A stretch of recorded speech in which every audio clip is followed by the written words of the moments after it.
Andrew Salick. John and Tammy Salick welcomed Andrew into the world on November 22, 1993, in Valley City, North Dakota. Andrew was exposed to the natural environment and the farming lifestyle at a young age due to his upbringing in a rural area of the northern Midwest of the United States. Andrew got his start in agriculture at an early age, since his extended family controlled a cattle ranch close to Rogers, North Dakota. He particularly enjoyed hunting, fishing, and spending lazy summer hours tinkering on toy cars in an old garage. It was a picture of a tranquil, beautiful life in Simpleville, USA, a la Norman Rockwell. Growing up, Andrew shared a home with his elder brother Nicholas as a younger sibling. Throughout their childhood, the two spent a lot of time together and enjoyed the advantages of a lovely home and close-knit family. But tragedy truly befell the Sadick family nearly 10 years before Andrew passed away. Nicholas was abruptly murdered in 2005 when he and his then-girlfriend were in the car when a train struck them at a railroad crossing in North Dakota. Even though the disaster was inadvertent and the railroad tracks were not marked, the tragedy still caused anguish to everyone involved. Despite being broken, the Sadick family persevered through life as the years passed. From his early years as a toddler, through elementary school, and into his teenage years, Andrew was universally recognized as a quiet and reserved boy. He avoided controversy at school and rarely ventured outside of his close-knit group of friends and peers. Andrew suffered from a deep wound with the unexpected death of his brother, but he overcame it by being true to himself and his moral principles. Before we continue, we want to remind you that only a small percentage of people who watch our videos are actually subscribed. So if you enjoy our content, consider subscribing. It's free and you can always change your mind later. Now, let's move on with the video. After completing his studies at Valley City High School, Andrew looked for further education to pursue his academic goals and pursue a profession as an electrical technician. Thus, in 2012, Andrew enrolled at Whopperton's North Dakota State College of Science. The program gave Andrew the ability to pursue a 2-year degree, follow a passion, and lay the groundwork for a successful future. Andrew led the same life he did throughout high school in his first year. He avoided parties, was an active stabilizer, and concentrated on his college studies. But over time, Andrew gradually overcame his bashful nature, forming new friendships and making the most of the independence that college provided. Before long, he was going out more often and continuing to make new friends. His social development reached its zenith in 2013, according to stories, when Andrew supposedly started selling marijuana on campus. This was a relatively little business that, however, had far-reaching effects and gave rise to an unending web of mystery. Andrew uses the North Dakota State CS parking lot in April 2013 to make his first verified marijuana transaction to fellow college students. Between April and October of the same year, he ends up selling marijuana to confidential informants. Students of Andrew Sparrow who were employed by Southeast Multi-County Agency, or SEMCA. Police officers from drug enforcement agencies in the neighboring Minnesota County of Wilkin, as well as the counties of Ransom, Richland, and Sargent in southeastern North Dakota, make up the ASIMCA task force. 1 gram was sold for $20 in the second transaction, whereas 3.5 grams cost $60 in the first. Following the sale to CI, in November 2013, SEMCA searched Andrew's college dorm room with his permission. Agents find evidence of marijuana residue on an orange plastic grinder. Andrew acknowledges ownership of the contaminated device but is not taken into custody or faced with any charges.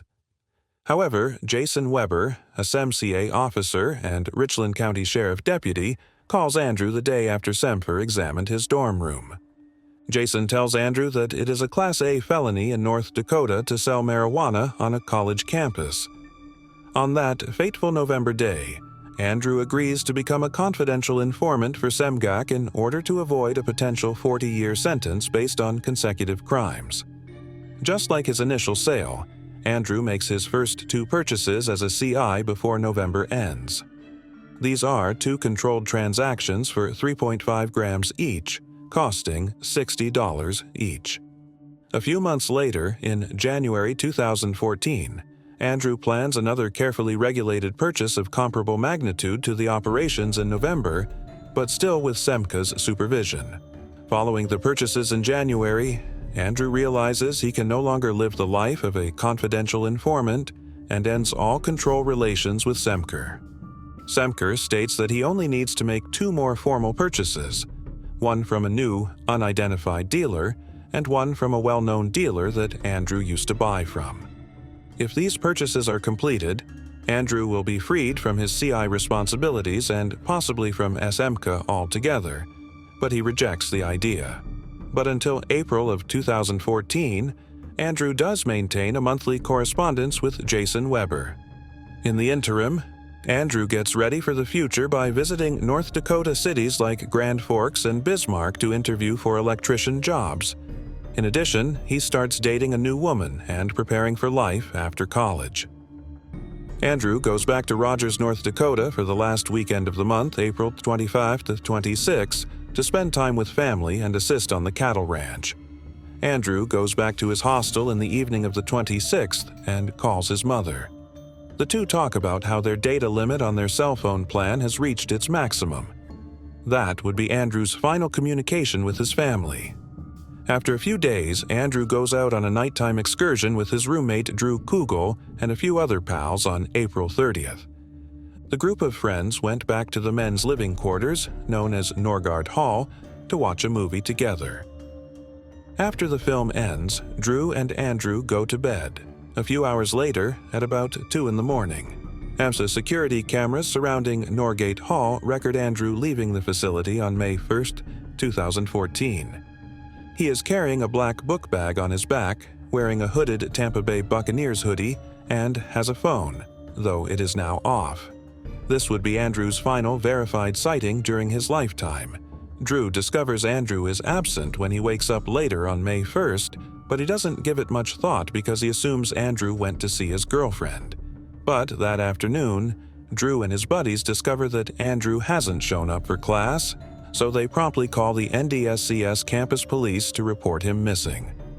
Police find Andrew's CCTV footage shortly after filing the report and share it with other law enforcement organizations. As soon as Semka learns of Andrew's absence, she assumes that he fled to escape having to complete the confidential informant duties that he's still due to the authorities. Semka accuses Andrew of the 2 felonies they had threatened him with a year prior in 2013, hoping to convince him to return home. A few days after Andrew vanished and no evidence of him was found, the Sadik family begged him to come back and help with the spring carving on their ranch, but to no effect. Researchers searched the vicinity of North Dakota State College of Science from early May to late June of 2014. They conduct interviews with friends, colleagues, family, and peers. They lumber through forests and climb every dubious surface. When spring gives way to summer and a breakthrough occurs, it seems like their 50-day search was in vain. On June 27, 2014, during a training exercise rather than a purposeful search for Andrew, a police dive team finds a body in the waters of Red River near Breckenridge, Minnesota, across the street from Whopperton. When DNA profiles match dental data, they are able to verify his identification. The cause of death is listed as a gunshot wound to the head, even after a complete autopsy performed by the state police and medical examiner. The reason of death cannot be determined to be a suicide or homicide. These conclusions divided law enforcement. Semka and North Dakota officials claimed Andrew committed suicide to terminate his life and permanently escape the CI work. But the Sadik family was confident Andrew wouldn't take his own life. All the same, the erratic casework and vague findings have thrown Andrew Sadik's death into a tornado of uncertainty.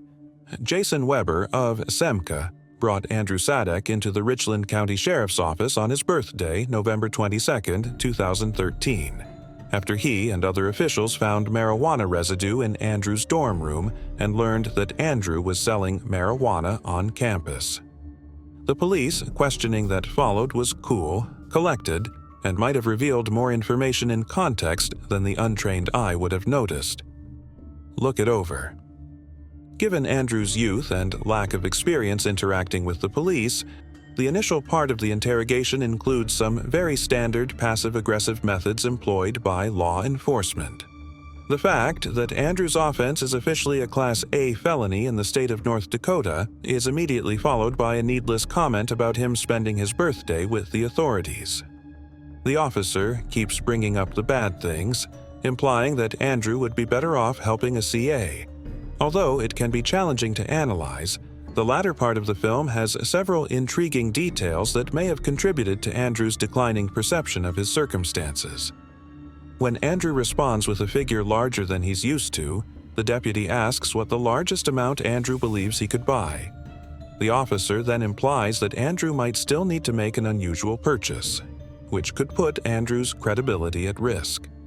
The officer goes on to say that he believes Semka may set up Andrew to travel to Fargo, North Dakota, in order to conduct controlled purchases in his capacity as a CI and obtain intelligence in a larger city from a different supplier. Given Andrew's background, Fargo is obviously a far more difficult proposition. Andrew was merely selling tiny amounts of marijuana on his college campus. Going to Fargo, North Dakota, would be a step up from that. Even if Jason Weber didn't mean to frighten Andrew or pose a serious threat, the very act of instilling the notion in Andrew's mind may have been the first step toward a more serious problem. Andrew was unhappy about being expected to assist the police, to go over his friend's back, and, most crucially, to step into a dangerous scenario where he would cross paths with powerful people who would take harsh action against him if he was exposed as a narc. The overwhelming consensus among law enforcement officials and certain advocates of the case is that Andrew Sadek committed suicide. According to the SEMCA officers who worked with the confidential informants, many of their CIs were unable to escape their circumstances and abandoned their jobs in order to intentionally get arrested rather than serve time in jail or continue conducting controlled drug exchanges. Even though Andrew didn't particularly enjoy his job at SEMCA, he never explicitly stated that he would stop working there or indicated that it was stressing him out. Furthermore, there are no records of Andrew ever having struggled with mental illness or shown signs of suicide. Even while it doesn't rule out suicide, the majority's theory is more than credible given his lack of ideation history and better social and personal life at the time of his disappearance. However, the fact that the Sadek family's .22 caliber pistol vanished just before Andrew did is a crucial piece of evidence that does corroborate this argument. It would be reasonable to suppose that at some point, Andrew brought the gun with him, possibly for self-defense or suicide. The gun has never been located, which makes this alleged hint painful. Despite many dive teams passing along the riverbed, it was never removed from Red River. It was never found by another Sadek family member, and as a result of this unfortunate event, it was never verified or refuted that it was the weapon that killed Andrew. Was it improbable that Andrew was murdered by a bullet from a different .22 caliber gun? Probably not. However, it seems illogical that Andrew would have killed himself and left the pistol there, or that he would have killed himself somewhere else and ended up at the bottom of the river if there had not been a firearm at the location where Andrew's body was recovered. Not only did the missing weapon disprove theories of suicide, but other missing things either suggested foul play or at the very least cast doubt on theories involving self-inflicted gunshot wounds. Neither his mother nor any of his friends recognized the jacket Andrew was wearing, nor did they have it in his car or on him. It was a Tapper-based sweatshirt. Furthermore, neither when it was recovered from Red River nor when it was recovered from Andrew's body was the wallet found there. The absence of a wallet and Andrew's clothing would indicate robbery and physical activity, respectively between the time the CCTV showed him leaving the dorm and arriving in Red River. The possibilities for what the disagreement could be are almost endless, but it most certainly could be a significant piece of the puzzle that points to a different kind of theory, one centered around unsolvable, disconnected murder. Checking in on serial killers or perhaps serialized killings in the general area of Richland County, North Dakota in 2014 is our first step in our investigation into a probable homicide. Regretfully, the research yields no results, most likely due to the recentness of Andrew's passing. Around the time of Andrew's disappearance, neither known homicide victims nor known serial killers in the northern Midwest region have any records that date back to those months. These figures, though, can occasionally remain unreported for many years after the fact. Patterns that are not noticed for 10 years, or the identity of a serial killer is not known until it is apprehended. Though unlikely, it's not entirely out of the question to speculate if Andrew happened to run into a shadowy figure at the height of their unseen reign of torture.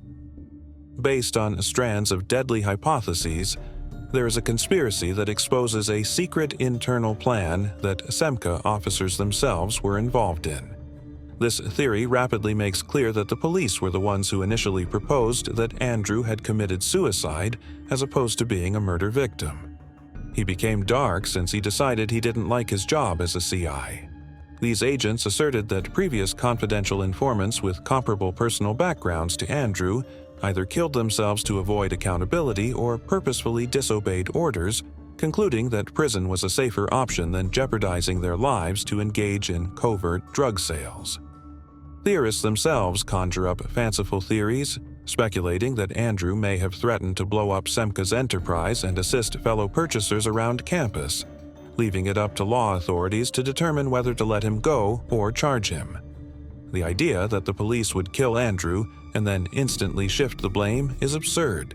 Instead, they might have simply charged Andrew with a crime and, as was initially planned, sent him to a lengthy jail sentence. If this is the case, it's a lazy inside job, and if the police erred in assuming suicide was the right diagnosis, it doesn't imply culpability. Instead, it demonstrates their disinterest in Andrew's issue, as they ignore it in order to maintain their own objectives. We wish to clarify that the conclusions we offered in Cold Case Detective are only logical conjecture based on facts, circumstances, and factual subtext. This is before we reveal our theory on Andrew's unexplained death. We only have access to the same data that is shown in each video, and we make no effort to provide certainty or an expert guarantee regarding the conclusions we draw at the end. All we do is watch research and write about it. Though the various explanations surrounding Andrew Sadek's death are intriguing and cause us to consider the unpredictability of the circumstances, one theory stands out as the most likely. Because of the exposure of his confidential informant work or the deterioration of an unclear drug incident, Andrew was slain by a known associate only to him. The primary point of contention in this argument is that the firearm that was used to murder Andrew was never discovered in Red River, near the scene of the crime, or at any time after his body was discovered. Andrew could not have killed himself, moved his body thereafter, and left no trace or breadcrumb trail that would have led him back to the weapon.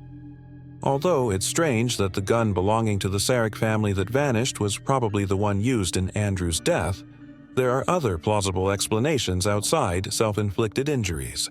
For example, Andrew might have accepted the gunner's protection if he had known that his CI work was visible to other drug dealers in the area or other buyers in North Dakota, or if Andrew had wanted the gun to intimidate someone and it had been taken from him during the altercation.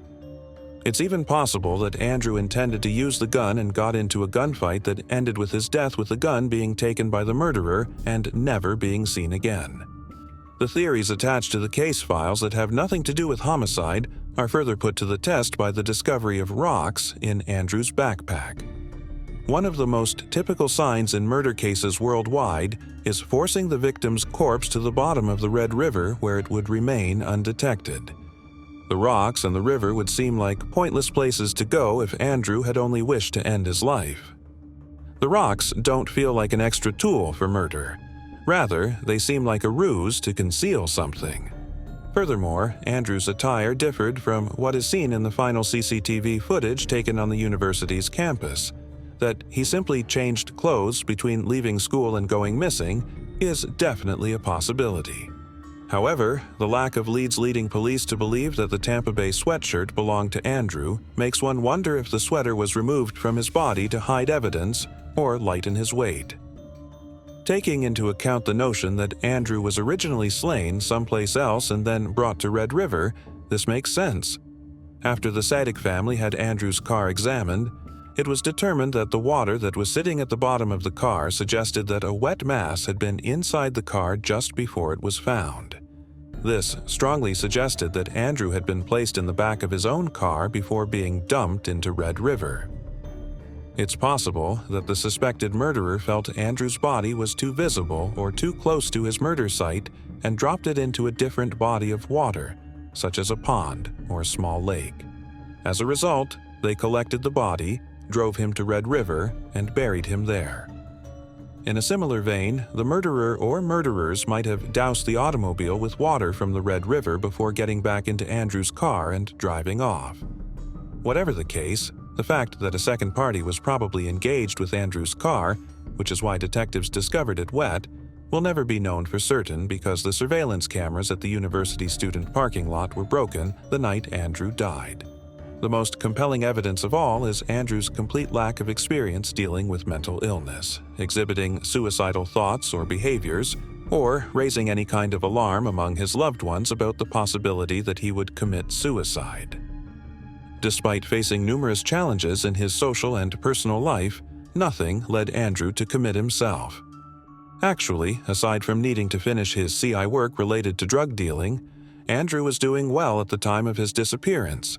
In addition to getting fantastic grades in all of his studies, he had a wonderful connection with his girlfriend.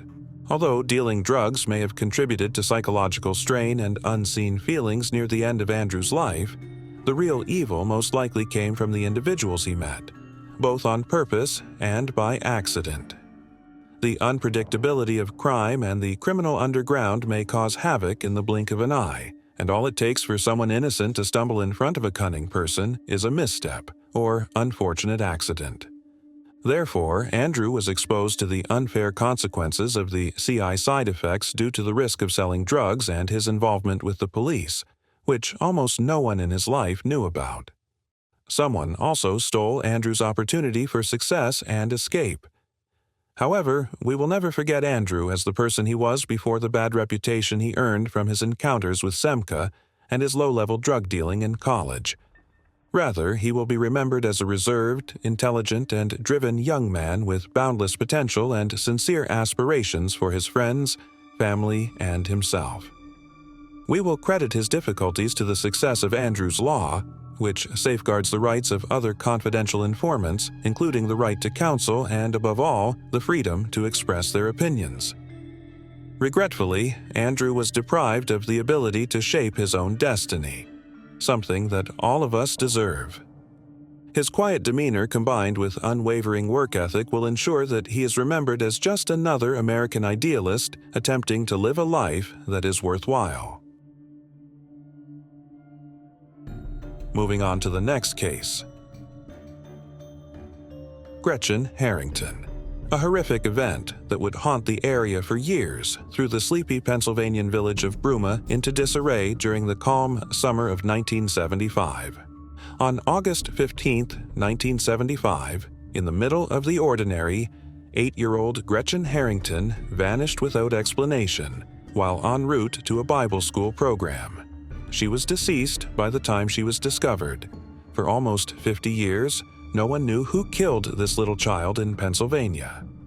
However, investigators now assert that they have determined that the perpetrator is a longtime Marietta resident and former preacher. At that time, the community diligently looked for its beloved young Gretchen as the days became into weeks, then into months, and finally into years. They yearned for a solution, but the solutions escaped them like a maze gone dark. They never gave up hope, though. In 2023, a startling discovery shatters the silence and reignites the flames of justice in the hunt for Gretchen Harrington's mystery. Get ready to have your world turned upside down. Welcome once more to the spooky realm of mystery novels. Here, we explore the depths of both solved and unsolved crimes, as well as sinister riddles that are sure to keep you up at night.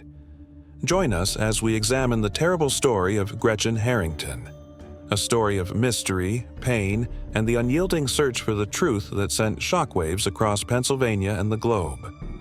It took 48 long years for the perpetrator responsible for Gretchen's horrible end to be discovered. Unexpectedly, this merciless killer had been hiding in plain sight by taking the identity of a clergyman. An example of the kind of person the Bible describes as a wolf in sheep's clothing.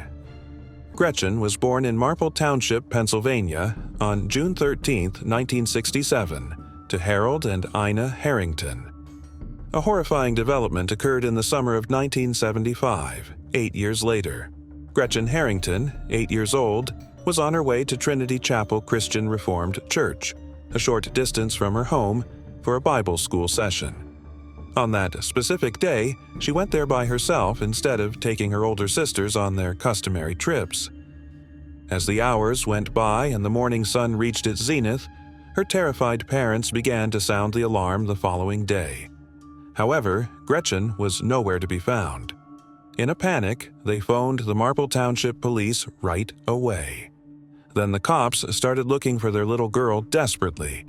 The entire town, numbering over 300, joined forces in a desperate attempt to find Gretchen.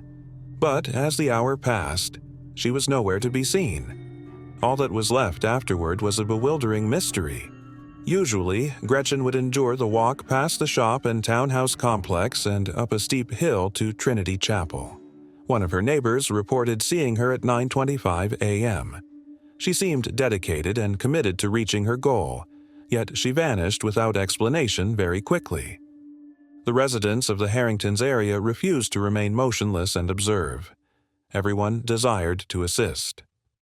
Consequently, 400 volunteers organized themselves into an army to aid in the hunt through the dense undergrowth that covered the forest floor. Before nightfall, they combed every inch around the grocery store and new housing developments, hoping to uncover some hints. They crossed over 5 square miles of dangerous territory, but Gretchen escaped them. The mystery surrounding her abrupt disappearance left many hearts fatigued, and the small community held its breath in prayer for her safe return. As the investigation went on, the hunt for little Gretchen came to an odd dead end. Even with their extraordinary aptitude, the tracking dogs saw no evidence of suffering or effort halfway up that scary hill on Lawrence Road, leaving open the question of what exactly transpired with Gretchen. Gretchen, age 8, seemed to vanish out of thin air at that very moment, giving the authorities cause for concern. They believed Gretchen had to have been driven off in a vehicle. The neighborhood was very supportive of Gretchen's parents during these difficult times. Harold Harrington, a Reformed Presbyterian Covenant church preacher, and his wife, Ina Harrington, raised their 4 daughters with love and consideration. On the holy day, TV and outside play were off limits, albeit their Sundays were slightly more regimented. Their family was cohesive and did not have any recognized adversaries. The people in the village wanted dear Gretchen to return home securely and unharmed, so they were determined to learn the truth. Gretchen Harrington was as charming and loving toward the people she cared about as the summer sun. Was she a stranger's phobia? Indeed.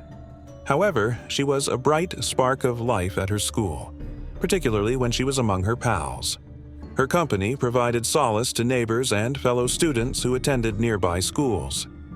She was an excellent athlete. With her strong home runs, she ruled both the baseball diamond and the kickball court. Gretchen had no idea that her outlook on life would alter. A new baby sister was born in their home 8 days before she vanished. And when Gretchen saw her baby sister, she couldn't resist giving in to the allure of love, despite her playful remarks about moving out if she had another sister.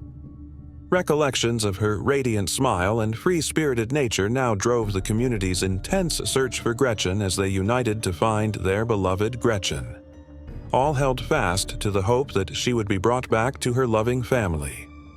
While her sisters eagerly anticipated her return and yearned for more baseball victories, Harold and Ina were adamant that their daughter Gretchen would never consent to ride in another person's vehicle.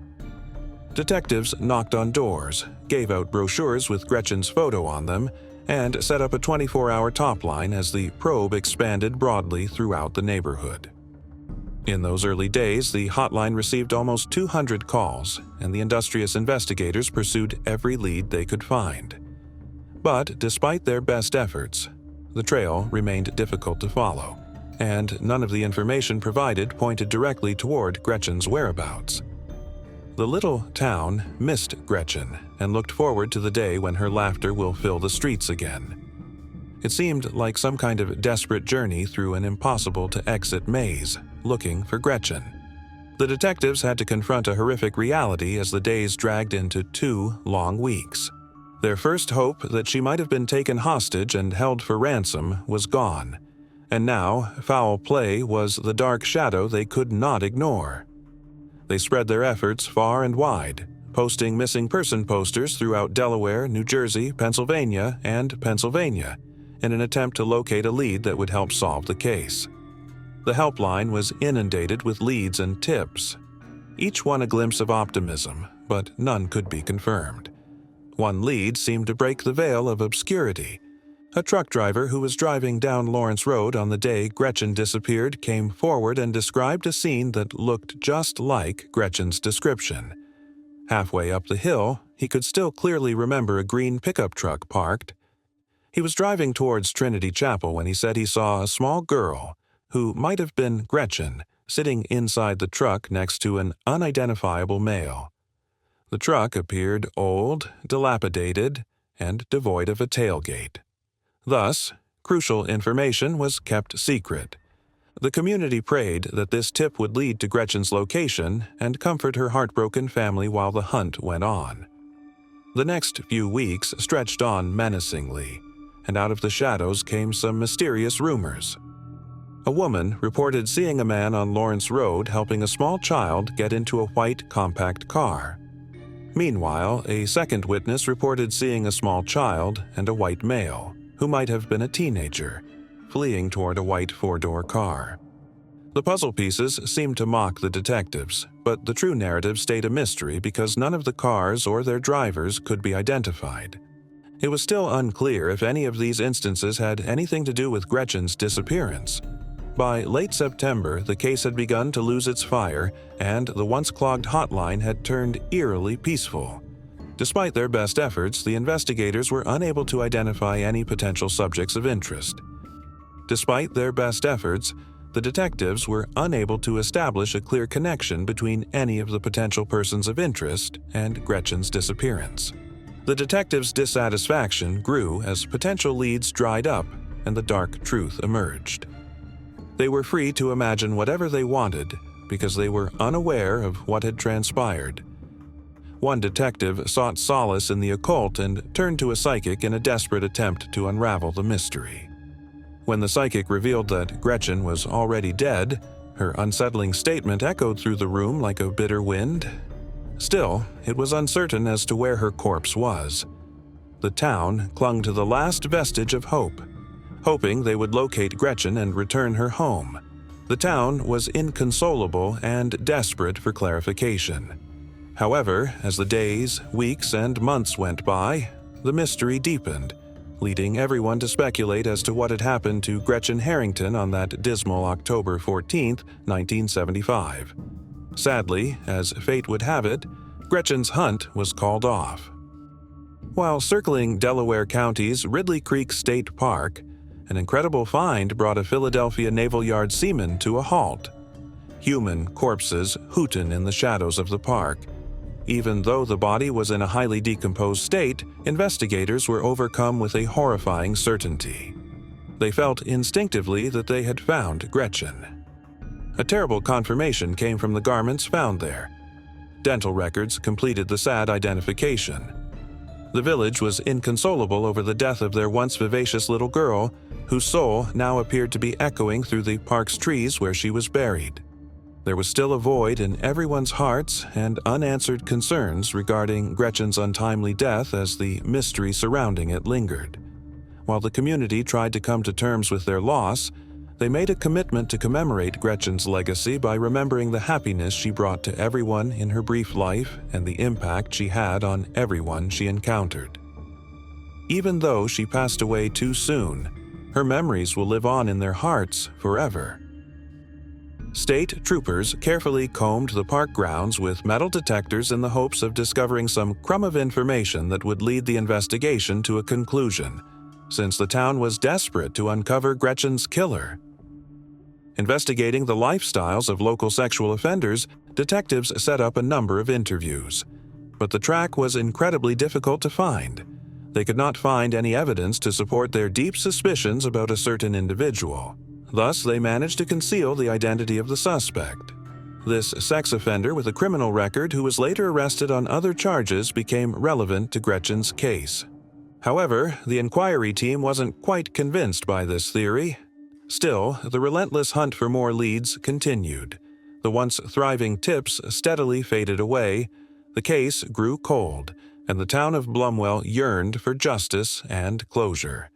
Just as it appeared that Gretchen's tragedy had been forgotten, her case resurfaced in November 1983. When a Marple Township detective got an anonymous letter from someone claiming to know vital information about the case, there was cause for optimism. We received an urgent appeal from the lead detective for the letter's author to come forward and provide further details. However, the unidentified source didn't say anything, keeping their identity a secret for some time. Those who loved Gretchen carried her memories with them always as the years passed. Her family was in a desperate search for answers and believed that eventually the truth will surface and their precious daughter, who was taken from them way too young, would receive justice. Early in 2023, when speaking with a criminal informant who had gone to school with Gretchen and her sister Zoe Harrington, investigators uncovered a crucial finding. This female police informant recalled that she had been friends with David Zenstra's daughter. She talked about how she used to play at the Zenstra's house all the time and would often stay for sleepovers. But when she informed the police that Mr. Zinfra had made unwanted moves on her during 2 of those sleepovers, her innocent memories suddenly became a troubling one. She claimed that when she awoke, he was groping her in an extremely awkward way. The woman showed the investigators a diary from her past as she went on with her statement. Dreams of a small child once filled her notebook, but soon it revealed a disturbing confession penned in her innocence. A few days after Gretchen disappeared, this confession was confirmed. Guess what was written in the confession on September 15, 1975. A man made 2 attempts to abduct Holly. She went on to say that Holly, a student in her class, had scrawled a secret on it. I therefore cannot inform anyone. However, I believe he may have abducted Gretchen. It was, I believe, Mr. Z. It was a subtle allusion to David Zenstra that she was making. The phrase came to an abrupt stop, revealing to everyone a dark secret that she was not allowed to share.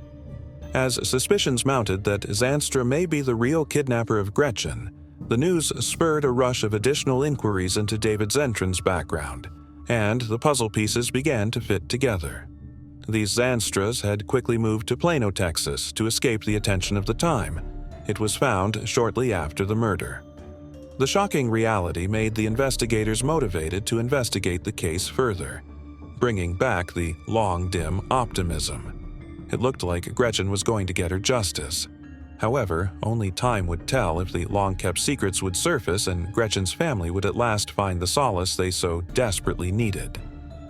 Authorities launched a determined search for David Zanstra, who had relocated to Marietta, Georgia, northwest of Atlanta, after learning of the new information. He served as a minister at Trinity Church Chapel Christian Reformed Church in Brumell at the time of Gretchen's terrible abduction. He was also known to be close to the Harrington family. That fateful morning, his personal acquaintance with the Harrington family allowed him to take advantage of Gretchen's confidence. His background shows that Zanstra was an extremely involved member of religious communities in the past. He received his ministerial ordination in New Jersey during the 1960s. Later on, in order to plant a new church, he moved to Chester, Pennsylvania. By the early 1970s, he was deeply involved in Trinity Church Chapel, where he gave summer courses for young people and directed the Bible school Gretchen attended. As the pieces of the puzzle began to fit together, Suspicion was mounting around David Zenstra. Gretchen was no longer a hopeless dream in her pursuit of justice. Although it was attainable, there was no assurance that it would be. The road to closure would be filled with admissions and laborious research to try and figure out what really happened to the little child who was so tragically taken from her family. During the July 17, 2023, interview with David Zentry in Cobb County Police Headquarters in Marietta, a startling revelation was made. At first, he denied any involvement, but in the end, he gave in and acknowledged the evil deed. David Zenstra admitted that fateful morning he had seen Gretchen walking toward the chapel. He picked her up in his green AMC Rambler station wagon and pretended to take her to church. Gretchen was unaware of his darker motivations. Sandstrom led her to a nearby wooded area and requested her to undress instead of taking her to the chapel. He said Gretchen turned it down. He ejaculated in the car while she was still inside at that moment because he was so consumed with desire. He hit Gretchen hard with his hand in a fit of wrath, causing her to bleed profusely from the head. He realized after the horrible accident that Gretchen looked dead, and he tried covering her naked corpse with sticks. Then he ran away, abandoning her lifeless body in the desolate woods. The terrifying admission exposed the heinous actions of a man that Gretchen's family had been able to trust and who was meant to be a man of God. The truth was revealed, painting a horrible picture of betrayal and cruelty. It offered closure to Gretchen's loved ones, but it also caused immense anguish and sorrow over the loss of an innocent life that had been snatched so violently. Justice for Gretchen began to take shape on July 24, 2023, when the district attorney's office in Delaware County, Pennsylvania, publicly accused David Zanstra, 83, of Marietta, Georgia, with her murder. In the 1970s, a man who had served as a minister at the church before was charged with a number of crimes, including criminal homicide, kidnapping of a juvenile, possessing an instrument of crime, and murder in the first, second, and third degrees. David Zanstra refused to be released from Cobb County, Georgia, after he was denied bail. He refused to be extradited to Pennsylvania, so the authorities asked for a governor's warrant to take him to Delaware. County District Attorney Stolzheimer predicted that David Zanstra would be found guilty and given a life sentence in prison, and he pledged to see that justice was served. The community found comfort in the knowledge that the man responsible for Gretchen's kidnapping and death would eventually face the repercussions of his crimes, and the eerie shadow that had hovered over Brummel for nearly 48 years started to fade. Marple Township's police chief, Brandon Graff, said that Gretchen's case had a profound effect on the community and that the municipality has changed as a result. The accusations lodged against David Zanstra marked a significant advancement in the direction of resolution. Gretchen and her bereaved family at last got their much-needed vindication. There was a ray of hope that Gretchen's awful narrative would serve as a warning, and no other child would have to suffer from such wickedness again, thanks to the promise of justice. But Gretchen's family will never forget the recollection of her snatched innocence. Delaware County, Pennsylvania's formerly picture-perfect village of Brummel, was profoundly impacted by Gretchen's tragic end. The community's innocence was gone on that fateful August 1975 day, leaving a permanent mark on the lives of the children, parents, families, and everyone else who called the hamlet home. The community, which has been devastated by this awful chapter for so long, is set to receive answers and closure from the much-awaited trial that is about to begin. Will justice win out, bringing solace to Gretchen's family and the town? Moving on to the next case. Polly Hannah Klaas. On October 1, 1993, Polly Hannah Klaas, a resident of Petaluma, California's 4th Street, and 2 female friends were taking part in the sleepover, a beloved custom among preteens.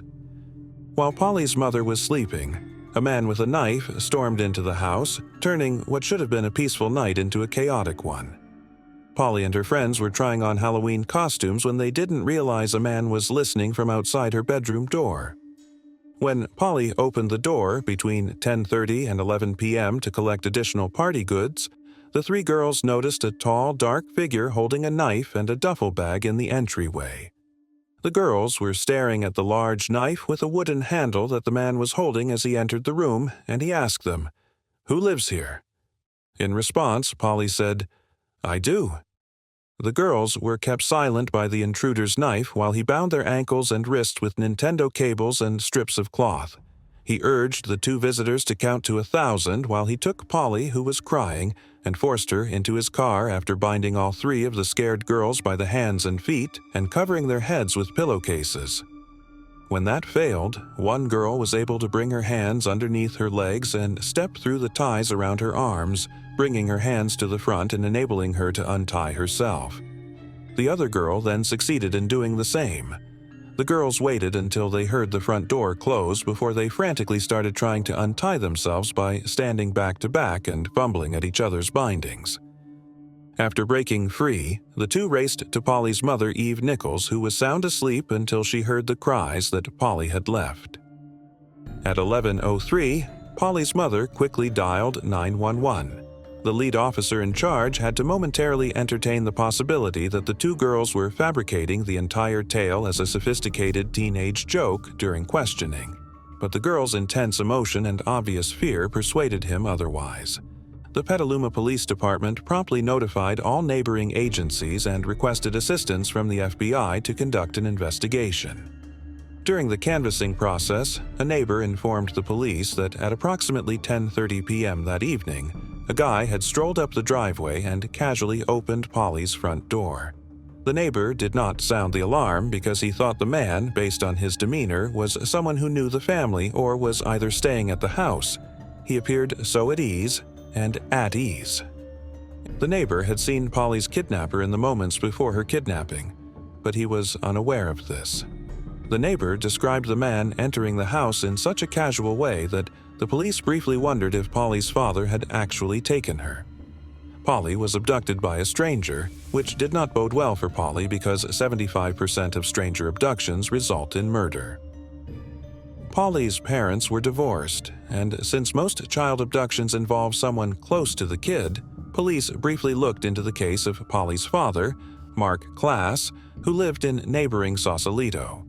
However, after further investigation and the administration of a polygraph test, he was cleared of any suspicion.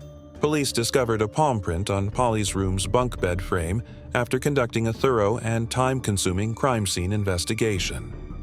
There isn't a single family member or guest who matches the palm print. As there was no database for palm prints, unlike fingerprints, the print's purpose was limited to matching it to an already identified suspect. The two juvenile witnesses to Polly's kidnapping were being carefully questioned by detectives while police searched the crime scene for any information. They let the females draw what they remembered of the man using a sketch artist. The females remembered that he was Caucasian, had facial hair, and a yellow scarf wrapped over his head. Thanks to the creative methods employed by two tech-savvy Petaluma residents, Gary French and Bill Rhodes, as well as writer Larry Magid, Polly's case became the first to use the internet to raise awareness for missing people. Polly's missing poster was shared with those who were tech-savvy enough to be online in 1993, even though the World Wide Web was still in its infancy. It was downloaded in multiple U.S. states as well as other countries, making Polly's case the first missing child case to go viral. Polly's picture was shared online over 2,000 times in total. In addition to the internet, traditional means of spreading awareness and gathering support were also employed, like putting flyers up around the community, handing out pre-recorded tapes with information about Polly, faxing flyers to neighborhood stores and supermarkets for distribution, handing out t-shirts featuring Polly's picture, and even shoving flyers into the bottom of boxes containing bio-bottom children's clothing, of which Polly's mother was a sales manager. More than 8,000 sheets of paper bearing Polly's picture and details were distributed to locations as far apart as Kathmandu. The nearly 4,000 volunteers who helped with the search had assumed that increased visibility would make it more difficult for Polly's kidnapper to move around. But it turned out that the man and his innocent victim had been in Petaluma's backyard the whole time. The search for Polly involved more than 4,000 people and covered more than 1,000 miles of apple orchards, redwood groves, pastures, and meadows. Helicopters and airplanes were also sent in to search an area of 3,000 square miles, along with air assistance.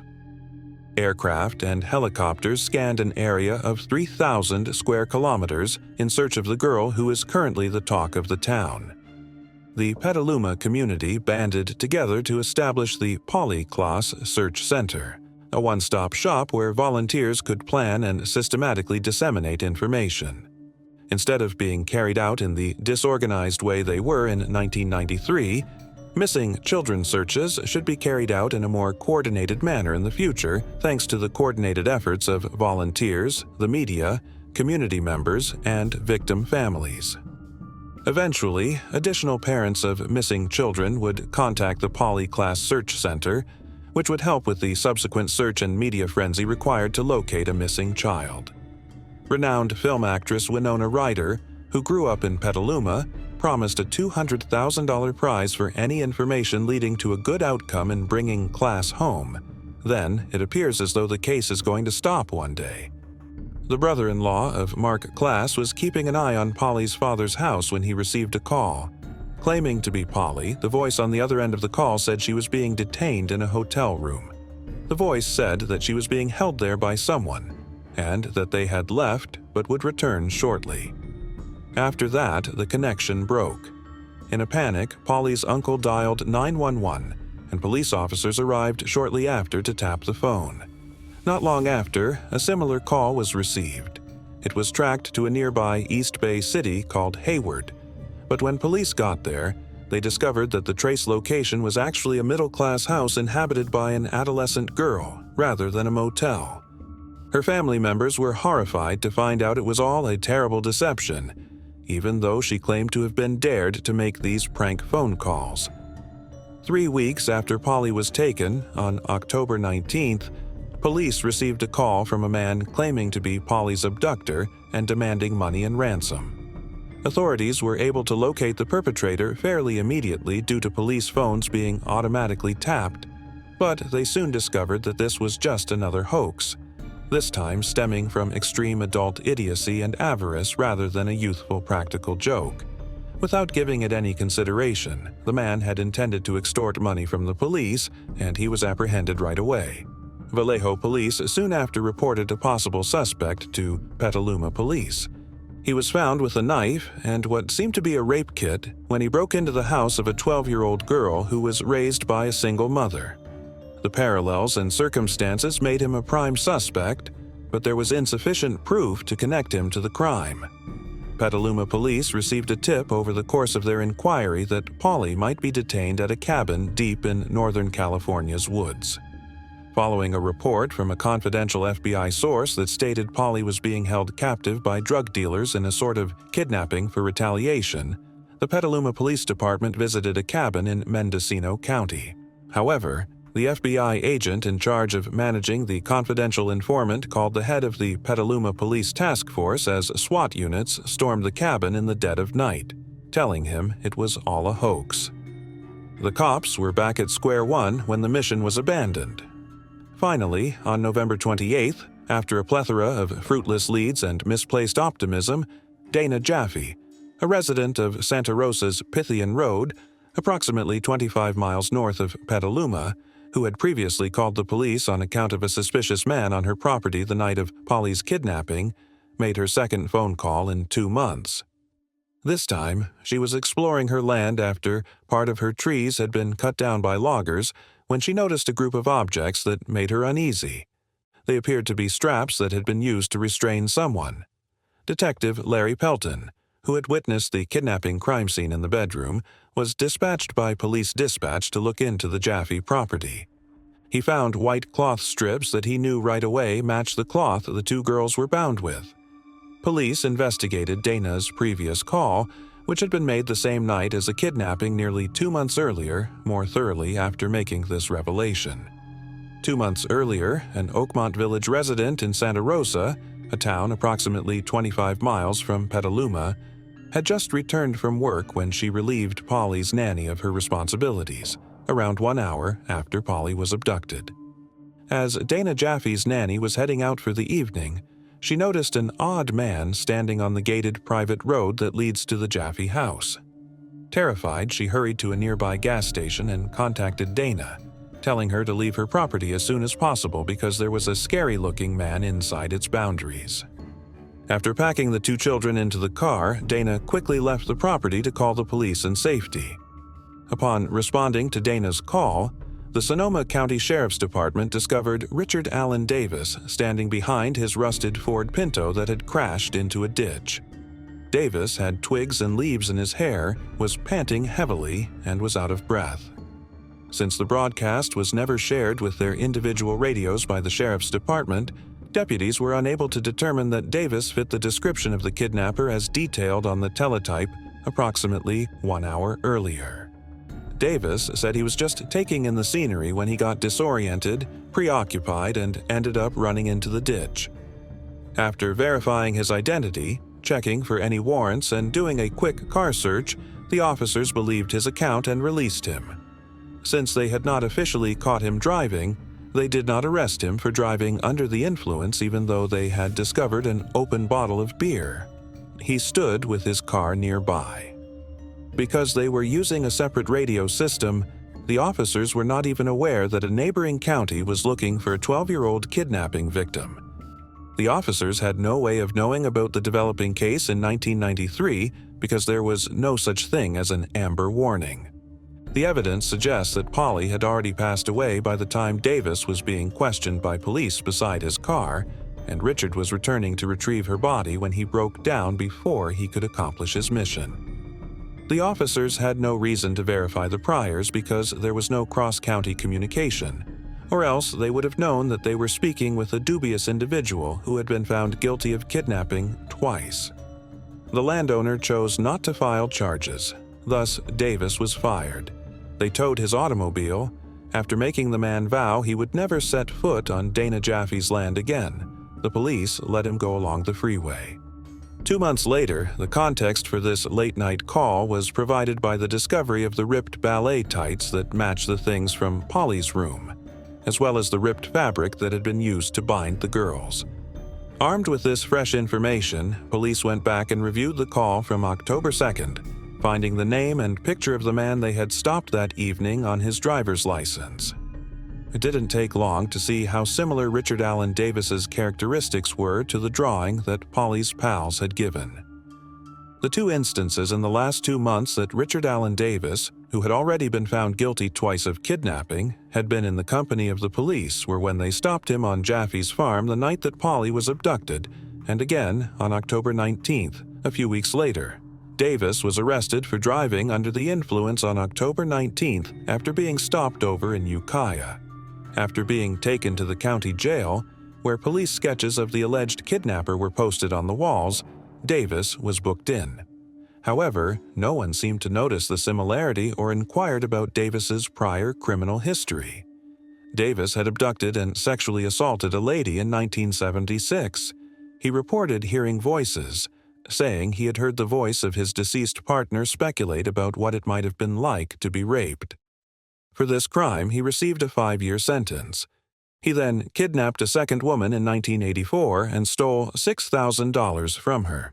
Just 4 months before Polly was kidnapped in June 1993, he was granted parole after serving 8 years for this second offense. Police started closely monitoring Davis after they discovered the connection. They chose to step in and take him into custody after monitoring him for 2 days and discovering no fresh evidence.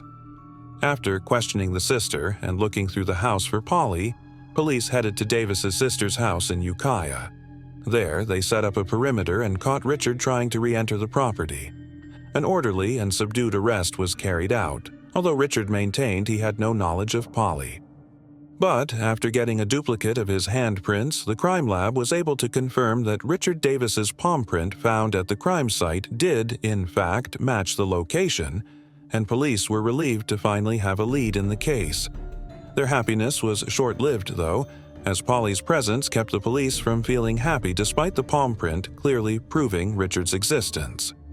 Richard first disputed any knowledge of the incident and said that the police lacked evidence linking him to Polly's home. But he soon altered his narrative and admitted it after being shown the copy of the palm print analysis. Police discovered their worst worries had been realized through his confession. It was Polly's death. Richard eventually admitted to strangling Polly on the night of October 1st, 4 days after his arrest, and following a thorough 4-day search of the Pythian Road scene and the surrounding property. Richard also eventually guided police to Polly's makeshift burial site off of Highway 101, close to Cloverdale. As Davis directed the investigators to move to the right of a fallen tree, detectives noticed that he was smoking a cigarette nonchalantly. There, they would find Polly Klaas's unidentifiable remains at the age of 12, tragically bringing the hunt to an end. As it happens, Polly was most likely already dead when police got a complaint in the wee hours of October 2nd reporting a strange guy trespassing on a private road.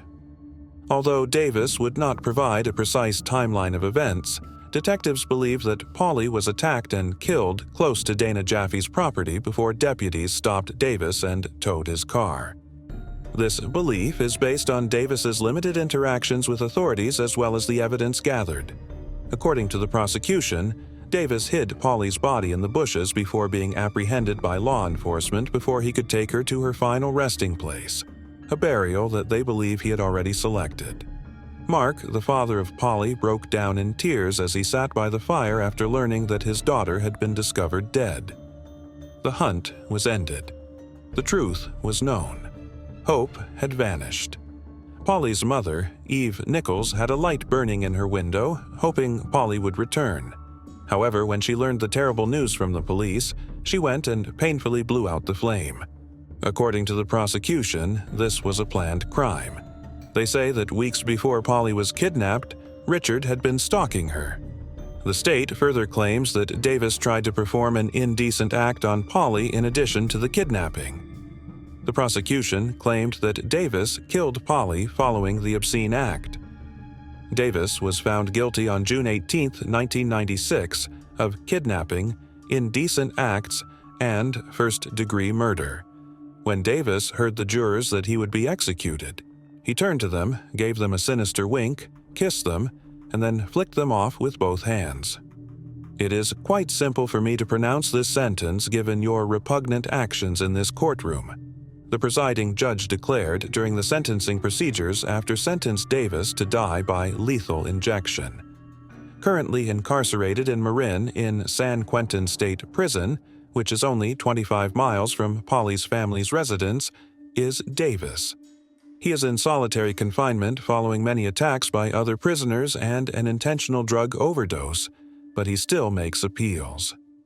As a vocal supporter of Polly's family during the search, Winona Ryder dedicated her character Jo in the motion picture Little Women to the memory and life of Polly. In light of the tragic communication breakdown that occurred the night of Polly's kidnapping, the California Highway Patrol modified its alert broadcasting protocol. Alerts about kidnapping, for example, are now broadcast nationwide on a consolidated system, when previously, county-maintained separate systems.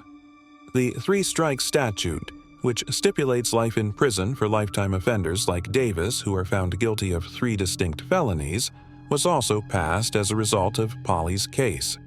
The KLS Kids Foundation was founded in Polly's honor in honor of her wonderful life and memory.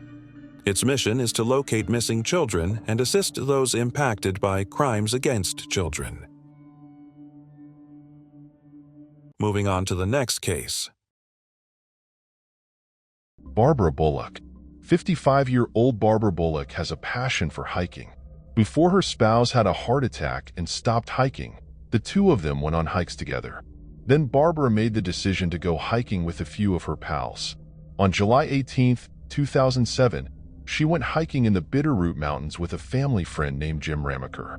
Jim claimed to have glanced at a vista for a brief while during the trek. He turned back to Barbara, but she was gone from view. She was, according to Jim, 20 to 30 feet behind him. In addition, he says that during their hiking excursion, Barbara and he had conversations with 2 young males, but those men have never come forward. One of them had medium-toned skin and reddish-brown hair, while the other had dark skin and hair. This is the possible appearance of a man with black hair. It's possible that they were operating an older, light-colored Chevrolet SUV with Montana license plates. The two men appeared to be in their early 20s, and a black mixed-breed dog with white markings was with them. These two men are wanted by the police to talk to because they might have important information, not because they are suspects. Jim was clearly the primary suspect. Had it been him, he undoubtedly could have devised a more captivating narrative than Barbara's abrupt disappearance. Jim might have heard her fall, but he chose not to listen. However, by now, wouldn't she have been located? While it is implausible, others claim that Barbara left on her own initiative. Why had she brought someone along in the first place if her goal was to flee? It seems much more plausible that someone, possibly those two young men who never came forward, took her. Before we continue, we want to remind you that only a small percentage of people who watch our videos are actually subscribed. So if you enjoy our content, consider subscribing. It's free. Now, let's move on with the video. Moving on to the next case. Bonnie Baker. In 1998, Bonnie Baker, then 47 years old, resided in Denver, Colorado. Her boyfriend Crispin Nene Perez hosted her during her stay. Bonnie was employed at a Morrison, Colorado, Ford restaurant. Bonnie and Crispin rejoiced when Bonnie got a pay raise during a party they went to with friends in June 1998. Crispin became enraged during the evening when Bonnie danced with other people. Together, the couple exited the party. In her final words to one of her friends, Bonnie said, "It would be worse if I didn't go now." Someone reported to 911 that same evening that a woman had been murdered in her West Louisiana Avenue apartment. The caller claimed that Crispin Nene Perez was the guilty party and that he was transporting the woman's body to Mexico in a trunk with plans to dispose of it somewhere along the route. The detectives arrived at the flat that Bonnie and Crispin occupied. The kitchen table was flipped over, and there were shattered glasses and dishes all over the floor. The neighbor who dialed 911 believed that she had been gripped by detectives at the site, telling her, "I'm going to make Bonnie disappear, so you won't have to see her ever again." Investigators thought they knew exactly what had transpired. After they got into a fight, Cress resolved to kill Bonnie inside their apartment. The neighbor reported that when he placed her body in the trunk of his car, he drove off to Mexico. Efforts by investigators to locate Crispin or Bonnie were unsuccessful. Crispin's car was described by the neighbor. An automobile with the same license plate and description crashed close to Globe, Arizona, 2 days later. The driver took off. Using a picture lineup, a witness recognized Crispin as the driver. A trunk was searched for blood evidence, and the car was seized.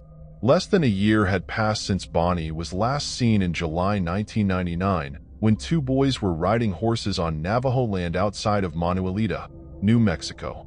They found the skull of a human. More bone remains were discovered nearby by tribal police of the Navajo Nation.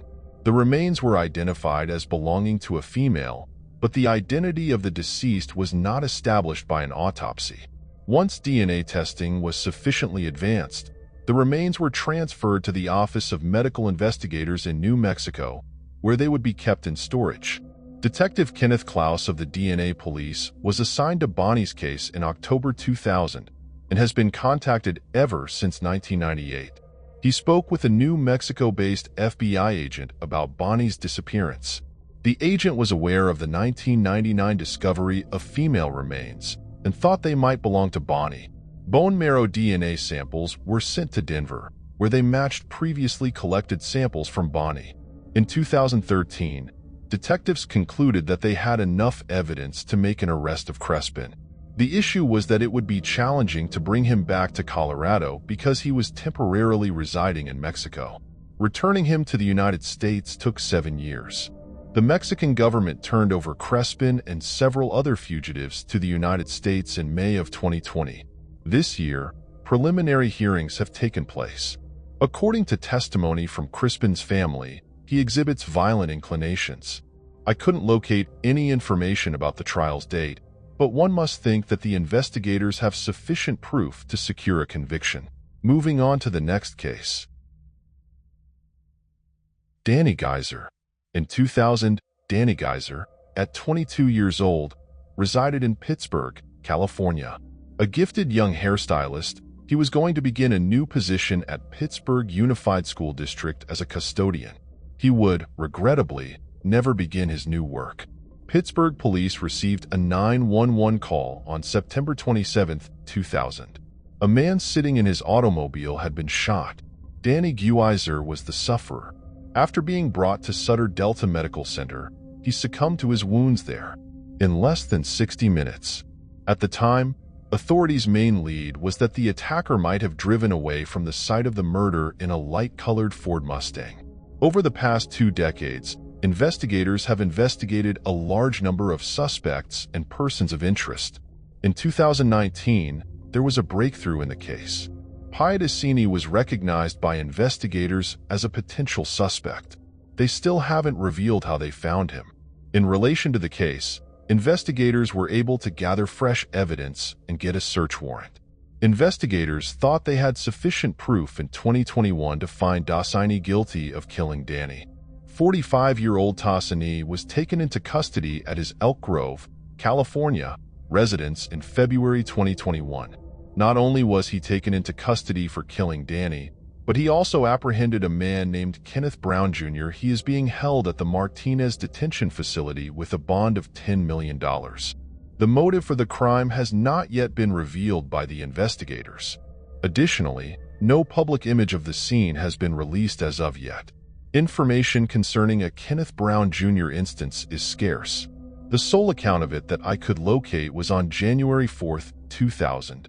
Moving on to the next case. Garrett Bardsley. In the Winter Mountains in Summit County, Utah, 12-year-old Garrett Bardsley and his father, Kevin Bardsley, were on a wilderness excursion with Garrett's Boy Scout troop. The two of them rose early on August 22, 2004, in order to go fishing. Garrett's socks and shoes got wet as he stepped too close to the lake. Garrett made the decision to retrace his steps and return to their camp. Kevin reminded his son which way to go while maintaining eye contact with him. Kevin became concerned after 20 minutes since his son had not come back. Garrett was nowhere to be seen when he went to check on him. An ankle sock discovered roughly half a mile from the location of his disappearance was the sole piece of evidence ever discovered. One of the guys who looked for Garrett claimed it was his own sock, despite Garrett's mother claiming it is her son's. According to the local police, he got lost and died from exposure. According to Kevin Bardsley, he won't give up on trying to locate his son. There is really hard terrain in the area where Garrett vanished. It was almost freezing, it was raining, and it had snowed the day he disappeared. Garrett has narrow eyes and light brown hair. There is a tiny space between his 2 front upper teeth. When last spotted, he was donning a white t-shirt, black hooded Quicksilver pullover, sweatpants, ankle socks, and white Converse sneakers. Moving on to the next case. Joseph Duet. On April 13, 1945, Joseph Duet was born into a low-income Catholic household in Sint-Truiden, Belgium. He loved studying religion and languages as a child, and in 1964, after serving in the military, he made the decision to relocate to France. 3 years later, Joseph became a Protestant and studied for a while in Switzerland with the goal of becoming a pastor. He worked for parishes in the cities of Bethune and Linz between 1970 and 1974. Unlike many others at the period, particularly those who went on to become religious figures, Joseph accepted his homosexuality without resistance. Rather, he was interested in discovering more about himself and other aspects of the LGBTQ community. He then started learning about sexology and psychology. One day, he wanted to establish a facility that would support and assist sexual minorities. Joseph worked at the Free University of Amsterdam between 1974 and 1976, researching the pastoral and psychological needs of sexual minorities. A stipend from the church helped him out financially while he studied here. After completing his education, Joseph relocated to Paris and founded the Centre du Christ Liberateur, or CCL for short, which was housed inside a cinema dedicated to showing adult films.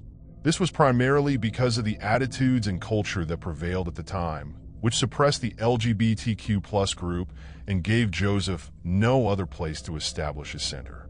But by using the center, he was able to network with well-off and successful people who shared his objectives, which made it easier for him to relocate. The CCL established a publishing division that would go on to publish multiple books regarding difficult subjects like sadomasochism and transgender difficulties, as well as troubling ones like pedophilia. They also published a little magazine whose title translated as He Liberates He Loved. Any and all couples could have blessing ceremonies conducted by Joseph himself. It comes as no surprise that at the time, he and the CCL were viewed as controversial. Joseph obtained French citizenship in 1982. He was one of the original members of the International Gay Association, along with the CCL. His wide circle of supporters made him aware of the AIDS epidemic, and he was among the first in Paris to spread awareness of the illness. He and his business partner, Guy Bonder, launched a city bookstore in the late 80s. It offered books in a number of languages that frequently tackled delicate subjects and looked at unusual viewpoints. An employee of the bookstore remembers that once, a big stone was thrown through the door's window pane. It was a warning, he said. Around 9 o'clock at night on July 19, 1990, two men posing as police officers knocked on Joseph's door. They assured Guy they would just be there for 30 minutes and requested him to come along. But Joseph never came back. Guy called the authorities a day later, and 4 days later, he reported the 45-year-old missing, mentioning that he had been kidnapped by guys who appeared to be police officers or were actually police officers. A mushroom hunter found Joseph's remains 3 months later in the Rambouillet forest, 16 miles southwest of Paris. He was nearly unrecognizable due to the extreme decomposition of his body. According to the results of his autopsy, he was probably strangled a few hours after Guy had last seen him. Joseph's murder remains unsolved and has generated a great deal of conjecture. At the time, there were suspicions that he was assassinated because he was aware of high-ranking officials who were child molesters. Later, it was discovered that the DCRG, the French intelligence organization at the time, had been monitoring him. Joseph allegedly hosted a support group for pedophiles every Sunday night, leading the DCRG to believe that he was running a pedophile ring out of his bookstore. Jean-Marc Dufourc, a DCRG officer in charge of surveillance, was the primary suspect in Joseph's case.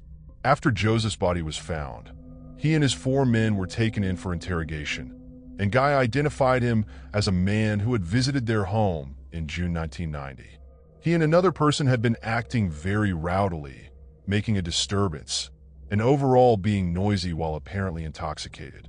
They also knocked on Joseph's door several times. When Joseph was kidnapped, he and his men met an informant close to the residence. Even still, detectives were never able to establish any connection between any of the guys and the disappearance. There have been rumors that the group intended to scare the 45-year-old, but things got out of control. But no amount of evidence has been able to conclusively demonstrate what happened to Joseph. When Dufourc shot aggressively at the door of an informant, a gay illustrator that he had previously attempted to persuade to join the CCL, he was discharged from the DCRG in 1991. 2 senior police administrators were tried 7 years after they bugged Joseph's phone from July 12th to July 30th, 1990.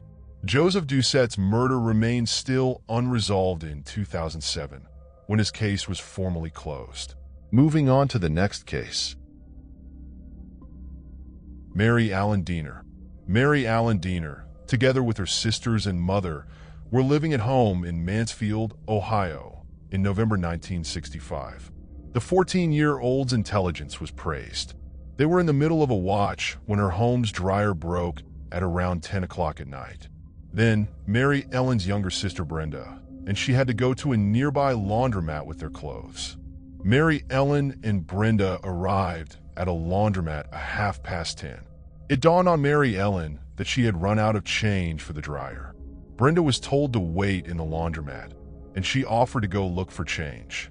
When Mary Ellen had not come back after 30 minutes, Brenda went to her grandmother's house.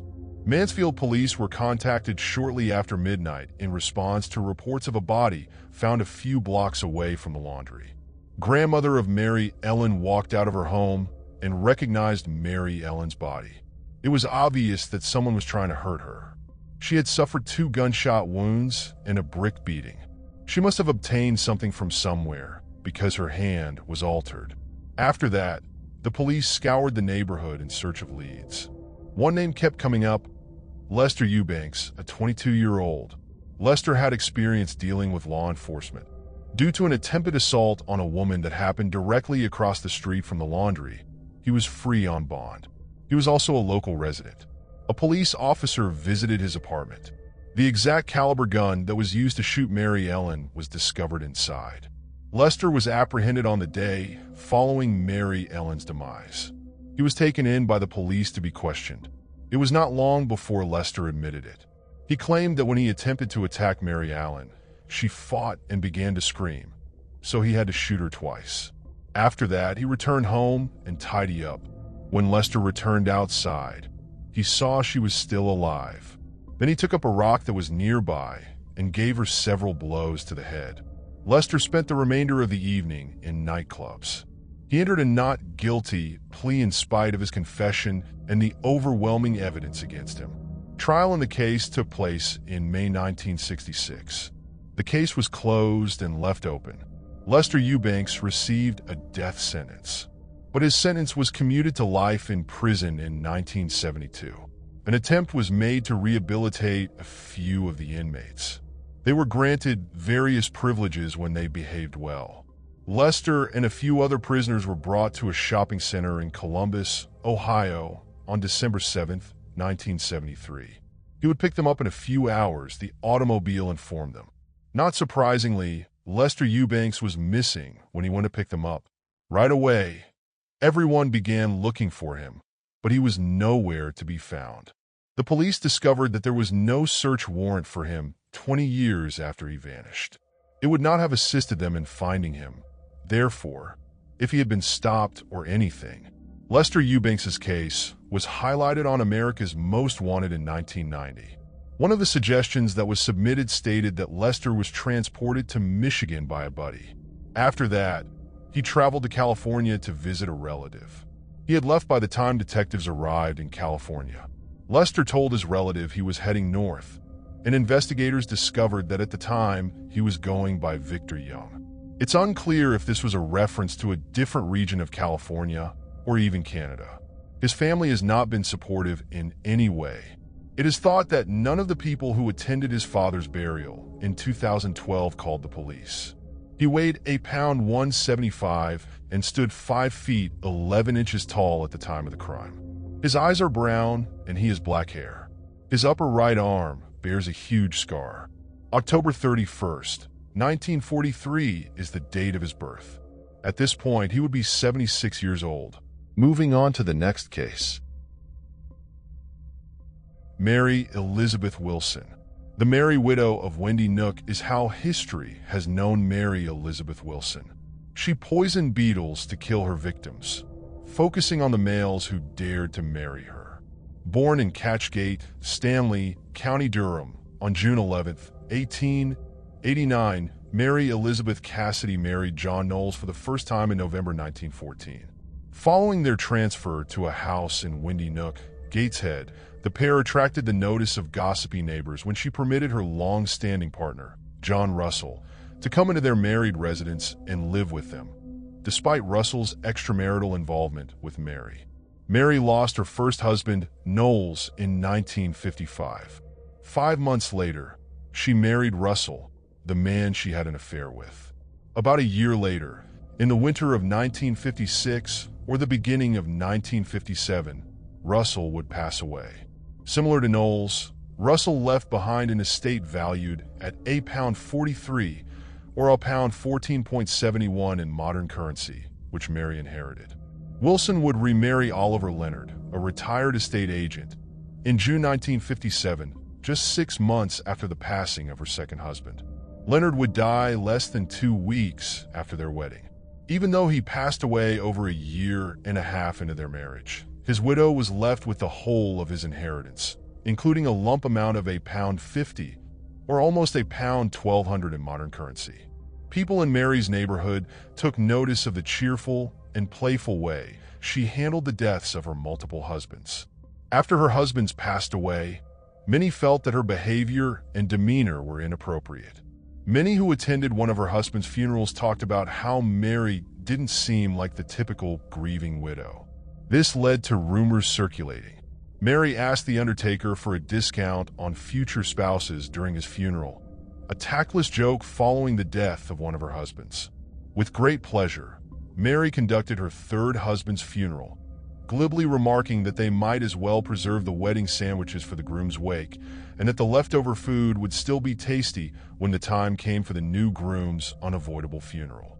Following Leonard's demise, the perfect widow would shortly wed Ernest Wilson, her fourth husband, who lived to be Mary's devoted husband for little than a year before passing away too soon. Mary had received the largest estate to date from Wilson. Her devious scheme brought her £100, or almost £2,500 when inflation is taken into account, or £33100, in addition to an English bungalow with a life insurance payout. Mary did not even go to his funeral after he died. Police aged and kept her fourth husband's remains for an autopsy and additional examination after he passed away. They exhumed Mary's third husband's body and examined it for signs of poisoning or other evidence of foul play based on the autopsy results.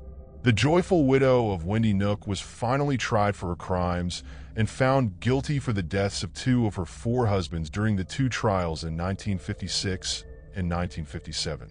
They also discovered significant amounts of phosphorus in both corpses. Following the discovery of these murders, Mary's background was further investigated by the authorities, who exhumed the bodies of her 12 husbands. Similar quantities of phosphorus, which indicate death from insect poisoning, specifically the kind used to treat pestilential beetles, were also present in these bones. However, the prosecutor's office decided against having another child because Mary had already been sentenced to life in prison for the first two murders. Mary was sentenced to death while incarcerated at Prison Holloway in Holloway, London. However, because of her advanced age, her sentence was later reduced to life in prison. It is unclear if the inclusion of two more murder charges from husband number 12 would have prevented her from receiving the death penalty. Despite having 4 marriages and spending most of her adult life alone, she never produced children and has no biological offspring. At about 74, Mary passed dead in prison in 1963. Moving on to the next case. Patricia Moreno. In 1991, Patricia Moreno, then 17 years old, resided in Malden, Massachusetts. She shared a Henry Street flat with her foster family. This featured Rodney Daniels, a boyfriend of one of the daughters, and her foster mother together with her 2 teenage kids. On June 20th, 1991, at 3 a.m, Patricia's flat called for police assistance. They discovered her there, face down on the fire escape, suffering from a single head wound from a gunshot. Despite being critically hurt, she was still breathing. After being taken to the hospital immediately, Patricia tragically passed away from her wounds. Rodney and Patricia's foster family were there in the flat when Patricia was shot. They all insisted that they heard the gunshots but were unable to identify the gunman. Rodney stated that the sound of the gunfire woke him up from his sleep in the living room armchair. The foster mother reportedly phoned the police after he noticed Patricia while he was walking to the fire escape. Investigators discovered that Rodney had threatened Patricia in the weeks prior to her death and had been in possession of several pistols at the time. Despite conducting numerous interviews and following up on leads, no one was taken into custody and the matter was closed. The entry wound's downward trajectory and the bullet's trajectory in 2020, as determined by the Middlesex County DA's cold case unit, were consistent with the bullet's path being fired by someone standing near the apartment doorway leading to the victim's foster family home and Rodney's lodging that night. Subsequently, the investigators started interrogating witnesses again and managed to track down one who had been abroad for some time. That witness occupied the second-floor apartment just beneath Patricia's. They claimed that they heard a tremendous boom greet them and turned to look for the fire escape right away. They gave an account of the individual they had seen there that fit Rodney's physical characteristics. They added that the man shut the door and withdrew right away inside the flat. The investigators proceeded to get a warrant from Malden District Court using the new information. In late September of 2021, they arrested Rodney at his residence with the assistance of South Fulton Police in Georgia. He is being returned to Massachusetts after being charged in Georgia as a fugitive from justice. Marion Ryan, the Middlesex District Attorney, stated, "Today, after 30 years, we have started the process of holding the person who we believe took Patricia's life accountable. We always announce these things with mixed feelings because we know they won't be enough to make up for the vacuum left by the loss of a daughter, sister, and friend to many. But I do hope it gives some of the families who are still waiting for answers hope." This case was resolved by persistent investigation and a shift in events for some of the parties involved, rather than through advancements in forensic science. We never quit up on a legal matter. This particular situation exemplifies that. Every time we make these announcements, we are aware that it's bittersweet. On the one hand, we may now hold someone responsible. However, it does undoubtedly evoke a wealth of memories and transport them to what was likely one of the worst experiences of their lives. The idea that Patricia's foster family knew Rodney killed her but covered him up for years is currently being investigated by investigators. Moving on to the next case. Patrick Sean Kelly. 22-year-old Patrick Sean Kelly was a student at the University of Southern California in Los Angeles. Originally from Canada, Patrick was born into the Blood Indian tribe, but when he was just 18 months old, he was sent into foster care. He spent the majority of his life in Alberta, Canada, where Terry Kelly adopted him. Patrick developed a passion for storytelling and writing throughout his early adolescence. He made the decision to pursue a career in film while still in high school, and in 1993, he was admitted to the highly selective USC Film School undergraduate screenwriting division, which only takes 24 students globally. Friends and teachers thought he was a rising quotation star when he spent the next 3 years studying at the institution. Patrick received an A on his final year assignment, which required him to compose a feature-length screenplay.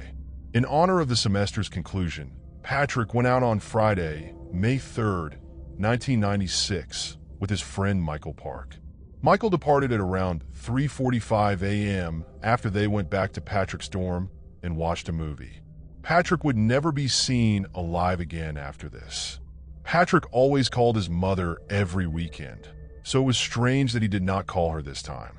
In the meantime, a pedestrian was hurt in a motorcycle accident on the Avenida Internacional in Tijuana, Mexico, on Sunday, May 5th, at around 1 in the morning.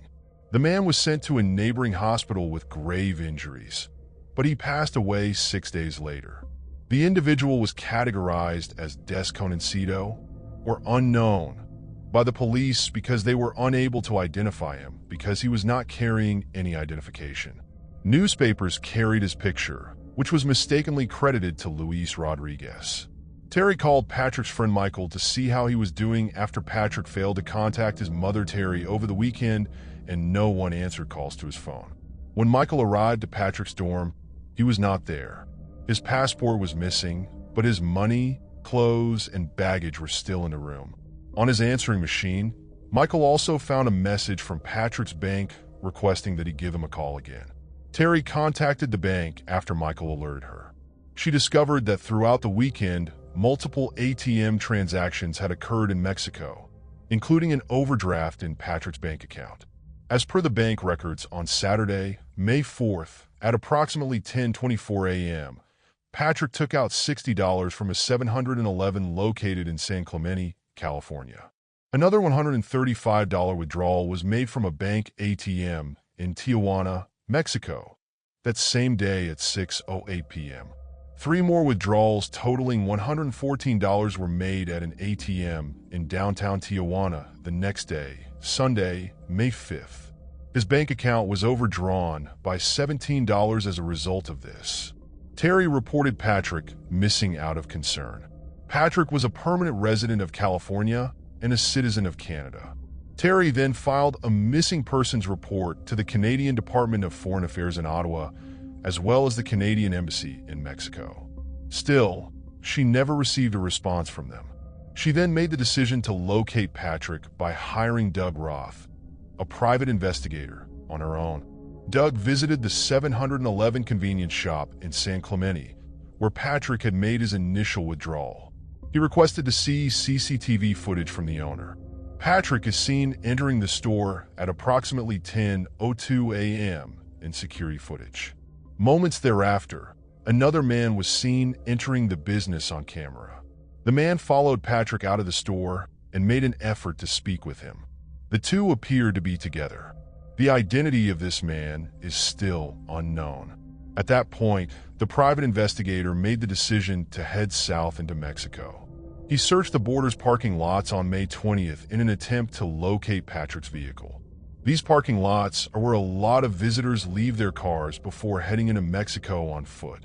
One of the parking lot personnel recognized the car that was still in the lot when Doug showed them the picture of Patrick's vehicle. Mud-caked, the car was parked at the back fence. The rear license plate was unfastened, and the front bumper of the car was damaged. The private investigator peered inside and saw that the driver's seat was excessively near to the steering wheel. The driver's seat was much too close to the steering wheel, which the private investigator noticed. Since Patrick was a big guy, 6'1", it is doubtful that he would have kept the seat that close to the wheel, indicating that someone else had driven the vehicle. Additionally, Doug discovered a partially smoked cigarette in the car's ashtray, despite Patrick's non-smoking status and his refusal to allow others to smoke in his vehicle. Doug checked the radio and discovered that it was set to a Spanish-American station, which Patrick would never have listened to. Doug then showed the parking lot manager Patrick's photo, and the manager offered to assist Doug. The picture was given to the lot manager's Tijuana residing girlfriend. She gave this picture to the morgues, police stations, and hospitals. She soon discovered Patrick's corpse in a morgue. Patrick, the man who was injured in the motorcycle accident, was mistakenly recognized as Luis Rodriguez. Terry journeyed to Tijuana and positively identified her son's remains. All of his belongings, including his Canadian passport, ATM card, car keys, and clothes, were missing, according to Mexican authorities. Mexican officials provided contradictory accounts of Patrick's demise when questioned. They initially claimed Patrick had been struck by a car. Subsequently, they retracted their claim, claiming that he was thrown into the path of an approaching car while riding a motorcycle that had collided with a pedestrian. Then they claimed that he had been flung from the motorcycle after it had struck a pothole while he was a passenger. Current government records state that on May 5th, at around 1 in the morning, Tony Guerra, a motorcycle rider, was traveling east on Avenida Internacional when two people abruptly crossed the street. The rider lost control of the motorcycle and struck Patrick, seriously hurting him. 6 days after Patrick was brought to the hospital, he passed away. Tony claimed he was unsure of who he had struck and was unable to verify if Patrick was the victim. Since he and his companion were rendered unconscious following the collision and just awoke in the hospital, Tony is unaware of what happened to the second pedestrian. Additionally, 2 witnesses reported seeing the motorcycle rider strike Patrick. However, one of them would subsequently claim he did not see the victim's face and could not be certain it was Patrick. Why Patrick was mistakenly identified as Luis Rodriguez is unknown. His picture appeared in the newspaper with false information about his age and weight. He was classified as 27 years old, 5 feet 5 inches tall, and obese. According to the report, he was dressed in white athletic shoes and a blue t-shirt. Patrick was, in fact, 6'1" and a fit 200, dressed in a black Vans sneaker and a tan t-shirt. At the hospital, the clothes he was wearing were destroyed. Authorities in Mexico claim that the misidentification was a genuine error. But other contradictions made private investigators Doug and Terry believe there was a cover-up. Authorities in Mexico claim that Patrick's injuries resulted from the collision, but Doug saw injuries to his face and upper torso as he pummeled Patrick's body. He thought Patrick had been badly battered. Terry requested that her son's autopsy be conducted by the LA coroner's office, but they declined, citing legal jurisdictional issues. Terry requested that her son's autopsy be conducted by the LA coroner's office, but they declined, citing legal jurisdictional issues. After that, Terry employed a separate doctor to conduct an autopsy on Patrick and came to the conclusion that, quote, the conclusions that a car collision caused the fatality are not supported by the data.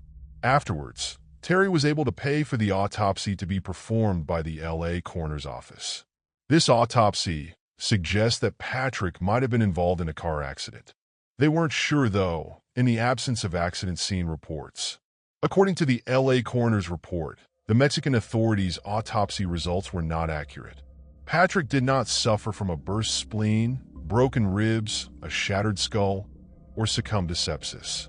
According to the LA coroner's office, Patrick's injuries were not considered lethal in and of themselves. An additional peculiar detail is that on May 5th, at approximately 5 p.m., Patrick remained in the hospital when his ATM card was used 3 times for cash withdrawals, resulting in an overdraft. Patrick was the only one who knew his card's PIN, and it's doubtful that he would have voluntarily disclosed it to anybody else. The parking lot's records revealed that Patrick's car had been driven out after a $60 fee, which was another questionable detail. This occurred on May 15th, for days following Patrick's hospital death. The car was subsequently moved to the same location the next day, where it remained until May 20th, when the private investigator eventually located it.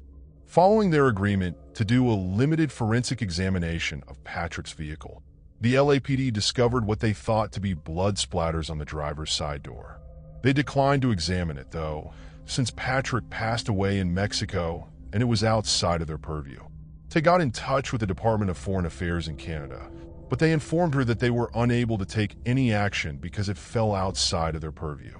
Doug, the private investigator, thinks Patrick may have encountered some sketchy folks in Tijuana while traveling there with another person. Patrick might have been held captive and assaulted until he divulged his PIN. Patrick most likely managed to get away and was fleeing for his life when the motorcyclist hit him and murdered him. While Mexican authorities maintain their accident tale, U.S. and Canadian authorities have declined to investigate the matter since it is outside of their purview. Any public contradictions, according to one of the Tijuana police officers, are a reflection of bewilderment rather than a whitewashing. Citation: there was no murder here. That's only a dream that the private investigator had. To make money, he is instilling concepts in the family's minds. Terry got in touch with Canada's Department of Foreign Affairs, who told her not to proceed since Patrick's name might be tarnished by Mexican authorities. A diplomat claims that police made an unofficial accusation that Patrick was involved in drug trafficking, but they have subsequently abandoned that claim. Although Patrick's mother has been fighting tooth and nail for more than 25 years to uncover the truth about his unexplained death, his case is still unresolved.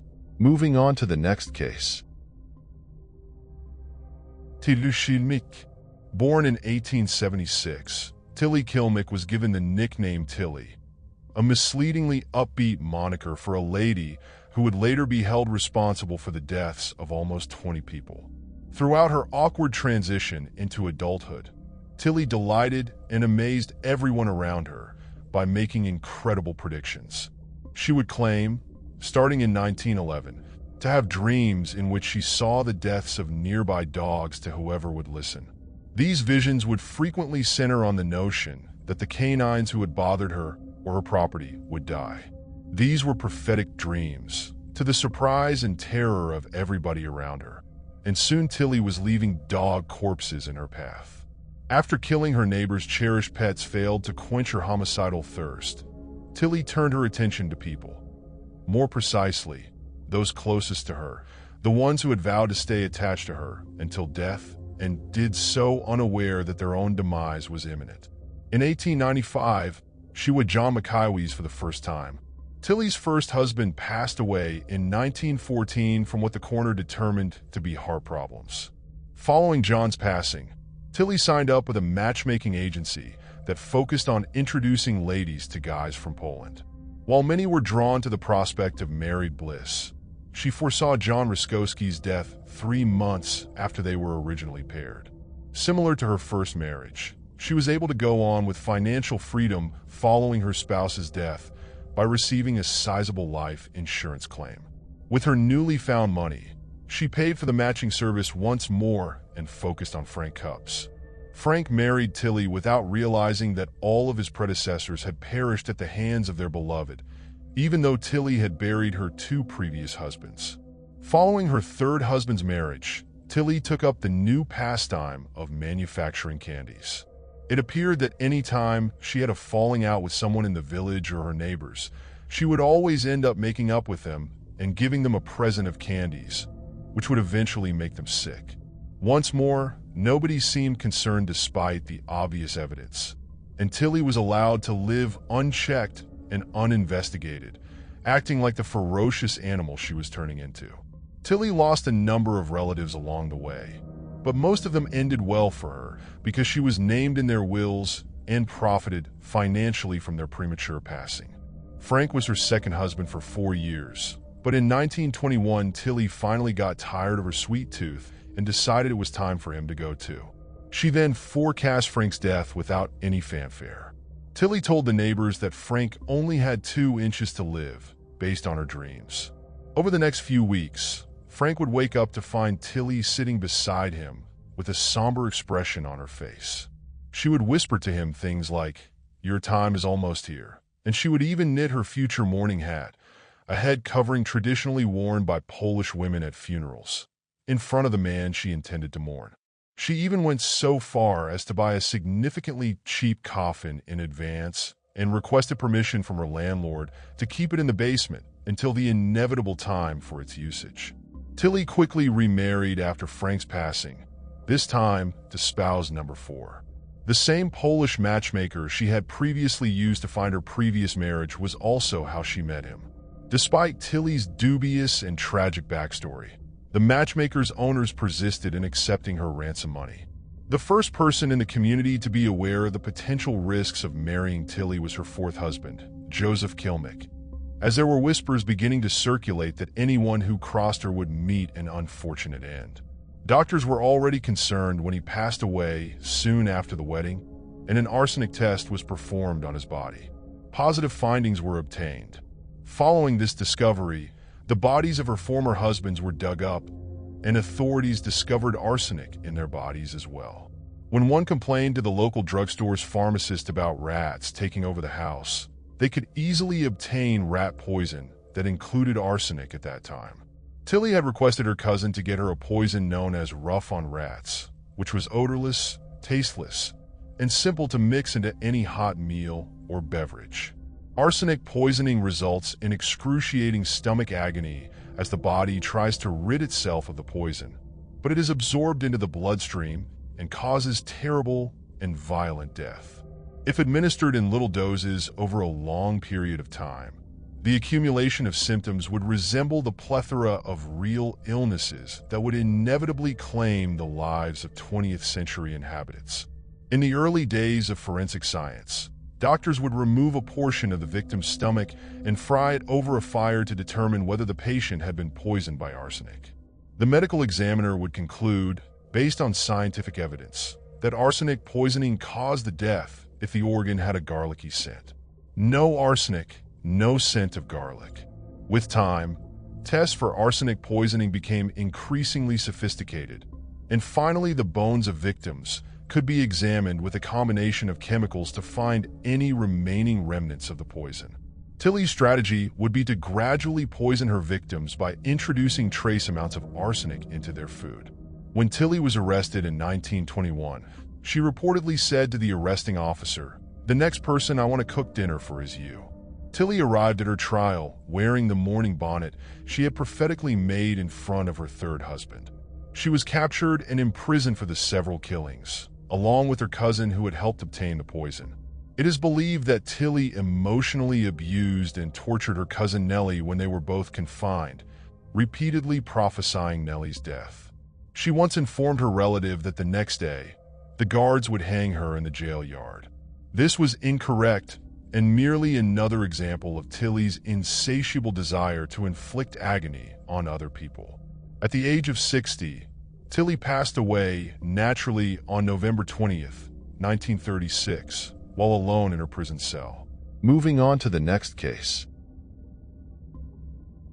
Timothy Evans. Wales is where Timothy John Evans was born in 1924. He was raised without his biological father and, according to reports, had health problems that kept him out of school for extended periods of time. He never acquired proper reading and writing skills as a result. Timothy relocated to the Notting Hill neighborhood of London in 1939. In 1946, he met Beryl Thorley there, and a year later, they were married. They relocated to 10 Rellington Place once Beryl became pregnant. After the kid was born, Timothy was having a terrible time making ends meet on a van driver's salary. Beryl chose to get an abortion when she found out she was pregnant a second time, despite the fact that it was against the law at the time. Timothy informed the authorities that Beryl had passed away under peculiar circumstances a few weeks later. Timothy admitted under interrogation that he had given his wife something in a bottle that a man had given him to abort the fetus, unintentionally killing her, and that he had disposed of the body down a drain. Nevertheless, nothing was discovered by the authorities when they searched the drain. Timothy lied when the police questioned him again. This time, he said that John Christie, the neighbor downstairs, had made the offer to abort Beryl. When Evans got back from work the day of the abortion, Christie informed him that Beryl had passed away during the procedure and that the abortion had failed. He admitted to the police that at first he had lied to avoid going to jail because abortion was against the law.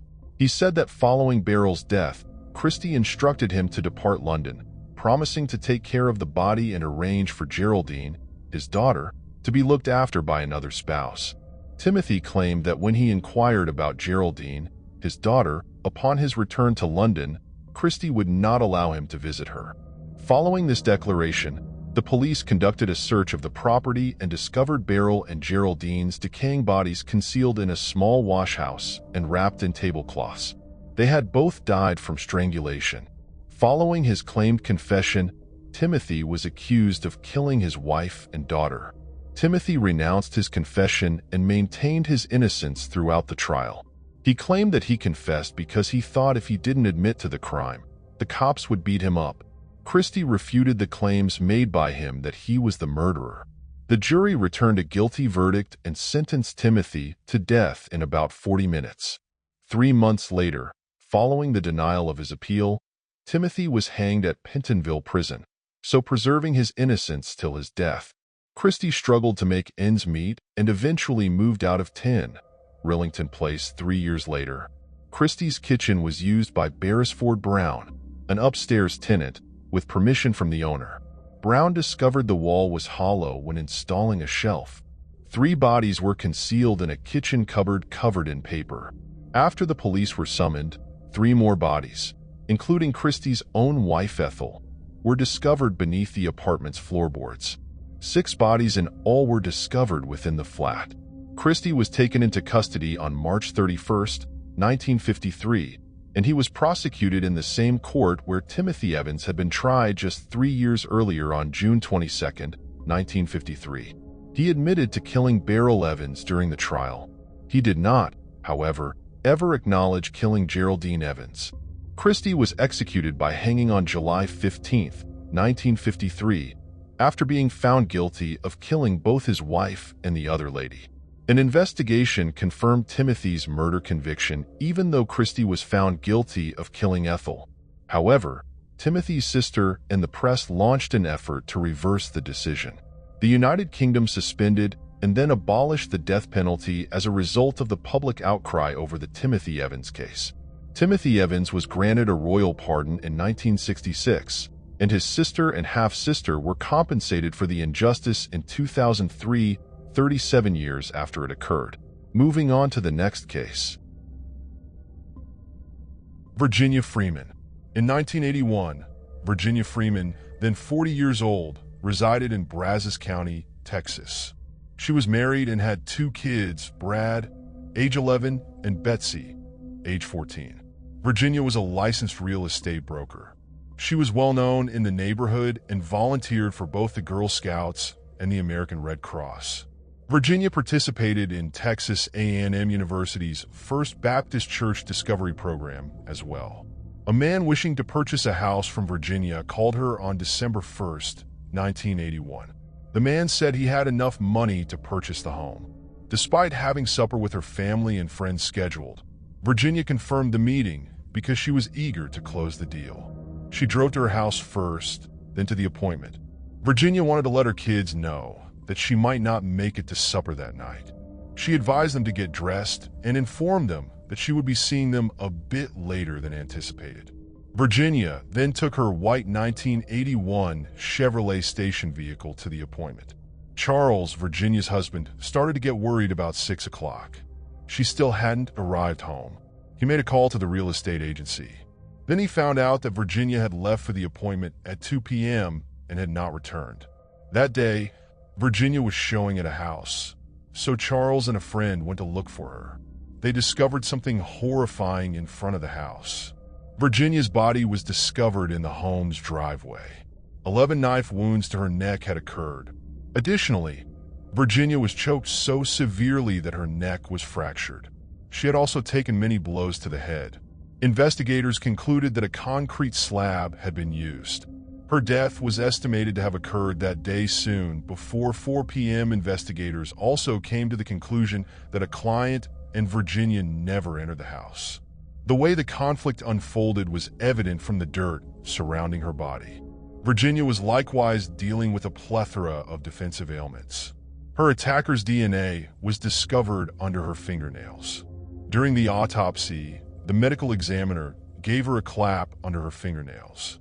Next, it was cautiously placed inside a plastic evidence bag. Researchers were aware that it might be useful in the future when DNA technology advanced. Investigators thoroughly searched the neighborhood in search of any potential leads. A $1,000 reward was offered by Brazos County Crime Stoppers for any information that resulted in an arrest. Additionally, investigators questioned local residents if they had ever seen Virginia driving a white station wagon or seen a man who seemed suspicious. Despite the residents being situated in a remote area, a few witnesses did come forward.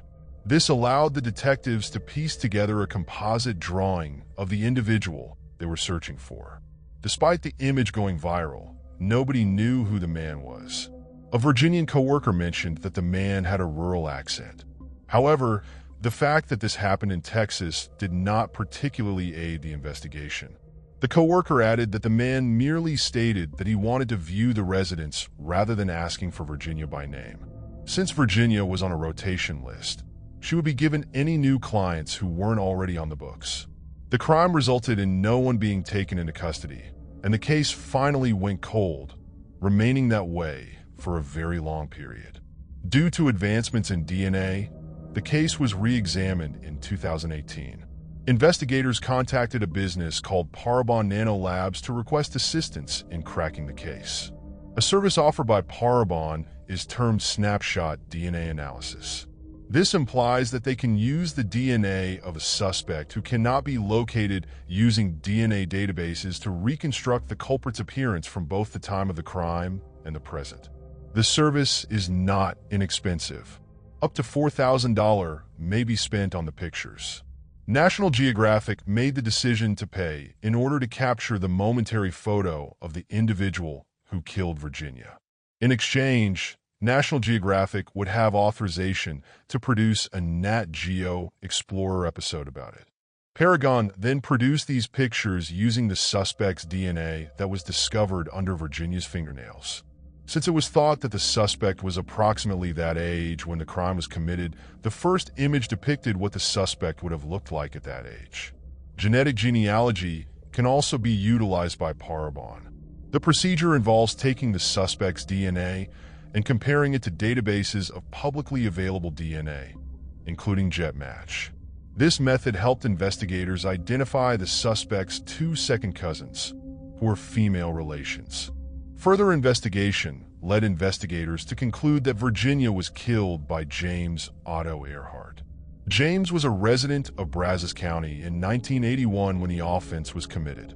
In May 1987, he was found guilty of kidnapping Candy Janelle Kirtland, then 9 years old, and killing her. He was put to death in Huntsville, Texas, on August 11, 1999. Thankfully, his son was discovered by detectives to still be alive. Subsequently, the son offered a DNA sample that could be compared to Virginia's DNA. Investigators conducted a press conference on June 25, 2018. Then it was revealed that they had managed to verify that James had killed Virginia Freeman. According to Sheriff Chris Kirk, the Freeman family, Virginia's friends, the local real estate market, and our community are all relieved and satisfied that the cold case has been solved after so many years of investigation. It is a remarkable illustration of the investigators' persistence and determination in this case. Additionally, we were fortunate to have the chance to benefit from newly developed forensic science technologies, which resulted in a breakthrough. We are overjoyed to have this issue closed at last. Our only sorrow is that James cannot be placed in handcuffs and charged with the crime. Moving on to the next case. William Arnold Newton. In October 1990, William Arnold Newton disappeared from Los Angeles at the age of barely 25. William, a certified beautician, started working as a prostitute in the mid-1980s under the stage name Billy London in order to augment his earnings. His acquaintances observed that he only engaged in porn for financial gain, considering himself a poet and artist. He intended to relocate from Los Angeles to Las Vegas in the autumn of 1990, but his life was savagely ripped from him before he could. William had just finished filming his most recent and last movie when he was last seen alive on October 28th at West Hollywood's Rage nightclub. That evening, the 25-year-old never made it back home. Parts of his mutilated remains were found in a skip close to Santa Monica Boulevard the next morning. Plastic bags held his head and feet when they were retrieved. Investigators told the media at the time of the killing that they had some clues, but couldn't say anything at this time. Nevertheless, it appears that those clues were never pursued, and the case remained unopened for 32 years. Detective Wendy Bairn declared in 2005 that she was reopening the case. She was hoping that technological advancements would assist identify the murderer. Although the reopening of the case attracted a lot of media interest, no solutions were found. William's father informed reporters in December 2006 that the LAPD had informed him that the probe was once again on hold. Later, in 2011, his father passed away. 2020 saw two podcasters take up William's issue and create an email address where tips could be sent. Subsequently, they declared that they had obtained a possible eyewitness report from an individual stating that they had seen the 25-year-old with a man who looked like Jeffrey Dahmer. Dahmer, the infamous murderer, was well known for picking on young guys and mutilating them after he died. It was 1991 when he was captured. The case was still unresolved. The incident was not linked to Daryl Lynn Madden, a self-described skinhead and white supremacist who now identifies as a Jewish woman, until 2023, according to investigators. This connection was first established by an amateur sleuth named Clark Williams, who was trying to find a gay porn producer who was active in the industry at the time in case he had any information regarding Billy Houston's demise when he came across the existence of a porn star from the 1980s named Billy Houston. It was quickly ascertained that Billy Houston, who had pleaded guilty to the 2008 kidnapping and murder of Stephen Domer and her accomplice, Bradley Qualls, was actually Daryl Lynn Madden and was incarcerated at the time. As part of their induction into the Chaos Squad Skinheads gang, she and Qualls had been planning to kill a gay guy, she informed authorities. After luring Stephen Doma into an alleyway, they strangled and beat him with a coat hanger. She went on to say that she then killed Qualls and left the area. Clark Williams, an amateur investigator, found out later that Madden had been questioned for a true crime book. She had hinted to killing someone in Los Angeles throughout the conversation. After that, Clark gave law enforcement all the information he had, and they took up the case with her skinhead buddies in order to rob him, and she had warned him, coolly, that they would probably beat the shit out of him while putting an arm around his shoulder.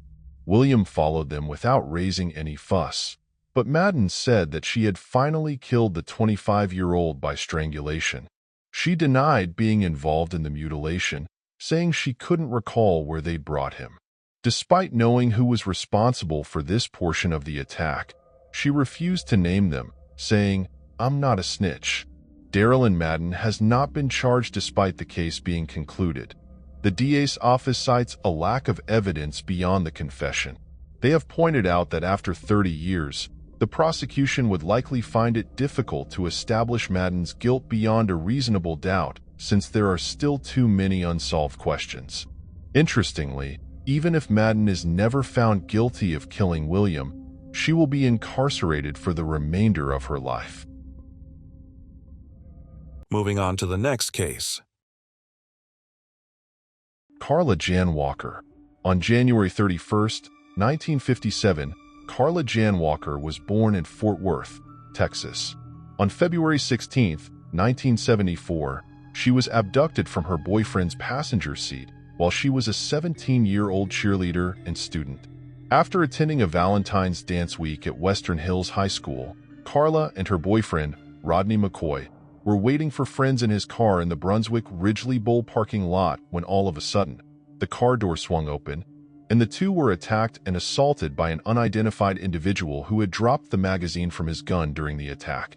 McCoy was struck by the back of a pistol and rendered unconscious while attempting to repel the assailant.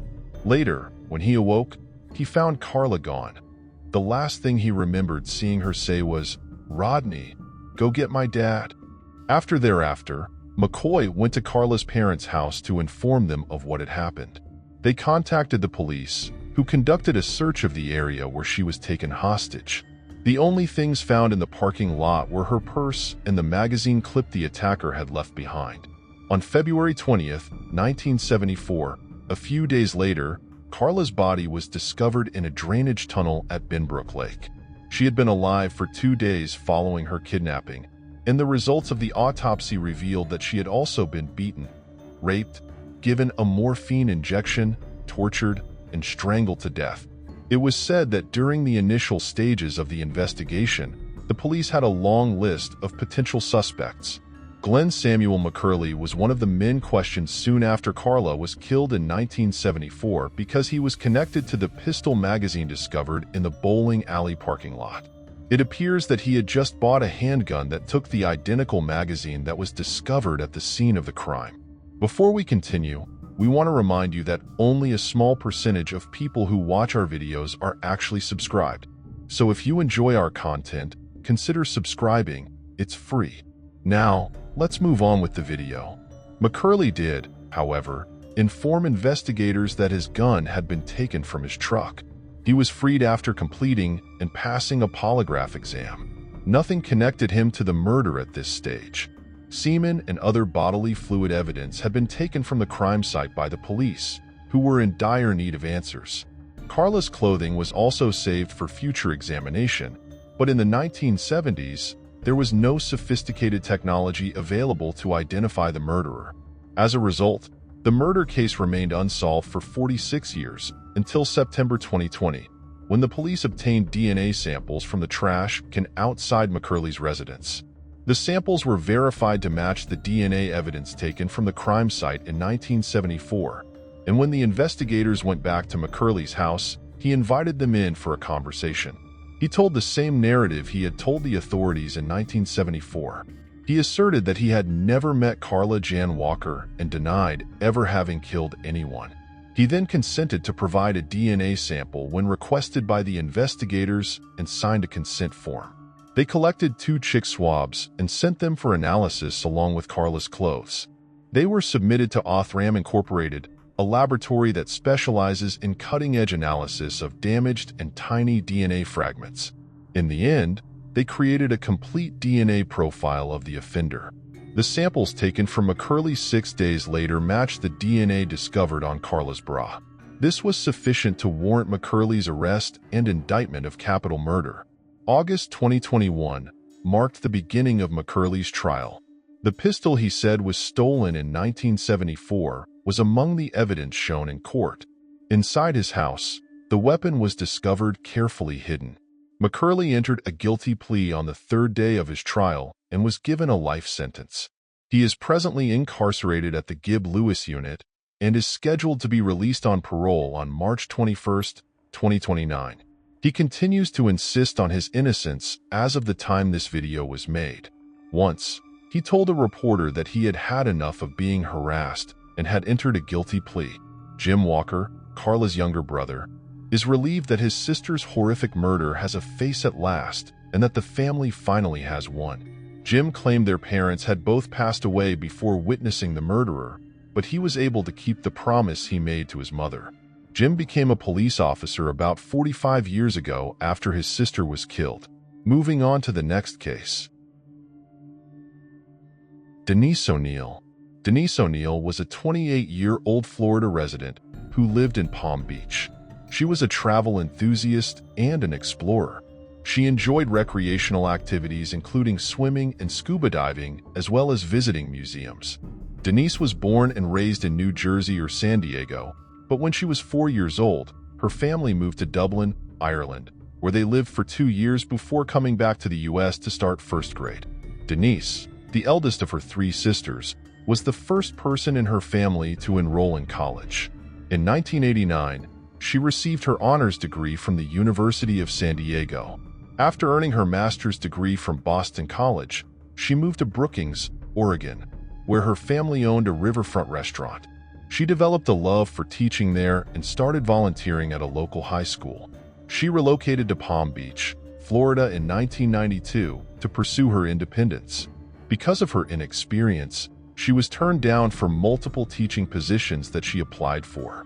Denise was a server at Palm Beach's Charlie's Crab restaurant while she was looking for a teaching position.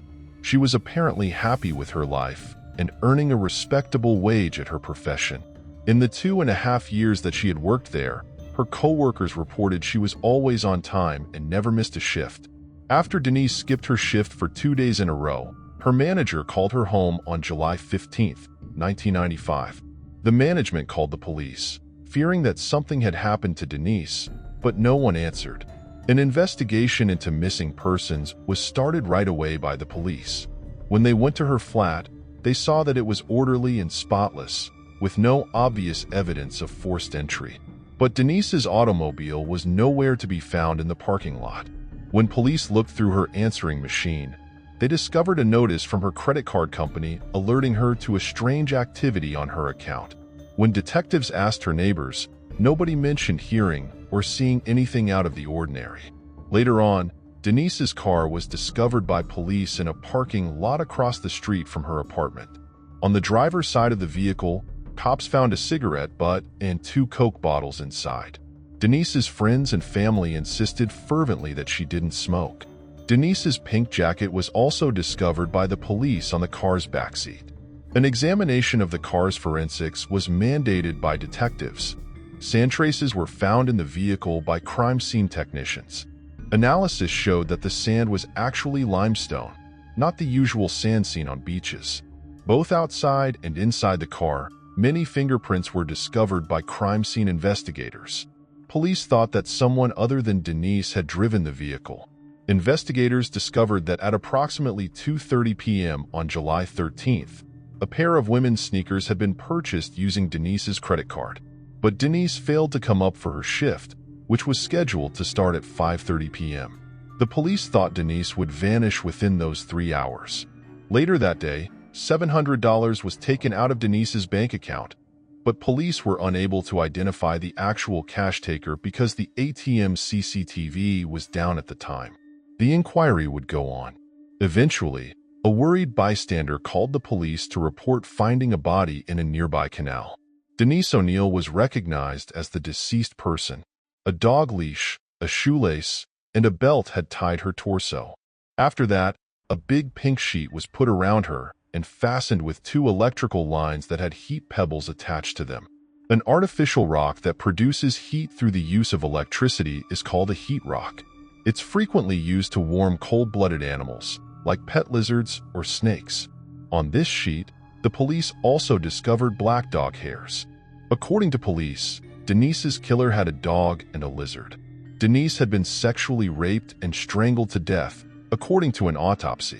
Given that the sand inside her automobile matched the sand at the canal where her body was eventually found, it seems likely that her killer utilized her car to transfer her body. Then, police investigated Denise's neighbors. One of the neighbors appeared in front of the media several times. He maintained, as he did with the police, that he didn't know Denise at all when making these remarks to the media. He went under the name Luis Caballero and lived next door to Denise. Luis's neighbors would soon tell detectives that he kept a boa constrictor snake and a chow dog as pets. When questioned, Luis denied having anything to do with Denise's death. Other than the occasional hello, he said he had never spoken to her. Luis had serious financial problems and was unemployed at the time. In addition to overdue rent, he owed over $6,000 in outstanding phone bills from using phone sex lines. When police examined Luis's residence, they discovered a number of clues that pointed to him as the murderer. Police used a search order to enter his house and discovered a sizable terrarium with a boa constrictor inside. They discovered his pet dog elsewhere in the house. The impressions at the bottom of the terrarium appeared to be consistent with the heated rocks. Additionally, they discovered a black shoe devoid of shoelaces. A black shoelace had been used to bind Denise. Crime scene investigators discovered blue fibers between the hinges of the scissors and bloodstains on the bedroom carpet. Denise had been wearing a blue top at the time. Even though the dog and the boa constrictor provided sufficient circumstantial evidence of Luis's culpability, Denise's gym membership card was the most damning piece of evidence that the detectives discovered. It was hidden beneath a box made of cardboard. Although Luis claimed that Denise had never entered his flat, authorities think that she was forcibly forced there after being abducted. Investigators determined that Denise understood her life was in danger while she was being held captive and left the gym membership card for them to find. When the police asked Luis if he had ever been inside Denise's automobile, he said that he had never been inside. Yet, the police discovered his fingerprints within the vehicle. Luis abruptly altered his account and said that his roommate and buddy, 19-year-old Isaac Brown, was the murderer and that he was an unintentional witness when the police showed him the incriminating evidence. But according to Isaac, Luis was the actual murderer. He claimed that Luis had been wanting to rob and kill Denise for a while and was in financial need. Denise's automobile also included eyes research. It was found that Denise's body was thrown at the canal by the two men who had murdered her. The two murderers then decided to share a dinner at the International House of Pancakes, a sit-down restaurant. Officers visited the eatery to interrogate staff members. They asserted that there were actually 3 clients there, not just 2 men. This implied that Denise's death was actually caused in part by a third man. Remarkably, neither Luis nor Isaac had ever brought up a third man. After reviewing Luis's prior criminal history, investigators discovered a man who had assisted Luis in stealing an automobile. The name of this accomplice was Robert Messer. It was then established that Denise's automobile had his fingerprints on the inside as well. When Robert was taken in for interrogation, he stated that he had simply assisted Luis and Isaac in disposing of Denise's body and that they were the ones who had killed her. Only Luis was linked to Denise's sexual assault by a DNA test. Denise was doing her laundry when Luis grabbed her and dragged her inside his flat, according to the police, who believe Luis plotted the attack. They think that after that, Luis and Isaac bound her and had her disclose them her ATM PIN. They believe that Luis left Denise and Isaac in the flat after stealing the ATM card and taking all the money he could. Detectives speculated that Denise managed to slip her gym membership card under the cardboard box while Luis was away. Not realizing that Denise had left a hint, Luis sexually raped Denise and strangled her to death on the way back after picking up Robert Messer. The callousness of the individuals who were able to toss Denise's body into a canal and then walk into an IHOP restaurant is noted by detectives. Charges against Luis Caballero included kidnapping, sexual assault, and Denise O'Neal's murder. He received a death sentence. After being found guilty of manslaughter, Robert Messer was given a 15-year prison term, although he was only released after serving just 5. After being found guilty on 5 charges, including second-degree murder, Isaac Brown was given a life sentence without the chance of release. Cancer claimed Luis Caballero's life in jail in 2013. Those closest to Denise remarked that she may have stopped countless more heinous events from occurring because of her bravery and fast thinking under pressure. Moving on to the next case. Fawn Cox. In Kansas City, Missouri, 16-year-old Fawn Cox resided with her parents and two younger sisters. Fawn was an outgoing and kind adolescent who liked to go camping and swimming. She helped her parents take care of her younger siblings and took an active part in church activities. Fawn, a junior at Northeast High School, worked as a cashier at Worlds of Fun, a theme park in Kansas City, and she had a boyfriend. Fawn had been working late at the theme park on July 26, 1989. She was picked up and brought home by her mother and sister at 11 o'clock when her shift ended. She stated she was exhausted and had to go to work the next day, so she went straight to bed. Usually, Fawn's younger sisters, Felisa and Amber, would sleep upstairs with her in the adjoining room. But since there was no working air conditioning on the upper floor and it being a hot summer night, Felisa decided to sleep downstairs while Amber went out to watch the kids. Fawn was left to sleep alone herself on the house's upper level as a result. Fawn's alarm clock went off the next morning at 9:30 a.m. in an attempt to get her to wake up for work. But when Fawn failed to turn off the alarm clock, her sister Felisa and mother Beverly went upstairs to look into it. When they went into her room, they saw something horrifying. Laying lifeless in her bed was Fawn. The family called the police right away. After examining the crime scene, detectives deduced that the murderer had entered the house through an open window on the upstairs, perhaps by scaling a trailer that had been parked there. The trailer was always parked there since her father used it for work. Once in her bedroom, the murderer attacked her sexually and used a nightgown that had been taken from Amber and Felisa's room to strangle her. Fawn's family reported to the police that evening they had heard nothing. Any noise from upstairs had been drowned out by their noisy air conditioner. Felisa said to the police that their family dog was barking and behaving anxious between the hours of 12 and 2 in the morning, but she thought this was because the dog was expecting.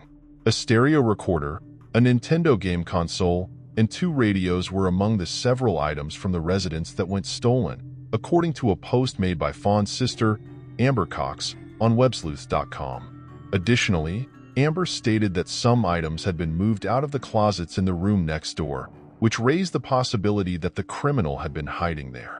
Police suspect that the killer or killers knew the family and were familiar with the layout of the property since they broke into the house while Fawn's father was sleeping and her mother and sister were out picking her up from work. Blood and semen samples were among the several pieces of evidence that the police gathered from the crime site.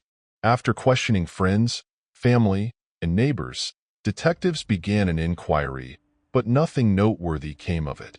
Before long, a witness identified the 3 teens as members of the 9th Street Dog Gang and located them at the crime scene. But afterwards, the witness renounced their testimony for unclear reasons. That being said, the men who were recognized as Christopher A. Yates, Leonard C. Crucis, Timothy E. Roberts, and asked them questions. Unknown to the other males, one of the suspects admitted to spending the evening at Fawn's house and stole a few things. Additionally, he reported to the police that a record player's handle broke whilst passing it around and removing it from the house. He said to the police that he had concealed the handle outside the home under a shrub. He would later retract his claims, but oddly, the handle was discovered by the police in the same location. It has been reported that the Nintendo was taken from the house by one of the suspects. His family identified the Nintendo he was attempting to sell them after reading about it in the news as something that had been taken from Fawn's home. After the family informed the authorities, all 3 of the kids faced charges related to the death of Fawn. Nevertheless, a few months later, the charges were withdrawn due to the inconclusive results of a DNA test conducted on the individuals and compared with the DNA collected at the crime scene. People thought the 3 teenagers were responsible for Fawn's murder for years. Eventually, the case would get cold. When DNA from the crime scene was put into Cody's in 2000, no matches were discovered. Afterwards, The police collected DNA samples from the juvenile suspects who were first charged in the case and conducted follow-up interviews with them. The results unequivocally demonstrated that the DNA did not belong to any of the three people, contrary to the detectives' hopes that advances in DNA technology would connect the three to the crime. Considering that one of the suspects was discovered in possession of the Nintendo that had been taken from Fawn's home, this discovery seemed puzzling. Fawn's family lost hope that they would ever get closure as the years passed. Fawn's family became aware of genetic genealogy testing in 2018 and pushed for it. However, the police informed them that there wasn't enough money for this kind of testing. The department refused to let Fawn's family pay for the testing on their own, despite their offer.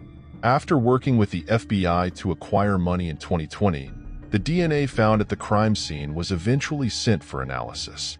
The family got the much-needed response in a matter of weeks. Donald Cox Jr., the person who killed Fawn, was ultimately identified by the police on November 11, 2020. He was the older cousin of Fawn by around 5 years. He had been to the family's residence a number of times, so he knew the layout of the house as well as the schedule.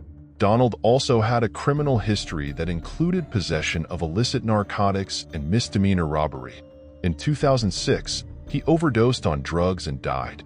The medical examiner had looked into the death because it seemed strange, and they had preserved a sample of Donald Cox's blood that helped connect him to the crime. Whether the three people who were arrested in 1989 were ever directly engaged is still up for debate. Fawn's family believes that Donald may have worked with the three youngsters to break into the house that evening rather than acting alone. But only Donald was responsible for Fawn's sexual assault and death. Some speculated that even though the three adolescents might have been in the house, it's possible they did not witness the murder. The family stated in a message on the podcast Bitter Endings that they just want to know the truth and do not want to bring charges against the three people. The family claimed that although this has brought them some comfort and closure, the explanations remain unsettling. Moving on to the next case. Isabella Guzman. 18-year-old Isabella Guzman killed her mother viciously in their Aurora, Colorado, home in August 2013. She gained notoriety online for her peculiar demeanor in court. Despite having mixed ancestry and Hispanic ancestry, Isabella Guzman was born in the U.S. in June 1995. Her biological parents, Robert Guzman and Yumi Hoy, were divorced. Therefore, she came from a troubled home. It was said that Isabella Guzman had behavioral problems from a young age. Because of this, when she was about 7 years old, her mother Yumi Hoy sent her to live with her biological father, Robert Guzman. Isabella Guzman finally returned to live with her mother, but during her adolescence, she remained unruly and rude, leading to her dropping out of school. By August 2013, when Guzman turned 18, things had quickly gotten worse between her and her mother. Guzman's stepfather, Ryan Hoy, said that she started acting disrespectfully and menacingly toward her mother. Although the exact cause of this is unknown, a source claims that Isabella Guzman's parents were unable to provide her with the kind of life she desired due to her bad upbringing, which is why she was often attacking her mother. Yumi Hoy hoped Isabella Guzman would comprehend the family's predicament when she reached adulthood. That does not seem to have happened, since Guzman and her mother got into a very heated altercation on Tuesday, August 27, 2013, which resulted in Guzman spitting in her mother's face. The following morning, Yumi Hoy's daughter sent her an email with the three-letter phrase, "You will pay," in it. Hoy made the decision to call the police, afraid. That afternoon, they visited the home and had a conversation with Guzman. They informed her that if she didn't respect her and obey her mother's rules, she could be legally ejected. Hoy also called Guzman's biological father and pleaded with him to come talk to his daughter in an attempt to give Guzman more senses. That evening, Robert Guzman paid a visit to the home.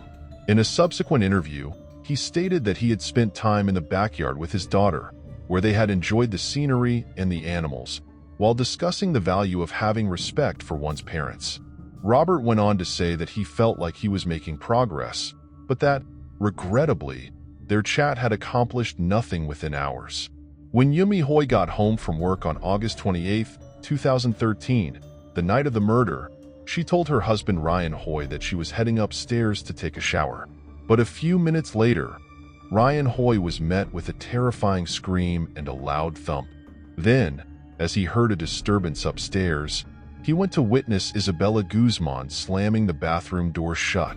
Guzman had locked the door and was pressing against it from the other side when he attempted to enter. He hurried back downstairs to dial 911 as soon as he noticed blood leaking out of the door. Ryan Hoy heard his wife exclaim, "Jehovah," and then he saw Isabella Guzman unlock the door and walk out with a bloodied knife, according to the Huffington Post. Guzman left the restroom without saying anything to Ryan. When she walked past Ryan Hoy, he said she was just looking straight ahead, as if she was in a trance. Ryan entered the restroom at the perfect moment to find Yunmi Hoy's nude body lying on the ground with a baseball bat next to her. There were reports that Yunmi Hoy's body was covered in stab wounds. Ryan tried to bring her back to life, but it was too late. She had passed away. It was eventually discovered by investigators that she had been stabbed at least 79 times in the head, neck, and chest in addition to having her throat cut open. When the police came, Isabella Guzman had already made her quick escape from the crime site.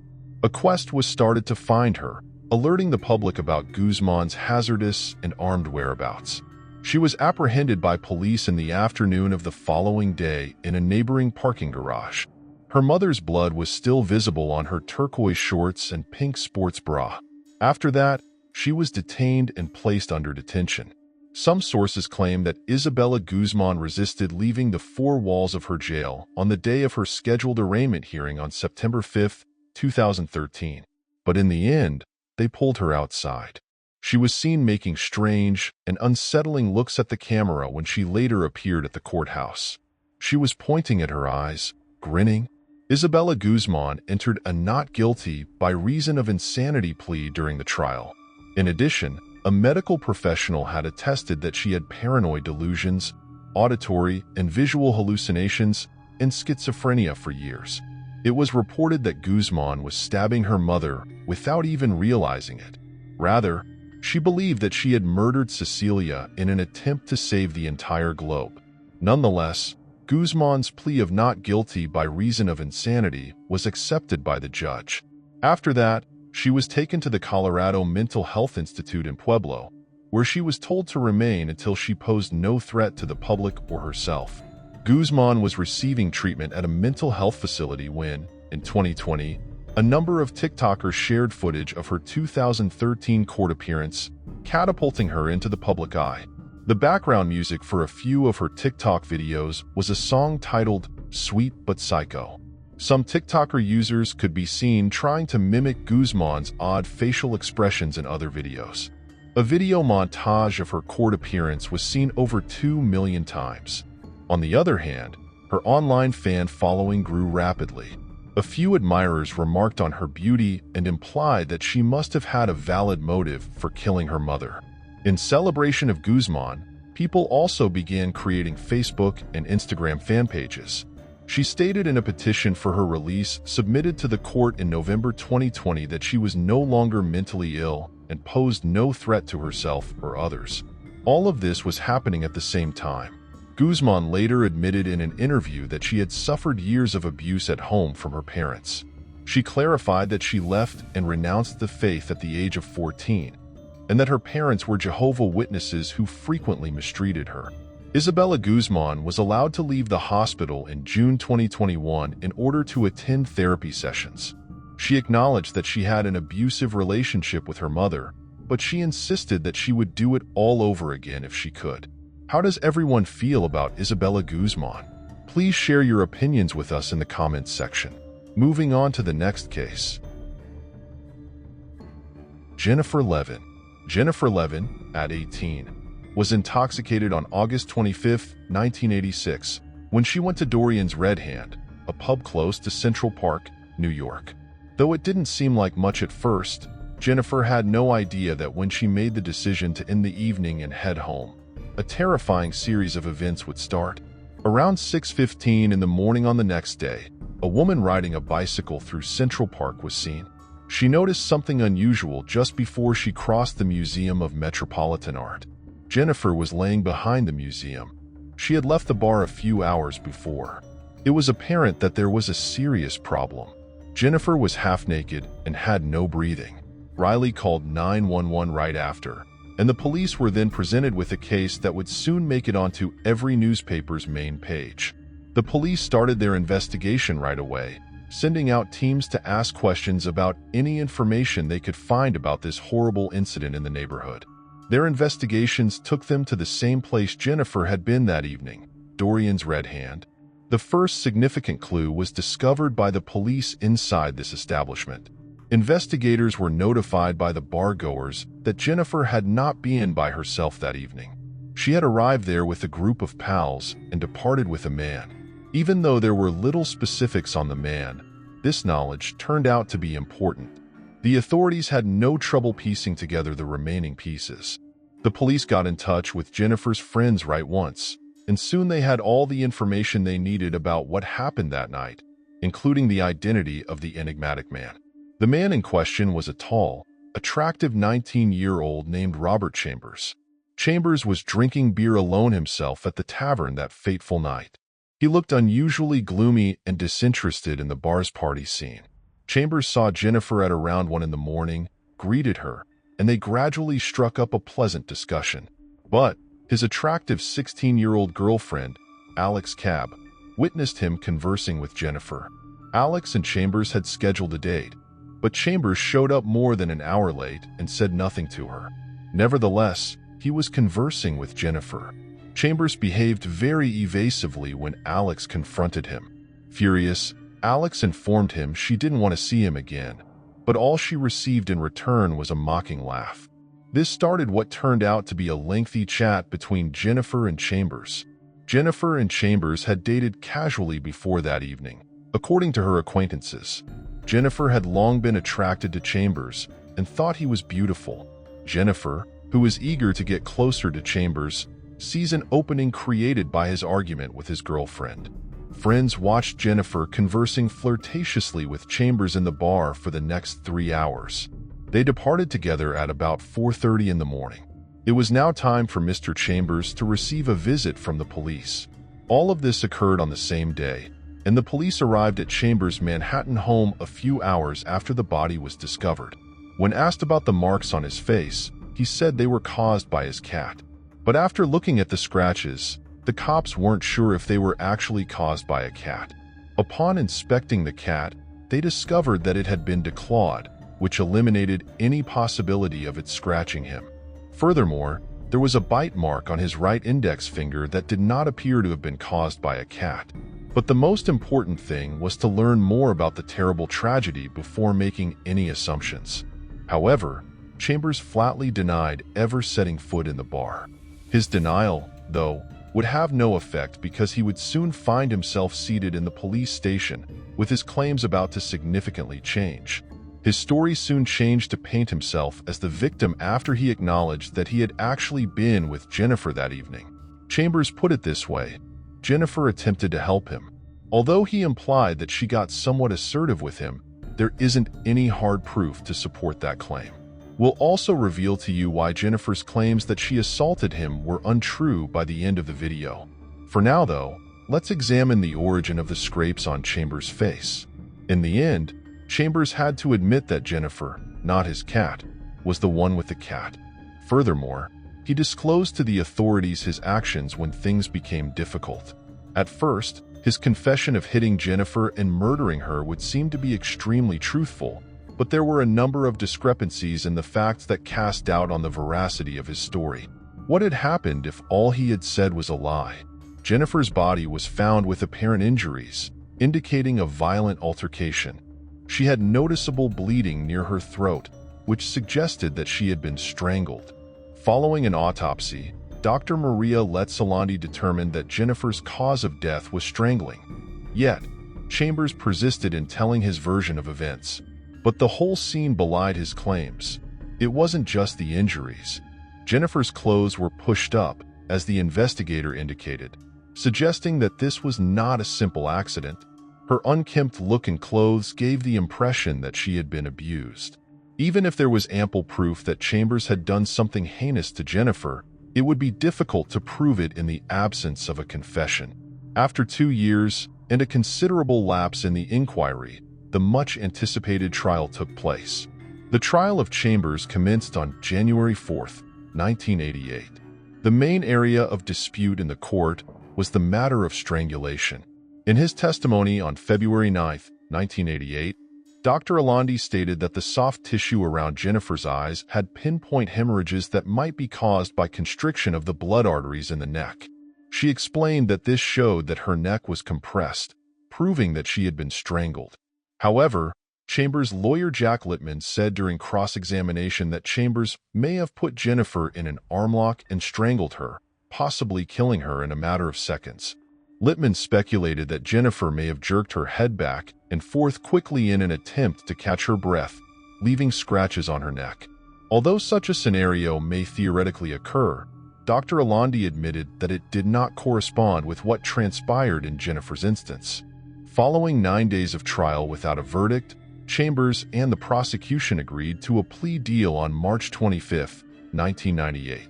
Chambers accepted a sentence of 5 to 15 years after entering a guilty plea to first-degree manslaughter.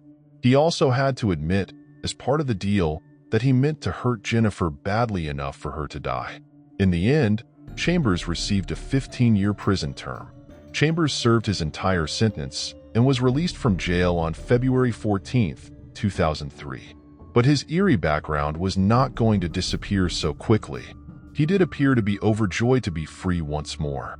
However, he was going to be surrounded by the unsolved questions from 17 years ago once more. In a 48-hour interview, Chambers gave a far more thorough account of events than he had disclosed before completing his time.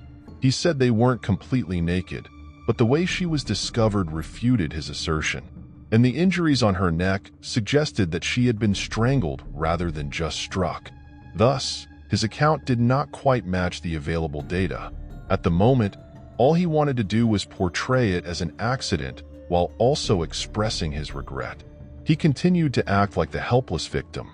In response to the question of why he chose not to call the police, he gave a straightforward response that, on its face, defies criticism.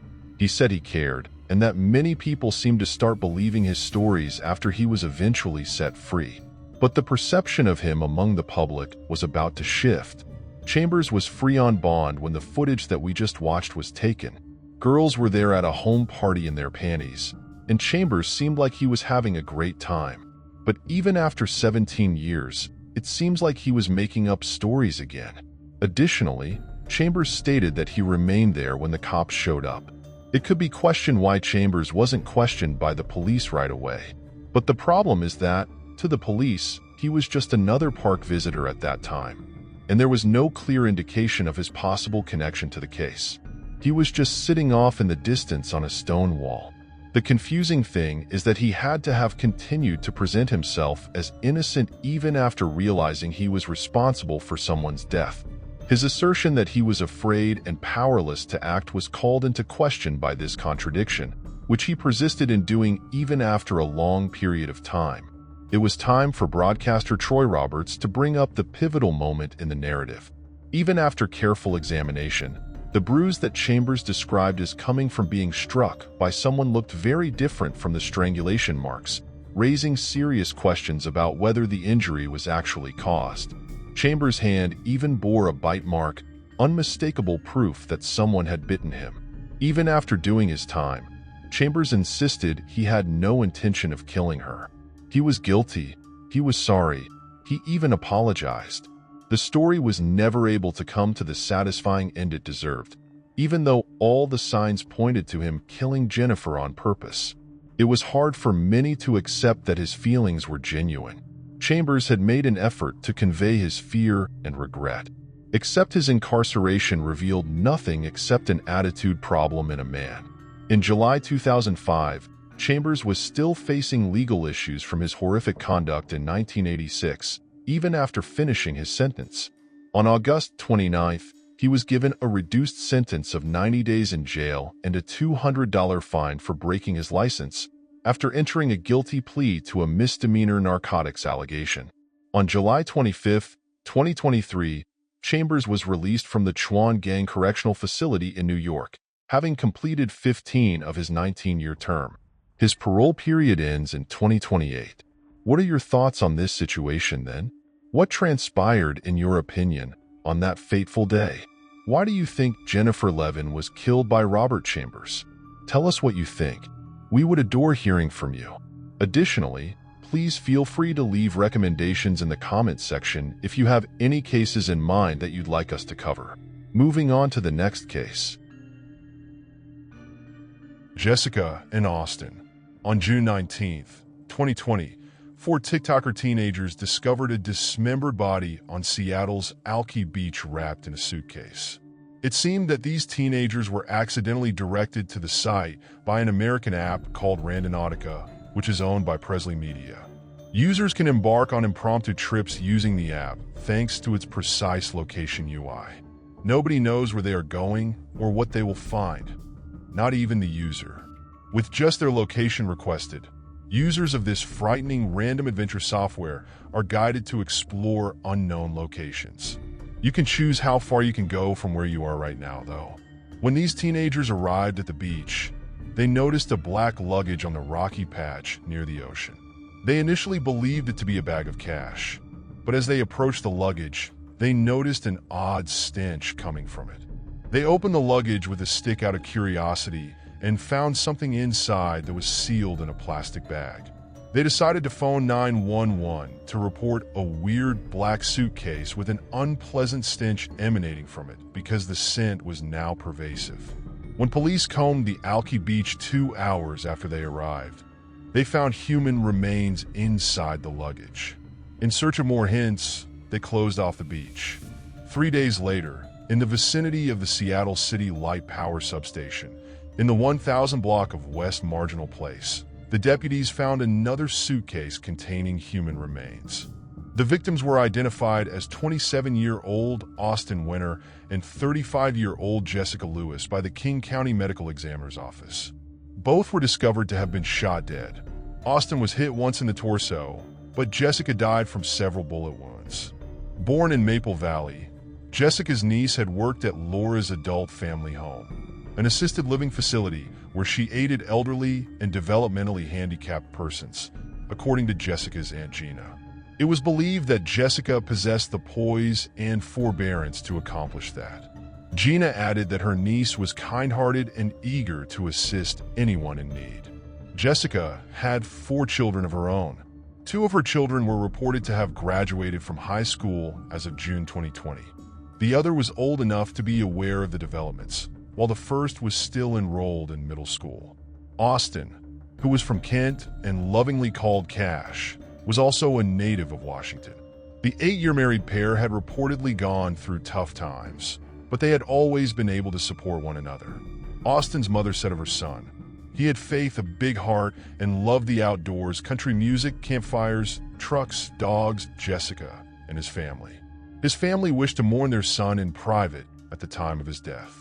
Following inquiries with the victim's relatives and acquaintances, the police learned that the couple was last observed at a residence on Burion's Ambaum Boulevard South. Michael Dudley owned the house, the police were informed.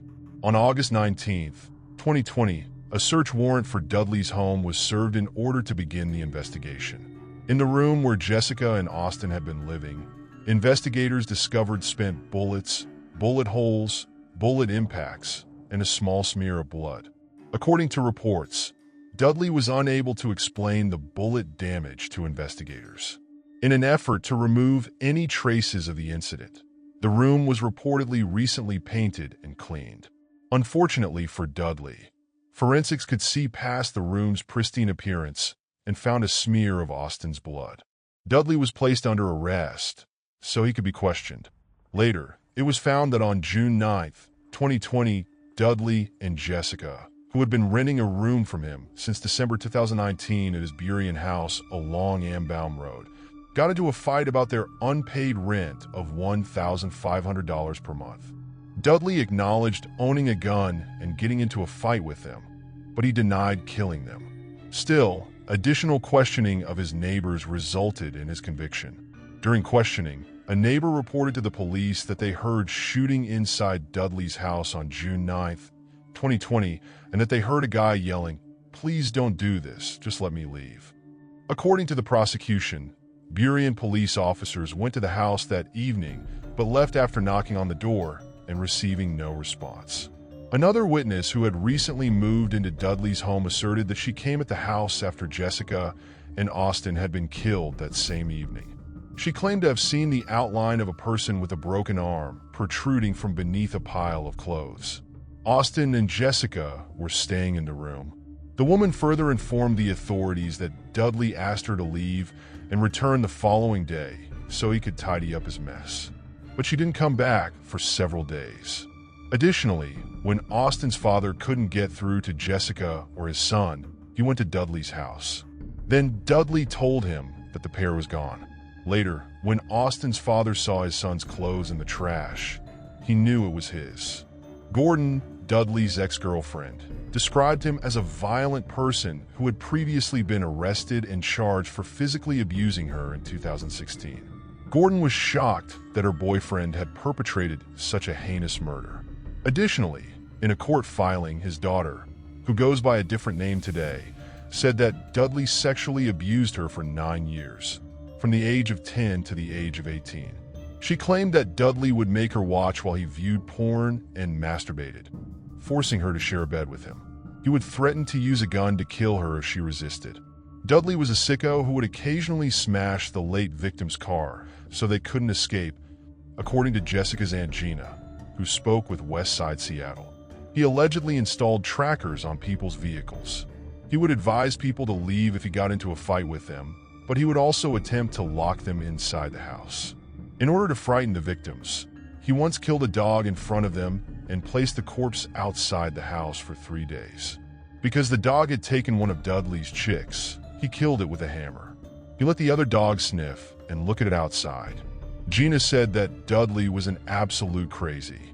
She added that there had once been a dispute between Dudley and an electrician employee. Even after telling the man to go, Dudley would not allow him to. A 911 call was made after he threatened the man with a gun once more. Prosecutors claimed that Dudley shot both victims, butchered their bodies, and then packed the bones in a luggage that he dumped into various bodies of water. 10 days later, 3 teenagers were making TikTok videos on West Seattle's Alki Beach when they came across the suitcases containing human body parts. They documented their horrible discovery. However, TikTok came under fire for not taking down the explicit video as it quickly racked up 30 million views. Given that no footage of the victim's actual body was included, the social networking site argued that the video was not explicit enough to be taken down. However, the video was then taken down from TikTok or by the adolescent who uploaded it there after a few months. The haphazard way that Jessica and Austin's bodies were dissected originally sparked speculation about whether Dudley committed the act alone. After 2 years, Mike Dudley was convicted guilty of Austin Winter and Jessica Lewis's second-degree murders. Dudley will be sentenced on March 10, 2023, and his sentence may include a life sentence without the prospect of release. The deceased couple's families, who were present in court, applauded the guilty convictions and declared that justice had been done. Michael Dudley is no longer in the world, according to Charlene Creans, Austin's mother. That way, everybody may sleep soundly tonight. Austin and Jessica's souls should continue to rest in peace. Please share your prayer in the comments for the victims. Moving on to the next case. Christy Mirr. Christy and Mirr, a 25-year-old school teacher, shared a 3-bedroom townhouse in East Lampeter Township with a female flatmate. Christy awoke on December 21, 1992, and got ready for work. Her flatmate was off to work already. A man grabbed her and pushed her back inside her flat just as she was ready to leave. Harry Goodman, the principal of the school, called Christy's home at 9 in the morning after she failed to arrive, but nobody answered. A few minutes later, he tried to phone her again but received no response. Harry made the decision to check up on Christy because her house was close to the school. The door was ajar a little when Harry got at the residence. Christy was dead on the floor when he forced it open. She had suffered significant head and neck injuries, been sexually raped, and had been strangled by hands and clothing. He called the cops right away. Her time of death was established by the police to be between 7 a.m., when her flatmate typically went for work, and 7:45 a.m. Christy had been battered with an instrument that was found inside the residence, and there were no signs of forced entry. Semen samples were taken from the crime scene to gather DNA. Mirr likely knew her killer or opened the door expecting to meet someone else, according to investigators. An uneasy aura surrounded a married guy, 20 years her senior, who had surprised her the day following her death by bringing flowers to the primary school and claiming he was unaware of her passing. He was later cleared, but it turned out he was Christy Mirr's secret boyfriend. The hunt for Christy's murderer did not yield much in the years that followed her death. A public description of the suspect was made available. Authorities said they were searching for a man who was seen approaching Mirr's house after parking a medium-sized automobile across the street from her residence. They identified him as a white man with muscle who drove a white vehicle, either a Toyota, a 1993 Dodge Shadow convertible, or a 1999 Dodge Daytona ES. But no fresh leads turned up. After questioning more than 1,500 suspects, the police were unable to locate any leads. A little over 60 males were ruled out as suspects by forensic testing. In March 2017, 25 years after the case was closed, police made the decision to submit the semen samples discovered at the crime scene to Parabon Nanolabs, a business that specializes in DNA phenotyping, a technique that uses a person's DNA sequence to forecast their look. As of November 2017, Parabon had created rough drawings depicting the appearance of Christy's murderer at the ages of 25, 45, 55. The murderer was most likely 3/4 Caucasian and 1/4 Latino, with pale skin, brown or hazel eyes, and black or brown hair.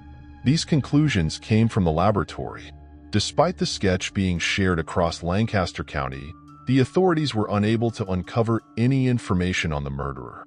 Then, in 2018, Parabon uploaded the DNA sequence that was retrieved from the crime scene to the GEDmatch database, which matches DNA sequences to identify a person's potential ancestors and relatives. Investigators were told by Parabon in May 2018 that a highly significant match to the DNA sequence had been discovered on the GEDmatch database. The person whose DNA matched was probably the murderer of Christy Mirr's relative. Soon after, investigators focused in on 49-year-old Raymond Rowe, who would have been 24 years old in 1992 and resided only 4 miles from Christy's residence at the time of her murder. Rowe was a devoted churchgoer and a father who had been married 4 times. In addition, he was a local star in Lancaster County and a DJ at both big and small clubs. He had his own business, Freeze Entertainment, and was known by the moniker DJ Freeze. He also owned and operated a DJ equipment rental business and DJ school. Raymond Rowe was the DJ for a school dance in the area on May 31st. At the occasion, detectives went undercover.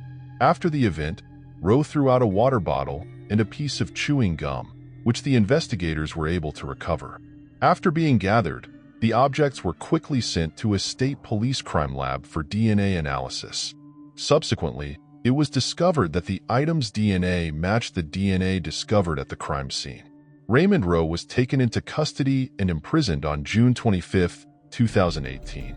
When Raymond Rowe did eventually come clean, he did not give an explanation for why he had slain, strangled, and raped Christy Mirr on December 21, 1992. Prosecutors have not either. Rowe entered a guilty plea to first-degree rape, burglary, and murder. He received a life sentence without the chance of release. Moving on to the next case. Morgan Taylor Lund. The Oshkosh Police Department received a panicked call on February 18, 2023, reporting an issue at the residence located in the 500 block of Jefferson Street. According to the caller, his sister had lost her mind and her former boyfriend had suffered serious injuries. One of the first officers on the scene, Officer Bennett, saw what looked like a scene out of a horror film. Megan Taylor Lund, 22, was there, sobbing uncontrollably and trembling, as the blood-splattered mess of a house covered in blood covered everything. She had used a pair of scissors to stab her former partner 19 times not too long ago. Morgan appeared normal and in perfect health. Why, therefore, did she stab her former boyfriend in such a horrible way? What mysteries might lie behind those closed doors? There are few information available about when and where Morgan met her ex-boyfriend, whose name she never revealed, but they were thrilled to begin their life together. Their joy reached no limits as they brought their daughter into the world at the beginning of 2022. However, all altered on February 18, 2023, when their happiness was shattered and their lives drastically transformed. The first person to respond to the 911 call was Officer Bennett. A wave of shock overcame him as soon as he entered the house and got to the top of the stairs. The upper chamber had become a macabre scene due to the blood splattered throughout and total disarray. Everything about the house seemed out of order, suggesting the seriousness of whatever had happened within. He spotted a girl. She was blonde. She was clad only in a large blue UCLA sweatshirt as she stood there. He was drawn to her, nevertheless, by the unsettling sight of blood all over her hands, feet, arms, and front and back. She was completely absorbed in a shirtless man as she leaned over the back of a black sofa in the living room. She applied firm pressure on his shoulder and chest, as if in a last-ditch effort to assist him. They didn't take long to get the seriously hurt man immediate medical attention. Then, focusing on Morgan, they walked over to her to see how she was doing and to find out what had happened. Morgan was shaken and troubled. She appeared completely broken and perplexed by what had just occurred, the officer noted. She was wailing and sobbing and pleading for help. As one policeman attempted to calm her down and encourage her to speak, another went up to her brother, Ethan, in an attempt to put together what had happened. Ethan heard the loud noises and knew something wasn't right when he eventually opened his door. At that moment, he discovered Morgan's former partner lying on top of her, both covered in blood. Even though he was making a valiant effort to hold her back, Morgan continued stabbing at him as if she were under some sort of evil enchantment. It was a terrifying scene, rife with confusion and terror. In order to determine whether Morgan was motivated to commit such a horrible deed by outside forces, the officer had to question her.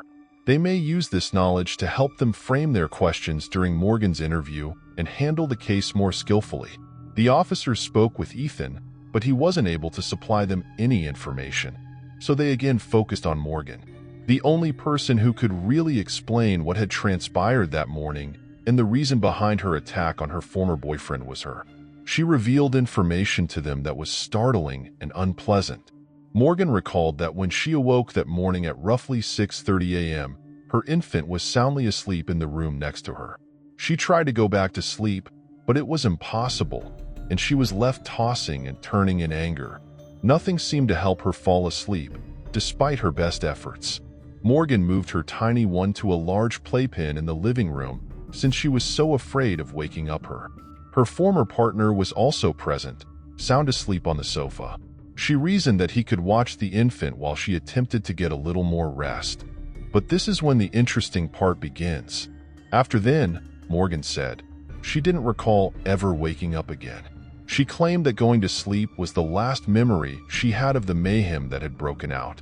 This implied a lapse in her recollection prior to and during the violent episode, giving the narrative an enigmatic new turn.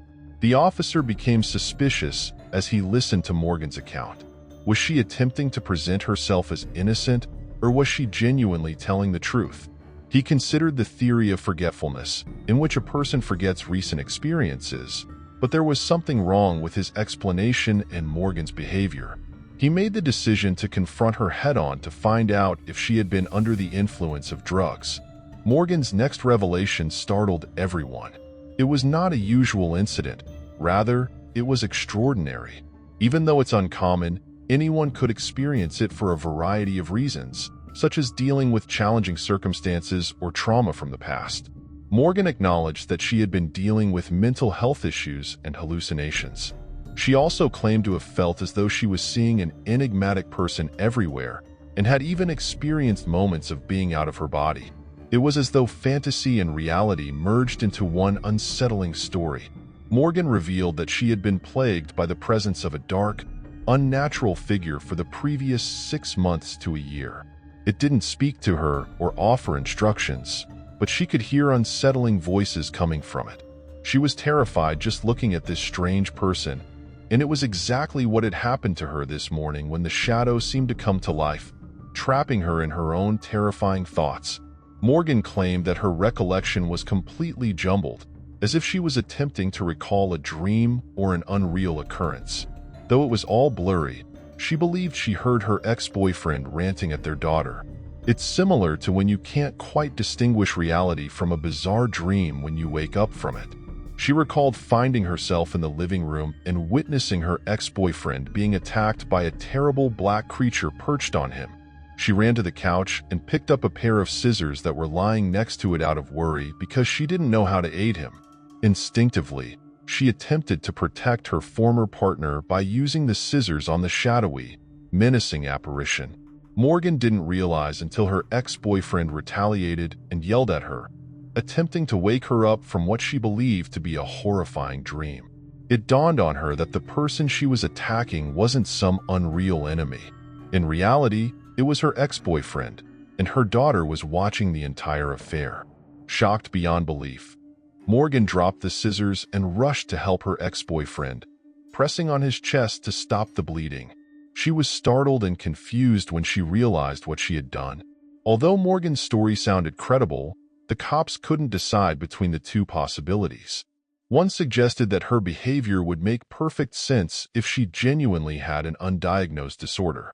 The other notion, which was more sinister, put out the possibility that she was abusing the alleged disease as a justification for not being punished for the attack. Her real goal in this case might have been to hurt or possibly murder her former partner. Thus, after hearing the entire account and Morgan's version of events, the officers informed her that she was being placed under arrest and would need to report to the police station. She begged them to tell her what would happen to her next as she started to cry. The attack had already rattled her. She was even more terrified by the prospect of getting arrested. Concerning her daughter, she wondered if she would ever see her again. Morgan sobbed and begged her father to assist her as the police led her to the squad car. She believed that since he was aware of the problems she had been having, he could help her understand the circumstances and offer an explanation for what had occurred. After Morgan was placed in handcuffs and transported to the police station, her brother Ethan was in an interview room, giving written accounts of the tumultuous relationship between Morgan and her former partner. Their existence was not as idyllic and pleasant as it appeared on the outside. Ethan revealed that Morgan's connection with her former lover was difficult. Her former partner even asserted that Morgan had struck him several times and caused him bodily injury. Morgan and her former lover shared a home and had a child together, but their relationship was everything but happy. They would often dispute about insignificant matters, to the extent that he would just become silent and withdraw from her during their disagreements. Their relationship eventually came to an end, and 1 or 2 months prior to the stabbing incident, they had made the decision to break up. Additionally, Ethan disclosed to the police that Morgan had been struggling with depression, particularly in the year following the birth of her now 11-month-old child. The cops began to question whether Morgan's mental health issues stemmed from their breakup and whether the stabbing was a retaliatory act after learning this information. They were attempting to make sense of the relationship between the awful events that had transpired and Morgan's personal struggles. After the Ethan interview, Morgan was placed in an interrogation room. First, the officer informed her of her legal rights and read her the Miranda warnings. Morgan replied by asking the investigator if it would be better for her to have legal representation before or after questioning. Again, Morgan asked the investigator to speak with her father. Her father comforted her over the phone to not panic and to maintain her composure. She should be calm and have faith in him, he said, as he genuinely believed she was innocent. 30 minutes felt like an eternity while Morgan waited for her father to arrive. Upon his arrival, he disclosed the real reason behind Morgan's behavior. He informed the police that Morgan was suffering from postpartum depression and that, so far, nothing this severe had happened to her while she battled this illness. Some people develop postpartum depression, a particular kind of depression following childbirth. It may be difficult for them to care for both themselves and their child, and it can cause them to feel depressed, nervous, and overwhelmed. Postpartum depression made Morgan feel even more anxious and depressed than she already was. It might have caused her feelings and ideas to become disorganized, which might have had an unforeseen impact on her behavior and contributed to the development of the dark character's visions. Following the interview, Morgan spoke with her father, and the two of them agreed that they would not speak with the investigators again unless they were accompanied by legal counsel. They desired the support of a dependable advisor to ensure that everything was done correctly and to defend their rights. Morgan's ex-boyfriend surprisingly survived despite having 19 stab wounds across his body, including his back, right shoulder, chest, face, and hands. He said that although Morgan had previously acted violently and abusively, nothing had happened between them on the night of the event. Additionally, he said that as far as he knew, she had never threatened to murder him. Morgan was accused by the police of attempting to kill her ex-boyfriend in the first degree after stabbing him 19 times while he was asleep. However, Morgan entered a not guilty plea in August 2023 citing mental illness. Later, she took the plea offer to lower her charges, explaining that her actions were driven by her mental state. She entered a no-contest plea to second-degree recklessly endangering safety and aggravated battery with the intent to cause grave bodily harm in place of the original charges. Consequently, on November 3, 2023, she was sentenced to 7 years and 6 months in jail. She will also be subject to 5 years of extended supervision in addition to the aggravated violence charge. She will then be subject to an additional 5 years of probation for second-degree recklessly endangering public safety. She is presently incarcerated serving her sentence. The intricacies of mental health concerns and their interaction with the legal system are clarified by Morgan's case. Her plea of not guilty by reason of mental illness emphasizes the significance of addressing mental health issues within our culture, even though her acts had serious consequences. Questions remain as she completes her prison sentence. How can we better recognize and assist those who are experiencing mental health problems before they get so serious that catastrophic events occur? Furthermore, what adjustments to the legal system may be made to ensure that individuals with mental illness receive equitable treatment and favorable results in criminal cases? Moving on to the next case. Betty Rolfe. Betty Rolfe vanished during her daily walk to work on a chilly November morning in 1988. The following day, she was discovered dead next to a railroad underpass, having been savagely beaten. Betty's case remained unresolved for more than 30 years until the shocking revelation of her awful fate through DNA evidence. A well-liked person in Grand Chute, Wisconsin was Betty Rolfe. She was still a dedicated worker at 60, balancing several jobs to provide for her family. She worked diligently at the Country Air Banquet Room, where one of her main responsibilities was to handle washing and other duties. Morning walks became a regular part of her day because her house on West Spencer Street was conveniently placed less than a mile from the banquet venue. Betty was a source of strength and love for everyone around her, even after going through a turbulent marriage and other hardships, which would make her demise all the more devastating. Betty Rolfe walked to work early on November 6, 1988, from her home. However, Betty never reached her destination on that Sunday. Her family and co-workers became concerned when she abruptly stopped showing up for work. Later that day, when she did not come home, her family became more concerned and filed a missing persons complaint with the police. Local authorities carried out a comprehensive search the following morning. The neighborhood was tense, waiting for any information regarding Betty's whereabouts. Sadly, their worst fears were realized when her body was found not far from her home, on West Spencer Street, next to a railroad underpass. Eddie was discovered half-clothed on West Spencer Street in Grand Chute, close to a railroad crossing and bridge. It was a depressing scene. She had been assaulted, battered, and strangled with her purse's strap. Before we continue, we want to remind you that only a small percentage of people who watch our videos are actually subscribed. So if you enjoy our content, consider subscribing. It's free. Now, let's move on with the video. Her purse was partially scattered, revealing $30 in cash and a document she intended to submit to the local newspaper regarding her and her spouse's impending anniversary.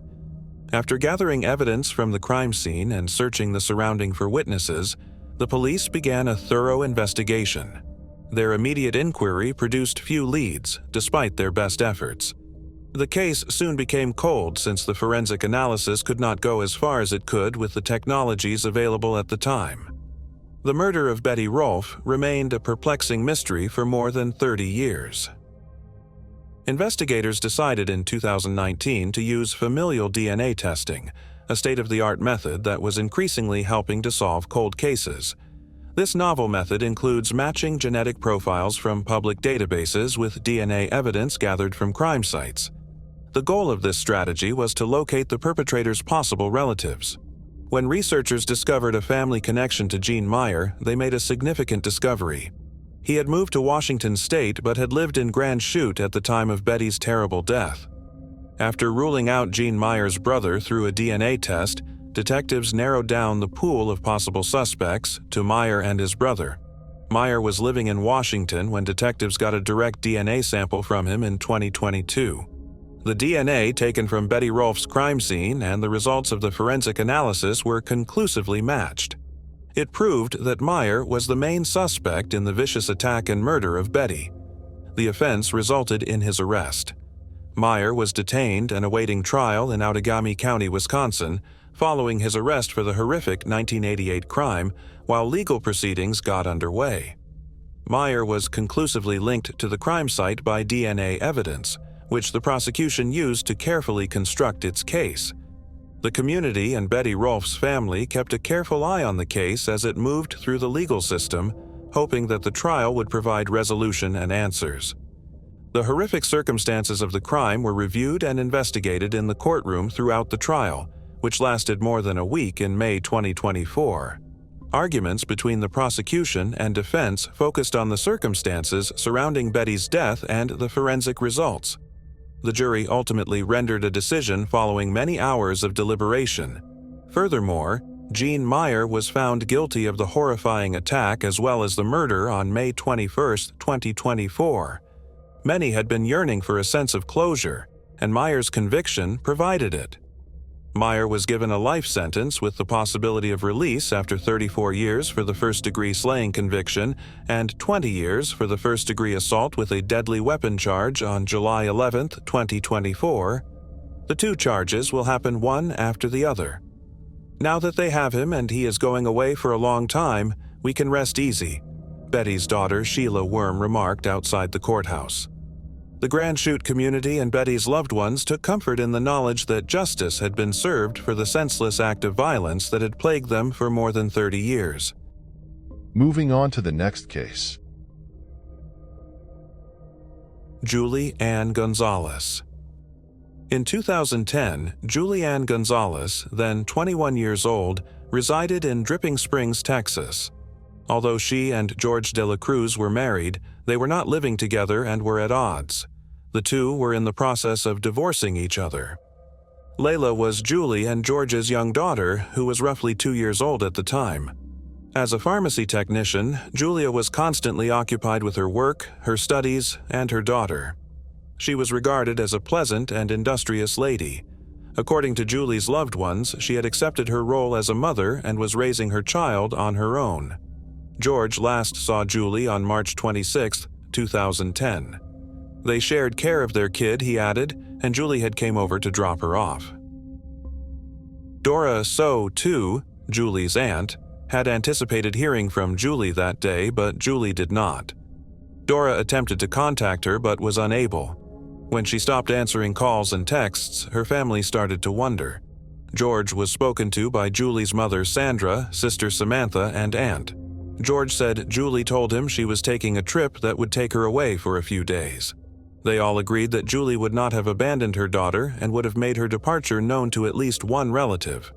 According to Julie's family, her daughter is her entire universe.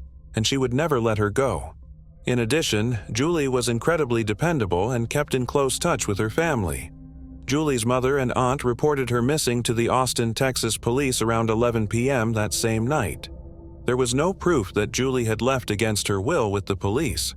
They declared her to be an adult and gave her permission to go. Julie's new automobile was reported missing by her mom and aunt. On March 27, 2010, Julie sent text messages to her new boyfriend Aaron and her family the next day. Since Julie had gone by her nickname, her sister thought it was her. Julie's mother, boyfriend, and aunt weren't so sure. Julie had just sent Aaron a message to say that they were ending their relationship. Julie's mother was taken aback by her intense devotion for him.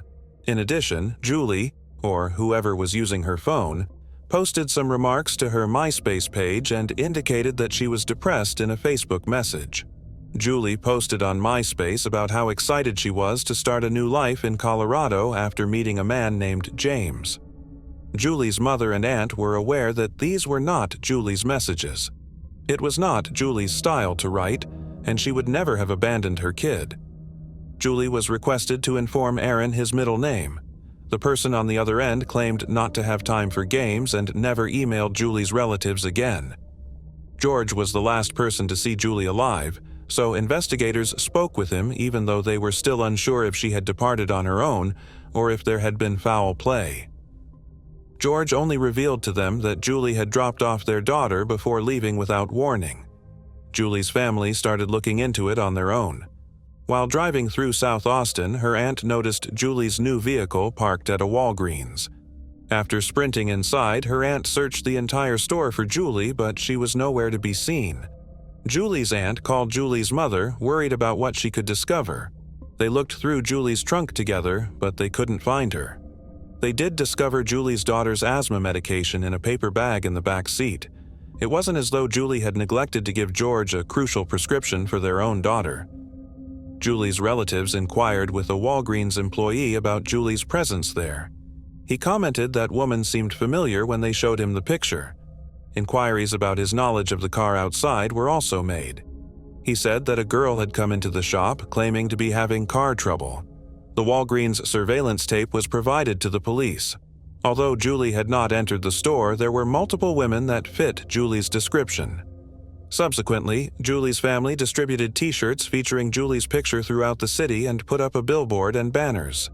Julie's social media profiles and phone records were examined by the authorities. She had stopped using her phone and social media. The day following her last sighting, on March 27, 2010, it had not been utilized. Victoria de la Cruz, George's mother, called the police in a panic. She invited them to visit her home. Victoria had phoned them after discovering a sizable hole in the storage shed of the house she and her son inhabited. Victoria informed them that although she had begun to dig, she had become afraid and thought it would be best to contact the police. Victoria was visibly scared and smeared in dirt when detectives arrived. The pit she had reported to them had a haunting appearance of a grave. George identified the hole as an electrical trench and notified the cops so. Despite their decision to dig, the investigators were unable to locate Julie in the hole. Julie's bank records were seized by the police. They discovered that George had used Julie's card at Walmart and Best Buy on the day she was last seen. George, who was really into video games, had gone to Best Buy and bought an Xbox points card. One of the reasons Paul and Julie divorced was because of his preoccupation. George would much rather play video games all day at home than go to work and make money. Victoria consented to the cops searching the residence. They discovered the products from both shops as well as a Best Buy receipt inside. The security footage from both establishments was turned over to the police. In both stores, they noticed George with his daughter. On March 26, 2010, wireless expert Jim Cook looked through George's phone to track his whereabouts. He likened them to Julie's phone as well. The fact that George's phone moved in tandem with Julie's indicated that George was in possession of Julie's phone. Using the same IP address, George had also seen Julia's and his MySpace pages. The cops examined George's Xbox usage as well. It was said that George spent between 12 and 15 hours a day playing video games. He hadn't played for almost 20 hours on March 26th. Though they lacked sufficient proof to even establish Julie's death, the police suspected George had done something to her. Regretfully, the case then stalled for a while. Julie's family had to share custody with George for 3 years as they awaited clarification. Julie's mother was asking George all the time if she would return. George had always assured her that one day she would. Ultimately, George de la Cruz was taken into custody and accused of killing Julianne Gonzalez on September 13, 2013. If George cooperated and revealed the location of Julie's body, the prosecution offered him a reduced sentence of 50 years. George has consistently denied any involvement. Rejecting the offer, he chose to enter a not guilty plea. The trial for George started in April 2015. George appeared anxious but never expressed regret. Despite lacking a body, the prosecution had to persuade the jurors that Julie would never return. They added that the de la Cruz's shed and backyard contained a knife, ammo, and some clothing that looked to have been torched. However, defense attorneys Robert McCabe and Keith Lauerman argued that the prosecution had left too many things unanswered and too many loose ends. They criticized the state expert's findings, questioned the reliability of its witnesses, and declared the timetable provided by the prosecution to be implausible. George de la Cruz, a heavy video game player who was described as immature and reckless, would not have had the time or resources to clean his house, get rid of his divorced wife's bones, and dig a grave in his garden. All of this prior to being seen on security camera footage going shopping with their daughter, according to McCabe. The lawyer contended that knowledge is the basis for convictions. You persuade using evidence, not conjecture. Reason is what convinces, not feelings. He informed the jurors that when you don't, innocent individuals wind up behind bars. George de la Cruz was found guilty on April 22, 2015. While Julie's family was celebrating, he lowered his head. George, then 27 years old, received a life sentence in October of 2016. He is still behind bars at the Jim Ferguson unit in unincorporated Madison County, Texas, as of right now. In 2043, he will be qualified for parole. According to Julie's family, they are hoping and praying that George will one day let them know where Julie is. They're hoping he'll tell his kid the truth about what actually happened to her mother. The home of Sandra Soto, Julie's mother, burned down in February of 2023. Their dog woke them up, and they were able to safely escape with her family. They lost everything, though, and the house was completely demolished. To support the family, a benefit was organized at San Marcos's Jack's Roadhouse. Live music and homemade BBQ were highlights of the benefit. The encouragement the family has received from complete strangers as they navigate this most recent setback is heartening. Samantha Petrie, Julie's sister, stated, "We have experienced a lot. When I first heard the news, I did believe that this was simply another obstacle in our path. These days, it truly demonstrates that not only do our family and friends love and support us, but also others who are aware of my sister Julianne Gonzalez's tale and remember us and our family." Moving on to the next case. Kathleen O'Dowd Bowman. A terrifying mystery that has been unsolved for almost 25 years has resurfaced in Providence, Rhode Island, and offers long-needed answers. A loving mother and waitress, Kathleen O'Dowd Bowman, passed away tragically in 1999. A horrific act of violence behind Roger Williams Middle School took her life. Her family has been plagued for decades by the unanswered question about her terrible death and the lack of justice. An earlier arrest of an unidentified individual has caused old wounds to reopen. Perhaps at last, Kathleen's family members will receive the justice they have long been longing for. The life of Kathleen O'Dowd Bowman was an example of her tenacity and love for her family. Kathleen, who was one of 8 siblings and a mother of 4, lived a full life, devoted to the people she loved. She was a devoted waitress who lived in Providence, Rhode Island, and was well known for her friendliness and compassion toward both clients and co-workers. Her days were devoted to raising her children, whom she loved more than anything, and juggling the responsibilities of her career. Nobody could have foreseen Kathleen's terrible destiny or the years of suffering that would follow. For Kathleen, the morning of March 11, 1999, started just like any other, but it ended tragically and suddenly. In a remote spot close to the grounds of Roger Williams Middle School in Providence, Rhode Island, her lifeless corpse was found strangled. Police in Providence launched a swift and thorough investigation after finding Kathleen's body. There were difficulties in piecing together the events that led to her death at first. It was difficult for detectives to obtain enough information to identify a suspect, and in spite of initial suspicions, the case was quickly abandoned. Detective Angelo Avant reopened Kathleen's investigation in the last few years. By carefully going over the evidence again and interviewing witnesses again, Avant found new leads that were essential to moving the investigation further. The culmination of these operations was the successful arrest of 53-year-old Providence resident Kevin Williams on Road Street on April 16, 2024, without any incidents. Williams, who was a suspect in the first place but was not charged because there was not enough evidence, is now being charged in the first degree. In Kathleen and her family's protracted fight for justice, his arrest marked a turning point. On April 17, 2024, William was arraigned and the indictment was unsealed in Providence County Superior Court, marking the start of the legal process. Attorney General Peter F. Nerona highlighted the toll violent crimes take on the families of victims and gave the Providence Police Department and investigator Angelo Avant credit for their efforts in advancing the case. Colonel Oscar L. Perez, Jr. praised the police for keeping Williams responsible as well. Williams is charged in Providence's 6th Division Court for breaking a domestic no-contact order connected to another domestic violence case, in addition to the charge in Kathleen's case. The investigation and prosecution are being led by Assistant Attorney General James R. Baum, Special Assistant Attorney General Ariel Pittner, and investigator Angelo Avant, guaranteeing a concerted effort to pursue justice. Williams was mandated to be detained without access to bond while awaiting more court dates.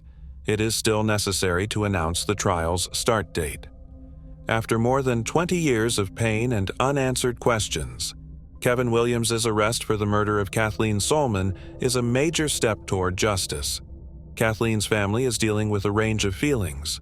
Though they are happy that efforts are finally being taken in the right direction, they are still in great grief over her tragic death, realizing that no amount of justice could ever make up for the terrible loss they suffered.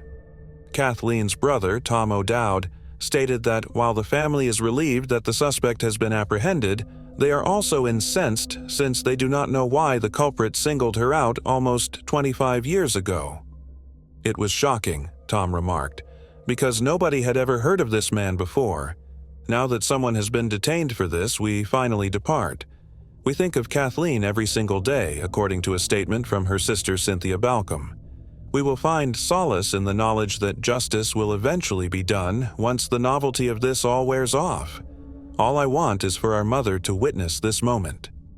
Moving on to the next case. Scott Parrish.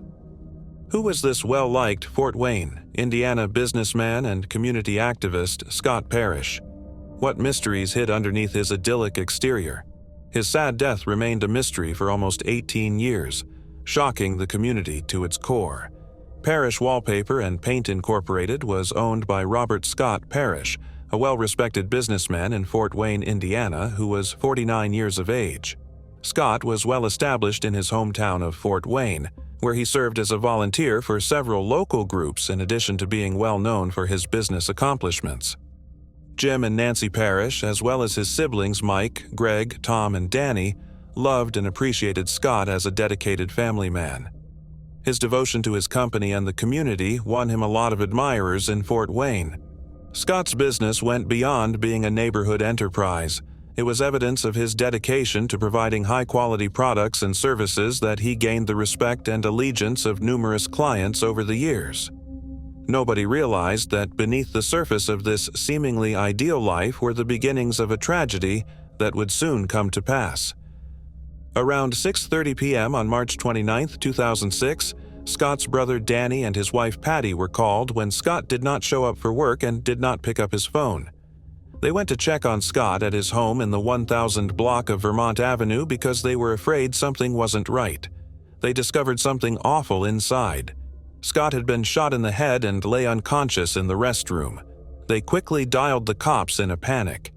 Danny and Patty described how they discovered Scott sitting on the toilet, fully clothed, with the lid down, and suffering from a gunshot wound when the police arrived.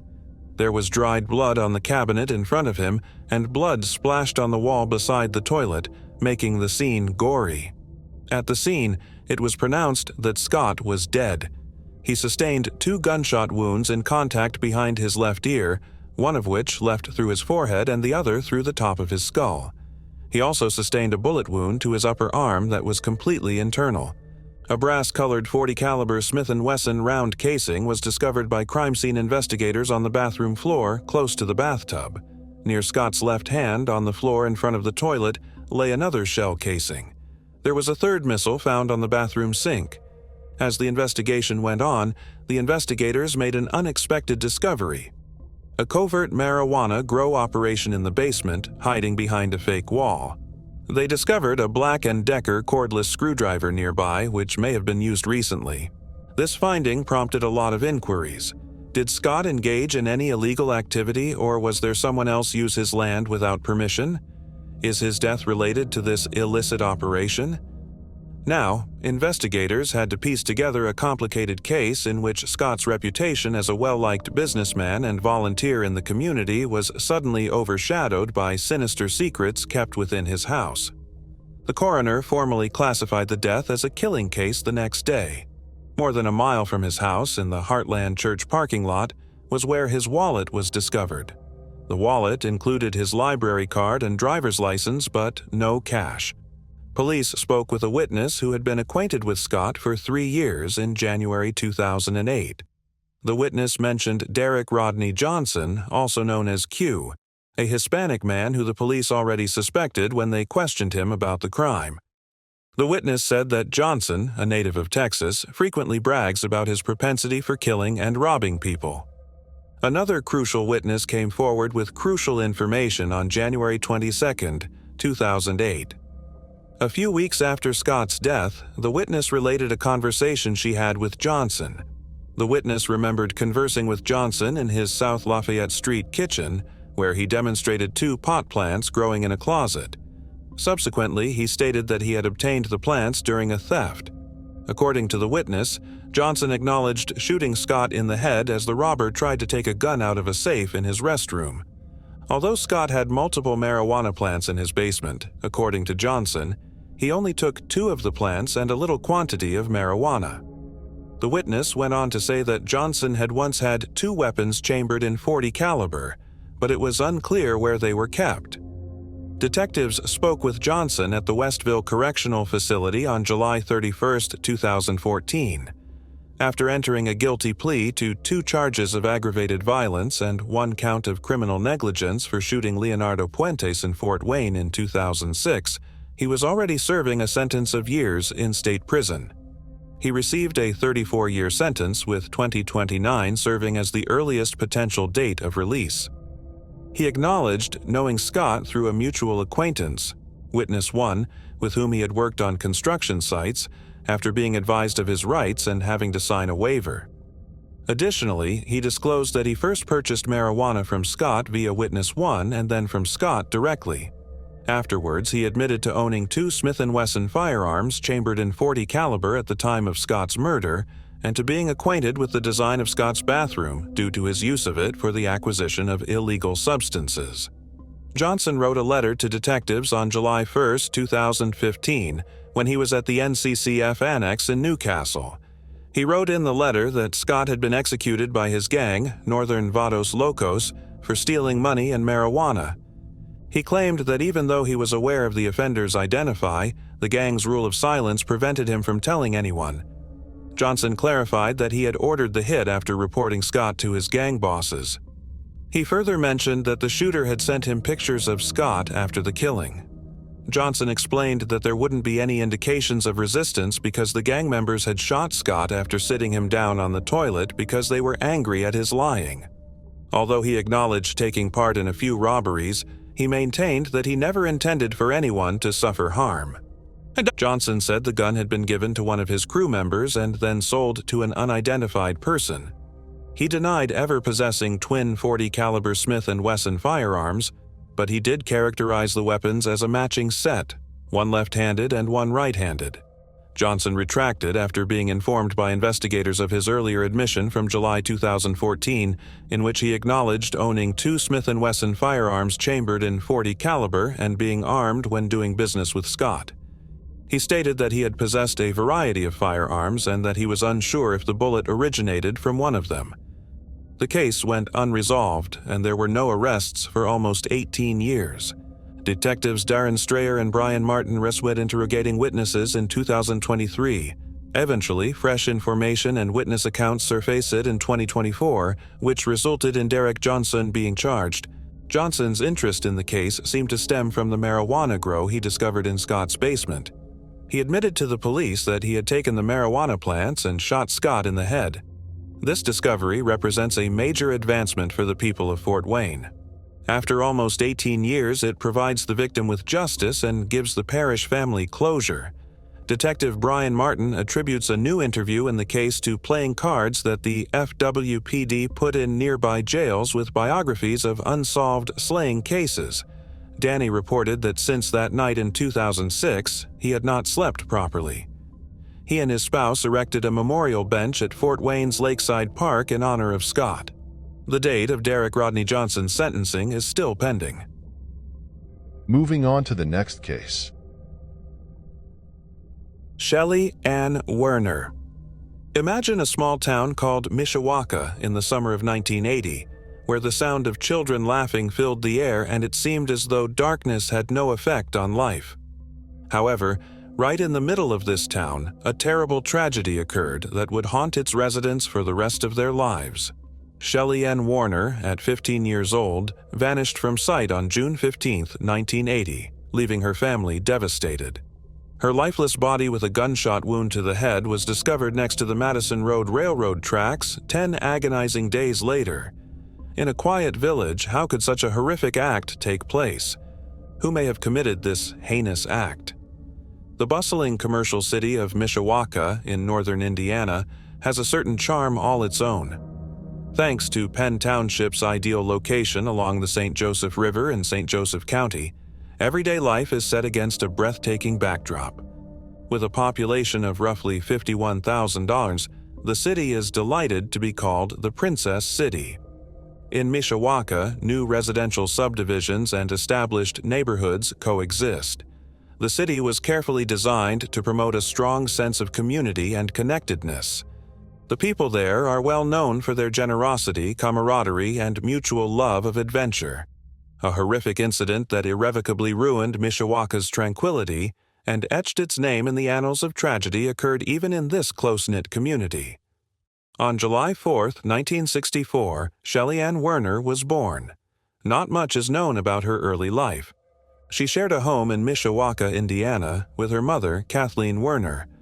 Following the split of her parents, Shelly was raised by her mother. Her mother was an elementary school teacher in the neighborhood. At the tender age of 15, Shelly enrolled at Mishawaka High School, where she played sports and sang in the band. She was single and had no enemies that she was aware of. Young Shelly had a bright future ahead of her and was motivated to achieve her objectives. She was optimistic and lively. At the moment, Shelly was brimming with youthful energy and enthusiasm for life's possibilities. She had no idea that fate had other ideas for her. Mishawaka's quiet routine was upended on June 16, 1980, by an occurrence that would leave the community irrevocably traumatized. Shelly Werner, a 15-year-old Mishawaka high school student, started out on what was meant to be a normal day. She wished her mother Kathleen a merry farewell and drove her 1973 Volkswagen the 2 miles to the local Wilkes supermarket. Time passed and there was an eerie calm surrounding the Werner residence. Shelly hasn't returned to her house in more than an hour. Kathleen quickly began to experience terror and anxiety. Kathleen waited a little longer till she was forced to phone the police due to her desperation. Her voice faltered when she told the authorities about her daughter's disappearance. At first, the Mishawaka Police Department handled the case as a missing persons case since they believed it included a teenage runaway. But as time passed, a horrifying insight became clear. After a torturous 24 hours, Shelly was still nowhere to be found. As their degree of concern grew, investigators quickly modified the investigation status to suspected abduction. There were no overt indicators of foul play, which left detectives perplexed in those early hours of desperation. Kathleen's first call was reported as a regular missing person, but nothing had changed by the next day. Mishawaka Town was now under the shadow of suspicion, setting the stage for an unsettling mystery that would unfold over many years. Following an immediate inquiry, the investigators learned that Shelly had arrived at Wilt Supermarket on June 16th of that year. About 1:30 p.m., she was seen shopping for groceries, and about 2 p.m., she was seen exiting the store. She made her way to her car, which was parked roughly 50 feet from the store's entrance. But things took a turn for the worst as soon as she got into her car. A man with blonde hair who appeared to be between 16 and 18 years old, with a height of 5'7" and a weight of approximately $130, was observed skulking around the shop. The young man allegedly approached Shelly's automobile further closely, according to witnesses. Abruptly, he took over the driving and shoved Shelly into the passenger seat. They claimed that Shelly looked taken aback by the abrupt intrusion. The witnesses could only see the man's back. As a result, it was difficult to tell if Shelly was in danger or if someone was using a weapon to silence her. Shelly was in the passenger seat when the man quickly drove off. It was an astonishing and frightening conduct that left bystanders perplexed. Anxious family members and friends launched a big collective hunt to see if anyone might learn anything about the missing little child. Authorities issued a drawing of the first suspect based on the witness's statement in an attempt to enlist the public's assistance. A terrible discovery made a few hours later made them even more afraid of the unknown. Shelly's automobile was discovered abandoned in the parking lot of the adjacent O.S. Shoal, Indiana shopping area. There was no trace of a struggle inside the car, and Shelly was nowhere to be seen. As investigators attempted to piece together what had transpired, they kept looking for information. 2 young females were exploring a wooded region outside of South Bend, Indiana, after 10 days of suffering and frustration when they saw an awful sight.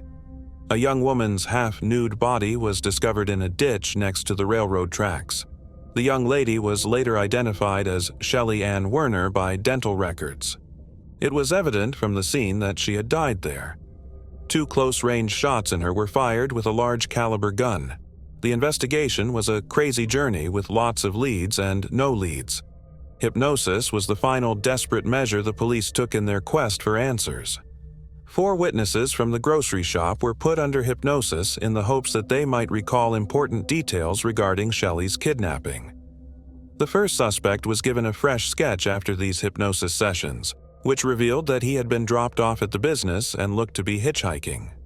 Before Shelly entered the store, witnesses claimed to have seen her speaking with 2 young ladies. However, neither the identities of the women nor their potential connection to Shelly's kidnapping were known. Despite their best efforts, law enforcement was unable to capture the criminal.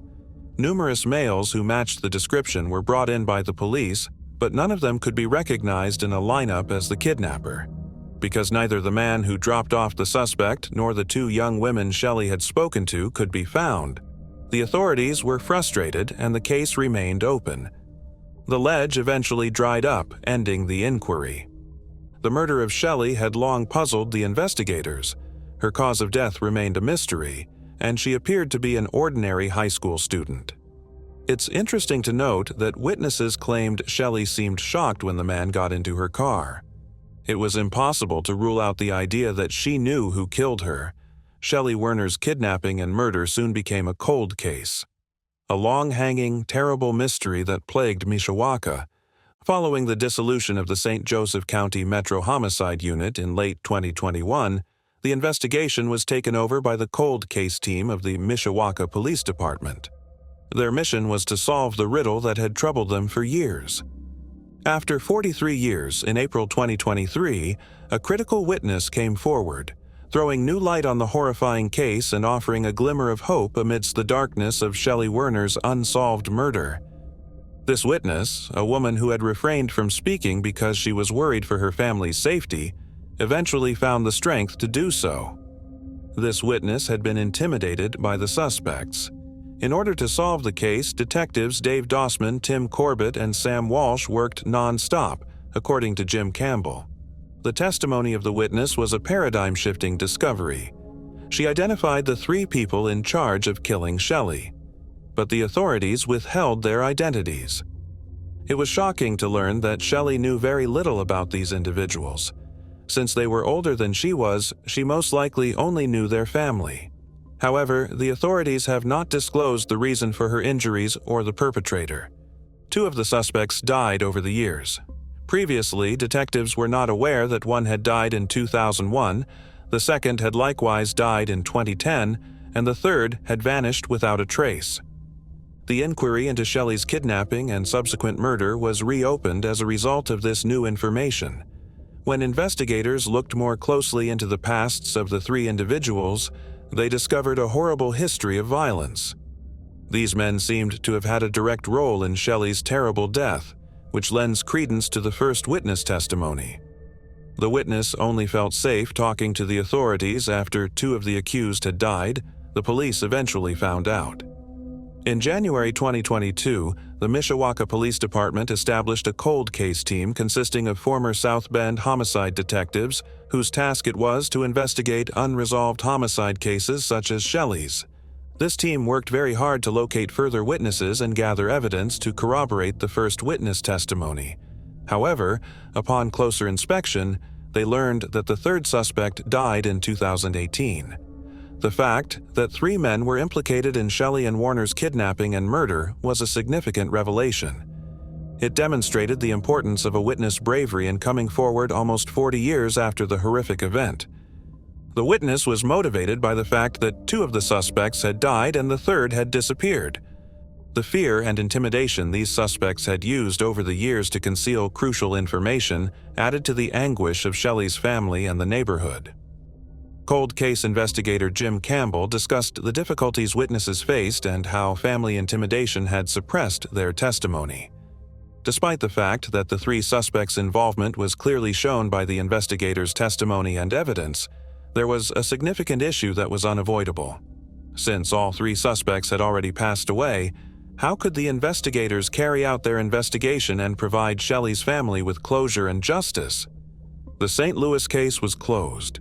The evidence was evaluated by the Joseph County Prosecutor's Office, which found it to be convincing. It was quickly apparent that the dead could not face legal repercussions. The only information available about the suspects was their age, proximity to Shelly, and familiarity with her. However, the St. Joseph County Prosecutor's Office ruling provided resolution. Though the suspects were deceased, there was optimism that the truth would come to light and Shelly's family could finally rest in peace. The witnesses' vital knowledge set off a coincidental chain of events that resulted in additional witnesses and evidence.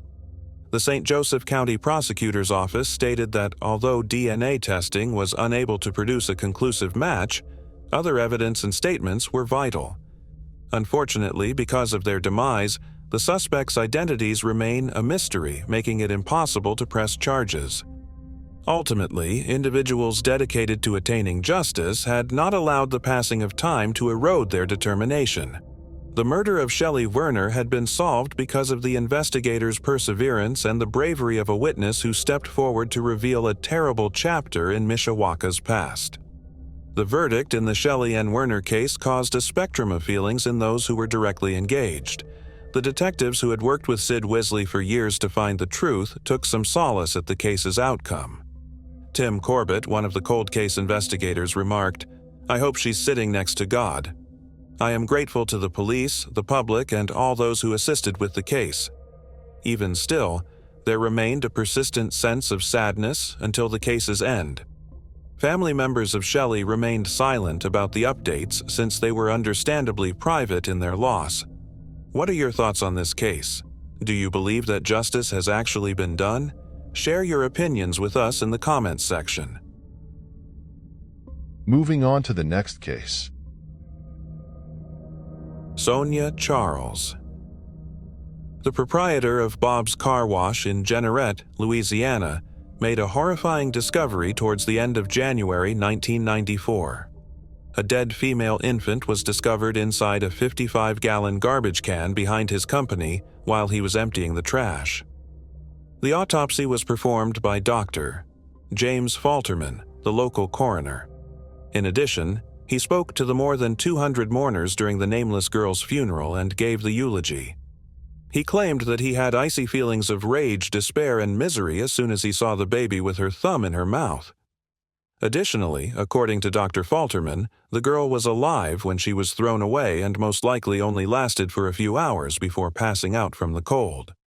Look for a drawing of the infant, but her name was Baby Jane Doe, and she was reported as being black and female. Carrie Davis, the acting head of police at the time, promised to track out the mother of the child. Even though it took 25 years and didn't occur during his administration, authorities claim that it did eventually happen. In September 2019, 50-year-old Sonia Charles from New Iberia was taken into custody as the child's mother. Following the development of fresh leads, the cold case unit of the Iberia Parish Sheriff's Office has revived the case. Major Wendell Rayborn, a spokesman for the department, clarified that fresh leads were brought to the investigators' notice and that the case received renewed attention thanks to a local cold case club. A local laboratory recently re-examined the DNA evidence from the crime scene and the newborn Jane Doe, creating a DNA profile. The sheriff's office claimed that the DNA profile matched a sample that they had received from Sonia Charles. This case gained fresh attention after private investigator Stephen Maynard founded the Cold Case Advocacy Group. The healing process will take a very long period. She is now known to her family, he said. Perhaps now the infant can have a name at last. A grand jury in Iberia Parish indicted 52-year-old Sonia Parrish in May 2021 for the murder of her infant daughter. She was placed under bond in the Iberia Parish jail with a $250,000 sum after the indictment. If found guilty, Sonia might spend the rest of her life behind bars without the possibility of release. Moving on to the next case. Susan Thies. In 1983, Susan Thies, then 45 years old, resided in Toronto, Canada. She was a social worker and a mother of 4 children. On August 17, 1983, her body was discovered in the upstairs bedroom of the house she had just bought on Grace Street. She had separated from her spouse, who was residing in a downtown townhouse, and relocated to Toronto from Calgary in July. The mail had piled up outside her house by the time her body was discovered by a family member. She had been repeatedly stabbed in the chest. Her life's exact end was not determined by an autopsy. The police acknowledged that their leads on the case were slim. At the time, a detective declared, "We have no suspect at all." The death of 22-year-old Erin Gilmore was discovered in her Toronto condominium on December 20, 1983, 4 months later. Erin's body was discovered by a friend who had gone to pick her up for a cocktail party. Erin had been found in her bedroom, having been stabbed and beaten, just like Susan Thies. To no avail, police knocked on doors. Erin came from an affluent household and wanted to be a fashion designer. Tycoon Peter Monk, a co-founder of Barrick Gold, had partnered with her father, David Gilmore, in the mining company. Erin's body was discovered by Monk's kid. Investigators had little information concerning Susan and Erin's fate for years or even decades, other than the fact that they met a similar end. A breakthrough in 2008 came from breakthroughs in DNA technology, which proved through behind-the-scenes evidence that one guy was accountable for what had happened to both Susan and Erin. But figuring out who he was going to require much more scientific advancements and almost 15 more years. In connection with the cases of Susan and Erin, investigators recently detained 60-year-old Joseph George Sutherland from Moosonee, Ontario, Canada. This was accomplished through the use of sophisticated genetic sequencing, forensic genealogy, and conventional police work, which is now routinely unlocking decades-old cases. The killings that authorities claimed he carried out almost 40 years ago are distant memories from the isolated village of Moosonee. Lead Toronto police investigator Detective Sergeant Stephen Smith surmised that Sutherland had been waiting for the knock on the door. Smith informed the media that the probe needed to move into a second phase right away. A thorough examination of Sutherland's movements over the course of the 39 years in between. Smith stated, "Obviously, we're going to investigate every connection to any potential case throughout Ontario to make sure he isn't accountable for any other offenses." These cases represent the most recent developments in genetic genealogy, a cutting-edge technique that has given previously unsolvable historical cases fresh life. According to Detective Smith, there is no other way that the cases will ever be solved except via scientific advancements. The age of Joseph Sutherland when he killed Aaron and Susan was 22 years old. He had never been interviewed or considered a suspect in the case. At the time, he was residing in Toronto, but he eventually went to Moosonee. Sutherland appears to be a person going about a relatively regular existence on Facebook, enjoying the outdoors and asking for advice for services like an electrician while struggling with day-to-day issues. According to retired Toronto officer Mark Mendelson, police can also use traditional methods like picture lineups to determine if Sutherland is connected to any further crimes. Sutherland's fingerprints will be in a centralized system called AAFIS, so if prior instances included eyewitnesses in addition to fingerprint analysis, it's feasible that Sutherland never committed any more violent crimes, he added. However, he claimed there isn't enough statistical information about serial offenders to allow for a meaningful conversation about it. One thing is certain, according to the ex-cop. It's an obvious illustration of how amazing science is. Sutherland has a 2023 court appearance coming up.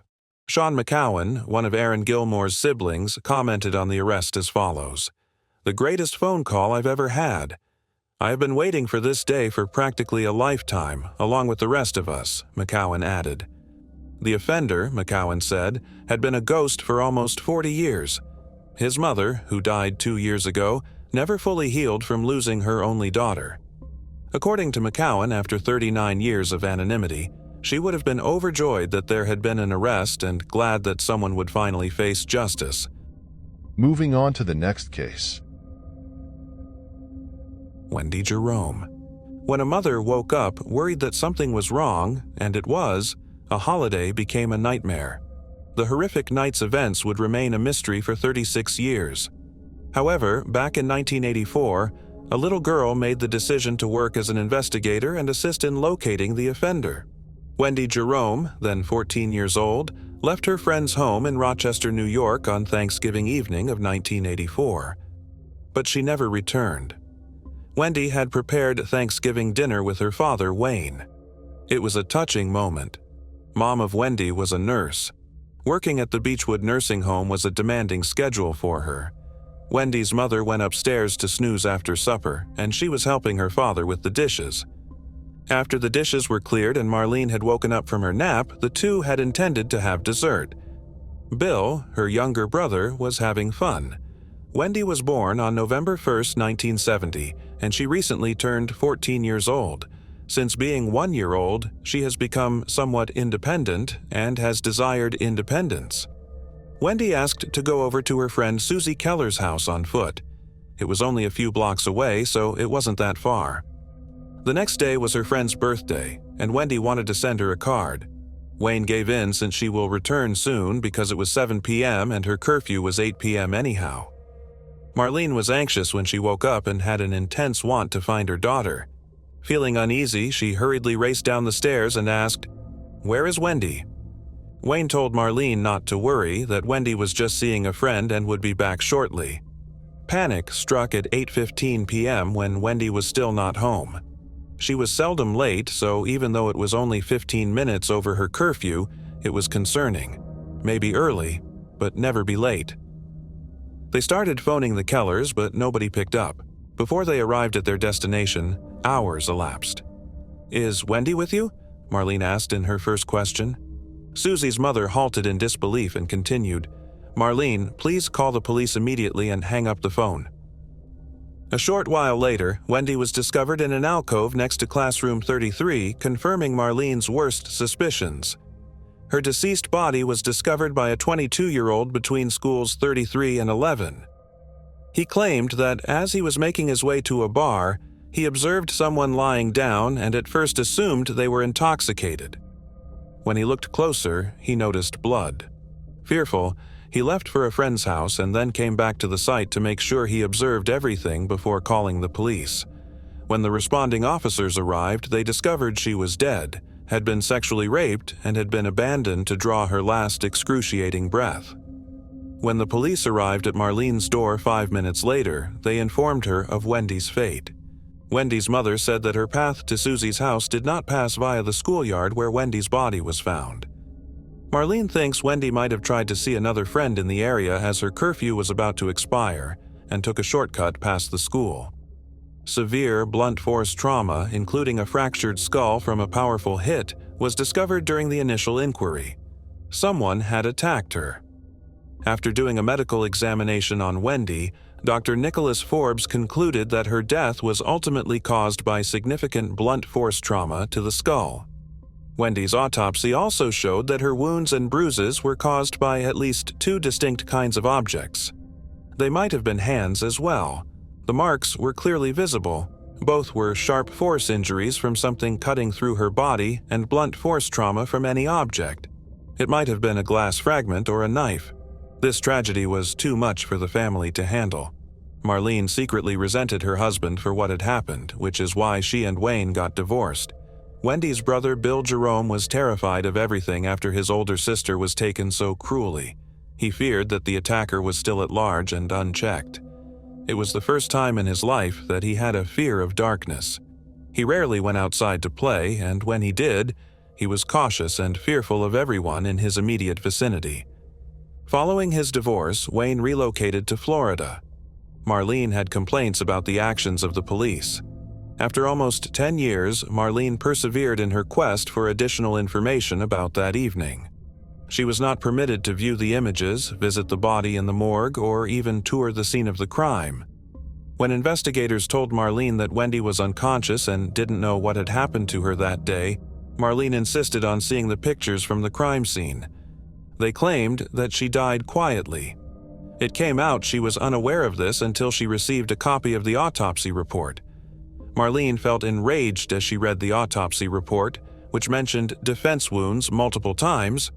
She had asked them directly about Wendy's fight with her attacker and felt betrayed, thinking they had misled her.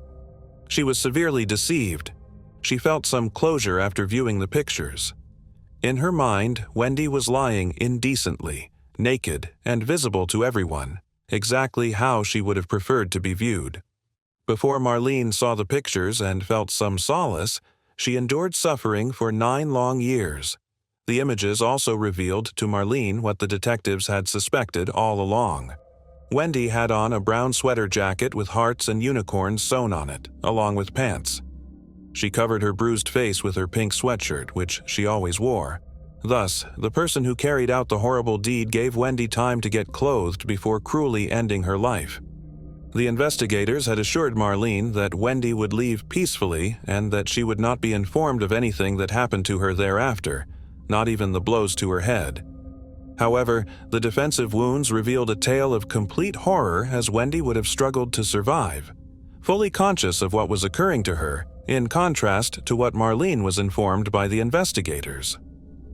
Every November 1st birthday was difficult for the family. They would weep thinking of Wendy. Marlene, though, was confident that the offender would eventually face punishment. DNA technology was still in its early stages in the 1980s and 1990s. Years later, however, forensics would have an opportunity to apprehend the offender. 6 days after Wendy's terrible death, Officer Paul Boccaccino spoke with at least 30 neighbors. Additionally, the investigating officers were cautious to protect the evidence. The items found at the crime scene were Wendy's clothing, a pack of cigarettes, a lighter, and the offender's hair. Some topics were not sufficiently explored. Despite being questioned, the witness was not considered a major suspect. It was highly suspicious that he left the crime site and went to a friend's residence before returning. The witness's hair type matched the hair type discovered at the crime scene exactly. More research ought to have been done on him. 6 years on, he ended his own life. Was that an acknowledgement of guilt? Investigators initially concentrated on a different local guy who reported being attacked that evening, but he was ruled out by blood type tests. When Julie Hahn was only 11 years old in 1984, she became aware of the horrific murder of Wendy Jerome, a case that would have a lasting effect on her and ultimately mold her career. For many years, Wendy's case lingered in Rochester and shaped the city's mental landscape. Hahn's early experience with this eerie incident gave her a feeling of justice and motivated her to choose a career in which she might have a positive impact. Years later, she advanced to the position of top prosecutor in the Monroe County District Attorney's Office's Major Felony Bureau. Her dedication to justice prompted her to begin working on Wendy's case in 2011. She was able to perform DNA analysis and saw things from a different angle. This involved cross-referencing the DNA of the witness who committed suicide. In the event that the witness's DNA did not match, Hahn intended to use cutting-edge high-sensitivity DNA technology to examine additional objects discovered at the scene, like the lighter and cigarette pack. Hahn and her group realized in 2016 that further evidence could be examined. In April 2019, they performed DNA testing on family members. There was a new list of possible suspects by July. Wendy's clothing and bodily fluids from the crime scene included evidence. They were able to search for family DNA in 2020. Via the DNA profiles of relatives, screening is possible. This implies that if a relative's DNA was stored in a databank, everyone in the family with the same blood might be accessible.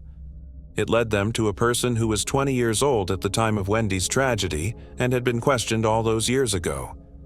At the time, he went by Timothy Williams and lived next door. During his stay in Florida, the suspect allowed the police to obtain a sample of his DNA in secret. The DNA evidence from the crime scene and the sample matched. They eventually had a positive match 36 years later. Williams was apprehended on September 9, 2020 in the end. Hahn was one of the detectives that gave Marlene a call. After Wayne's cancer diagnosis, Marlene remarried. 2011 saw his passing.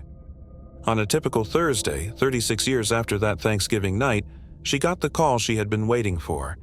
Timothy Williams was the first in the state to be tried following an arrest based only on family DNA. Williams maintained throughout the trial that he did not hurt Wendy and that he had consensual contact with her. He said he was afraid if he came out he would be accused of violent assault. Years ago, someone had questioned him. At the age of 20, he was a neighbor at the time, yet he told lies to the police, telling an entirely different story now that he was in custody. He claimed to have met her at a corner store, to have thought she was an adult, and to have in a relationship with her. The district attorney refuted these assertions, emphasizing Wendy's injuries' horrific character, which ran opposed to Williams's account. Wendy's mother commented on his assertions as follows: "Wendy, my daughter, was the world's loveliest and most compassionate little child. She was and always will be my heart, and I just want everyone to know that no matter what was said, it was untrue." Due to jury misconduct, the trial first suffered a setback when it was declared a mistrial. But after a second trial, Williams was convicted guilty on 3 charges of second-degree murder. Justice Alex Renzi of the New York State Supreme Court sentenced 60-year-old Williams to 25 years to life in the New York State Department of Corrections on April 17, 2024. District Attorney Dorley said that the maximum punishment was the only acceptable course of action, and he was relieved and grateful to the Rochester police investigators. She stressed that Timothy Williams was still held accountable for the horrible crimes he committed against Wendy after all these years. Marlene, Wendy's mother, watched the court proceedings and had a bittersweet sense of closure following the guilty decision. Timothy Williams thought he had gotten away with it after 36 years, but he was identified, humiliated, and placed behind bars where he belonged because of Julie Hahn's unwavering search for the truth and a mother's dedication to justice. Wendy Jerome's family got at last some closure, and the anonymous monster from their nightmares was now contained. "Will it ever be over for me?" Marlene asked in her final words following the sentencing. "No. However, the door is closed." Moving on to the next case. Dennis and Brenda Bowman. In 1989, Dennis and Brenda Bowman, a married couple from Holland, Michigan, had 2 children. They resided at the intersection of 52nd Street and Lincoln Road. Brenda used to work at the jewelry counter at the Meyer department store, and Dennis was a wood machinist. They had 2 children, Vanessa Bowman and Andrea. On June 23, 1974, Andrea was born as Alexis Badger. Randy Badger and Kathy Turkanian are her biological parents. She was renamed and adopted by Dennis and Brenda Bowman prior to her first birthday. January 1988 marked Vanessa's birth month. Andrea became more than just her big sister after growing up as an only child. She was the chubby, red-headed baby's 3rd parent. Andrea stayed at home changing diapers and cleaning bottles, while other children her age went to Friday night football games and after-school activities. Police were contacted by Dennis Bowman on March 11, 1989. He informed them that Andrea, 14, had gone missing when he had returned home from work. Dennis reported that a $100 piece of jewelry from his drawer was stolen, along with a few of Andrea's possessions. He disclosed to the police that Andrea was a disturbed adolescent who had previously fled to a friend's home and was involved in regular arguments with her mother. The police reported Andrea as a runaway and forwarded her case to the Youth Services Bureau as they did not suspect foul play. Not many individuals acquainted with the Bowmans challenged the official story. There had been rumors circulated about the family over the years. Andrea once had a wrist wound that was bleeding when she got on the school bus in middle school. While some children rumored that Andrea tried suicide, others claimed she had slashed herself trying to re-enter her home after her parents had shut her out. Before we continue, we want to remind you that only a small percentage of people who watch our videos are actually subscribed. So if you enjoy our content, consider subscribing. It's free and you can always change your mind later. Now, let's move on with the video. Rumor had it that Brenda, a plump woman with curly bangs, and Dennis, a former Navy reservist with reddish-brown hair, a goatee, and wire-rimmed glasses, had abused Andrea. However, back then, private matters were seen as family matters. Many in Holland felt that Andrea had finally split up because she was so tired of her house. Perhaps she had searched for her biological mother. People had heard that she was pregnant or had grabbed a ride to a nearby truck stop before leaving town with an older boy. In the weeks and months after her daughter vanished, Brenda shared a number of suggestions that appeared to corroborate Andrea's escape. Most people's memory of her was created by a single photograph. When she originally disappeared, the police were given it. Andrea can be seen in it, sitting in front of a blue studio background, her green eyes directed skyward as she looks slightly off camera. Pictures of missing kids were frequently printed on milk container sides or on flyers that were posted to the top of pizza delivery boxes. Andrea's photo ended up in another place. The band Soul Asylum made their music video debut in 1993 for the song Runaway Train, which featured the names and pictures of children who went missing across the nation. Multiple versions of the video, which aired on MTV and VH1, were a big smash. Andrea's picture can be seen in the Michigan performance shortly after the 2-minute mark. Director Tony Kaye stated, looking back on the film 2 decades after it was first released, that the film was responsible for the discovery of over 24 missing children. Sadly, were discovered as a result of the video. Sadly, Andrea Bowman's case was unsuccessful since she was not one of them. When Carl Koppelman took over in 2010, Andrea's case would see its next significant development. Carl became interested in cyber sleuths after developing an interest in real crime. This is a forum where amateur sleuths and cozy detectives may interact and work together on unresolved cases. Carl poured numerous hours into searching through NAMUS, the National Database of Unexplained Dead and Missing People. The 2 primary sections of the database, the deceased and the vanished, have some overlap. Carl made an effort to compare the features of unidentified bones discovered with those of people who had vanished from sight. Carl had an idea when he saw that loved ones could have trouble identifying some of the bodies due to their age and condition. Based on post-mortem images, he began rendering Jane and John in a lifelike manner. These representations have helped answer some of the cases that we've previously discussed on this channel. Carl gave us the renderings once he was done, and occasionally the database would publish them. In order to aid fellow do-it-yourself investigators in their identification job, he also shared his work on web sleuths. Carl eventually started working with the police DNA Doe project, which uses genealogy research and genetic testing to identify human remains. Carl developed an interest in the Jane Doe case in Racine County.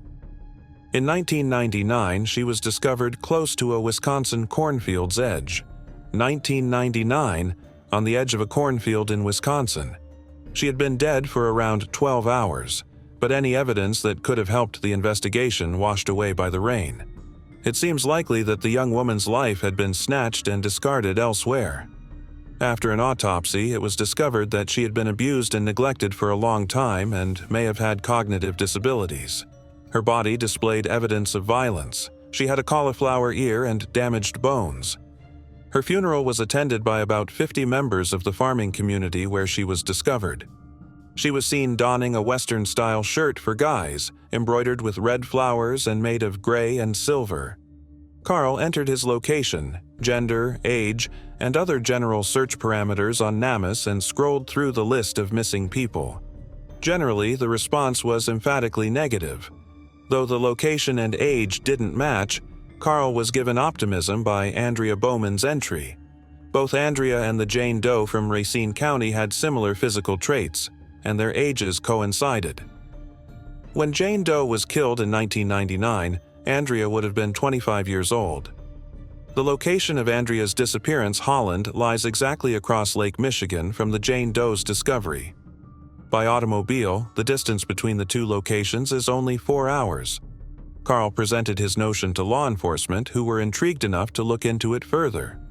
Police would have to compare DNA from the body to someone in Andrea's family in order to conclude whether or not the Jane Doe was Andrea. Because Andrea was adopted, it took some time for the authorities to find her birth mother. Kathy Turkanian is the birth mother of Andrea. At 14 years old, she fled her family in 1972. With no money, Kathy hitched a ride to Memphis, Tennessee from their home in Virginia. Randy Badger, 19, was introduced to Kathy. Kathy and Randy went to South Carolina in December 1972, where it was permissible for a juvenile to get married with parental consent.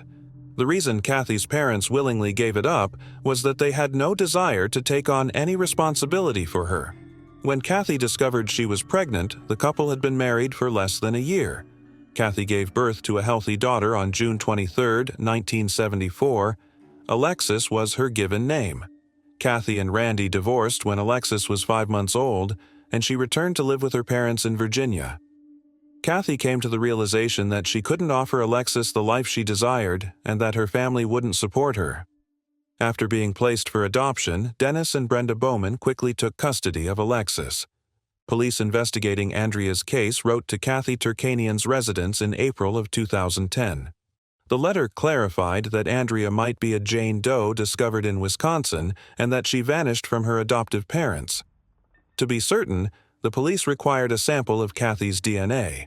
Although Kathy was willing to give her DNA, she was interested in learning more about her daughter's past. There were no specifics in the letter, and Kathy was unaware that her name had been changed to Andrea Bowman. She looked up information about Michigan's missing girls on the internet. Finding one from the town of Holland whose birthday and physical attributes matched Alexis's was not difficult. Upon seeing the school photo of the girls, Kathy believed Andrea Bowman might be her daughter. She made contact with Carl Koppelman as part of her investigation to learn more about Andrea. As Kathy awaited the results of the DNA test, she also spoke with Pat O'Reilly, a retired Michigan investigator. Pat revealed to Kathy that Andrea vanished because of her adoptive father, Dennis Bowman. Let's examine Dennis and his other misdeeds in more detail. A 19-year-old lady was driven off the road by a motorcycle rider in May 1980 when she was riding her bike north of Holland, Michigan. She was instructed to get off her bike and enter the woods by the stranger. The girl remained still. With a rifle in his hand, the man shot past her and gave the order again. She remained still, though. Once more, the man shot at the dirt close to her feet. He threatened to shoot her next. The young lady seized the chance to pedal as quickly as she could as a car passed by at that very moment, turning his attention in the direction of the disturbance. She was able to wave down a person in a pickup truck who drove her home, and the man chose not to shoot or pursue her. The young lady gave the authorities a description of the offender when her parents called the police: a Caucasian man wearing a blue helmet and colored spectacles. She mentioned that his motorcycle had a blacktop case attached to the rear. The authorities had taken into custody a suspect at the end of the day. After glancing at him, the young woman realized he was the man who had attempted to harm her. It was Dennis Bowman, who was a married father at the time. Andrea was almost 6 years old at the time. Dennis received a 5 to 10-year prison sentence after being found guilty of assault with the intent to commit a crime. After he was referred for psychological counseling, a judge concluded that, given his freedom, he would probably be a threat to women. Dennis did, however, receive the minimal punishment. A state trooper in Dorr, Michigan responded to an alarm at 28-year-old Vicki Vanden Brink's mobile home one day in 1998. Because of her numerous reports of break-ins, the sheriff's office established a security system. Dennis Bowman was seen leaving the site through the back door by the trooper when he arrived. Nestled between Holland and Dorr, Hamilton is the place where the Bowmans had relocated. Shortly after Andrea vanished in 1989, Dennis informed the police that he was spending a brief period of time with his former colleague, Vicki Vanden Brink. Vicki, who wasn't home when the alarm went off, was contacted by officials after Dennis was released, but she said Dennis was lying. Dennis subsequently gave a different account, telling the police that he had gone inside the trailer to use the restroom. He asserted that he had visited the location at least once previously when his daughter Vanessa desired to offer Girl Scout cookies to Vicki. Doubting their suspicions, the police asked Dennis's consent to search his property: a short-barreled shotgun, a black hoodie, a mask, and a black duffel bag containing lingerie that was subsequently recognized as belonging to Vicki Vanden Brink's were discovered in the loft of an outbuilding. Based on what Detective Pat O'Reilly had informed her, Kathy Turkanian filed a Freedom of Information Act request and discovered Dennis Bowman's criminal history. Kathy was certain that Dennis Bowman killed Andrea after witnessing what he did to other women. If Kathy was correct, then Andrea wasn't the Jane Doe from Racine County. Only if Andrea had survived for 10 years after her disappearance would that theory have made sense. It was confirmed in 2013 by the eagerly awaited DNA findings. The Jane Doe and Kathy were unrelated. Carl and Kathy first had a face-to-face meeting at the Missing in Michigan conference in September of 2013. The purpose of the meeting, which was organized by the state police, was to increase awareness of cold cases and maybe produce leads. Finding Andrea Bowman was the message on the personalized shirts Kathy and Carl arrived wearing. Carl looked around the room, startled when he saw familiar faces. Kathy turned as he gave her a gentle prod. "Vanessa is that," she said. "That's Brenda, too." Brenda was able to identify Kathy because she had stated on Facebook that she thought Dennis was to blame. Brenda seems eager to share her version of events. After Andrea vanished, she maintained, she and Dennis had complied with all police requests. As evidence, she produced a binder with notes and posters about missing persons. She related stories of seeing Andrea. She was obviously still of the opinion that the adolescent had fled. When Carl mentioned Dennis's criminal history, Brenda reportedly said, "I don't forget what he did, but I do forgive him. I honor my matrimonial vows with great care." Following the meeting, Kathy engaged the services of Jeffrey Floor, a private investigator. Kathy and Carl had never seen Andrea's police file until he was able to obtain it. Strangely, the oldest records in it date back to March 1989, the month when Andrea vanished. Their previous date was 4 months ago. At that point, reports of abuse in the Bowman residence prompted police action. The report stated that local officials had concluded that the charges were false, although it did not elaborate on what exactly transpired.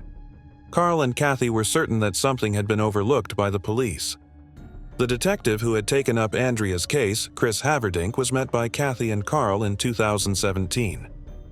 Haverdink acknowledged Bowman's suspicions, but it was insufficient justification for an arrest. Dennis Bowman was taken into custody by the Allegan County Sheriff's Office on November 22, 2019. However, this was unrelated to Andrea.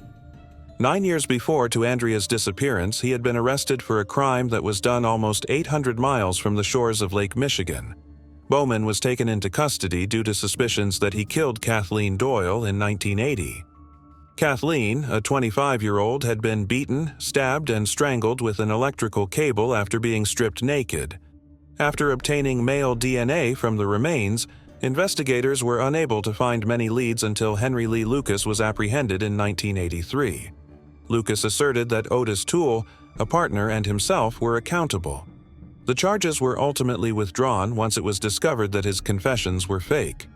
Science eventually made its way to the scene. Investigating these cold cases through genetic genealogy, which matches unknown DNA with a vast number of samples kept in databases, was quickly gaining popularity. Leading laboratory Parabon Nanolabs collaborated with Norfolk investigators to test DNA taken at Kathleen's crime scene. Genealogical research quickly provided them with a list of over 30 suspects. In 2019, it directed investigators to Dennis Bowman following additional tests and police work. In order to face trial, Bowman was extradited to Virginia. He had already admitted by then. He acknowledged coming inside Kathleen Doyle's house via the rear window. He said it was an attempted robbery and that he was intoxicated. He maintained that he didn't intend to kill Kathleen and that he wasn't prepared to discover her in the house. However, she was inside the home when he killed her. Bowman was in Norfolk at the time for his yearly 2-week stint in the Navy Reserve. He was also free on bond from prison. He was in court awaiting trial for the attempted shooting of the 19-year-old Holland woman who managed to flee on her bike. Kathy discovered that she had unintentionally contributed to the resolution of Kathleen Doyle's case. Private investigator Jeffrey Floor informed her that the Bowmans had once gone to the Allegan County Sheriff's Office to file a harassment complaint against Kathy. They said she was spreading false information about Dennis on the internet. When Dennis departed, the investigators kept the bottle of water they had offered him. Floor claims that's how they got their hands on his DNA. Police visited the Bowmans' property once more during the first week of February 2020, when the ground was covered in a thick layer of snow. This time, there was a forensics team present, complete with dogs in the backyard and a crime scene tent. Authorities seemed to be focusing on a single location and had begun excavating. The police conducted a press conference later that day.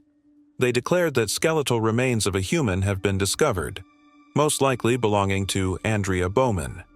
To be sure it was Andrea, the cops had to get confirmation. Kathy gave her DNA right away. The results were returned in March 2020, nearly 31 years to the day after Andrea vanished. A DNA match was made. Dennis insisted that Andrea's circumstances were accidental. He said that during their argument, he hit her, sending her flying and breaking her neck. To hide it, he filed a missing persons report. In letters to Brenda from prison, he told her that story. Dennis was given 2 life sentences with an additional 20 years in June 2020 for killing Kathleen Doyle. In Michigan, where he would face prosecution for what he had done to Andrea, he was lawfully mandated to do time. In February 2021, the initial hearing was placed. Brenda was the first to speak up. With tears in her eyes, she told how she had created missing persons posters, thinking Andrea had escaped. She said that only after Dennis's arrest in the Kathleen Doyle case did she find out the truth. Brenda responded in the affirmative when asked if Andrea had ever accused Dennis of abusing her, but she didn't think the claims were credible. She said to Andrea, "You know it's a lie?" Brenda was the one who gave the police the location of Andrea's remains. Dennis had admitted to burying their daughter in the backyard over the phone while he was incarcerated. Brenda claimed that at first she didn't believe him. Their Hamilton home had not been theirs at the time of Andrea's death. Thus, how is it possible that he buried her there? Dennis revealed to Brenda, much to her dismay, that he had relocated their daughter's body to the new location as soon as they had completed the necessary paperwork. Beneath the house she and Dennis inhabited for almost 30 years, in the shadow of the cement slab in the yard, lay a burial that Brenda was unaware even existed. When Andrea's bones were discovered, Brenda told the detective that he had told the truth this time. He was truthful. Dennis, dressed in a green shirt, bow tie, and face mask, sat silently while other witnesses took the stand. Bowman entered into a no-contest plea on December 22, 2021. In addition, he received a sentence of 35 to 50 years in prison for killing Andrea Bowman. Bowman acknowledged having been assaulted in 1979. On October 18, 1979, the front page of the Holland Sentinel included an article on the crime. The report described an extremely brutal attack on a 27-year-old lady who was battered, restrained, and muzzled by an intruder in her house early on a Sunday morning. The culprit, a white man between the ages of 25 and 30, was described as having sandy hair, wire-rimmed glasses, and grabbed money before leaving the scene. His approximate height was 5'6" and 150 pounds. The young lady also said that her attacker was dressed in dark jeans and a leather jacket. The top page of the newspaper included a police sketch of the culprit, with his pupils smeared with ink. In the neighborhood where the incident had happened, reports of prowlers had increased recently, according to the case's lead detective. The attacker's possible criminal past was suspected by the police. This could imply that Bowman is connected to a great number of further cases. In case you were wondering, Peggy Johnson was eventually recognized as the Jane Doe from Racine County. Peggy's disappearance was never reported. In 1994, she was last saw in Harvard, Illinois during a homecoming dance. The majority of her acquaintances believed she had simply fled. Nobody seemed to be concerned that the auburn-haired child might have suffered a dreadful fate, even though her aunt was concerned enough to place a classified ad in the newspaper.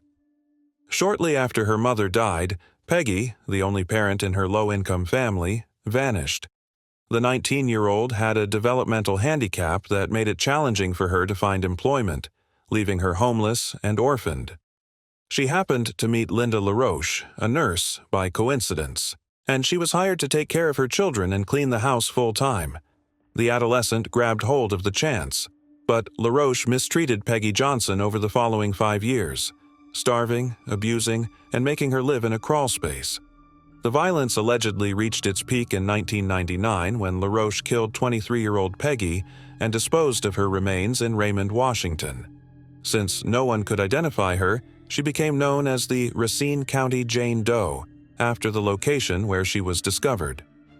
20 years after Peggy was killed, a concerned individual in Wisconsin tipped off Wisconsin authorities regarding a nurse who had admitted to killing a patient who worked for her in the late 1990s. Authorities in Racine County, Wisconsin, made public Peggy's identification and LaRoche's arrest at the beginning of November 2019. Linda LaRoche was sentenced to life in prison without the possibility of release by a Racine County judge in May of 2022. In addition, she received a 5-year term for concealing Peggy's body. Jenny Schroeder, Peggy's step-aunt, told LaRoche this. "I hope your time in your cage is slow, sluggish, and miserable." Moving on to the next case. Janique Dalor. In the fall of 2014, Janique Dalor, then 23 years old, was viciously attacked on a bike path in the Longueuil, Quebec, Canada suburbs. The incident tragically ended her life. The crime perplexed detectives and plagued the neighborhood, and the unidentified criminal appeared to go without a trace. Her family and friends continued to hope for years despite the lack of progress and unanswered questions. The pursuit of justice would then be rekindled almost 10 years after the heinous crime thanks to a breakthrough. Janique Dalor was a young lady with a lot of promise and ability who was bright and lively. Living in Longueuil, Quebec, she was well known for her contagious optimism and gentle disposition. She was 23 years old and in the process of figuring out what her hobbies were and how she wanted her life to go. Janique's leisure time was spent engaging in outdoor pursuits, such as walking and cycling, frequently utilizing the picturesque bike routes surrounding Longueuil. However, this hobby would come to an abrupt stop and ultimately result in her death. On October 21, 2014, Janique Dalor's usual stroll down a dimly lit bike lane on her way home from work became a terrifying nightmare. She was brutally murdered as she strolled along the well-traveled path and took in the peace of the surroundings when she was unexpectedly struck with an iron bar. There was an overwhelming outpouring of sympathy and pleas for justice as her friends and family struggled with grief and unresolved questions. The moment her body was found, Longueuil police moved quickly to take action. A thorough inquiry was initiated to ascertain the circumstances behind the case. A modest white cross and memorial plaque were placed in Janique's honor close to the scene of her assault 1 year after her death. Janique's mother, Monique Dalcourt, initiated a petition concurrently. She claims that not enough is being done by the government to assist the families of crime victims. She had to quit working after her daughter's death, suffered from insomnia, and hasn't been able to pay for therapy sessions to receive expert assistance. "I want them to acknowledge the parents of deceased children as victims," she remarked. She desires increased financial assistance and services from the government. For as long as their doctors think it's necessary, the government should foot the bill for all psychotherapy sessions for parents who lost a child in a violent crime. She adds that if a parent's death renders them unable to work, they ought to be compensated for their losses. Authorities continued to promise Janique's family that they were determined to uncover the culprit, and the investigation into her case continued throughout the next years. Forensic technology advancements and tenacious police effort sustained optimism for Janique's family members during their excruciating wait for answers. Following over 10 years of unrelenting investigation, Longueuil police declared a significant development in Janique Dalcourt's case. Authorities announced that 35-year-old Michael McDuff Jalbert had been taken into custody in May 2024. In 2014, he reported the event to the police, and he was taken into custody shortly after. However, at the time, there was not enough evidence to indict him, so he was freed, leaving the matter open. This time, however, he was only charged with first-degree murder in relation to the vicious killing that had stunned the neighborhood in October 2014. An important turning point in a case that had left Janique's family and detectives dissatisfied and in search of solutions was the arrest. The Long Heel Agglomeration Police Service's Chief Inspector Pierre Duquette called the probe complicated. He stressed that crucial new evidence had finally been produced by advances in forensic science. To preserve the integrity of the current legal procedures, specifics of the breakthrough were kept secret, but Duquesne gave the public confidence that the goal to find the truth and provide Janique's family closure had never faltered. He conveyed his appreciation for Janique's parents, Monique Dalcourt and John Gandolfo, for their tenacity and tolerance over the years. As word of the arrest spread, the community, deeply impacted by Janique's tragic death and the protracted hunt for her perpetrator, reacted with a mixture of sadness and relief. Renewed vigils and memorials commemorating Janique's memory and recognizing the perseverance of law enforcement in wrapping up her case have taken place across Long Hill. Outside the courthouse, Janique's father told reporters that while nothing can bring his daughter back, his family can find some measure of closure. Janique, our daughter, was killed senselessly and violently. She was battered to death by a sick person who must pay for his crimes. We now need time as a family to comprehend everything. Janique's brother, Nick Gandolfo, recalls her as a bright, lovely young lady who radiated optimism. It was just something that emanated from her, he added. I was aware that reaching out to my younger sister would make my day better if I was having a rough time.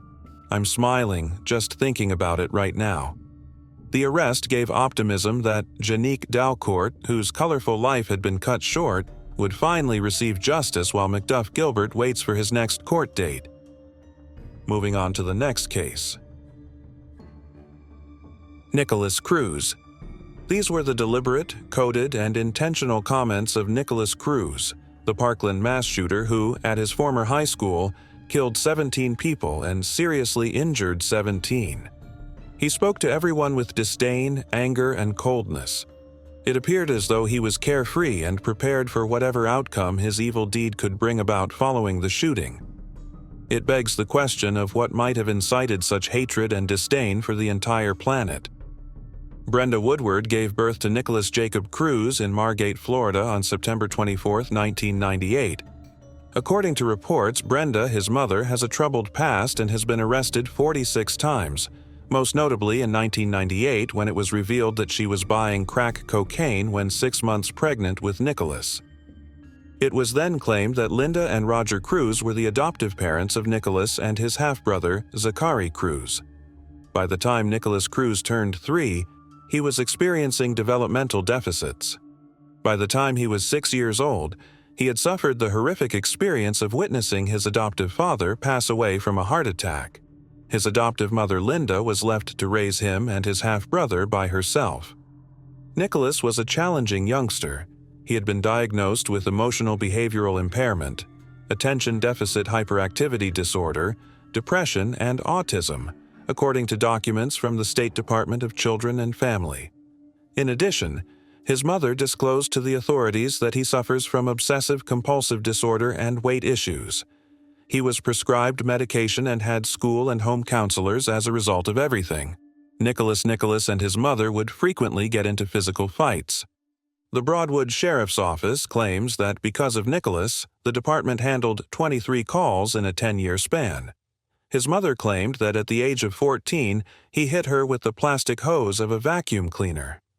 A few months later, she reported to the authorities that after she took control of his former boss' gaming system, he had struck the wall and thrown her against it.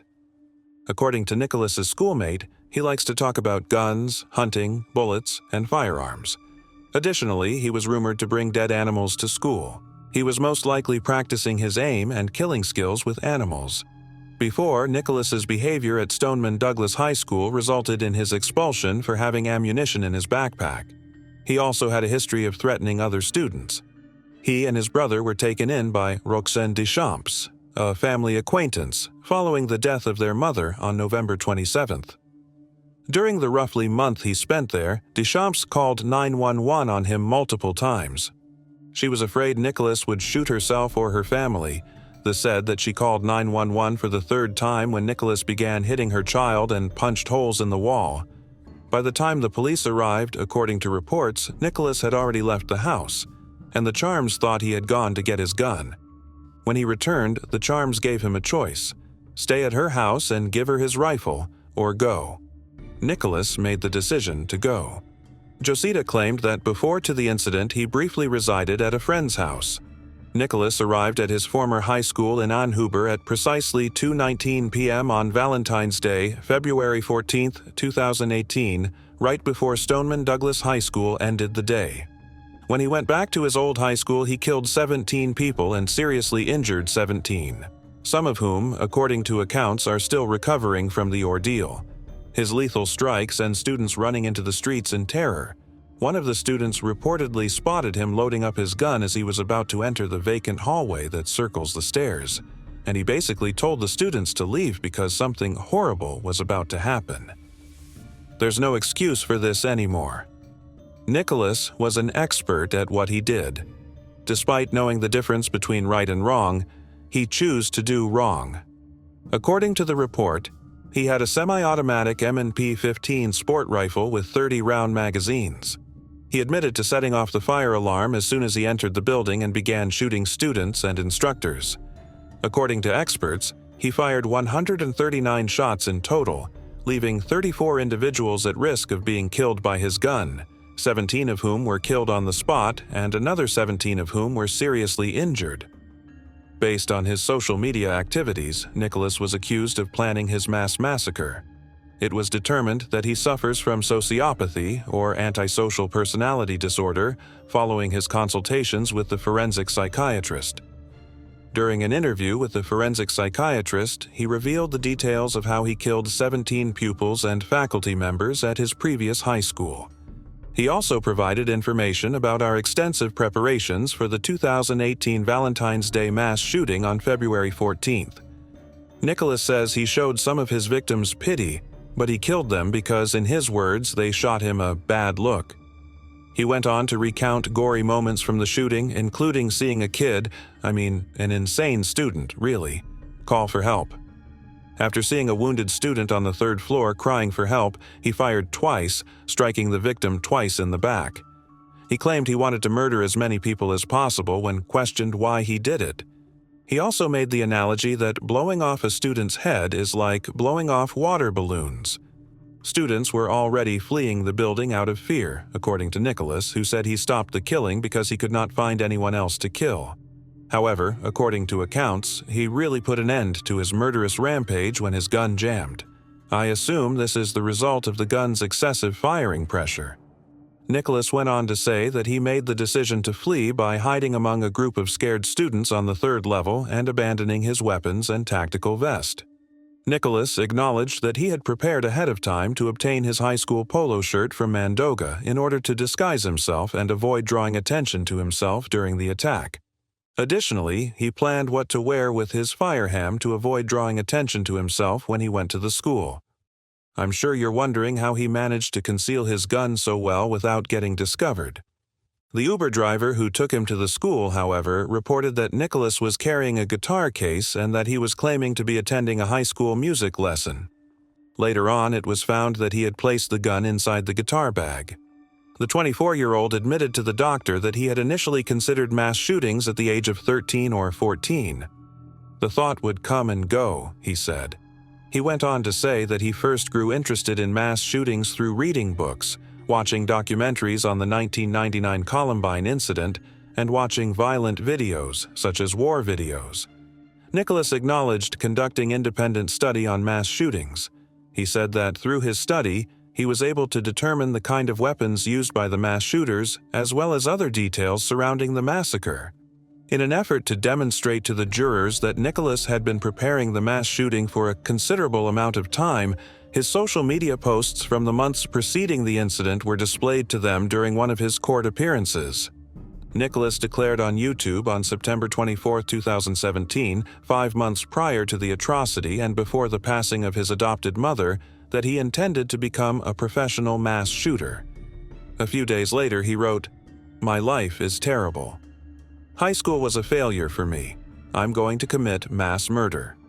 Nicholas Cruz also made recordings in the days preceding the mass shooting in which he detailed his preparations for the incident.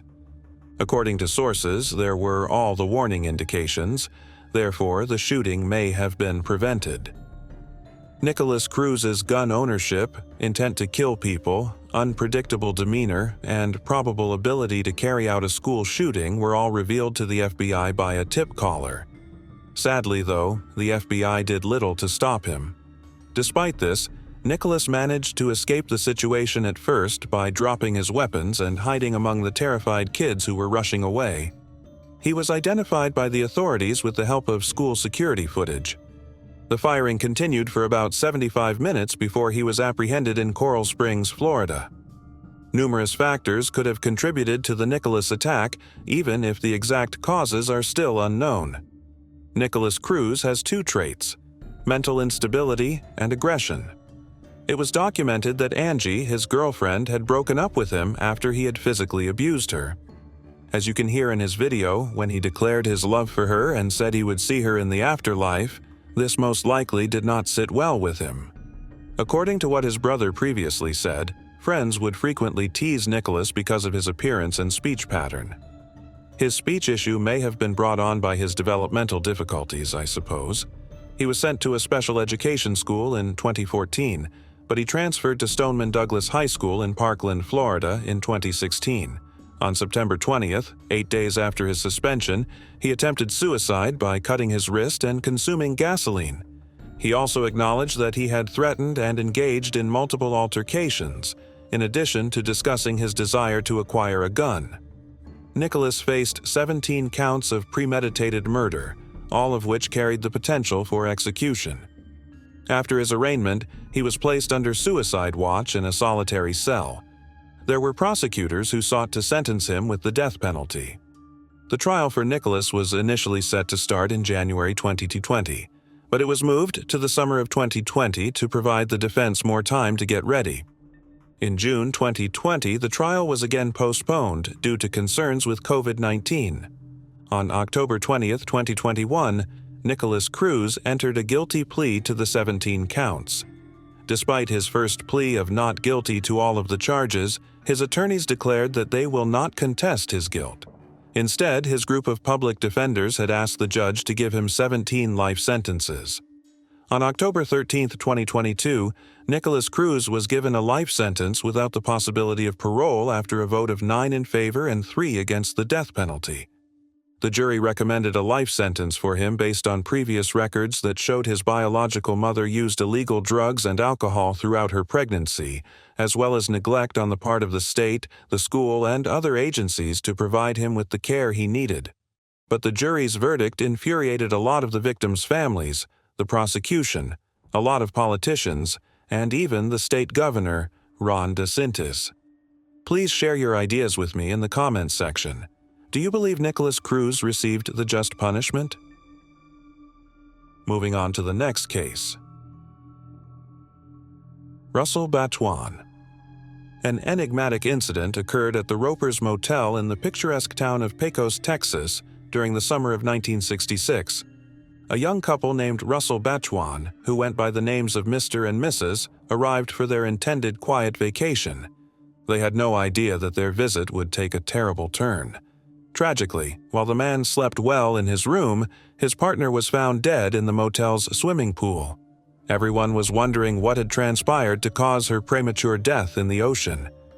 Is there a possibility of foul play? Was this terrible conclusion the work of someone? We go into the terrifying specifics of this 55-year-old cold case today, which was unsolved until recently. Not only is Pecos in western Texas well known for this paranormal event, but it also has a long history as a trading post and a major cattle drive stopover in the late 1800s. This community, which has about 8,000 residents, is the county seat of Reeves County. Pecos has developed into a thriving center for the transportation, agriculture, and oil and gas sectors. In addition, it is home to a number of cultural sites, such as the well-known West of the Pecos Museum, which exquisitely displays the region's fascinating past.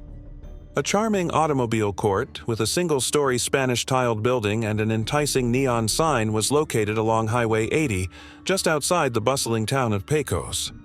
A real gem, this motel was a favorite of truck drivers and oil field workers traveling through the area. Sandy Moore, a lively 15-year-old from Clovis, New Mexico, spent her summers under the loving care of her grandparents at this particular motel.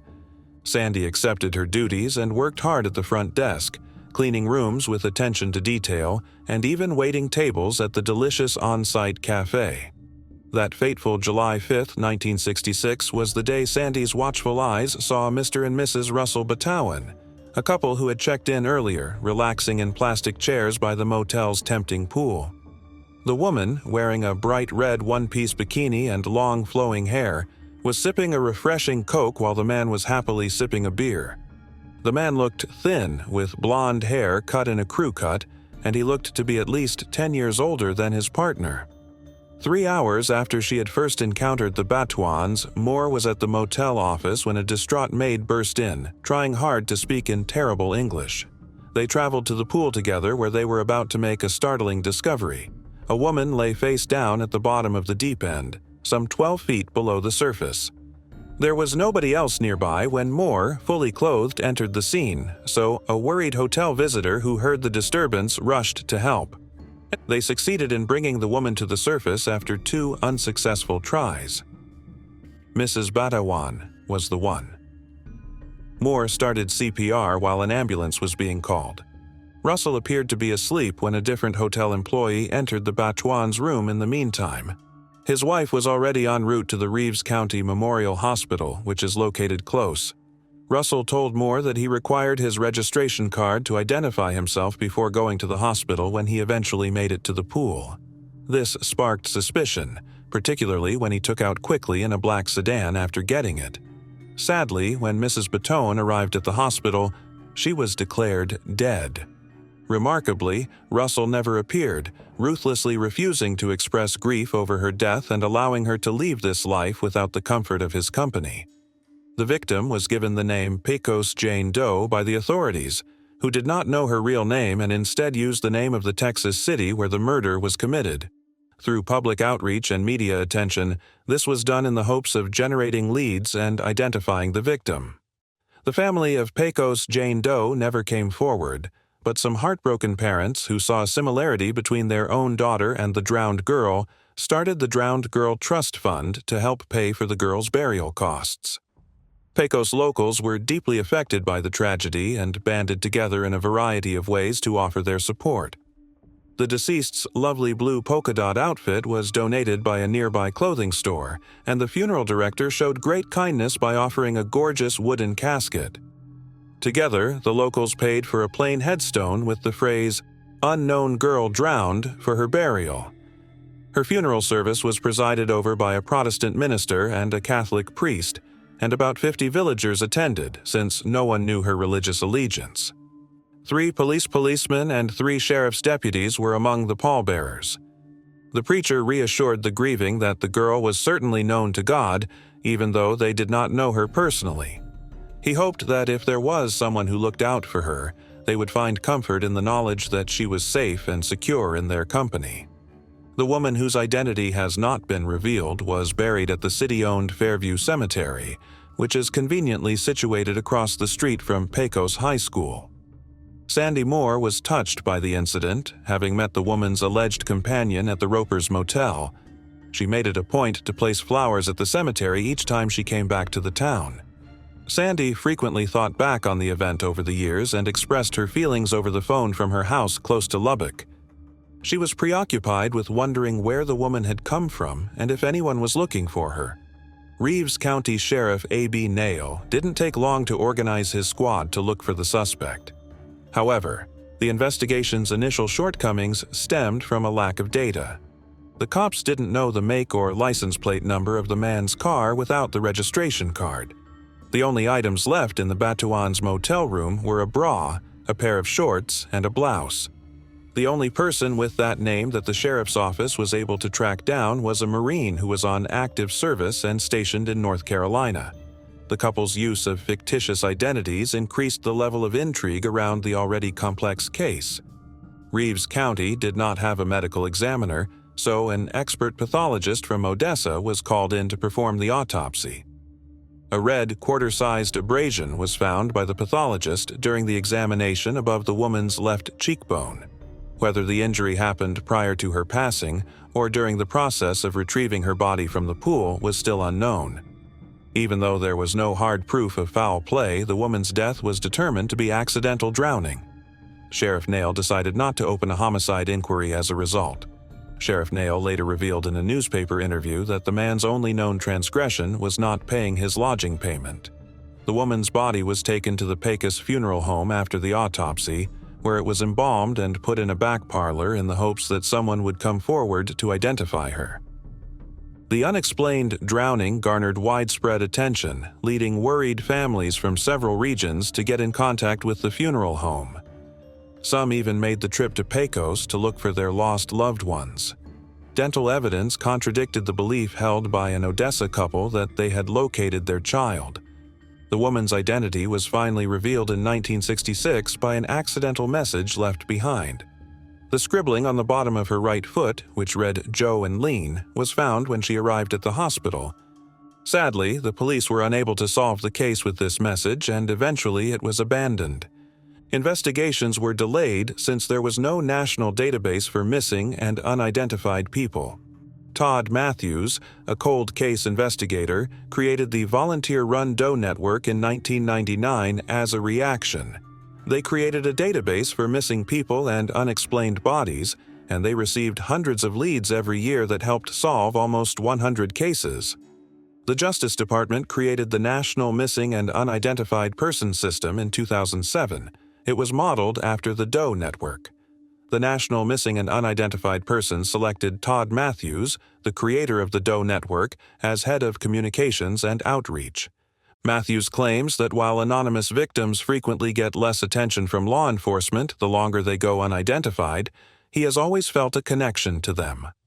Officers often have little information at their disposal, and no one is speaking up for them. According to Matthews, it is not a desired chore to identify an unknown victim, particularly if there is no family involved that is looking for information. He pointed out that since the deceased has already been buried, no one can speak up in the case of an unidentified body. Matthews became interested in the Pecos Jane Doe case and thought it was time to look into it more thoroughly. He put together a group of 4 detectives in 2019 and started the inquiry.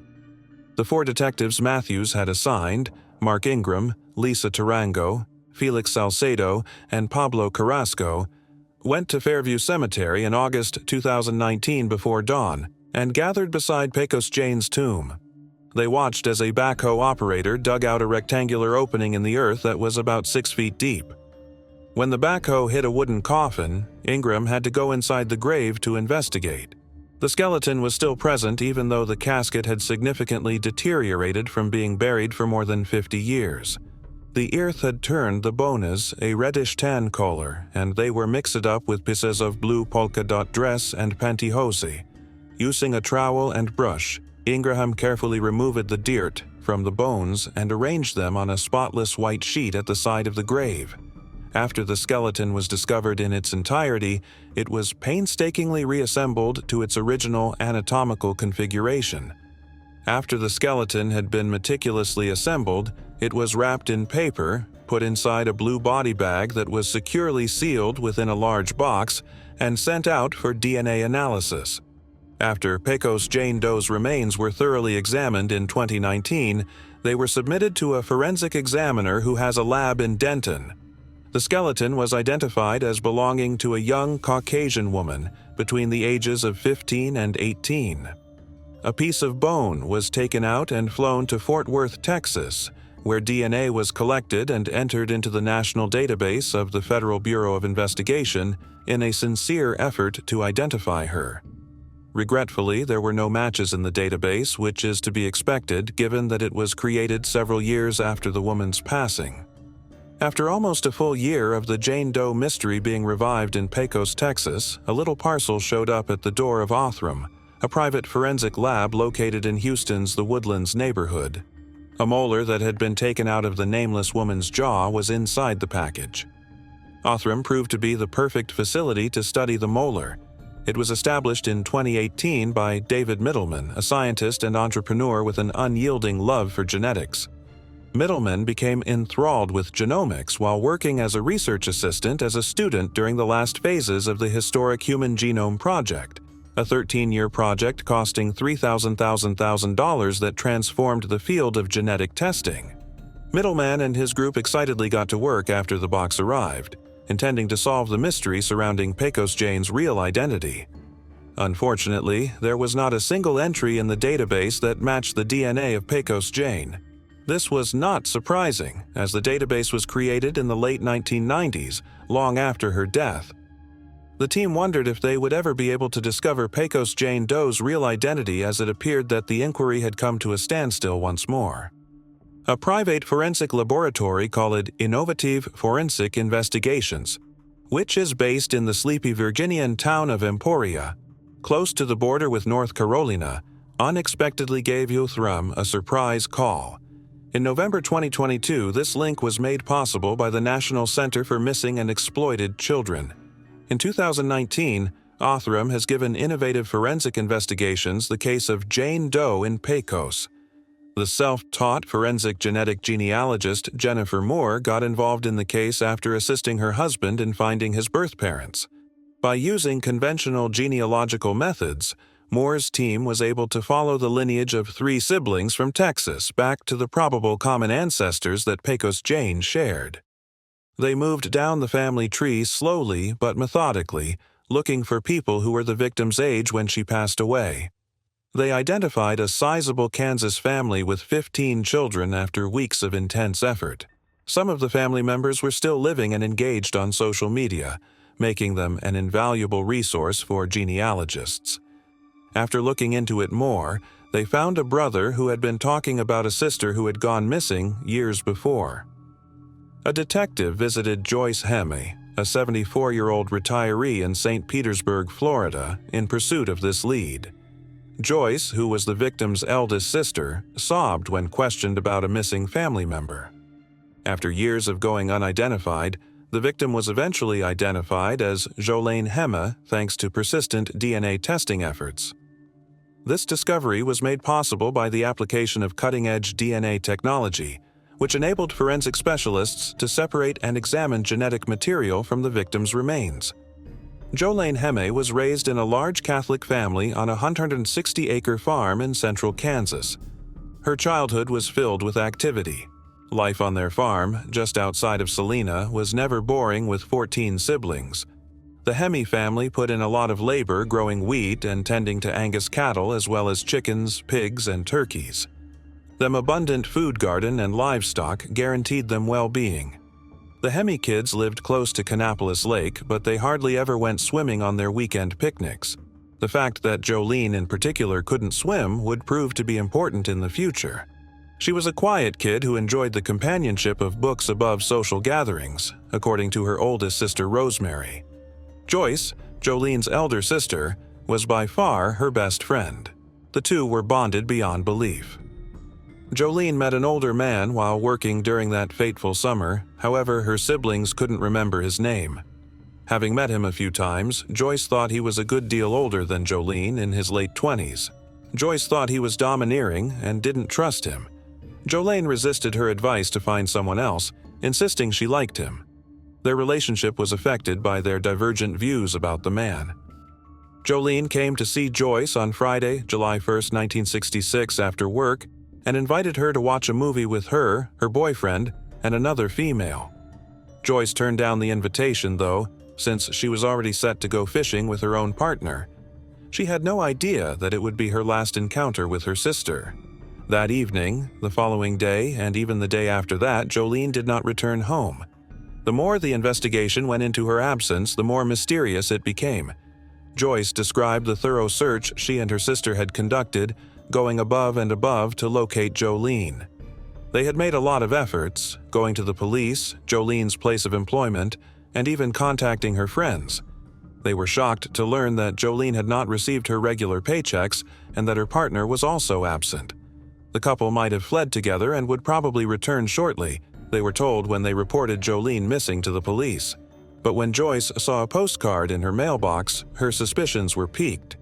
The ostensibly Jolene-written note on the card seemed strange. Joyce was not familiar with the name Joe, and it was not written in her handwriting. Jolene's mother, Alberta, also got a letter like this, which her kids acknowledged Jolene could not have written.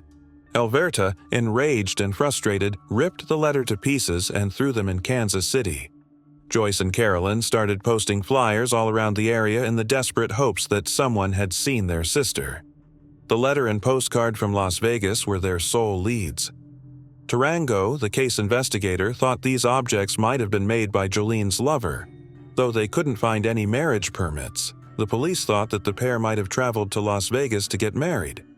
The couple's mysterious arrival in Pecos raised more questions than it answered.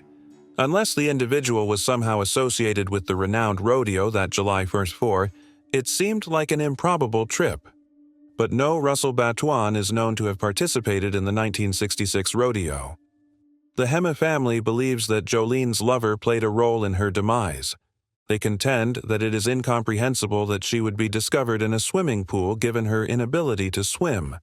The identity of the man who accompanied Jolene at the Ropers Motel remains the greatest unanswered question regarding her case. He should be in his 90s by now, assuming he is still alive. The Hemme family has a number of relatives who fervently believe he killed Jolene. They base their argument on Jolene's inability to swim, which begs the question of why she was in the motel pool. Furthermore, there was a cut on the side of her skull. The motel owner's granddaughter Sandy Moore can still clearly recall finding Jolene's lifeless body next to the pool area and witnessing shattered glass. Jolene might have fallen into the pool and drowned as a result of the man hitting her with a beer bottle during a fight. Still, it's puzzling that he didn't leave the scene right away following the incident. He might not have meant to hurt Jolene and just became alarmed when he realized she had drowned by accident. As a result, he decided to disappear. It is a heinous act of cruelty that the man who was with Jolene at the motel has not come forward with any information in the previous 55 years. Irrespective of his role in her demise, he could have surreptitiously supplied Jolene's relatives with some information about what transpired, or at minimum, a hint to help them locate her. The four-man detective squad that Matthew appointed, consisting of Tarango and Salcedo, as previously noted, is still searching assiduously for the man who left Jolene buried in a remote location without identification, but their chances of success are small. Moreover, even in the improbable event that they find him, The pathologist's conclusion that Jolene drowned accidentally and the absence of the case file make it unlikely that he will be prosecuted criminally. According to Tarango, there is very little chance that he will offer proof of Jolene's murder. When Jolene died, Sandy Massey, who was Sandy Moore at the time, still remembers clearly the day she found Jolene's body in the motel pool. Sandy was just 15 years old at the time, and the recollection of being duped into giving over the registration card still bothers her. Sandy's regret for her acts and how they may have contributed to Jolene's untimely death persists even after more than 50 years have passed. In a subsequent phone call, Sandy was thanked by some of Jolene's siblings for her heroic efforts to save their sister and extended an invitation to come and visit them in Kansas. Moving on to the next case. Antoinette Briley's babies. In 2003, a waste management employee in Stickney, Illinois, made a horrifying discovery. 2 infants' remains were discovered by the worker in a garbage truck's front lift pocket. Their hypoxia caused their death. They were found to have been disposed of in a garbage can in a Stickney lane, according to investigators. Investigators made progress, but they still didn't know who was behind the babies left in a garbage can. The case quickly became unsolved. Subsequently, in 2018, investigators had the notion to try using DNA technology to find relatives who had been abandoned. They identified Antoinette Briley, a 41-year-old Michigan woman, as the mother after doing DNA tests. She was taken into custody by police in December 2020 after a traffic stop. That's when she admitted to the crime. She told the investigators this. In the time, she was 24 years old, and Ned was the only one in her grandfather's house when she gave birth to the children in her bathtub. She was terrified for several minutes while the babies were sobbing. After that, she made the decision to pack them in a duffel bag and head to the hospital by car. But on the way, she stopped, took the babies out of the bag, and threw them in the garbage. After leaving the duffel bag behind, she returned to her grandfather's house, watched TV, and went to bed. Antoinette has a daughter, which the investigators took note of and ensured is secure. This piece of trash does not yet have an attorney on file and is being detained on a $15,000 bail.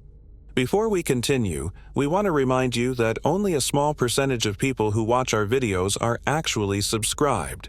So if you enjoy our content, consider subscribing. It's free and you can always change your mind later. Now, let's move on with the video. Moving on to the next case. Christopher Alvin Daly. Christopher Alvin Daly, age 26, was a resident of Huntsville, Alabama. He was employed for a Hilton Hotel in Huntsville. He was last observed during a staff meeting on April 25, 1995. His family never got home, so they filed a missing persons report for him a whole day later. 2 17-year-olds called the police an hour before Christopher was reported missing after they found a body near a former logging road that had a single gunshot wound to the head. When Decatur Police Department investigators arrived on the site, they were able to identify the body as Christopher Daly's. About 4 miles distant, part of Christopher's automobile, his wallet, and his ID were discovered submerged in a river. The case quickly became cold despite a thorough investigation that turned up no suspects, witnesses, recovered weapons, or reasons. A man named Johnny Dwight Whited called the Decatur Police Department at Alp cracked the cold case on November 18, 2020. He declared his desire to come clean about killing Christopher Daly. Sean McAdam, a police detective, was first dubious since Johnny could not recall the year. Sean got together with Johnny and the other detectives to act out the scene. Johnny was able to demonstrate to them all that had occurred, including the location of Christopher's car's plunge into the river. Given his grave illness, Johnny informed him that he wished to confess right away.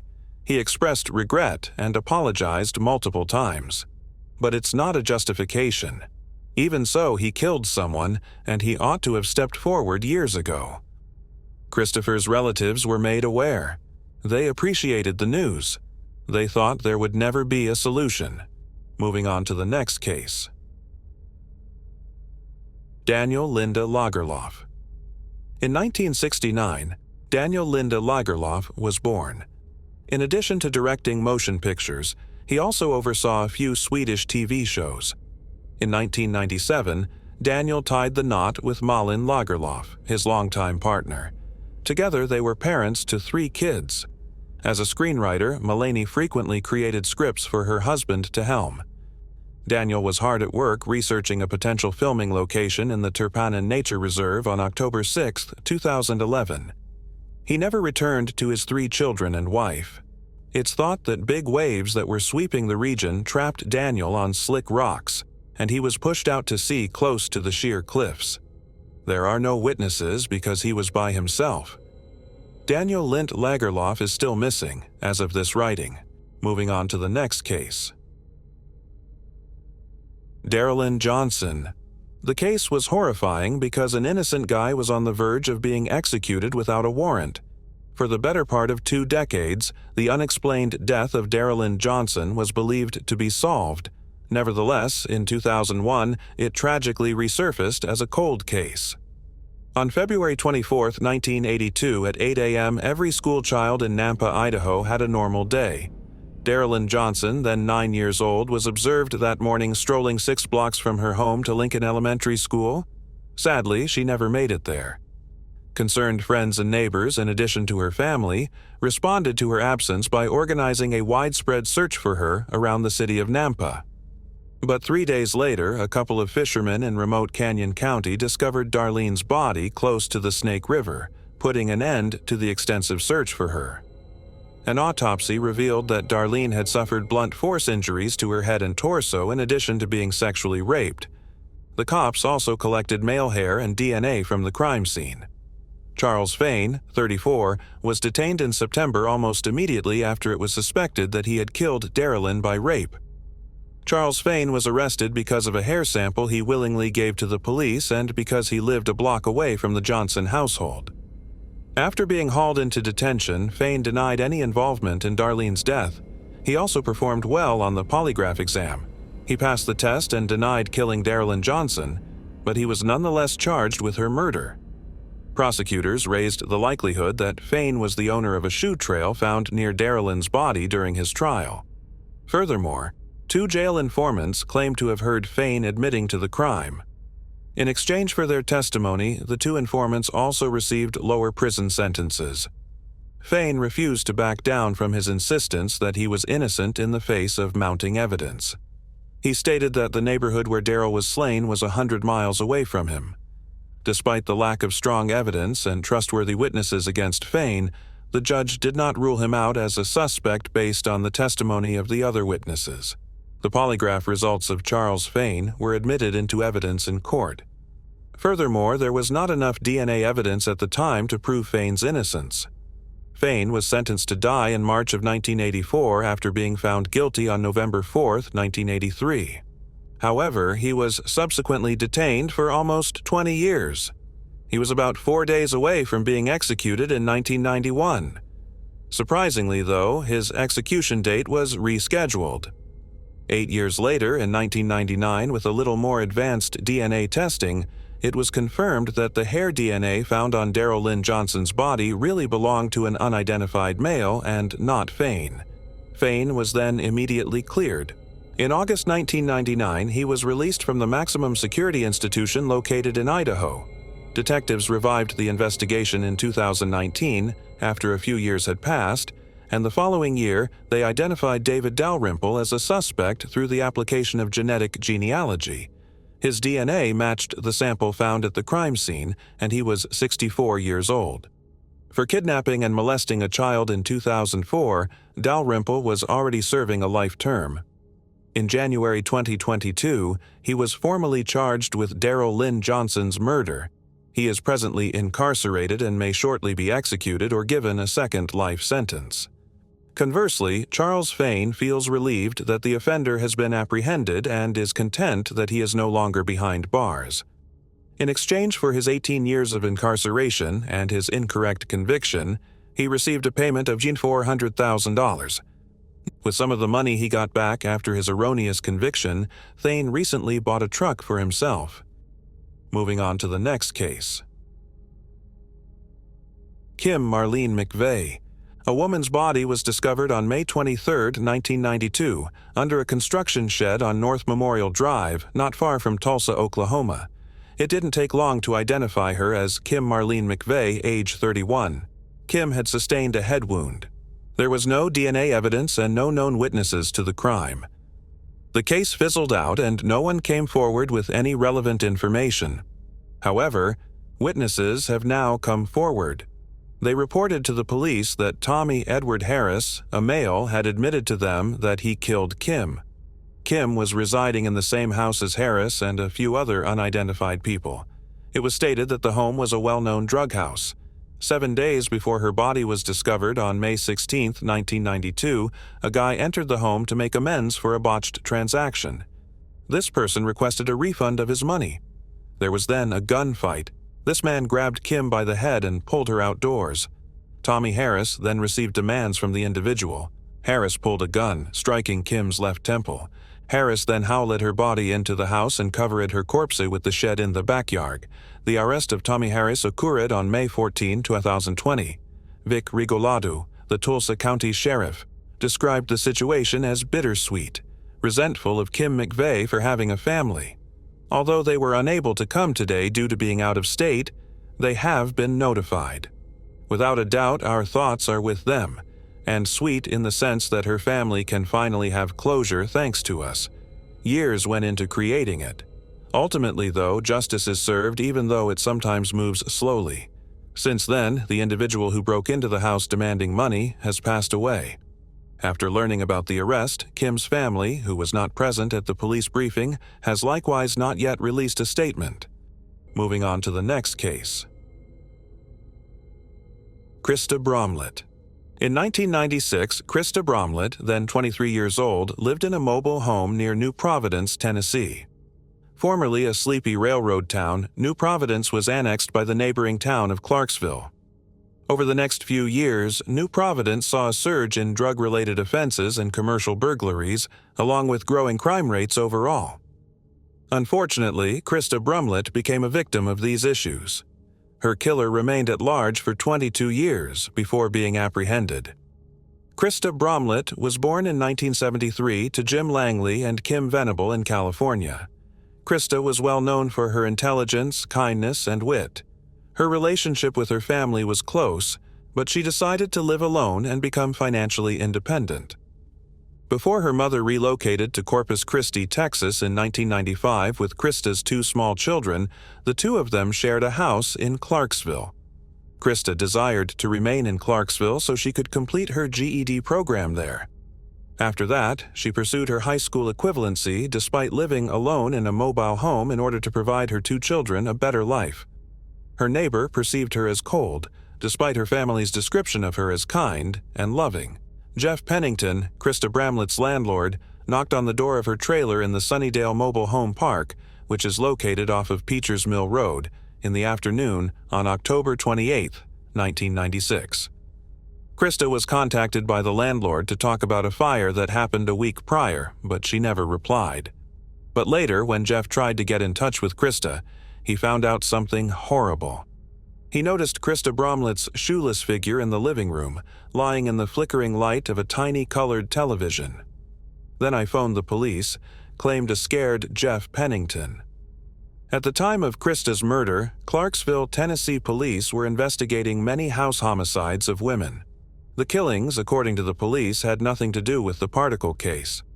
Following Christa's death, the mobile home was examined by the Clarksville Police Department crime scene team, which was searching for any evidence that could lead to Christa's killer.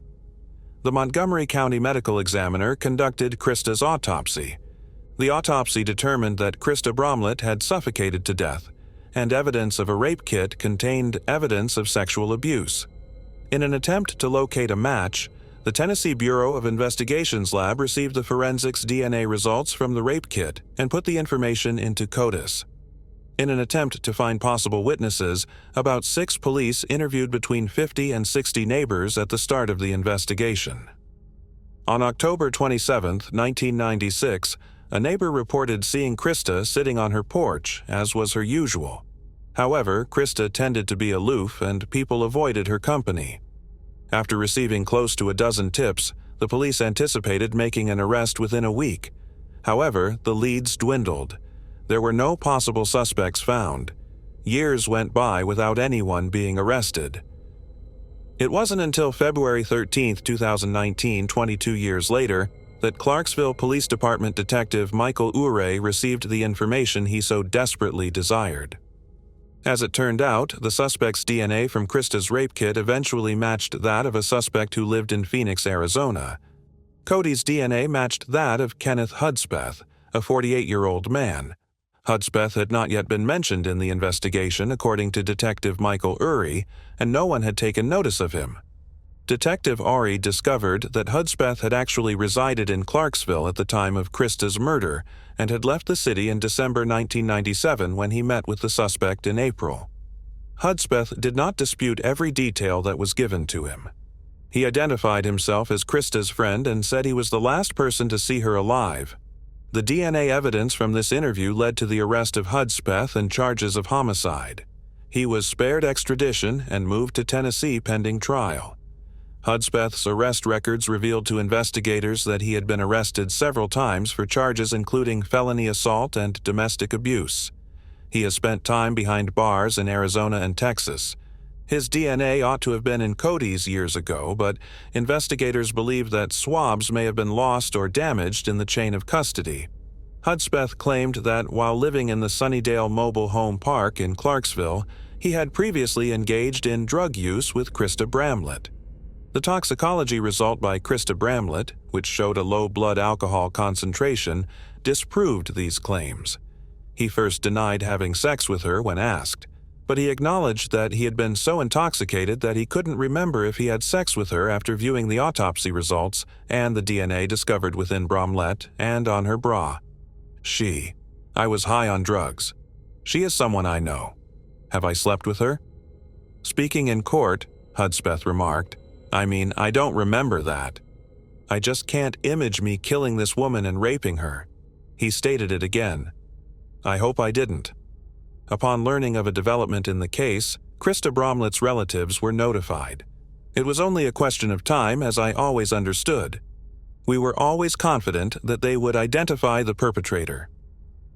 According to Christa's grandmother, 52-year-old Kenneth Hudspeth was found guilty by the judge and given a life sentence for the murder of Christa Bramlet in January 2022, capping a grueling 22-year ordeal. Moving on to the next case. Laura Ann Huizar. Judy Marie Huizar and Jose Luis Huizar welcomed Laura Ann Huizar into the world on May 10, 1972. At the age of 11, she was abducted, subjected to sexual assault, and ultimately slain violently while she was a 6th grader at Chester Amer Elementary School. On Sunday, November 6, 1983, about 1:30 p.m., Laura disappeared while traveling home from a friend's home in St. Lucie County, Central Florida. Her last known location was 2G's Market. She was carrying an armful of garments as she made her way home after spending the night at a friend's place. Her parents called the friend she was with after realizing she hadn't come home, and they were informed that she had left hours earlier. Her folks were expecting the worst. Laura never lived on the streets for very long. After searching the region in vain, they decided to report their daughter missing to the St. Lucie County Sheriff's Office.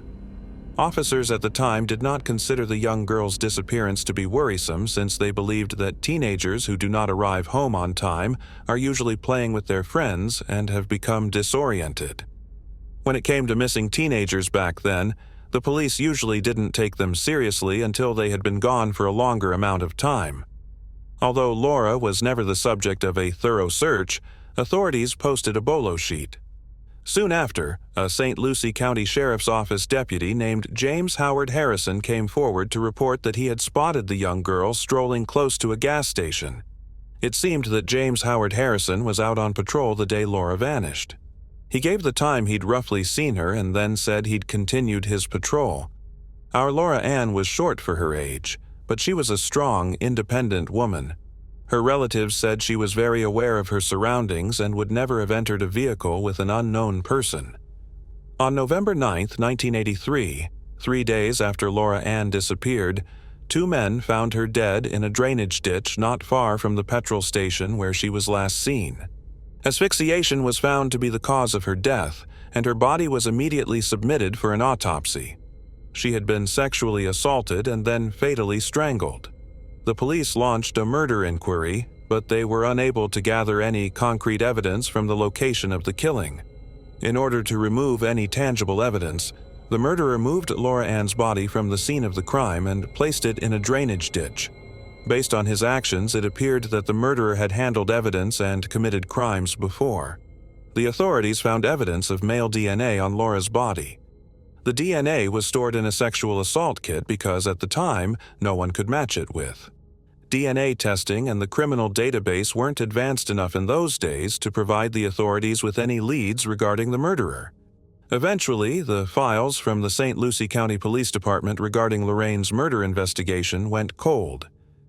In 2020, the St. Lucie County Sheriff's Office established a dedicated cold case squad, and as a result, Laura Ann's case was given another look. Detective Paul Taylor was in charge of the investigation. Numerous flaws in the first study were promptly found. Detective Paul Taylor, who was shocked to be the only officer other than Deputy James Howard Harrison to talk with one of the men who had initially discovered Laura's body, conducted an interview with the man. The discovery had been quite upsetting for him, therefore he had vivid memories of that day and the crime scene. Every time I close my eyes, I picture that young kid lying there. The man continued, telling investigator Paul Taylor all he had witnessed that day. However, the detective was taken aback to discover that his version conflicted with the details in Laura Ann's file. Detective Paul Taylor stated, "I've already gone through the case file and the photos from the crime scene, and what they're telling me doesn't match what I'm seeing." Interviewing the witnesses, he learned that one of their own deputies had pushed them away and then removed Laura's body from the original crime site. The witness stated that Detective James Howard Harrison was the first to arrive at the crime scene when they phoned the police to report finding Laura Ann's death. The individual said Harrison sent them away after getting a few brief statements from them. They never heard from anyone at the St. Lucie County Sheriff's Office again about the case after that. Harrison was found to have spent 20 minutes alone himself at the crime site prior to the arrival of other officers.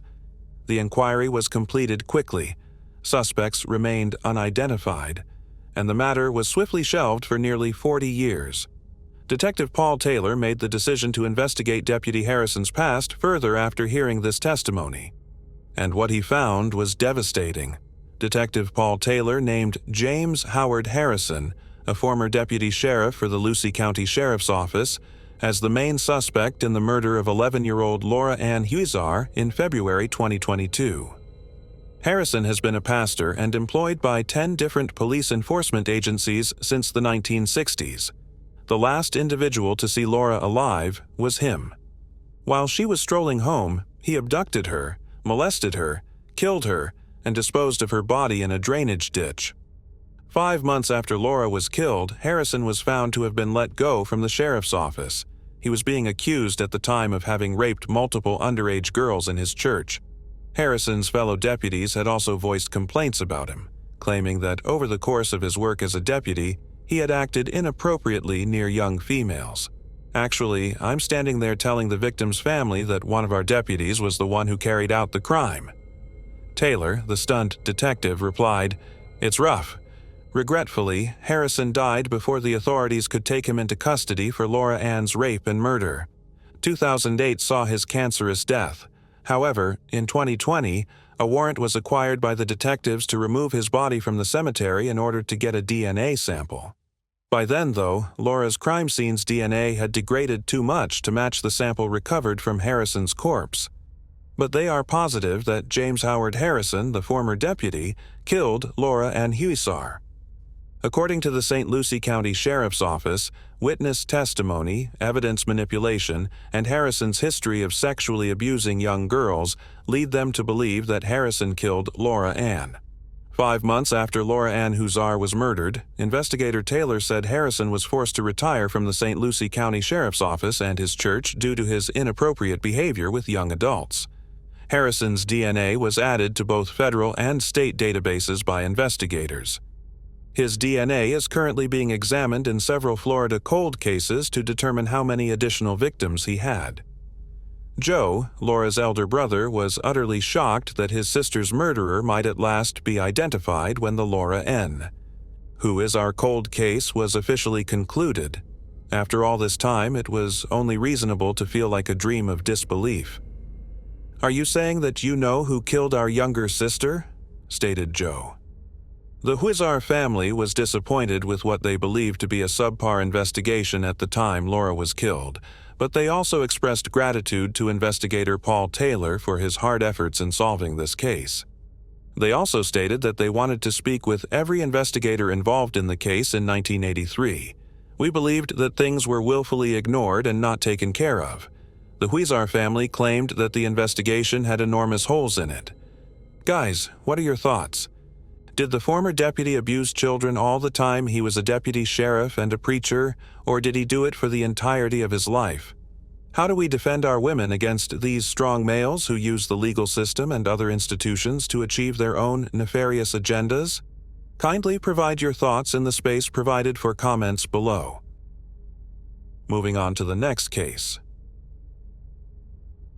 Mary Katherine Edwards. In 1995, Mary Katherine Edwards, at 31 years old, resided in Beaumont, Texas.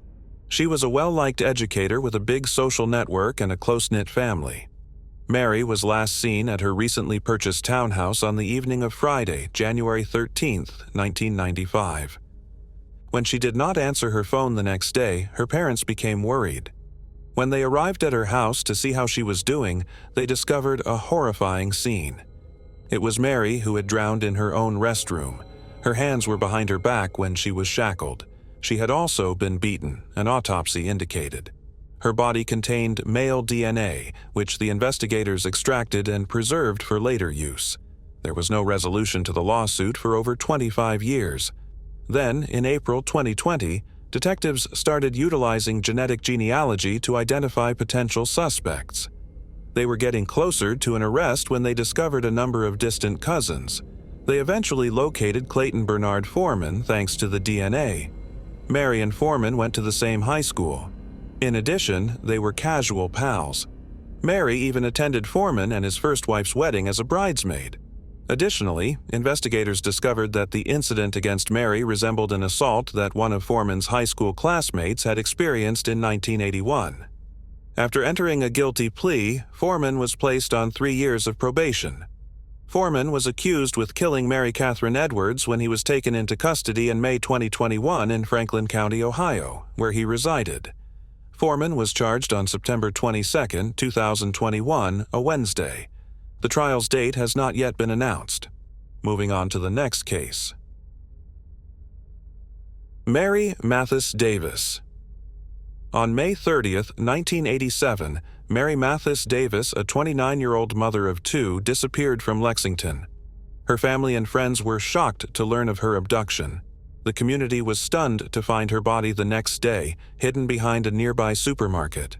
Before a breakthrough in 2023, the case remained unsolved for over 30 years, despite the police department's best efforts. In this scenario, we are in the North Carolina city of Lexington. Lexington is renowned as the barbecue capital of the world due to its well-known barbecue and rich and varied cultural history. Beyond its delicious food, Lexington boasts a quaint downtown filled with unique shops and restaurants that capture the spirit of the friendly city. The city's historic Uptown Lexington district is well-liked by tourists and features exquisitely restored early 19th century architecture. Mary Mathys Davis was born in Lexington on February 12, 1958. Even so, hardly much is known about her formative years. Lisa Hinkle was her sister, and she grew up with her. Nothing could ever separate Mary and Lisa since they were so closely bonded. Lisa characterized her sister as a kind, understanding individual who could always make a space seem more cheerful with her infectious smile. It was also reported that Mary had a gift for making others feel comfortable. Mary had the opportunity to meet Richard Davis when the two reached adulthood. As they got to know one another, a spark started to grow between them. And before they knew it, a passionate relationship had overtaken them. Richard Davis knew he wanted to live out the rest of his life with Mary as their love developed. One day, out of the blue, he asked Mary to marry him, and Mary was thrilled. He proposed to her, and she accepted without hesitation. After Richard proposed to Mary, they immediately began to look forward to starting a family together.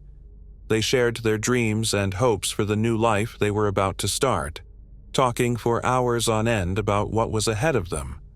The pair exchanged vows in a lovely and intimate ceremony as the big day drew near. Mary and Richard started a new chapter in their lives after the wedding and looked forward to the voyage that lay ahead. The years went so swiftly, and Mary and Richard soon had two beautiful kids. Tracy was the second child, and the first was a female. Mary loved her children dearly and relished every moment spent with them. Her heart was full of love. Later, in order to provide for her growing family, she took a job at Lanier's Ace Hardware in Lexington. It wasn't the most glamorous work, but Mary didn't mind. She was grateful for the opportunity to earn a steady income. Mary didn't make much money, but even so, it was plenty to cover her expenses and put food on the table. Despite the challenges of juggling the responsibilities of motherhood and a job, Mary was committed to providing the best life she could for her family. Things moved along at a steady rate as the days became weeks, and then those weeks became months. Although Mary was content on the inside and her family was doing well, disaster was always present and could strike at any time. Mary got out of her house as usual on May 30th, 1987 to go to work. She had no idea that Saturday would be her last day on Earth, even though it seemed like any other Saturday. Mary greeted her co-workers and smiled when she arrived at work before beginning her shift. She began her assignment with much enthusiasm. But as the hours went by, she became more and more restless and hungry. Her stomach was complaining by midday, so she patiently awaited meals. She was relieved to be able to leave the four walls of her employment when the moment finally arrived. She planned to treat herself to a lovely dinner. To determine if she had enough money for lunch, she opened her purse, and she left her store and headed to a nearby restaurant once she was positive she did. After this, no one would ever see Mary alive again. She never returned to her job. With every second that passed after her lunch break, her absence became increasingly apparent. Her cow laborers were curious as to why it was taking her so long. The minutes felt like hours, and their perplexity turned to worry. There were no signs of her return, so they realized they had to find her fast. Without hesitation, one of them offered to go look for her in the restaurant where she had lunch. Heart-thumping, the coworker ran to the restaurant, but Mary wasn't there. The problem was becoming worse, and neither the restaurant personnel nor the management could help. The employee said that she had not seen Mary at the restaurant when she returned to the hardware store. The staff of the hardware store became terrified as soon as they heard this and realized they had to take this more seriously. Without waiting any longer, they grabbed up the phone and phoned the emergency number. The cops showed there relatively immediately after being briefed on the incident. In order to let Mary's parents and spouse know what was going on, the co-workers also called them. That day, the police immediately began searching for Mary, but initially they turned up nothing. Word of her disappearance spread, leaving the neighborhood in a state of anxiety and confusion. She was entirely out of sight. Mary's family, on the other hand, was left to bear the suffering of not knowing where she was or what had happened to her. However, they prayed and hoped that their beloved Mary would be discovered to be okay. Richard struggled to fall asleep that night. He was awake at night thinking. He sensed that his family was going to have a major issue. It did not make sense to him, and that's when he understood Mary's disappearance was not a simple case of getting lost in the city. His thoughts strayed to their children and how he would greet them the next day. The naive children had been asking Richard about their mother, not realizing that she might be in danger.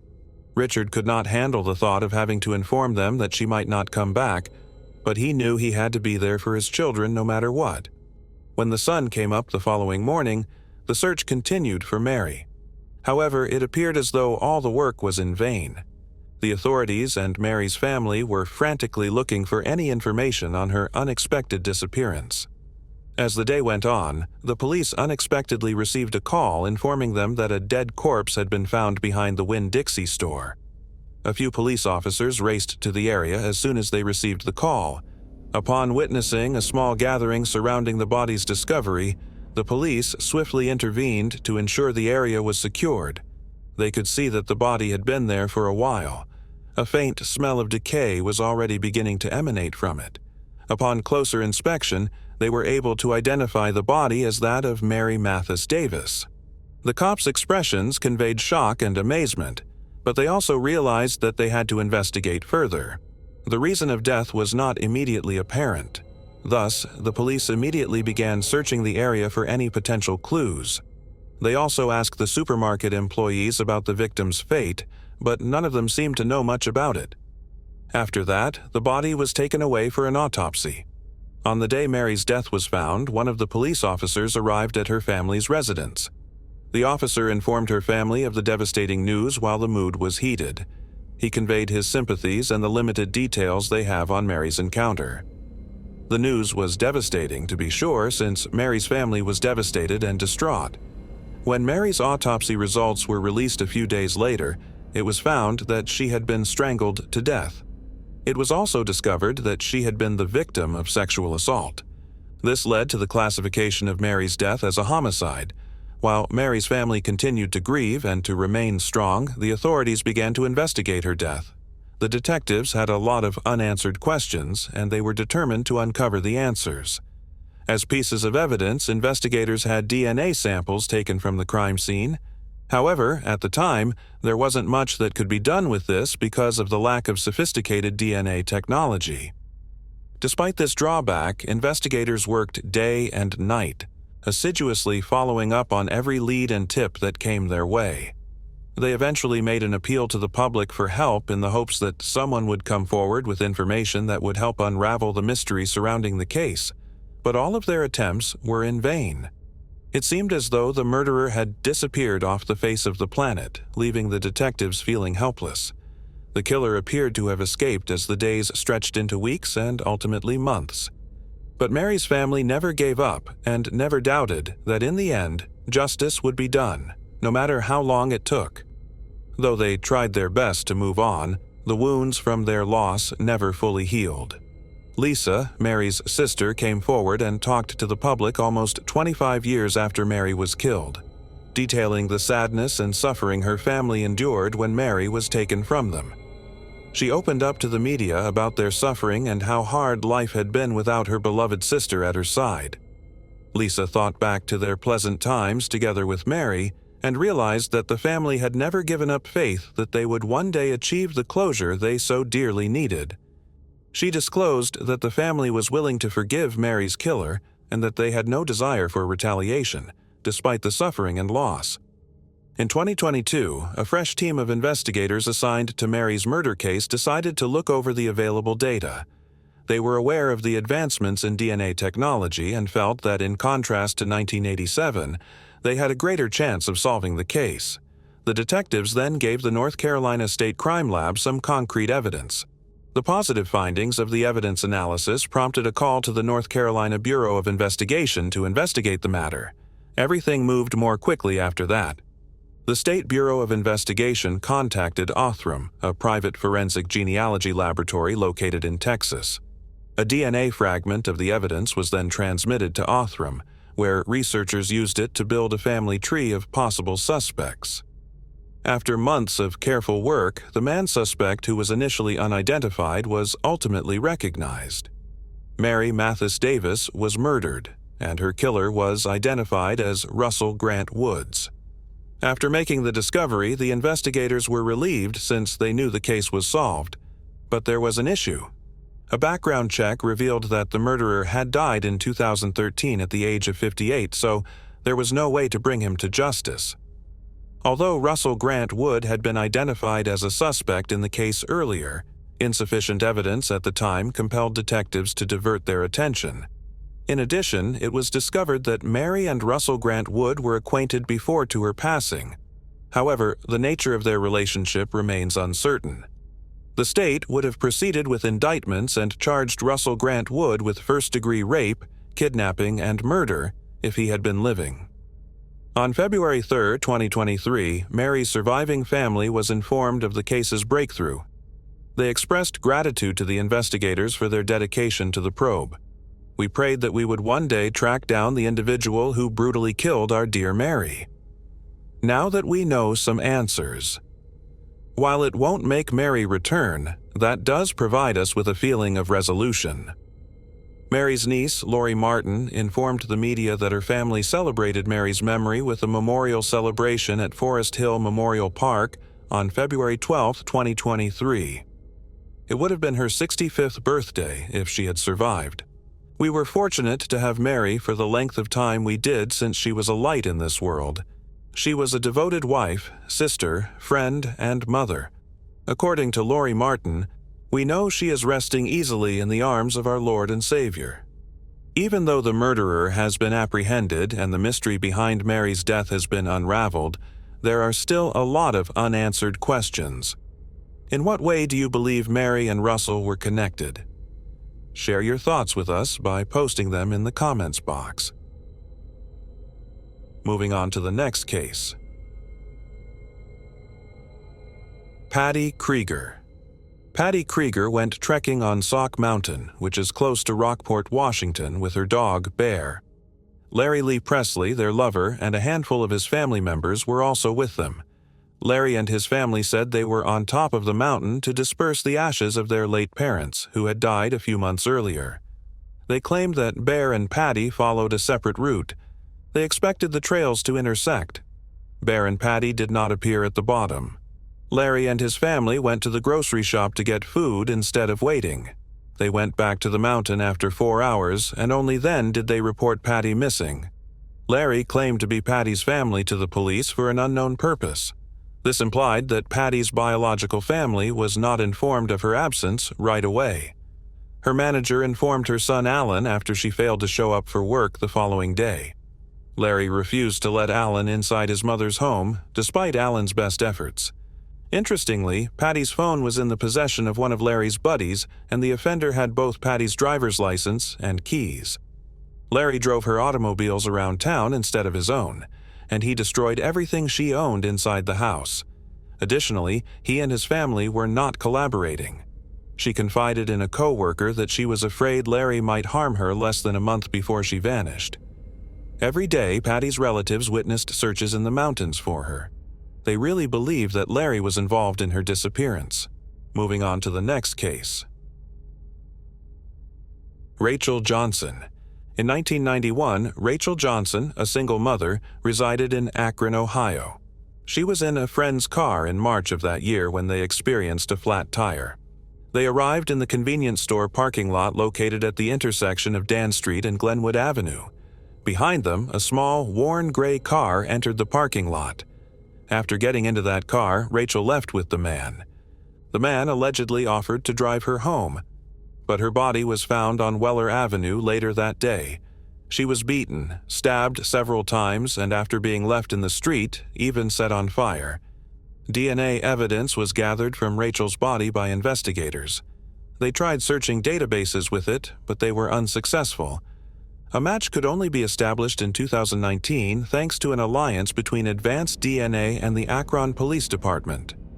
Texas-based Advanced DNA is a genetic testing company that has recently played a major role in the resolution of numerous cold cases. Daniel Lee Reese, 57, was detained in relation to the case in March 2020. His DNA was the same as the suspects discovered back in 1991 at the crime scene. Reese was admitted to the Summit County Jail. He would have been 28 years old at the time of the offense. Rachel's family seems to know him. Though he was never investigated during the first investigation, Reese had been spotted in the same region where she was last seen alive. Additionally, Rachel lived directly across the street from Reese. He would frequently see her daughter, who had moved in with Rachel's mother, after he killed her. The girl had no idea that the man she had known since childhood was also the one who had killed her mother. According to Detective James Pashelik, the DNA will help solve this case. The case was broken by that. In addition, he compared it to attempting to locate a needle in a haystack, and we have in this instance. Moving on to the next case. Sonia Stone. The 27th of May, 1951 saw the birth of Sonia Stone.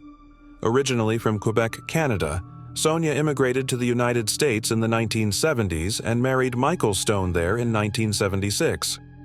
The couple gave birth to a girl. Sonia and Michael Stone's marriage, however, did not continue long as they separated and became divorced. While working for the Levi-Strauss Company, Sonia Carmen Stone was a single mother in 1980, living alone with her 4-year-old daughter. After dropping her daughter off at school and doing a few errands, Sonia went back home on October 15, 1981.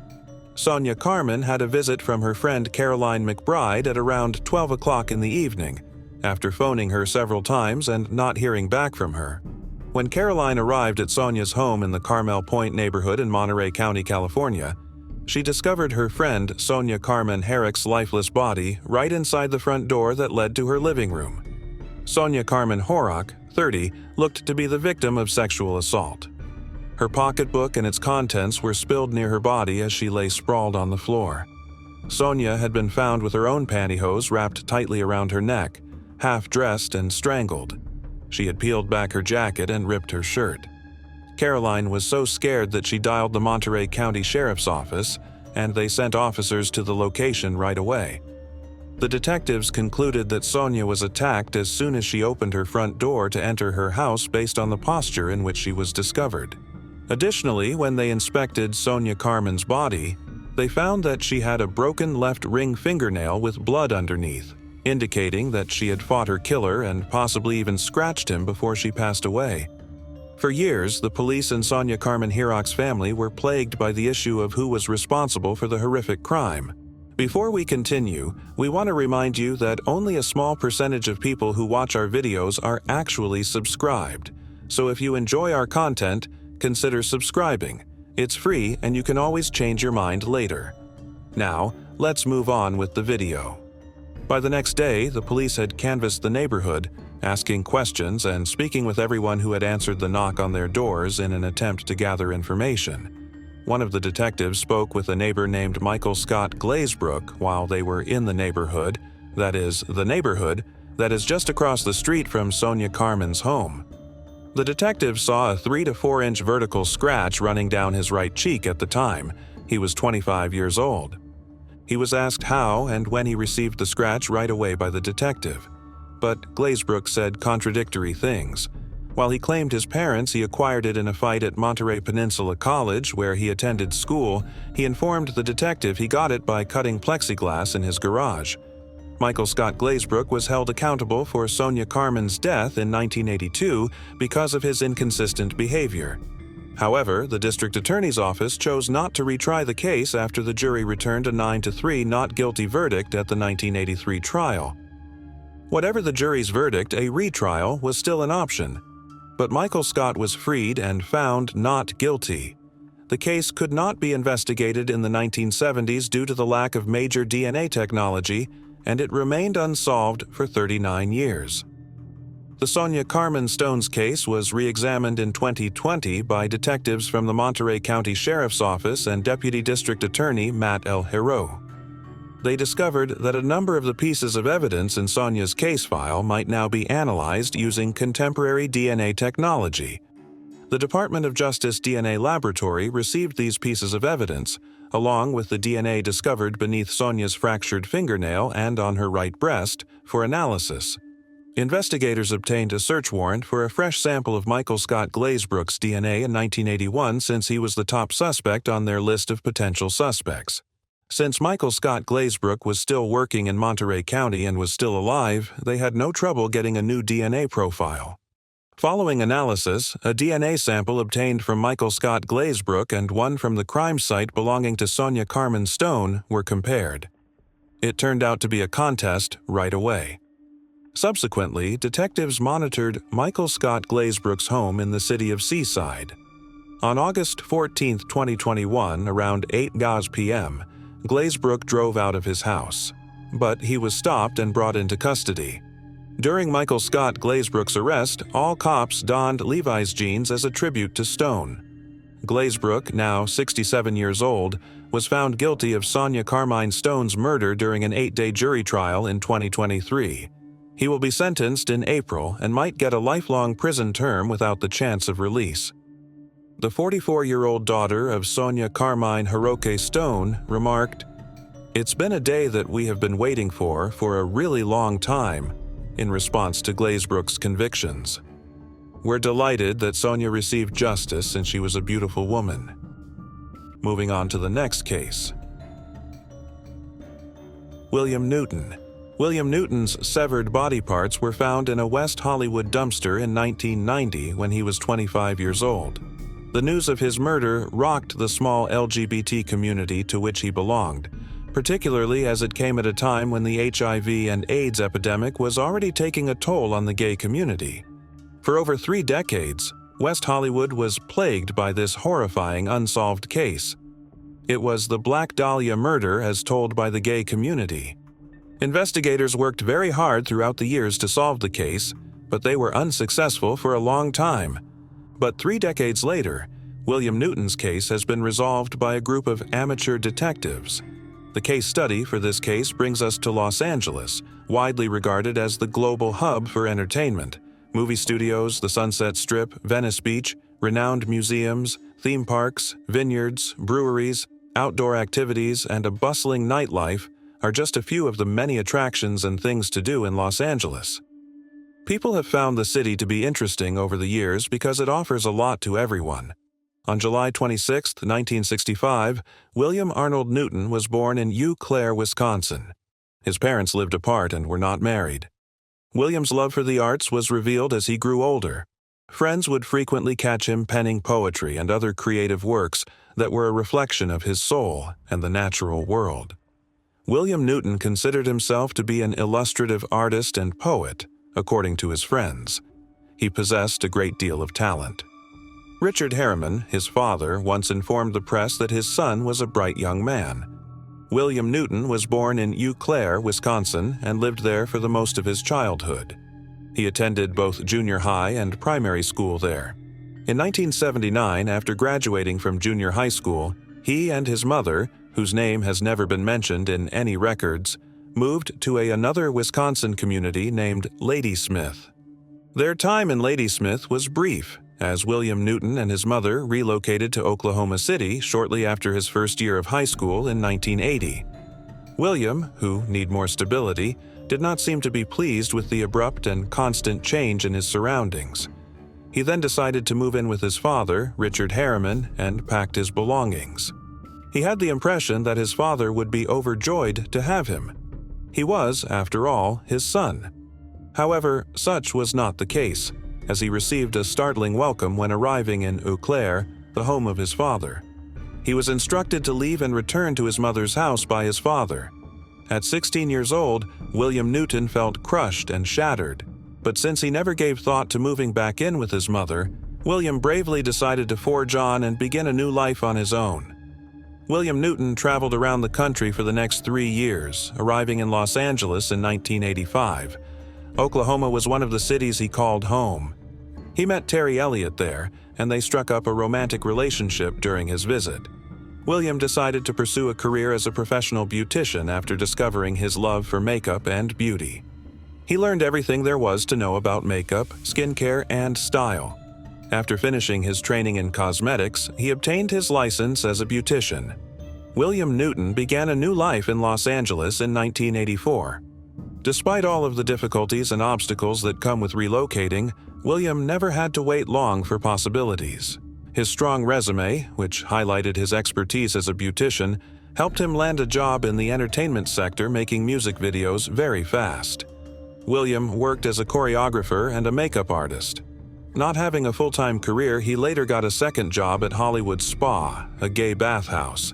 He met David Ray during a night shift, and the man liked his personality right away. David was rumored to have visited the area to judge a beauty pageant for a local homosexual publication. William's meeting with David served as just another stepping stone toward his professional zenith. Gay adult flicks were David Ray's specialty as an adult filmmaker. Seeing potential in William, David chose to support him, bringing him into the homosexual film industry and helping him get parts in a number of gay pornographic films. William and David's connection developed into much more than a business partnership over time. Following their romantic relationship, the two partnered to launch their own adult film company, London, in 1987. Ray produced content. William then began working in London. Ray worked as a set designer, makeup artist, and movie producer under the alias Bill A. London. Additionally, he performed in films under the identities Billy Porter and London. Ray Productions was a new company since London, and there wasn't much money to change the location of the film. In their apartment, David and William would film their films. William would frequently remodel the residence to make it special for each movie shoot. William and David began to lead the greatest lives possible as their film production began to take off and money began to flow. When they weren't filming, they would frequently go out to bars and clubs where they would party and enjoy themselves. This way of life persisted for many years until the two separated and began living apart in 1990. William had already made preparations to temporarily leave Los Angeles and relocate to Las Vegas, where his stepsister Michelle was living at the time, which was around October 1990. William, according to his sister, was in need of a mental health vacation at the time. He would have the chance to reconnect with his mother, who was planning to relocate to the area at the moment, in addition to taking advantage of the fresh and exciting chances that Las Vegas would present. But fate had other ideas for William, who never boarded the plane to Las Vegas despite having made plans and used his final days in Los Angeles to get ready for his departure. Rage Nightclub was a well-known nightclub in Los Angeles that William Newton visited one fateful October 28, 1990. He sat for a while in his preferred location in the club, enjoying his drink and watching people around him dance and have a good time. He felt liberated after a few shots and chose to join the group of clubgoers who were dancing and having a good time. As he partied into the night, letting free and enjoying himself, time passed quickly. After taking a few more photographs, he made the decision to head home as it was becoming late. He got up, stumbled, and made his way out of the nightclub. It was obvious to everyone who saw him that he was drunk. William managed to escape via the exit doors, but after that night he was never seen alive again. It looked like Monday the next day, and the people of Los Angeles began a new week, going about their regular business, completely unaware of the horrific murder that had taken place the night before. On October 29, 1990, that same morning, a homeless individual was going through the nearby dumpsters in an alley just behind Santa Monica Boulevard. He was either hunting for food to eat or just trash to locate. He went one by one up to the dumpsters. When he opened a specific dumpster, he found a plastic bag that looked rather sturdy. He ripped the package open, and the sight within completely shocked him. There was a human head and feet staring back at him. He'd searched dumpsters for years, but he had never seen anything so horrifying and terrible. He promptly secured the bin and informed onlookers of the horrifying finding. When the police eventually arrived at the site, they were able to positively identify William's severed head from the bin. In order to determine whether any more portions of William Newton's body could be located and recovered, the police investigated every other dumpster within a 2-mile radius of the finding site. But every search turned up fruitless. William was found to have been high on methamphetamine, an addictive narcotic, according to the results of his autopsy. In addition, the forensics found that prior to his murder, he had suffered blunt force injuries to his head and had been strangled. One of the investigators who arrived at the site and was horrified by how gruesomely William Newton's body had been disfigured was Wendy Byrne, a retired detective. Despite the fact that William was gay and employed in the gay adult film industry, she expressed her horror at the possibility of something like that happening. According to Wendy Burns, it didn't concern her. He wasn't deserving of dying in this terrible way. Following that, the Los Angeles Police Department launched an investigation into William Newton's case in an attempt to find information and leads that would clarify his specific circumstances and explain why his body parts ended up in a dumpster. The lead investigator on the team was Wendy Byrne. She ensured that she and her group gave William Newton's case their all, working non-stop. Investigators received hundreds of tips and leads about the case in the days and months after William Newton's body parts were discovered, but every lead resulted in a dead end. William Newton's remains were discovered in a neighborhood where investigators conducted interviews, but no one seemed to know who killed him or where his remaining body parts were located. After depleting all leads and tips, the investigators were left with nothing concrete to work with, and William Newton's case finally remained cold for an extended period of time. In 2005, 15 years after the murder, the Los Angeles Police Department made a public announcement announcing that they were going to reopen and reinvestigate the cold case of William Newton. They asked the public for leads and tips. However, the inquiry ultimately produced no useful results, and the case eventually became unsolved. But toward the end of 2006, Los Angeles reporter Mickey Ski reported that Richard Harriman had contacted him, telling him that the Los Angeles Police Department had not followed up on solving his son's murder case. This brought attention back to William Newton's case. After learning of this, the Los Angeles Police Department made a public statement stating that they were still actively working to solve the William Newton murder case and that they have not forgotten about it. In the unlikely event that the police wanted to notify Richard Harriman of any updates on his son's case, he had left an email address for contact. Sadly, he was unable to witness justice being served for his son's murder, since on May 30, 2011, he passed away at the age of 65 in his home. In 2020, two gay authors and best friends, Christopher Rice and Eric Shaw Quinn, were podcast hosts who became interested in William Newton's unsolved case. Christopher read about the case in an adult entertainment magazine, which is how they learned about it. Their imaginations had been fixated on the case ever since. They jointly started their podcast program, The Dinner Party Show, in 2012.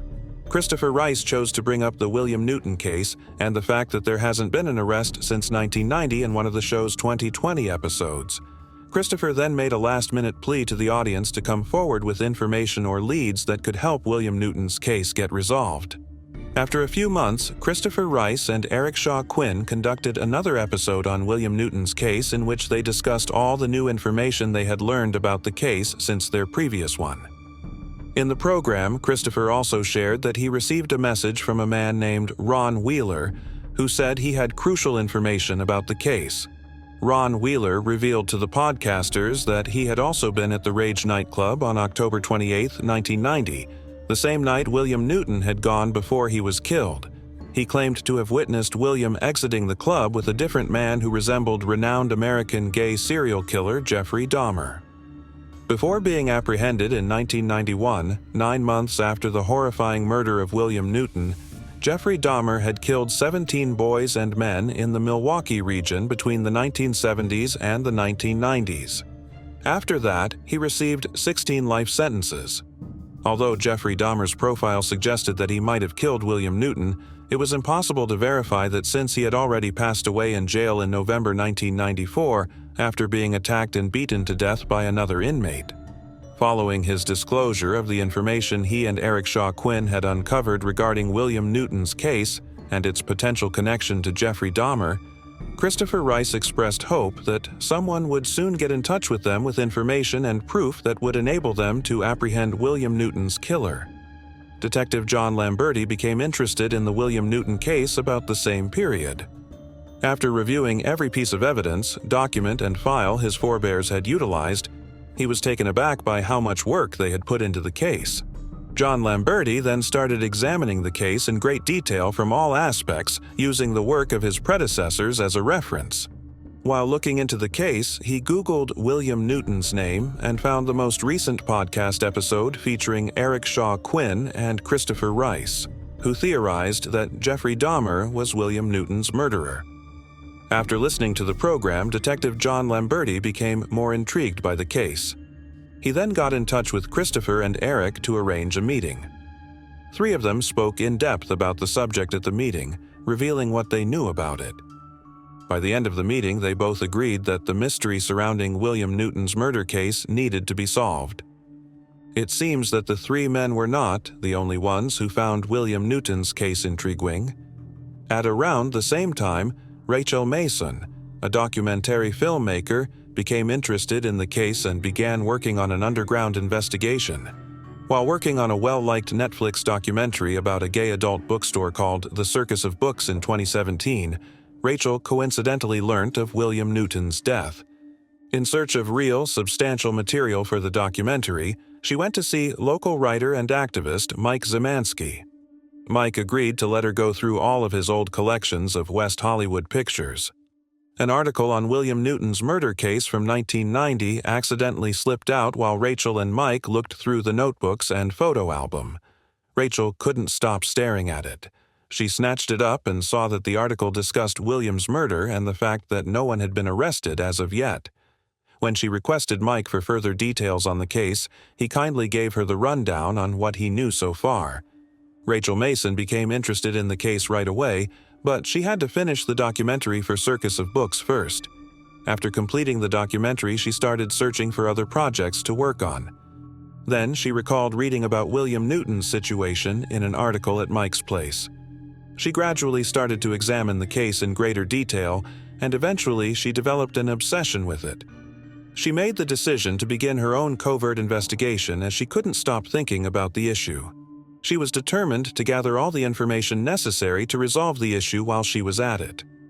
Then, on a Facebook page for a gay community group, Rachel made a public appeal for anyone with helpful information or ideas that could lead to the resolution of William Newton's case. She also requested information on Jeffrey Dahmer's whereabouts during the 1990s William Newton murder incident.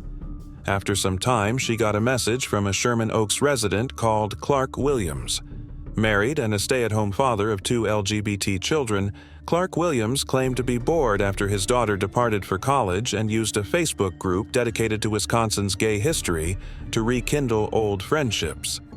Similar to William Newton, Clark Williams grew up in Eau Claire, Wisconsin, and became interested in solving the case because he thought he could help Rachel Mason fill in the details of William Newton's lifestyle prior to his passing because he had a unique perspective on what it was like to be a gay child growing up in Wisconsin at the time. Then he contacted Rachel to inform her that Jeffrey Dahmer had never killed anyone outside of Milwaukee and Ohio. Rachel Mason was happy about the latest development in the case and appreciated the tip. She sought someone who understood a lot or little about William Newton's life story because she planned to write a documentary on his case. She got in touch with Clark Williams right away to see what he had to say. Clark Williams said at the meeting that he felt a connection to William Newton's case because of their common experiences after reading about it on a Facebook forum. They were born in the same year, which was another thing that made them gay. Clark stated, "We were born only a week apart." There was no denying Clark's emotional connection to the case. That's the reason he decided to step in and provide his assistance in whatever manner he could. Billy Newton was a genuine individual, someone who lives in my neighborhood. Additionally, I wanted to treat Billy fairly. Clark informed the reporters that he wanted to be remembered for his life as much as his death. Thousands of gay men in America lost their lives in 1990 as a result of the AIDS crisis, and William Newton's murder was a reflection of the lives of many gay men and youths at the time. He assured Rachel that he would personally devote more attention to the investigation after telling her everything he knew about the LGBT community at the time of William Newton's death.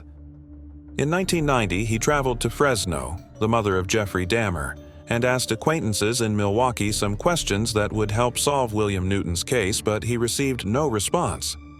When Clark Williams follows up on a lead in the investigation, he gets in contact with Detective John Lamberti. After that, John Lamberti, who was appreciative of the work, included Clark and Rachel in the inquiry. Because the Los Angeles Police Department lacked the tools necessary to crack the case at the time. In his free time, Clark would frequently sit down to study William Newton's case. Having worked in gay adult films, Clark decided to change his attention and go into the world of gay pornography in an attempt to find any leads. Soon after, he came upon Rick Pasquay, who had pretended to be a private detective investigating William Newton's death at the time of the murder.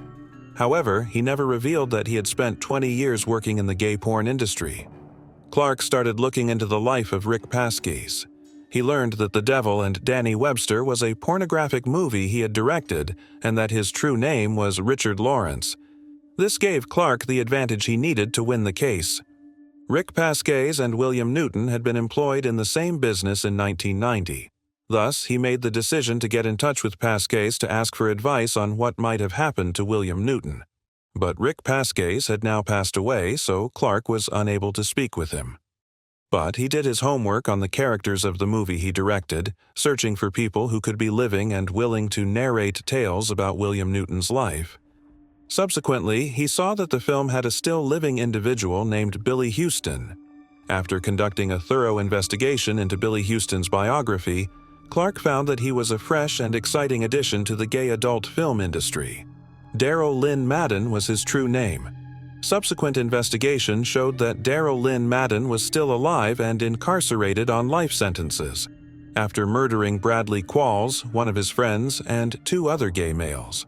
When Darrell and Bradley Qualls went out one fateful night with a threatening plot to initiate Bradley Qualls into their skinhead cult group, the Chaos Squad Skinheads, Darrell claimed that they had committed the first murder.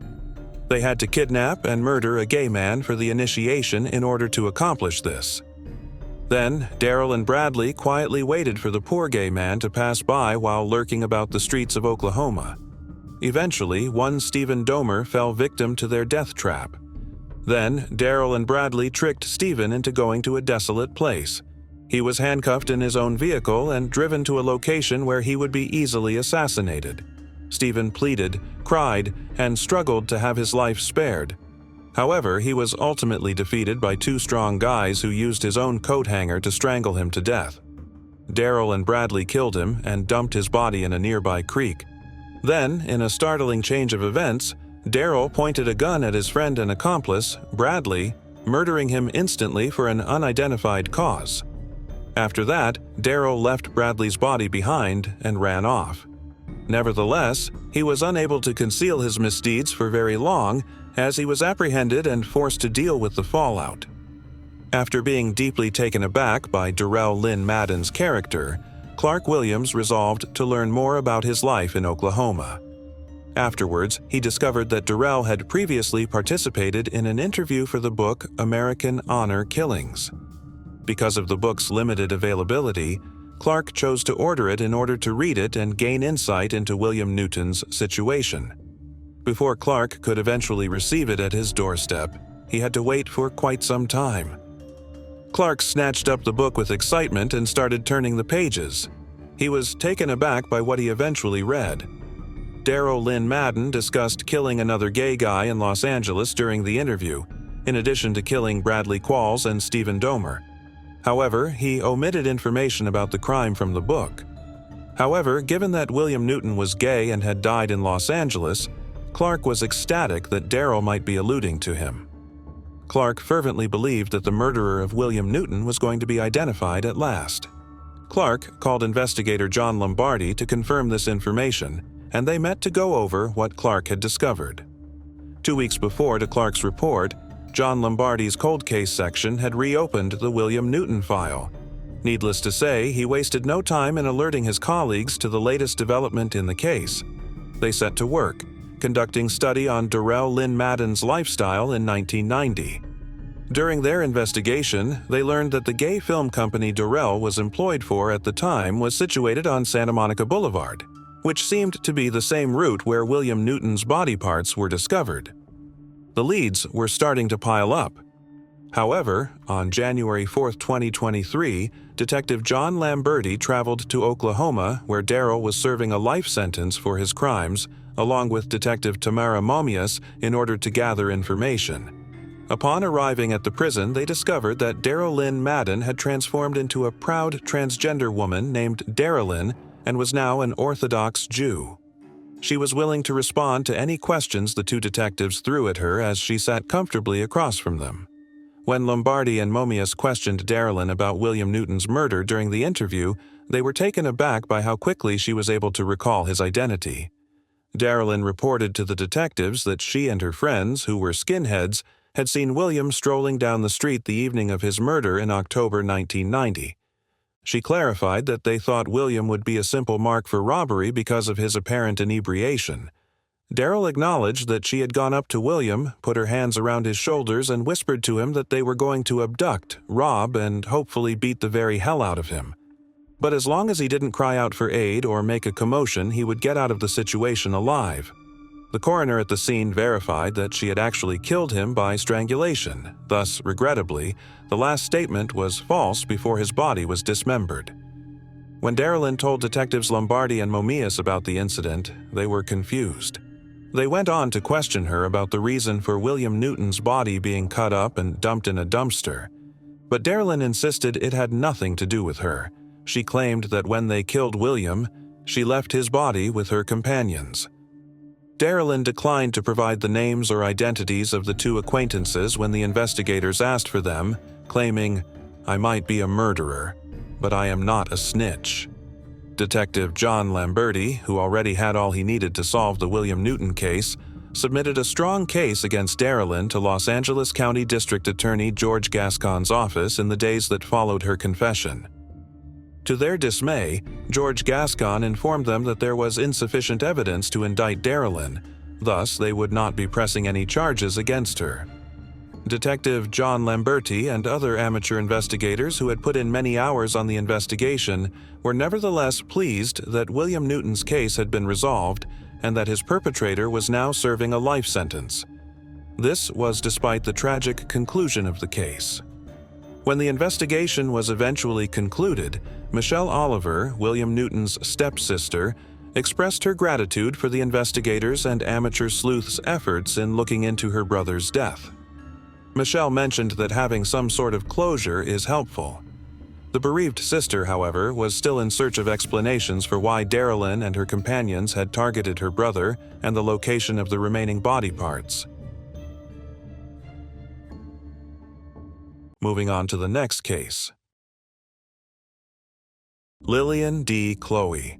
On Saturday, April 29, 1994, June Nicholas found her 89-year-old aunt, Lillian D. Chloe, dead on the bedroom floor of her yellow brick home at 1550 Northwest South Avenue in Pompano Beach, Florida. Nobody knew who had attacked, beaten, and strangled her during the day. Using forensic analysis and DNA evidence, this tragic story would lead investigators on an unexpected trip that would ultimately reveal a surprising fact that would be kept a secret for the next 28 years. June, along with the rest of Lillian's family, would be forever entangled in a web of grief and anguish due to the trivial question: who would want to cause harm to an innocent 89-year-old woman? Today's story takes us back 30 years to Lillian de Chloe's horrific 1994 assassination. The story of today takes place in the quaint Broward County, Florida city of Pompano Beach. The city's beaches, which have soft golden sand and turquoise blue waters, got their name from a species of fish that was formerly common off their shore. Despite the high crime rate in the region, Lillian D. Chloe, then 89 years old, was nevertheless able to enjoy Pompano Beach in 1994 after a youth well spent. Lillian de Chloe was born in 1905. Lillian dedicated her early years to helping people, especially via her employment as a nurse and teacher. Her neighbors, co-workers, patients, and pupils, among others, all loved her for her kindness, patience, and loving personality. Lillian's niece, June Nicholas, was one of the many people that loved her. When June, her siblings, and her cousins were younger, Lillian helped raise them. Lillian relocated to Pompano Beach, Florida, in order to have a peaceful final years. June took care of her as she grew older and started to suffer from ailments associated with aging-related cognitive loss. To everyone who knew her, 89-year-old Lillian de Chloe was a bright example of a life well lived. Lillian retired to 1515 Northwest 7th Avenue, Pompano Beach, her yellow brick house. Several years of working as a teacher and nurse in her community. There, by alone, she led a very regular existence until violence crashed through her bedroom window and destroyed her tranquility. Saturday, April 29, 1994, was just like any other Saturday for Lillian D. Chloe. Dressed in her pink and white checkered nightgown, she looked forward to spending the evening with her niece, June. June assumed the job of caregiver as Lillian became older, stopping over frequently to check on her and provide help with cleaning, medication reminders, or just to keep her company. June visited Lillian that fateful day at around 6 o'clock to check on her and to deliver some groceries that she had purchased for her. Upon entering the living area, she noticed that Lillian had disappeared. June then called out the aunt's name to see where she was, but she received no answer. June checked the first bedroom, Lillian's normal sleeping quarters, but she was not there. June looked inside the bedroom on the right after following the corridor. She looked a little surprised. There on the floor, seemingly dead, lay her Aunt Lillian. June sobbed and ran back up the corridor to call the police. 2 Pompano Beach Police Department officers responded to June's 911 call, their heads aflutter with inquiries. It was not common to hear of an 89-year-old woman being murdered in her own house, so it seemed like a strange call. The officers were able to verify Lillian's death when they arrived at 1550 Northwest 7th Avenue. Lillian was discovered unconscious on the ground, adjacent to a toppled floor lamp and a phone with its cord severed. She appeared to have been battered because of the cuts and bruises all over her body. The room was littered with blood-stained towels and various articles of apparel. The officers also noticed a shattered window in the room where Lillian's body was found, which is most likely where Lillian's attackers had entered. The house had been looted. The numerous broken pieces of furniture strewn all over the room indicated that Lillian had engaged in a bloody struggle for her life. At first, it seemed like a crime of passion because of the horrific state of Lillian's body. Lillian's body was bruised all over. Her nose, ribs, and wrist were all fractured. Moreover, there were injuries around her genitalia, suggesting that she had been beaten before she passed away. The injuries on her neck indicated that she had also been strangled. The Broward Medical Examiner's Office concluded that Lillian died from asphyxiation and a strike to the head following her autopsy. Lillian's attackers used the phone, whose cable had been taken out, to strangle her. It was found near to her body. However, there was no indication that Lillian was the specific target of her attacker. Thus, it's likely that passion had nothing to do with the crime. Since Lillian was generally well-liked in her neighborhood, she had no adversaries. The general state of the residence and the crime scene, according to Pompano Beach Police Department Lieutenant Earl Fluellen, suggested that the case was likely one of a burglary gone wrong. But Lillian's family didn't understand it. They knew she'd lived alone and didn't have any fortune to justify losing her life. June recalled that Lillian had no more than $50 at the residence at the time of the occurrence. After the residence was searched, the only item that appeared missing was a gold wedding band. Around 6:50 a.m. that morning, Lillian went to buy a newspaper, which was the last time the neighbors saw her. However, following the collection of evidence from the crime scene, authorities interviewed them to find out if they had heard anything regarding Lillian's murder. She looked healthy that morning, even though the murder took place during the day, and no one could recall seeing anything strange. In a few days, detectives had gathered enough information on potential suspects in Lillian's murder to warrant an arrest, but not enough to make an arrest. With a $1,000 prize for information leading to Lillian's killer's identity, the police hoped to entice witnesses to try to remember anything they might have heard or seen that could help with the investigation. Pompano Beach Authorities spokeswoman Sandra King also told the reporters that the authorities were looking for anyone who had information about the crime or the man who perpetrated it. In an interview with The Sun, Sandra King said, "At this point, we're encouraging anyone who saw anything to call us, holding the blood of an 89-year-old helpless woman in their hands.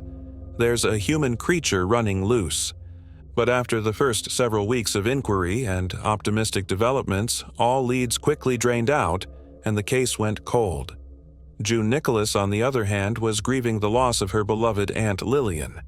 Without her aunt, and without understanding what had transpired or who had injured her so badly, she found it extremely difficult to move on. June had to take a full year out of work due to the loss of her aunt.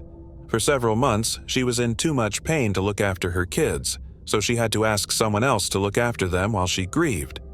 She could not get rid of the image of Lillian laying on her living room floor, no matter how hard she tried. Worse, the lawsuit was dropped, eliminating any chance of discovering the real outcome of Lillian's whereabouts. For the ensuing 10 years, no fresh information on the Lillian DeCloe case was released from the case file, and it was forgotten. But by 1999, Pompano Beach was using the Broward Sheriff's Office for police enforcement. Part of this involved taking charge of each and every cold case in Pompano Beach. One of the cold cases that the Broward Sheriff's Office detectives reopened by 2004 was the 1994 murder of Lillian Deo. David Towsley, a detective with the Broward Sheriff's Office, oversaw the investigation. With the help of other detectives in the unit, they re-examined evidence recovered from the crime site almost 30 years earlier and combed through old case files and DNA databases. One piece of evidence that stood out particularly was the pink and white checkered nightgown that Lillian was wearing the day she was killed. When they sent the nightgown to the lab for more testing, they discovered that it contained the male attacker's bodily fluids. Perhaps the most crucial piece of evidence in solving the case was this knowledge. The authorities created a genetic profile using the fluid sample from the nightgown and placed it into the FBI's CODIS, or Combined DNA Database System, but they were unable to locate a match. Again, a promising lead had disappeared, and the case was dropped. Detective Towsley was determined to close the investigation in order to give Lillian Deo's family closure and the opportunity to go on. Despite the extra 15 years, Detective Towsley's persistence allowed him to re-examine the case in 2019 under the Broward Sheriff's Office's newly formed cold case team. Reopening the Deo case didn't seem to have any positive outcomes, according to Jennifer Parker, the criminalist from the Broward Sheriff's Office who oversaw the DNA examination of the case's evidence. But because to developments in DNA testing technology, Towsley believed he could identify the individual who had put their bodily material on Lillian's nightgown. The Broward County Crime Lab obtained a more complete DNA profile in 2021. Because of this fresh analysis of technology, Detective Towsley and his crew asked the Florida Department of Law Enforcement to use the DNA profile for a family search of its offender database. Stated differently, they cross-referenced the DNA profile with the database of people who had been taken into custody and recorded as criminals. This method compares the DNA profile to possible first-order relatives in the database, such as a father, sister, or kid. A match was discovered by the search. The DNA from the crime scene was strikingly identical to that of a known offender in the system. The man whose DNA was found on Lillian Deo's clothes the day she was slain was identified as the offender. This man's name was Johnny Matt Brown.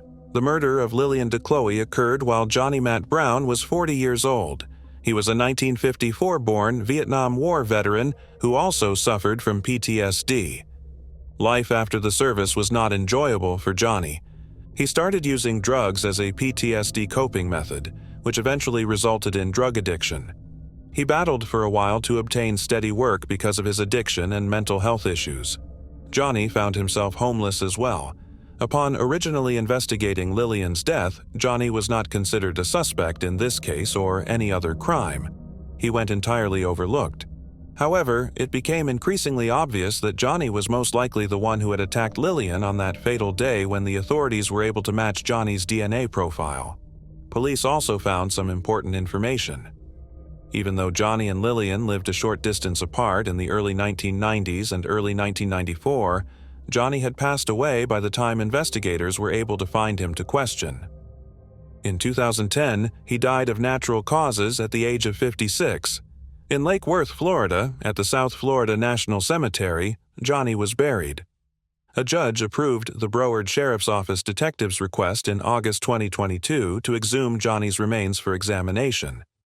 The U.S. Department of Veteran Affairs, the Palm Beach County Sheriff's Office, the Palm Beach Medical Examiner's Office, and her forensic anthropologist, who excavated the bones and tested their DNA, all worked together with the investigators. The experts evaluated samples collected from Johnny's body in the Broward Sheriff's Office crime lab to get the most precise result possible. The office's criminal list supervisor, Jennifer Parker, compared the findings to the pre-existing DNA profile. Parker took a sample of Johnny's bone marrow from his ribs so that it could be examined. The sample found at the crime site and the known DNA profile matched, according to the test results. The DNA results showed that there was 66.8 trillion times greater likelihood that Johnny's DNA was from the crime scene than that of anyone else, according to the Broward Sheriff's Office. With this conclusive evidence, Johnny Mac Brown's guilt as Lillian Declose's murderer was without dispute. That did not, however, fully explain Johnny's motivation. The prior conclusion that the whole episode was just a case of burglary gone wrong seemed to be the most likely explanation for what happened. In a press conference, Broward County Sheriff Gregory Toney said that it was most likely an opportunistic crime. The sheriff indicated that he only lived a few houses down from there. When he hit hard times, he became homeless and acquired a drug habit which led him to break into the house. Maybe he didn't realize she was alone in there. But she was 89. Because everything seemed to have been removed from the house and all of the drawers were open, it looked as though she was living alone. All of the evidence that the police had obtained up to this point was shown to the Broward State Attorney's Office. The prosecution there concluded that Johnny Mac Brown was involved in Lillian Declose's killing after reviewing the evidence. The issue was settled. Justice may seem to linger for a long time, but Sheriff Toney believes that justice never ends. He went on, "We will keep pushing for the necessary manpower as long as we are responsible for investigating these cases in order to ensure that we can provide closure to the numerous families who have been waiting for decades, repeatedly, in the hopes that they receive some sort of resolution." For 28 years, Lillian Declose's family longed for an explanation to the mysterious circumstances surrounding their loved one's passing. Now that they've finally found the answers they were searching for, they can move on. June Nicholas, who found Leon's cold body years earlier, thanks the Broward Sheriff's Office for their dedication and for finding out the truth about her aunt's death. She believes her aunt can finally sleep well at this point. She can sleep soundly wherever, I'm sure. We are free to proceed. We know her murder has been solved, so we can pass away in peace. By the time the novel concludes, we know for sure who killed Lillian Declote, but some questions remain. Questions from an unknown history that continue to bother us. What drove Johnny Mac Brown to do that particular action? Did he feel guilty about it in the years that followed? Was it taking too long for the detectives to find the real killer? Is it true that justice was served in this particular case? Please use the comment area to share your thoughts with us. Moving on to the next case. Marlene Warren. Marlene Warren had no idea that the clown outside her door bringing balloons and flowers was actually a murderer with a revolver concealed in his outfit. For more than 30 years, the killer clown case remained unsolved for investigators, Floridians, and fans of true crime across the globe. The date of Marlene Warren's birth is April 15, 1950. She married Michael Warren, who was 19 years old when she turned 22. Marlene had 2 children from her first marriage, and it seemed like Michael saw her 2 young lads as his own. Together, the couple developed as they put in a lot of effort and became well known. They acquired several businesses, one of which was Michael's used car dealership. The family's multiple sources of income allowed them to keep up a respectable standard of living. Their lives were so good that they could buy a 6,500 square foot home in the exclusive Aero Club suburb of Wellington, Florida. Every residence in this neighborhood has a runway and hangar of its own, allowing the homeowners to use their personal aircraft whenever they like. The Warrens gave the impression of having everything, yet this was not the case at all. In 1983, Michael ran into legal issues at his car dealership. After he was accused by customers of tampering with the odometer, he was taken into custody by the police. As a result, he was placed on probation for 18 months. It was well known by 1990 that the Warrens were having marital problems. One of Michael's employees, Sheila Keene, was supposedly involved in an affair with him. Sheila's husband chose to divorce her in spite of Sheila and Michael's denials of these claims. A white Chrysler LeBaron without a license plate drove down the block where Michael and Marlene lived on May 26, 1990.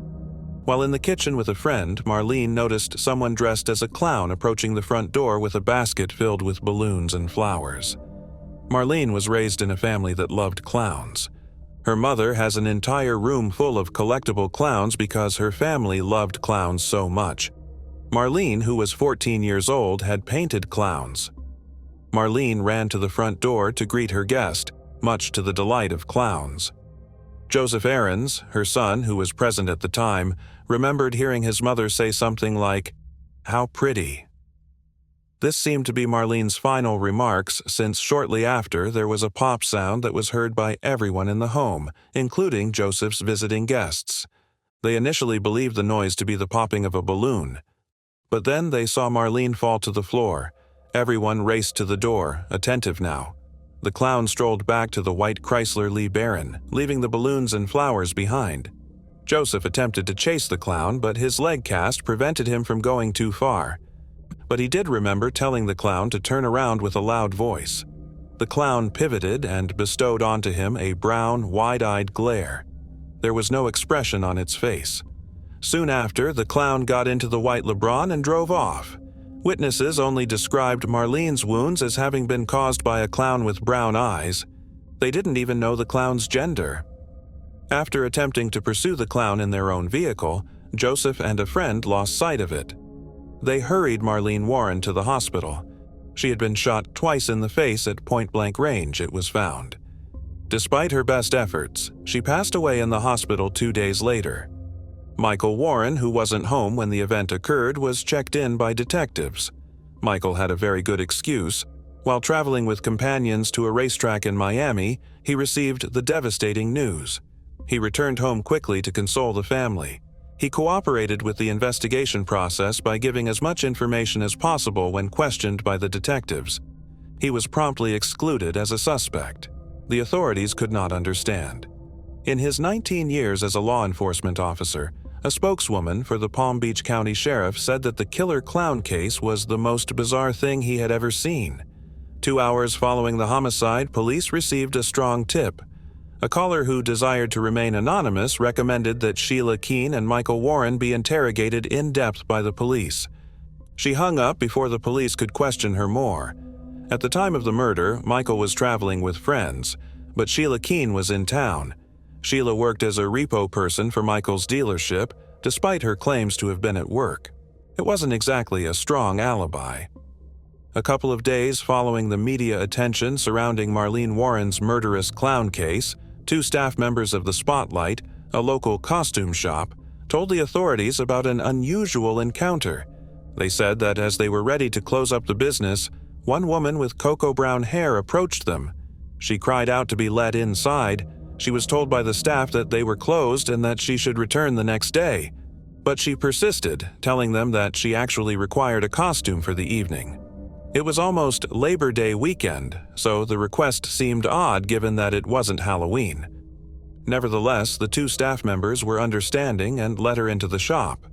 It was alleged that she purchased an orange afro wig, white gloves, red nose, white makeup, and a clown costume. Later in the investigation, the 2 workers identified Sheila Keene from a picture lineup and said they were pretty sure it was Sheila who had shown up pleading for a clown outfit. The grocer that sold the balloons and flowers the clown had delivered to Marlene's home was the next place the police investigated.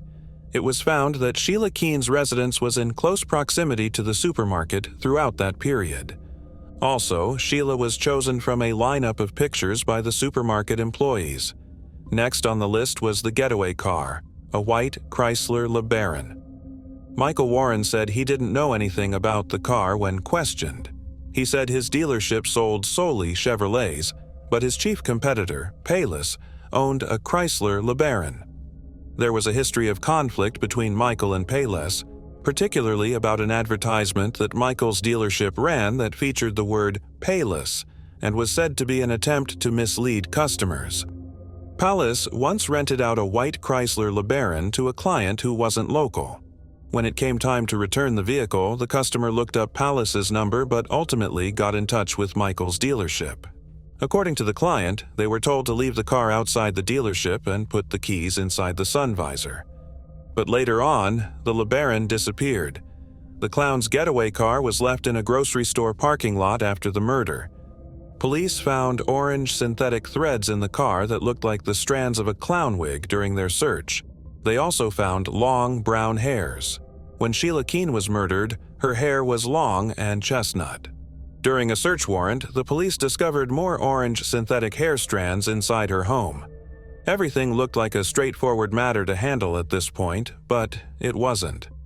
Sheila and Michael angrily denied any involvement in Marlene's death. They denied speaking with police officers without an attorney present. In 1990, DNA testing was still in its infancy, therefore the investigators' only source of evidence was indirect evidence. While Michael's legal troubles grew, the inquiry into Marlene's murder was shelved. Michael's illegal business transactions were discovered during the course of the murder inquiry. Evidence of further odometer tampering and customer overcharging was found by the police. After one of the employees was taken into custody, Michael turned himself in to the authorities. After Michael's case went to trial in 1992, he received a 4-year prison sentence. Michael married Sheila Keene a few years after being freed in 2002. The couple opened a restaurant and made a fresh start in Tennessee. Sheila announced to the community that Debbie was her new name and that it was a nickname from her early years. Given the success of his new restaurant, Michael must be a skilled businessman.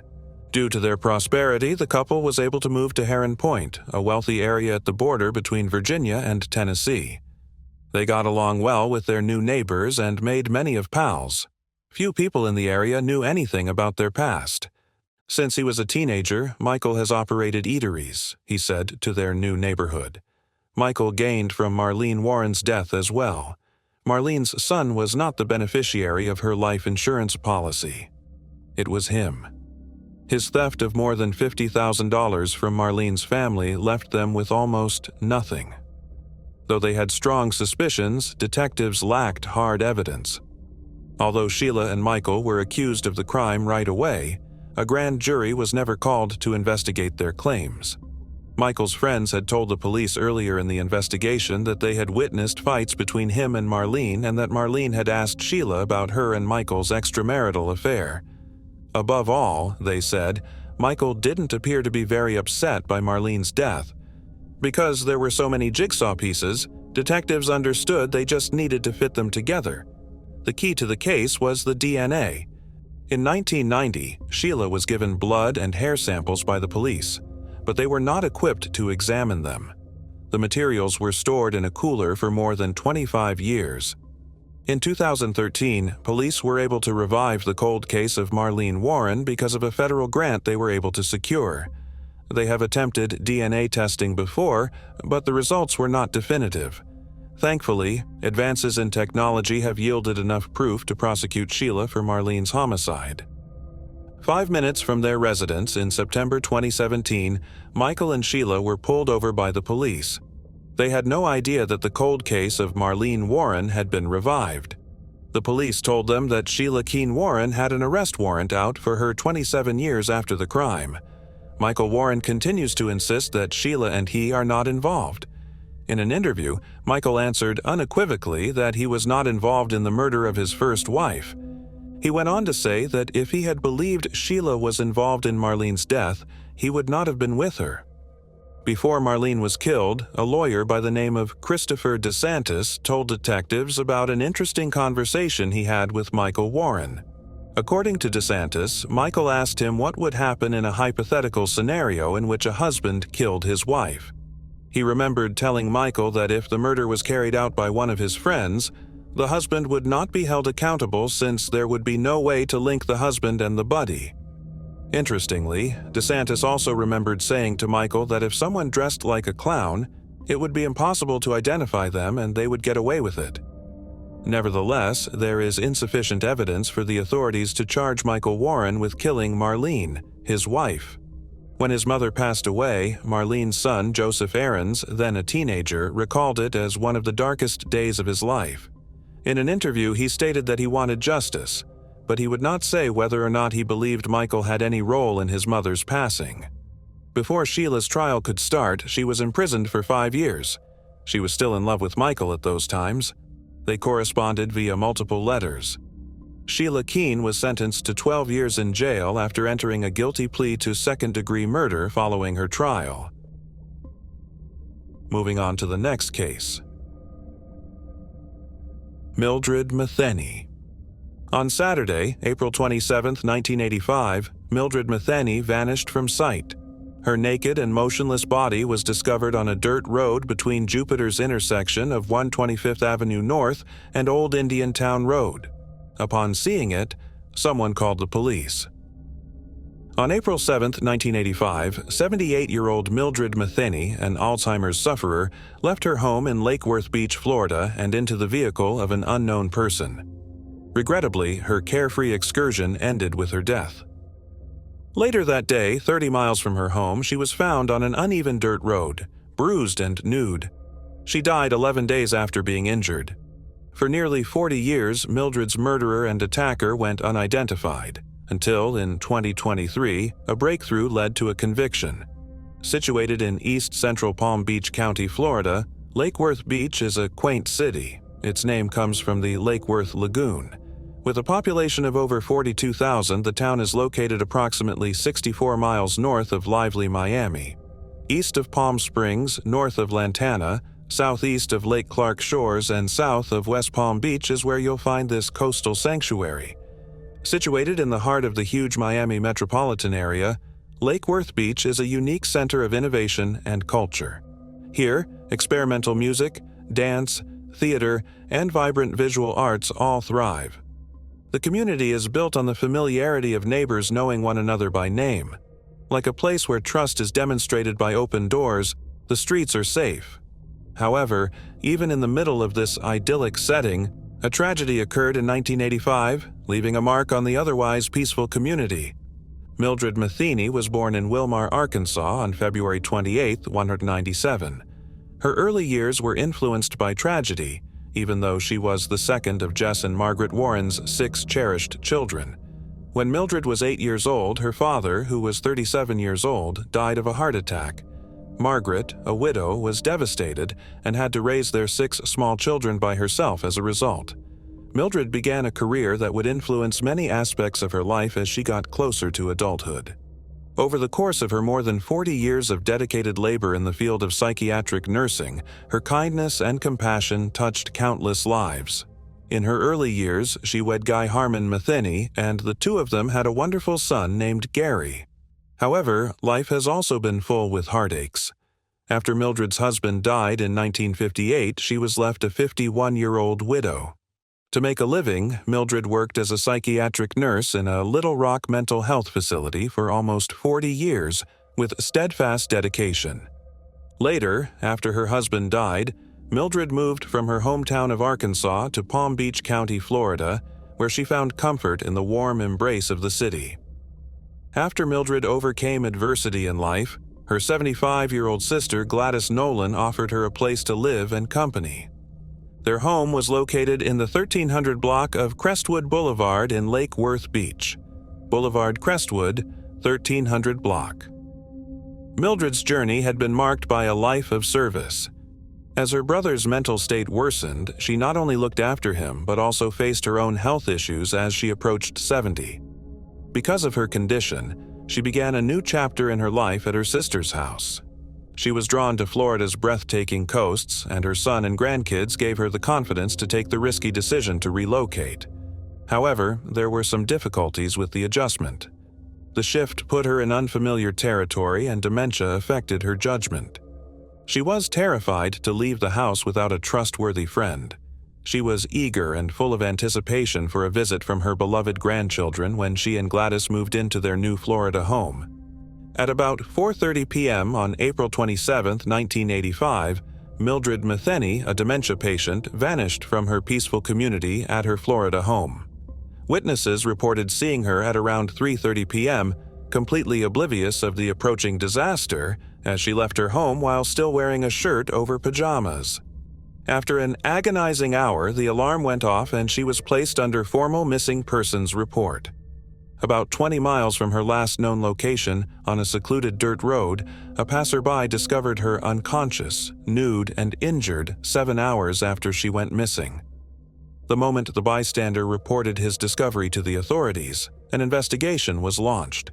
The dirt road was now tainted with blood from Mildred's trauma, her garments left behind, and her bloody dentures. Her clothes were scattered around, and her blood-stained dentures were found on the road.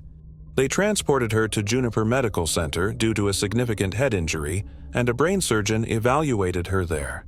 The woman's face and head were heavily bleeding, giving the impression that she had been hit fairly severely. Although no one witnessed her abduction, her neighbors stated that at approximately 3:30 p.m., they spotted her strolling down the street while still wearing her pajamas. 11 days later, due to the heavy blow to her head, among other mild ailments, Mildred passed away. People were heartbroken by the fact that she had been attacked so violently. Hospital personnel conducted the assault test because the way she had been injured was so horrific. For the detectives to piece together, everything came together. They took samples from the location of the incident that included DNA from both the assailants and Mildred Metheny. But since there were no hits at the time owing to antiquated technology, the lawsuit was dropped. Nobody knew who had killed and harmed Mildred for nearly 40 years. The only evidence the police had was some DNA left behind by the attacker, but it was too ancient for scientists to identify the source. For years, the authorities maintained that the Cold Case Homicide Squad had been instrumental in resolving this case. Cold case investigations are the primary emphasis of this detective unit. The assault evidence was linked to the offender through the application of advanced and innovative DNA analysis techniques. After a scientist reviewed the evidence from the Palm Beach County Police Station where this incident occurred, Mildred's foreign DNA was identified in 2021. Using this DNA, they created a profile which they subsequently entered into the Florida State Combined DNA Index. Richard Curtis Lang was quickly linked to DNA found in the attack kit. Records show that he was 25 years old when he injured Mildred. To be certain, though, investigators required a direct sample of his DNA. Richard Curtis Lang's saliva had to be obtained in order to verify that it matched the foreign DNA discovered on the victim. To accomplish this, they have a warrant or other legal authorization. On April 22, 2021, detectives went to Richard Lang's home in Boynton Beach, Florida, and collected a sample of his DNA. Records show that in 206.212, Richard Lang, who is today 62 years old, got into major difficulties which forced him to give his DNA. His DNA was added to the database in this manner. After all these years, the killer of Mildred Metheny has finally been identified thanks to clever detective work and cutting-edge technology. Richard Lang's past legal troubles are documented in both state and county records. In both 1983 and 1993, he was convicted guilty of aggravated assault. However, he was given a probationary sentence rather than a prison sentence. He didn't stop there, though. In the year 2012, on June 6th, his weapons were found. Despite the seriousness of these actions, he did not serve a lengthy sentence in prison. He was given short sentences, therefore he did not spend a lot of time inside bars. In April 2021, Richard Curtis Lang was taken into custody and charged with Mildred Metheny's murder. The study began in the first part of 2023. Additionally, Richard Lang was accused of killing and assaulting Mildred Metheny. A tiny bit of genetic material centered a landmark trial in a West Palm Beach courtroom. Mildred's assault kit sperm was directly related to Richard Lang. During the trial, the scientist who found the match gave testimony in court. The probability that the DNA they discovered came from Lang was 27 quadrillion times higher than that of it originating from someone else, even though they were unable to confirm that it did. Attorney Scott Skier for Richard Lang contended that the DNA might have possibly originated from Lang's close male cousins. However, after identifying Richard Lang as a suspect, detectives did not perform any DNA matching on any of them. Joe Walensky and Krisha Mixon, assistant state attorneys, refuted this claim by reminding the jury that no other family members were in Florida in 1985. They described it as hypothetical. Richard Lang moved to Florida in his 20s to work as a plumber after leaving Massachusetts. At the age of 25, he viciously assaulted Mildred Metheny. So it was obvious that Richard Lang was the real culprit. Judge Delia Weiss of the Circuit Court sentenced Richard Curtis Lang to life in prison for the most serious allegation of first-degree murder.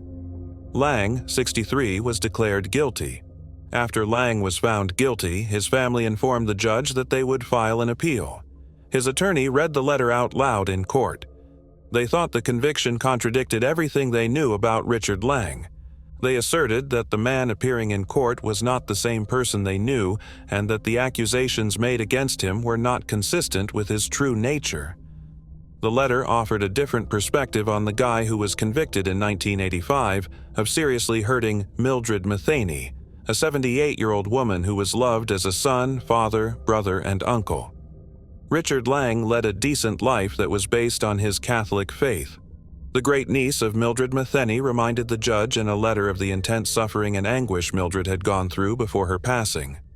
One of the lawyers, Mixon, read aloud a letter that had been written by Metheny's great-niece. It contradicted Richard Lang's pleading for forgiveness. Mixon begged the justices to keep Mildred Metheny's suffering and dread in mind. Judge Wise agreed that Mildred died in a horrible and violent way. Mixon requested a second life term for battery in addition to the earlier life sentence for killing. Scott Skier asked for 9 years, but Judge Wise granted 15. Richard Curtis Lang was sentenced to life in prison following the death of Mildred Metheny. He is currently serving the remainder of his life in prison.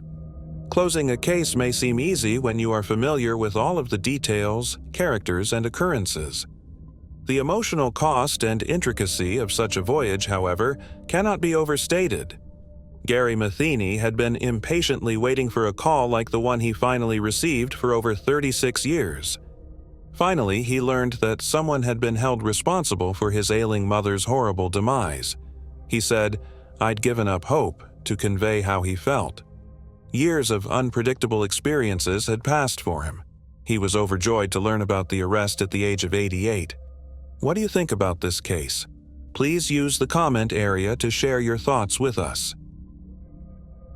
Moving on to the next case. Paula Ilera. Paula Ilera, then 13 years old, came home from school in East Harlem, New York on January 24, 1991, around 4:45 p.m. She went into her apartment building's elevator and headed to the 30th floor, where her family resided, after receiving her mother's buzzer. But during this brief trip, Paula vanished out of nowhere. A man walking his dog found Paula's lifeless body half a mile from her home 3 hours later, at 7:30 p.m. Unsettling doubts regarding Paula's disappearance and death, as well as what had happened to her, plagued the neighborhood after this tragic tragedy. Paula and her family were an essential part of the El Barrio, or East Harlem neighborhood, which is located in the center of Manhattan, New York City. This neighborhood, rich in culture, is well known for its wide range of customs, artwork, and strong feeling of community. With its colorful street murals, restaurants, and festivals, East Harlem gladly embraces its Hispanic and Latino history. The prestigious Museum of the City of New York, which highlights the rich history of the city, is also located in this neighborhood. The background of our story is placed against the roughly 1 in 22 chance of becoming a victim of crime in East Harlem, according to statistics. In the latter part of the 1970s, Viola Ilera was born in Colombia to parents Cesar and Olga Ilera. The two elder siblings she had were Julio and Alexandra. Paula relocated to East Harlem, New York City in June 1990 with her mother and brothers in pursuit of a better life. They shared an apartment with Paula's uncle Guillermo Ospina at 420 East 111th Street, where they lived on the 30th floor. Her father, Cesar, continued to work as a taxi driver in Colombia in the meanwhile, gathering money to eventually go to New York to be with his family. As soon as they got to New York, Paula started junior high school. Paula excelled academically and devoted her free time to studying English and mathematics, according to her sister Alexandra. She had very few friends, most of them were her classmates, and she wanted to be a lawyer so that she could help people. Uncle Guillermo thought she was far too smart and adult for her years, with maturity and intelligence beyond her years. He also noted that Paola's love of the English language brought her a lot of happiness in New York. Her uncle Guillermo claimed that she was a young child with many aspirations for the future. Paola's family appeared to be moving along nicely until a tragic event drastically changed their path. Paula, only 13 years old, left her school on a cold January 24, 1991 afternoon and returned to her apartment building's comfortable confines. She reached the building's door at about 4:45 p.m. and used the intercom to get in touch with her apartment. Olga, her mother, answered and let her in by pushing the button to open the lobby door. Olga had no idea that her final conversation with her cherished daughter would take place during this routine exchange. Paula opened the door, went into the lobby, and got into the elevator. Sadly, though, she never made it to their flat on the 31st floor. Paula didn't get home for 10 minutes, and her brother and uncle started to worry. They decided to look for her since they felt that something was off. They raced downstairs to the lobby and found it entirely empty. They searched the neighborhood furiously for Paula, but she seemed to have disappeared. A man walking his dog 3 hours later at around 7:30 p.m. discovered a startling find. He discovered a body on the sidewalk close to the East River. Used lighters, vials, and other drug-related items were scattered all over the place. Sadly, Paula's thin corpse was still motionless and she had already passed away. The place where her body was found was about 0.5 miles south of the apartment complex where she lived. Detectives were met with an incredibly depressing scenario when they arrived at the scene. There were no leads available to identify the criminal. Paula's body was found to contain only a piece of chalk and a new kid's block watch. Paula's family and the area as a whole were greatly affected by her murder. Olga, her mother, was inconsolable and found it difficult to accept her daughter's passing. The tragedy stunned Paula's school students and faculty. Following the incident, educators met with children to provide support and grief-stricken assistance to Paula's family members. For their own protection, they advised students not to stroll around the area by themselves. Reporters were not allowed inside the school, and neither the principal nor district representatives would talk to them. There were a lot of unsolved questions for the detectives. In an attempt to locate witnesses who may have seen Paula in the area where her body was found, they searched the 30-story building. Sadly, nobody had reported seeing her there. Furthermore, the investigators lacked a description of the perpetrator. Paula's body was discovered stuffed with crack vials, although it was unclear if she was slain there or somewhere else. Important information was discovered by the detectives during their investigation. They discovered that Paula frequently stayed after school on Wednesdays and Thursdays to attend a journalistic program. She was working on a Valentine's Day gift story about her father the day she was murdered. Additionally, the investigators learned that Paula and a friend left the school following the workshop at 4 p.m. and headed north on 1st Avenue. At 106th Street, they split off, Paula going in the direction of her family's apartment complex. Aram Warford, another youngster, was found to have used the same elevator as Paula by the detectives after they obtained information throughout their inquiry. But when they spoke with him, he said that Paula had continued her climb while he had left on the 19th floor. As a result, the detectives shifted their attention from him to another possible suspect. The autopsy revealed a horrifying picture of Paula's level of pain. She suffered 3 stab wounds close to her heart as well as being molested and strangled. On her thighs, the medical examiner also noticed strange, elongated markings. It was clear that Paula had fought back against her assailant, who had twisted her legs so that the bruises resembled fingers. The male hair that was removed from her body and saved as evidence was also collected by the examiner. St. on February 2, 1991, where Paula was buried.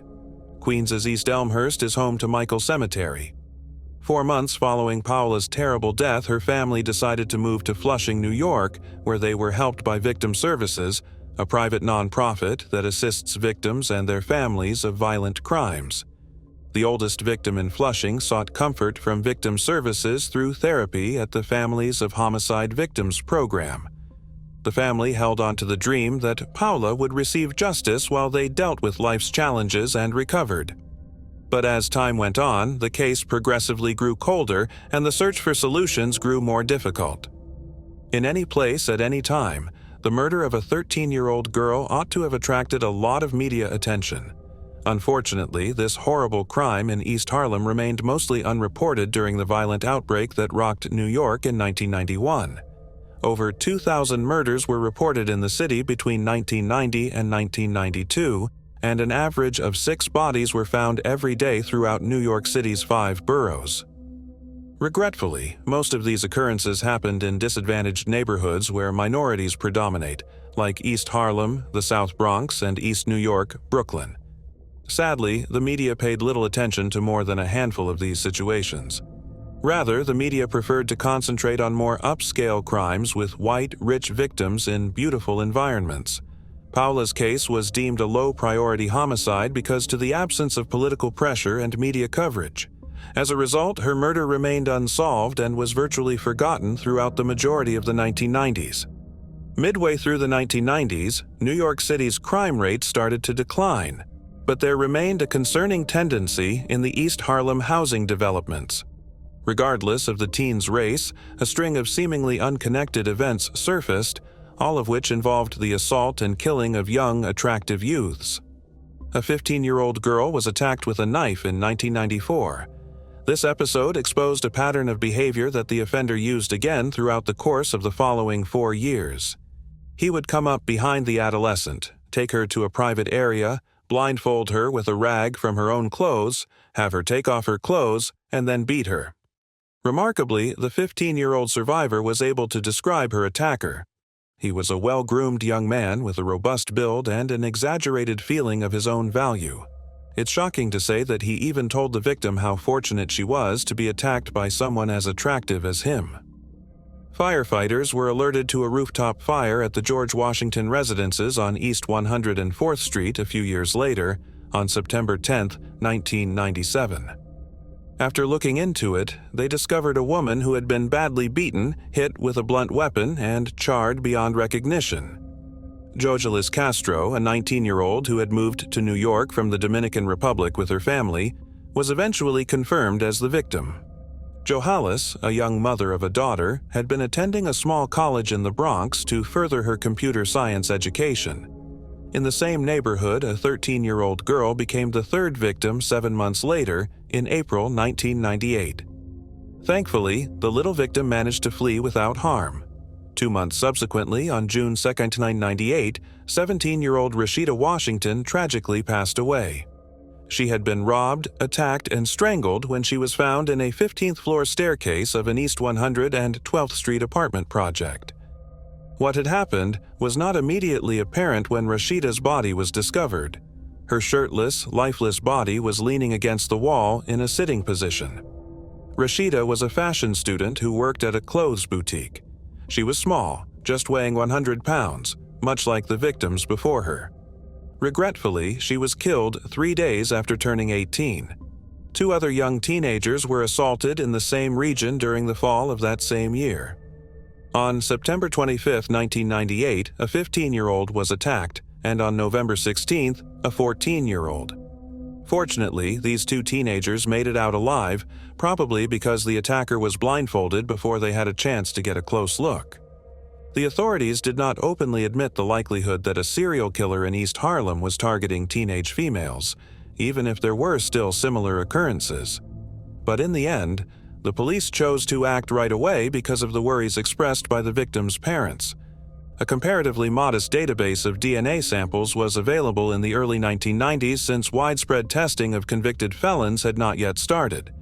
But in the fall of 1998, there was a major development in the East Harlem cases. Experts in forensics from the New York police examined body fluid evidence from the murder of Rash Washington, and 2 other cases that were comparable to it in the area. These tests unequivocally connected the 3 incidents to the same offender. At last, investigators possessed tangible proof verifying the presence of a prolific offender preying on adolescents in Harlem. In response, the police hierarchy established a detective-led task group with the express purpose of apprehending the suspect. They responded by distributing the wanted poster, which included a drawing of the serial killer based on the victims' descriptions. After the leaflet was distributed in East Harlem, Addister recommended that the detectives concentrate their search on a 25-year-old man named Ace, who lived on the 19th floor of the same building where Paula had previously resided. The police soon learned that Ace's real name was Aaron Key, which brought them memories of Aaron from Paula's murder case. Arone Warford, a teenage boy who had been observed getting into the elevator with Paula and claiming to have left on the 19th level, was brought to the detectives' attention. Arone, an unusual first name, also surfaced during the 1997 murder inquiry of Joselis Castro. Phone records showed that in the days preceding her death, Johalis had made multiple calls to a man by the name of Aaron Key. When questioned, Aaron said that Johannes was a friend of his girlfriend Jacqueline's, and on the day of her murder, they were organizing a shopping excursion. Jacqueline, who spoke with the police, affirmed Aaron's account. Later on, it was found that Aaron Key and Aaron Warford were the same individual, with Key being his mother's last name and Warford being his father's. Given that Arone was the last person seen with Paula before her death and that he had extensive phone connection with Johannes before her murder, this revelation connected him to 2 of the 3 victims in the suspected serial killer case. These ties sparked questions, so investigators looked into Aron's past more thoroughly. He was described as a reasonably spoken and intellectual man. He was born on September 18, 1973, and grew up mostly in East Harlem. Paulo lived in the same building as his relatives in 1991 when he vanished. Arone has a reputation for being charming and having computer skills. He claimed to be involved in the production of rap music, but there wasn't much proof to back up this claim. He was physically attractive, standing 5 feet 8 inches tall with a dapper appearance. His criminal history included just 1 theft charge in 1990 and little to no jail or prison time. On the other hand, neighbors thought differently about Aron. He was noted as having a troublesome side, constantly carrying a portable video camera to record inappropriate footage, and frequently looking through the women's skirt folds in the building. Even though the police didn't have any solid evidence against Arone at this point, they still felt that a thorough investigation was necessary. Their attention turned to the attacker from September 1998, who had left a gray sweater and a black cap behind. The detectives made the decision to thoroughly inspect these articles of clothes in search of leads. Their efforts were rewarded when they found a laundry tag on one of the clothes that directed them to a dry cleaner close to Aron's house. The fact that Aron's mother Cynthia was identified as a client at this dry cleaner added even more significance to this discovery. Law enforcement was more and more certain that a DNA test would prove Aron's guilt for the crimes since all the evidence seemed to lead to him as the main suspect. But there was a big impediment in their path. Since DNA testing was not required for alleged offenders in New York until 2000, Aron did not have a record. Getting a DNA sample in the 90s wasn't as easy as asking for a swab and hauling in a suspect. DNA tests were regarded as intrusive procedures, and obtaining a sample required a judge's approval based on a reasonable suspicion. Even with strong circumstantial evidence linking Aaron to the incident, specifics like the laundry tag, phone conversations, and elevator ride weren't enough to persuade a judge to request a DNA sample. Consequently, the authorities were forced to devise a backup plan. At first, they tried to follow Aaron in the hopes that he would spit or throw away some chewing gum and accidentally leave behind a saliva sample. Nevertheless, this tactic didn't work. On February 8, 1999, when Aaron was taken into custody for taking a computer hard disk, detectives made their big break. At the time, there were no regulations in New York requiring DNA testing of those who had been arrested, so the police used some deceit to get a sample. Under the pretext of conducting a standard osteoporosis test, a female investigator who was dressed as a doctor approached Aron and requested a sample of his saliva. When Aaron saw a paragraph that mentioned DNA analysis, he cautiously declined to cooperate even though he was given documentation to sign. He used his Jehovah's Witness faith as justification for not being able to receive medical care. He tore apart his paper cup, flushed the fragments down the toilet, and then switched cups with his cellmate to further perplex investigators. But the cops were ready. They'd already taken action to gather the relevant evidence. Aram was placed in a common holding cell with 5 other males shortly after his detention. The personnel gave them mugs of water to drink while they were there. These cups were found by the investigators in a waste paper basket, and they were then sent for DNA analysis. The results, which were obtained in a matter of days, verified that the DNA of the East Harlem criminal and a sample taken from the rim of one of the cups discovered in the police holding cell matched.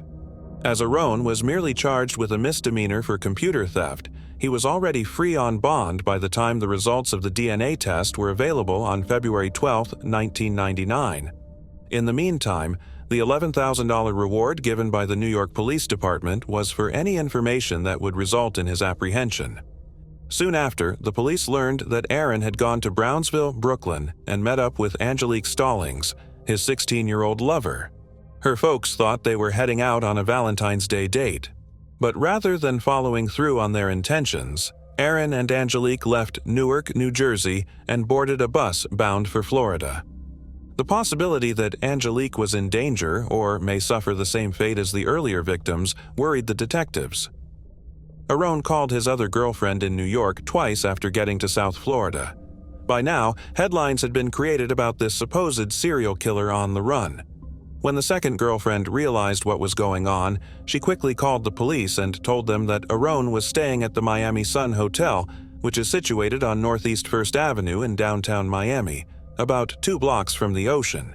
2 investigators from New York hurried to the hotel after receiving this tip and started monitoring it. They summoned the Miami-Dade SWAT squad for help when they saw Aaron and Angelique wandering about inside. On February 19, 1999, the SWAT squad attacked the building and found Aaron and Angelique cowering under the bed on the 6th level of the hotel. Aaron was taken into custody after being captured. Aaron opted to keep quiet and withhold any information when detectives attempted to question him about the East Harlem crimes. But the police came up with a plan. Later, they led Angelique to enter the interrogation room as they observed and listened behind a 2-way mirror. Aroni and Angelique assumed they were saying goodbye in private. Angelique pressed Aroni to explain why he had committed the atrocities during their talk. Aaron gave a perplexing response. He claimed to have been ill and said that he had bugged out. Arone was eventually extradited to New York to face trial on 22 felony charges related to 4 assaults and the deaths of Paula Ilera, Yojalis Castro, and Rashida Washington, after a protracted 4-month court battle. 6 of the 7 instances had a Roan connection according to DNA evidence. Prosecutors John Irwin and Richard Plansky presented an impressive case against Aaron during the fall 2000 trial, utilizing a plethora of witnesses and DNA evidence. 2 of Aaron's victims were among the 130 prosecution witnesses that they called. Aaron insisted on testifying as the first defense witness. Aaron showed a range of emotions over his 2 days of evidence, from laughing like a schoolgirl to crying like a baby. He expressed his annoyance at being charged as well. He covered a wide range of topics throughout his soliloquy, which was mostly unhindered by the judge, prosecutors, or his own attorneys. These included pop culture, narcotics, rap music, jail food, and his thoughts on the criminal justice system. In front of a courtroom full of his victims' relatives, Aaron conjured up a bizarre story to explain why he was being accused of brutal serial abuse of young ladies. He stated that a dishonest medical examiner involved in the illegal trafficking of human organs had teamed up with the police to frame him as part of a cover-up. He even claimed that there had been genetic shuffling, or tampering with his DNA. His elaborate story did not, however, sway the jurors. The courtroom erupted in cheers on December 16, 2000, the day the guilty decision was announced. Aroni swore profanely at the distraught relatives as he was led past them. 1 month later, in January 2001, Aram's victims' families were given the chance to speak with him face-to-face during the sentencing. As she thought about her daughter's suffering at the moment of her death, Paula's mother, Olga, spoke to him, hoping that he would understand the agony of restless nights, appetite loss, immobility, and lack of calm. Having taken her daughter to the United States in search of the American ideal, Olga described her ongoing suffering. During his turn to speak at the sentencing hearing, Aaron sobbed and expressed regret. Johalis Castro's male cousin exploded with rage in response, trying to jump over the barrier and throw himself at Aaron. After this, the punishment was given by Justice Jones Soldanik. She gave Aaron 3 life sentences for the 3 murders, with no chance of release. He was also given a 400-year sentence on 4 charges of abuse.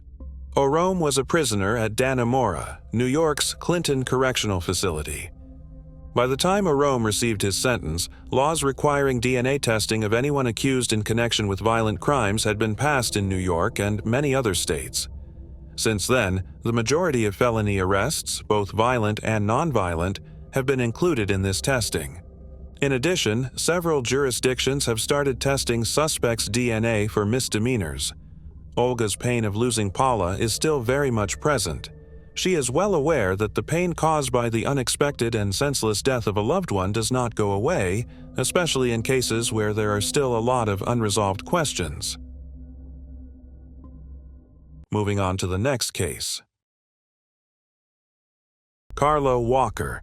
Carla Walker attended Western Hills High School in Fort Worth, Texas, as a 17-year-old junior in 1974. Carla was just 4 feet 11 inches tall, and her honey blonde hair hung below her shoulders. Rodney McCoy was her boyfriend. He was the football team's quarterback and was characterized as a wiry, sweet young man. Rodney and Carla discussed enrolling at Texas Tech University together. She confided in her closest friends that she was positive that she and Rodney would be married and have children in the future. Rodney came to the Walkers' Benbrook, far west Fort Worth, house on the evening of February 16, 1974, to drive Carla to the school's Valentine Day dance. Rodney invited a second couple to travel Camp Bowie Boulevard and the Benbrook traffic circle with him and Carla after the celebration, which was scheduled to end at around 11:30. They made stops at Taco Bell and Mr. Quick Hamburgers, two popular hangouts for teenagers. Rodney and Carla drove to Brunswick Ridgely Bowl, a nearby bowling venue where Carla used the restroom after dropping off the others. Carla got into the car and the passenger door flung open. Rodney glimpsed the man's height, stature, and short brown hair. He started hitting Rodney in the head with a pistol's butt. The rifle magazine clip eventually came loose and dropped into the parking lot. Carla was grabbed by the man. He said, "You're coming with me, aren't you, sweetie?" To Rodney, who was barely aware at the time, Carla said, "Rodney, go get my dad. Get my dad, please." It was around 1 in the morning when Rodney took over the wheel. The Walkers' house was less than a mile away, so he drove there quickly. He slammed on the brakes as he crossed the curb and rolled onto the front yard. Leighton and Doris, Carla's parents, were still up, playing dominoes in the dining room with family. Before we continue, we want to remind you that only a small percentage of people who watch our videos are actually subscribed. So if you enjoy our content, consider subscribing. It's free. Now, let's move on with the video. In the living room, Carla's 18-year-old sister Cindy and her 12-year-old brother Jim were watching TV. They were startled to see Rodney with blood streaming down his face when they heard someone pounding on the front door. He was in a panic. He said, "Mr. Walker, they got her. They will cause her great pain." Retired Lieutenant Colonel Leighton reached for his handgun and dashed to the bowling alley. Using the family's rotary phone, Doris contacted the operator and requested to speak with a police officer. They searched the parking lot and discovered the magazine clip that had come loose from the attacker's gun in Carla's purse. Other police officers searched for Carla by driving squad cars through the neighborhood. More people joined the hunt as the sun rose. A handful flew in helicopters around the city, peering with binoculars. On Monday morning, when school started again, investigators went to Western Hills High. In an attempt to find anyone who appeared out of place, they examined contact sheets of pictures taken during the dance. In the halls, they stopped children and asked them whether they knew of anyone who would wish to harm Carla. 4 days after Carla vanished, on February 20, 1974, 2 of the officers tasked with her search were traveling about 5 miles southwest of the bowling alley on a secluded 2-lane road close to Benbrook Lake. They pulled over to have a look inside after spotting a culvert and a concrete tunnel intended to allow water to flow beneath the road.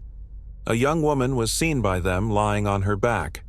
She had significant bruises and scratches all over her face and neck.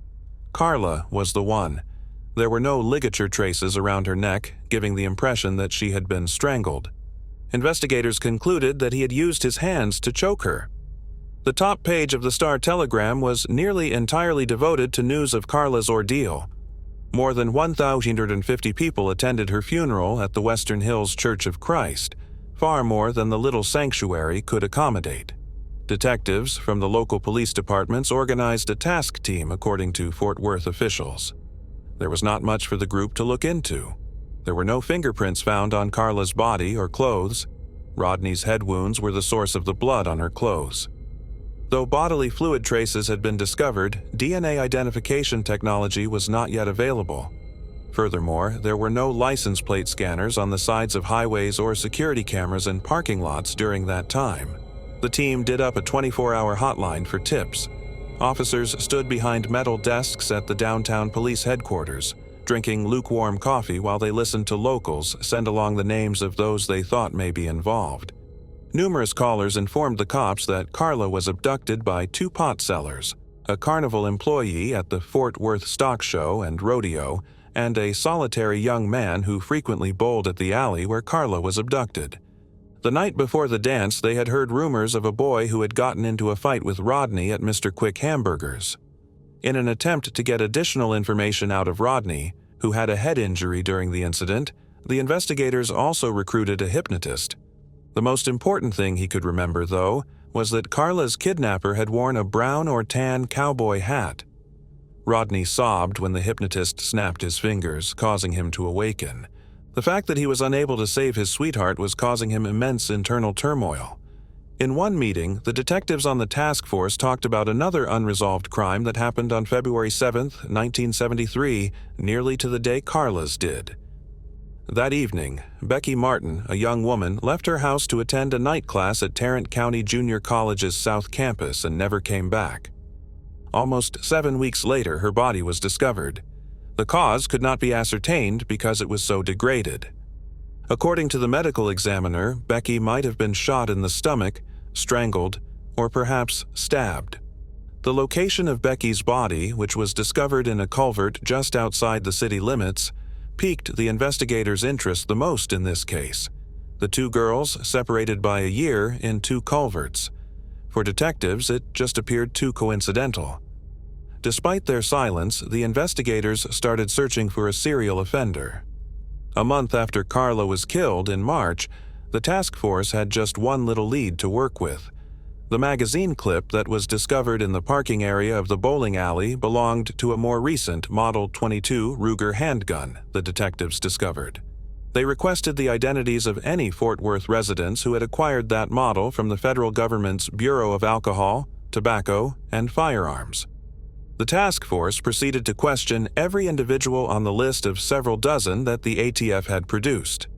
Glenn McCurley, a 31-year-old truck driver, was one of the men on the list.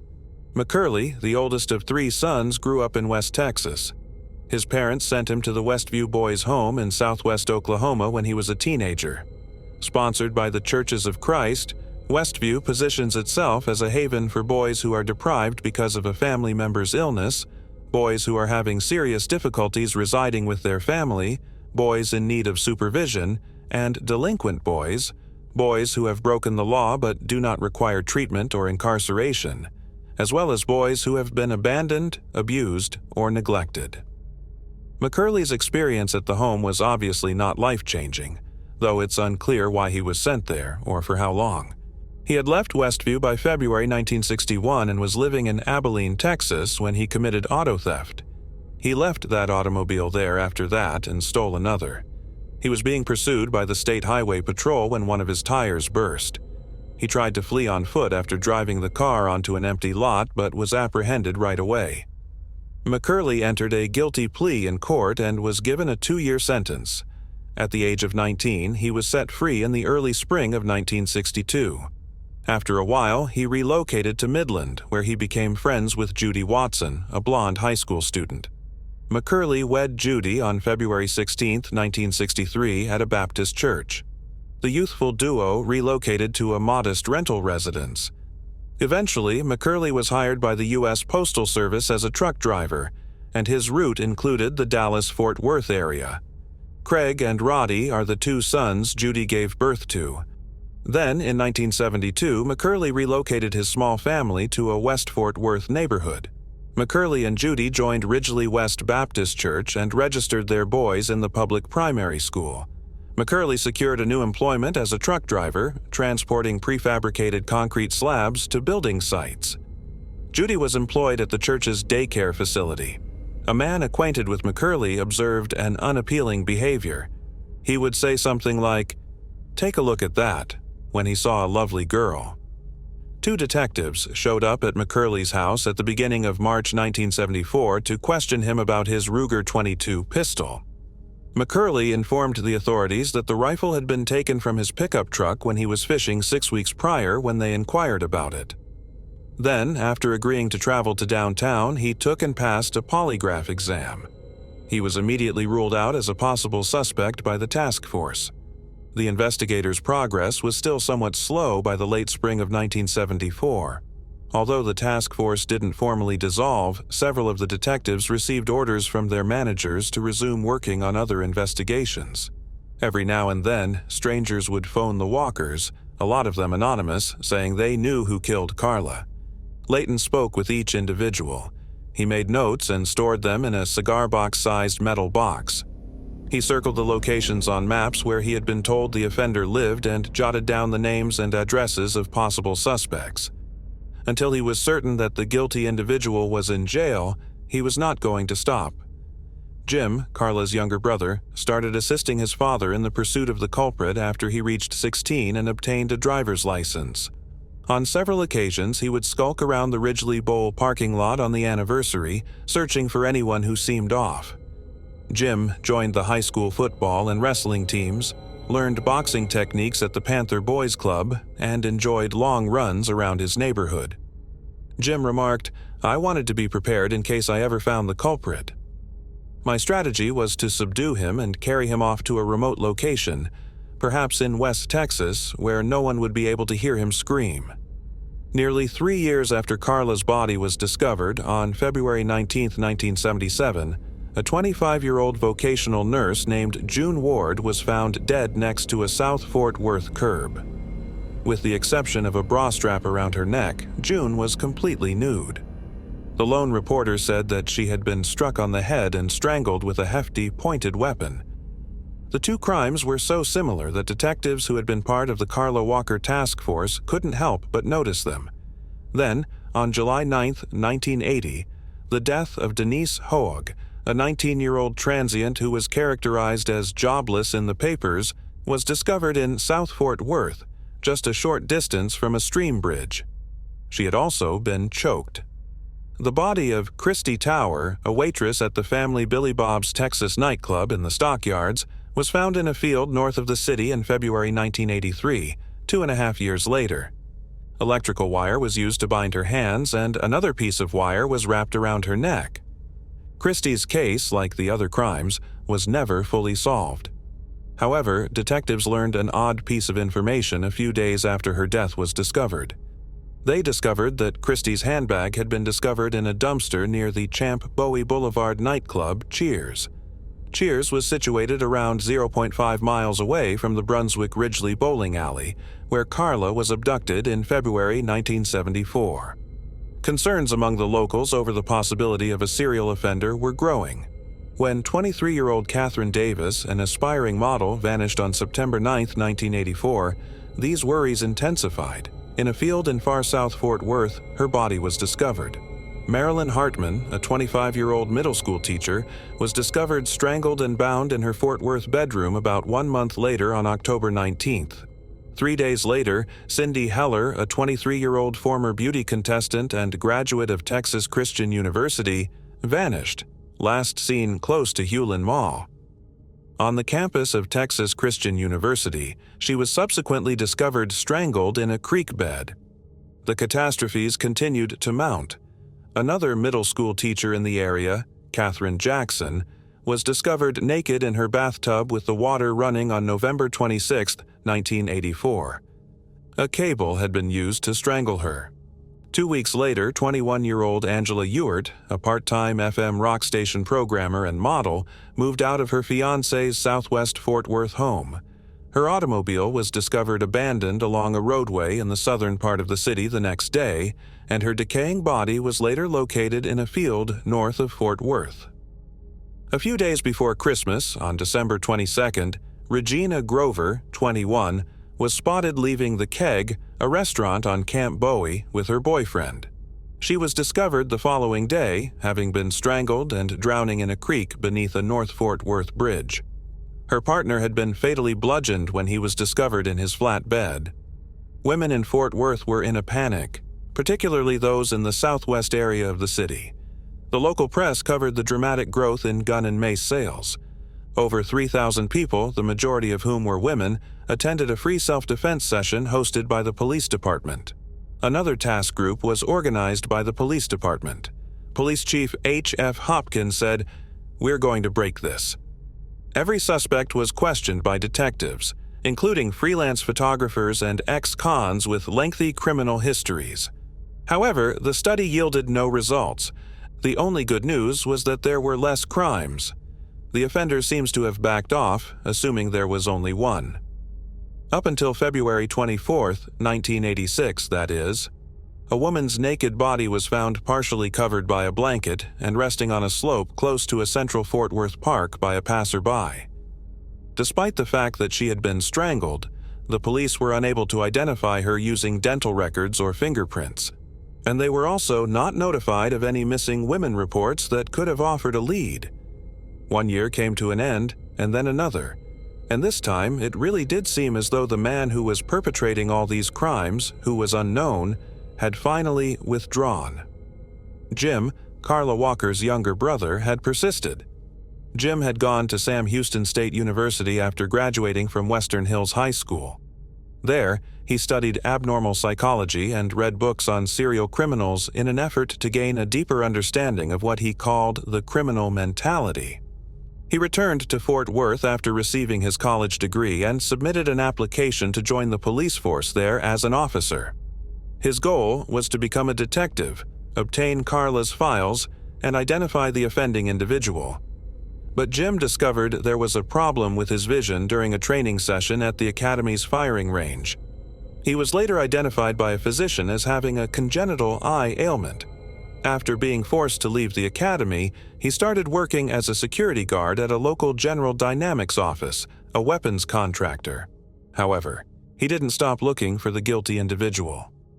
Looking for fresh clues to follow, Jim went through the notes in Layton's metal box after his father died in 1987 from a heart attack.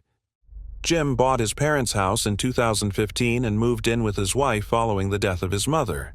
He remarked, "I wanted to be there in case somebody ever woke up at 3 in the morning and came to confess."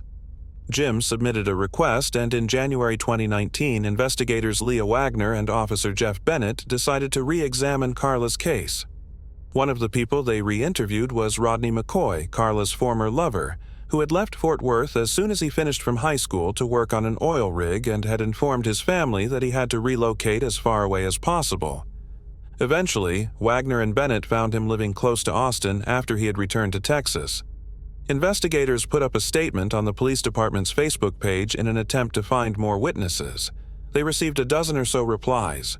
One from a woman saying her former husband had grown up in Carla's area and had saved a stack of newspaper stories about her case, which he would sometimes read again.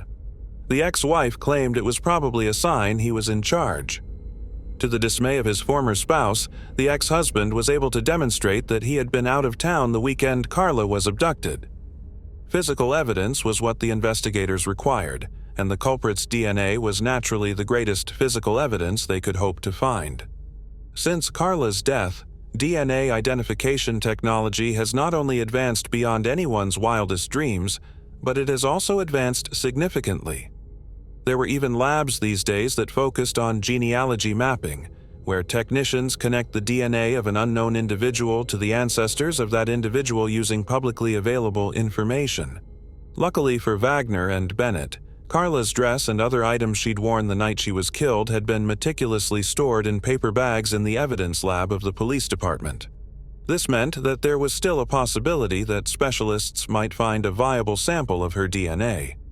But whether the DNA had deteriorated after all these years was unknown, and that would keep the technicians from creating a complete genetic profile of the man in question.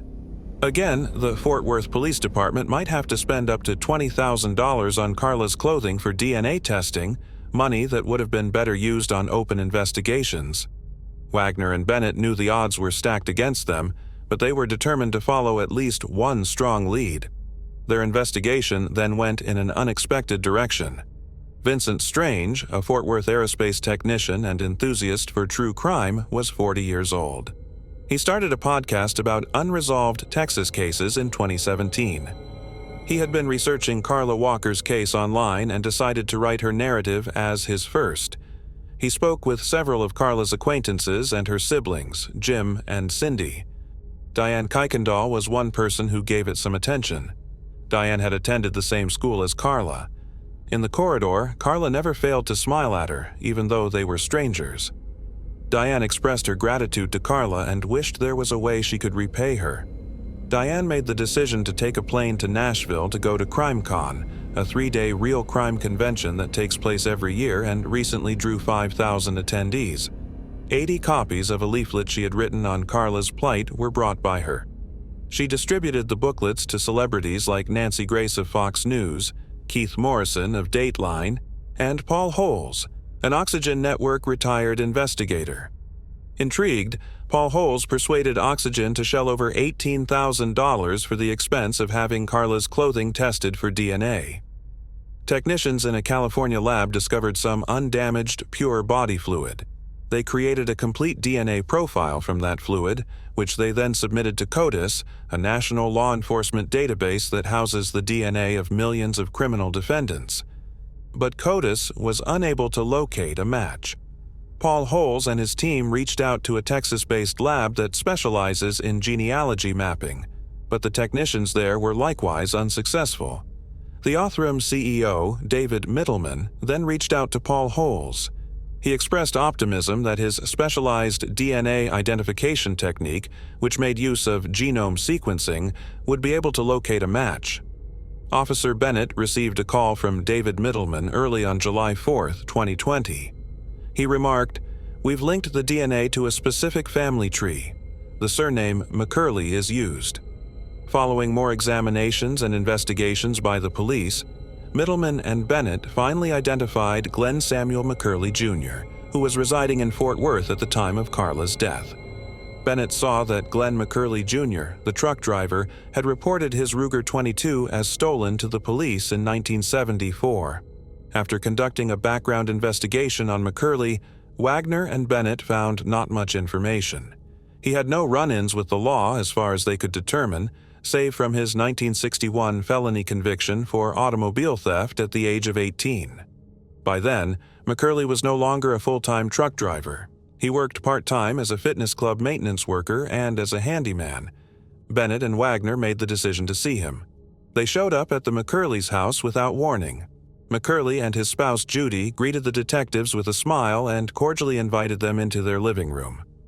McCurley discussed his previous experiences driving trucks.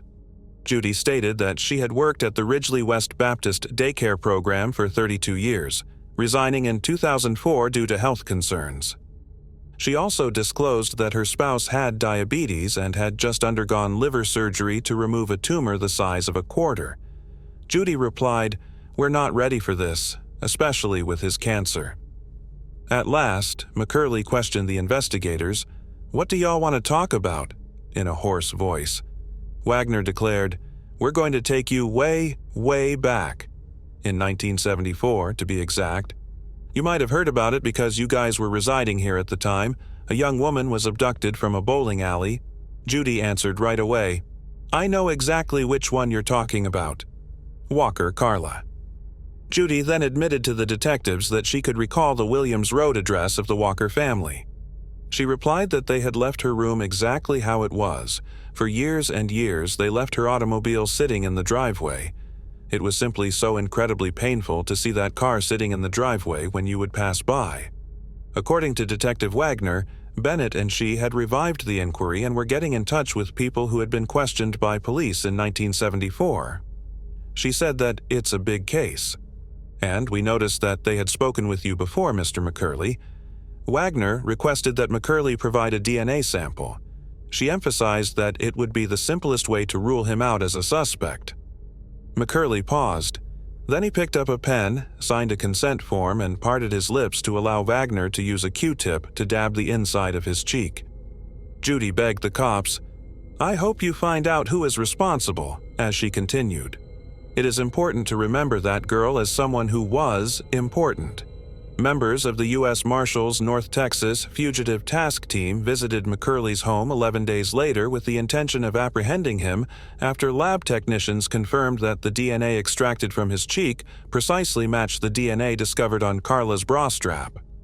After being brought downtown to the police department, he gave up the right to an attorney's presence during his questioning. He was sitting by himself in an interview room for a few minutes. He first denied having any part in it. He declared that he had never before seen Carla Walker. At last, he murmured, "Okay," tears finally welling up in his eyes. "I suppose I did do it." He admitted to the detectives that he had consumed beer and whiskey for several hours in the afternoon on February 16, 1974. He claimed to have started driving and to have pulled into a few parking lots. He once took a car to the bowling ball location. McCurley appeared to be on the verge of confessing. He claimed to have heard a girl screaming in a neighboring automobile to the detectives instead. "I went to check if I could be of any assistance. She was jerked around by this enormous guy who had her up against the door." McCurley claimed to have wrestled with the youngster after opening the front passenger door. After pushing Carla away, he drove her to another parking lot and back to his car. She began to praise me and hug me, and then things got bigger. He asserted that he was unaware of Carla's subsequent events and that everything that transpired between them was voluntary. McCurley entered a not guilty plea following a conversation with his court-appointed attorneys. In court documents, McCurley's counsel contended that Wagner and Bennett had forced McCurley to make a false confession and that the Othram Labs DNA test was faulty. McCurley was also depicted by the lawyers as weak. There is no one to be afraid of this man. To the best of my knowledge, he has had a completely boring life. On June 16, 2021, 9 months later, the first pre-trial hearing was held in public. McCurley was wheeled into the courtroom while wearing a green jumpsuit that was provided by the jail. A few months later, when the trial actually began, Carla's boyfriend Rodney gave testimony on the night she disappeared.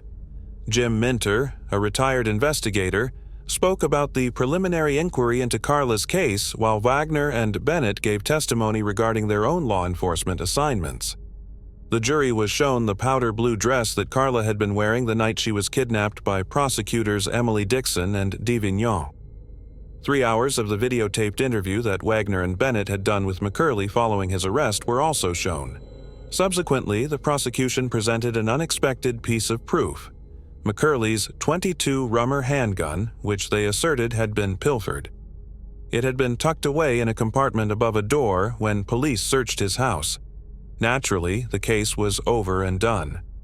McCurley entered a guilty plea on the third day of the trial, and the court promptly sentenced him to life in prison.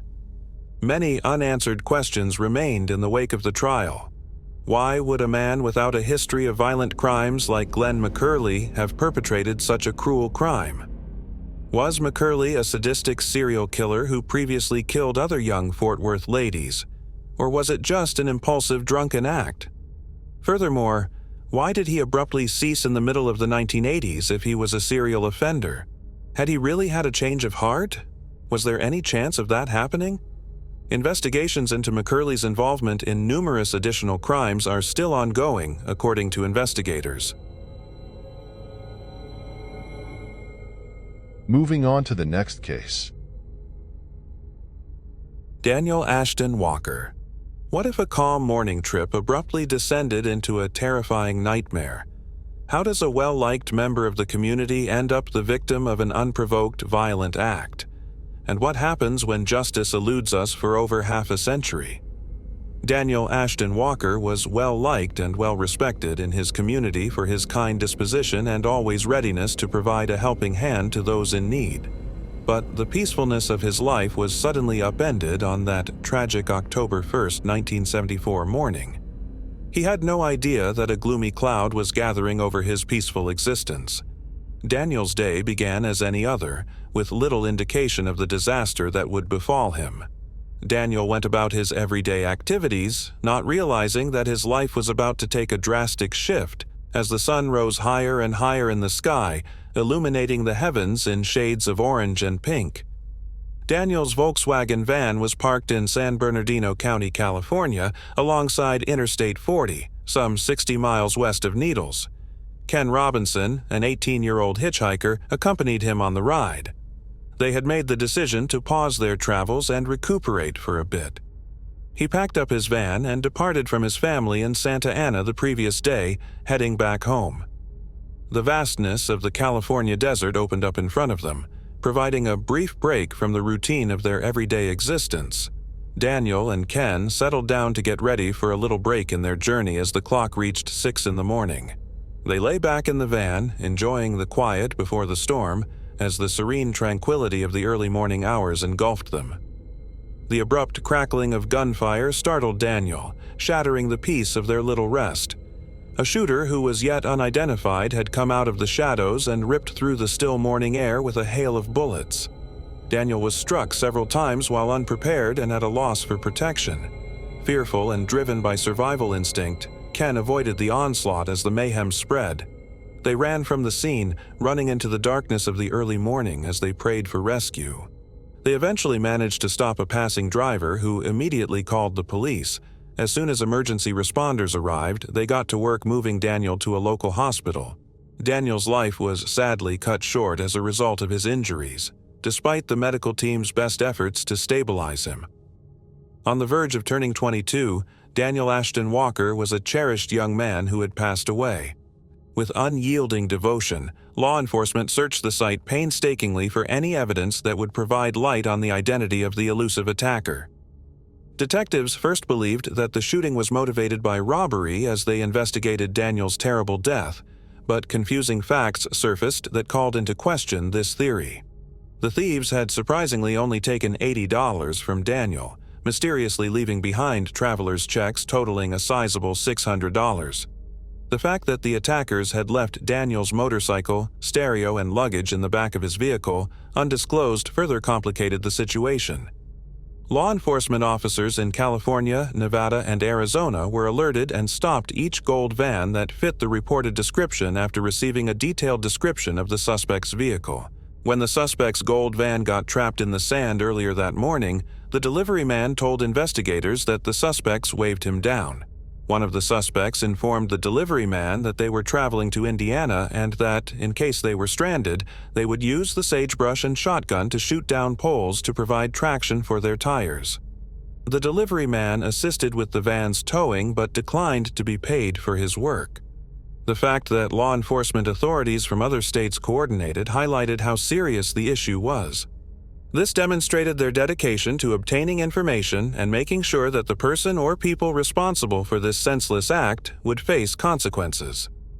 Although Ken's narrative included some insightful details, the attack's true motivation remained a mystery. Detectives looked at a variety of ideas as the investigation went on to try to explain the violent, seemingly random act. They looked at the chances that it was a random act of aggression and the potential that it was a targeted attack with personal motivations. The fact that the incident was committed in a rural area along a lonely route made the investigation much more difficult. It became more challenging to determine if the attackers planned the attack or took advantage of a chance that knocked. The San Bernardino County Sheriff's Office conducted a comprehensive investigation, but they were unable to resolve the issue. The Sheriff's Department's cold case unit persistently pursued new leads in the case over the course of 5 decades, revisiting it on occasion. Nevertheless, time proved to be a powerful foe, and the team was unable to gather any useful information to ultimately solve Daniel Ashton Walker's case. On November 15, 2023, a noteworthy advancement occurred when the cold case team decided to pick up where they left off. In January 2024, they were able to identify the main suspect in the case as the notorious serial killer, 73-year-old Thomas Eugene Creech, thanks to their intensified efforts. Critical information, including verified personal data from Creech's own admissions regarding the killing case, served as the foundation for this breakthrough. The district attorney's offices in San Bernardino County, California, and Ada County, Idaho, worked together to guarantee the accuracy of their conclusions. As a result of Creech's increased cooperation, the San Bernardino County District Attorney's Office was consulted regarding the next steps in Daniel Walker's legal pursuit. Shortly after Daniel's clemency hearing, Thomas Eugene Creech, a convicted offender with a history of repeated confessions, was brought into the case. He is the longest-serving prisoner in Idaho and is scheduled to be put to death for multiple killings. Although he has only been found guilty of 5 crimes, other people think he may be accountable for over 40 separate killings. They think this because he confessed to killing 42 individuals in more than a dozen places in America during his trial in 1975. Authorities have confirmed Creech's claims on Daniel's case, although his public attorney expressed issues regarding the timing of these disclosures. They implied that previous attempts to connect Creech to other killings had been unfounded. Prosecutors in Ada County characterized Creech as a manipulative and unrepentant sociopath, raising the possibility that his latest remarks were a premeditated attempt to evade execution. The seriousness of the matter and Creech's nuanced personality lent even more intrigue to Daniel's quest for justice. San Bernardino County is getting closer to conclusion as Thomas Eugene Creech is named as the main suspect in Daniel Walker's case. Justice in this sad case of needless murder may finally be served after over 50 years, providing some comfort to Daniel's loved ones and the community at large. Doug Walker, Daniel's brother, wrote and self-published Daniel, My Brother, Mystery in the Mojave on Amazon. Doug claimed to have given his brother's character 2 whole chapters in the novel. Daniel's father stated in their final letter to him, "Everyone talks so highly of you, always and without exception." Whether they intend to extradite and prosecute Creech has not yet been made public by the San Bernardino County District Attorney's Office. We have received the complaints and are keeping in touch with the Ada County District Attorney's Office and our San Bernardino County investigative team in order to pursue justice in this case, according to spokeswoman Jacqueline Rodriguez. According to Doug Walker, killing Creech is not always the right kind of justice. He stated, "I don't mind at all if they can show that whoever did it, did it. It is not my decision to determine if they die or not. That's above my salary level." Moving on to the next case. Dylan Rounds. What became of Idaho farmer Dylan Rounds, a 19-year-old? How could a young man who was well known for his outdoor passion just disappear? Does he remain alive? These are the questions that have engulfed the farming villages in East Idaho's rural areas where Dylan grew up surrounded by breathtaking scenery. When Dylan was only 4 years old, his parents, Justin and Candace Rounds, got divorced. As a result, he divided his time between Idaho Falls, where his father lived, and Twin Falls, where their mother lived, along with his younger brother and sister.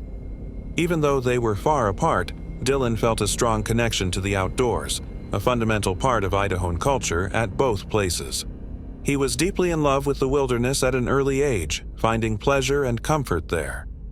Dylan had a distinct love for the outdoors, whether he was climbing through dense forests, fishing in crystal-clear mountain streams, or just exploring tough terrain.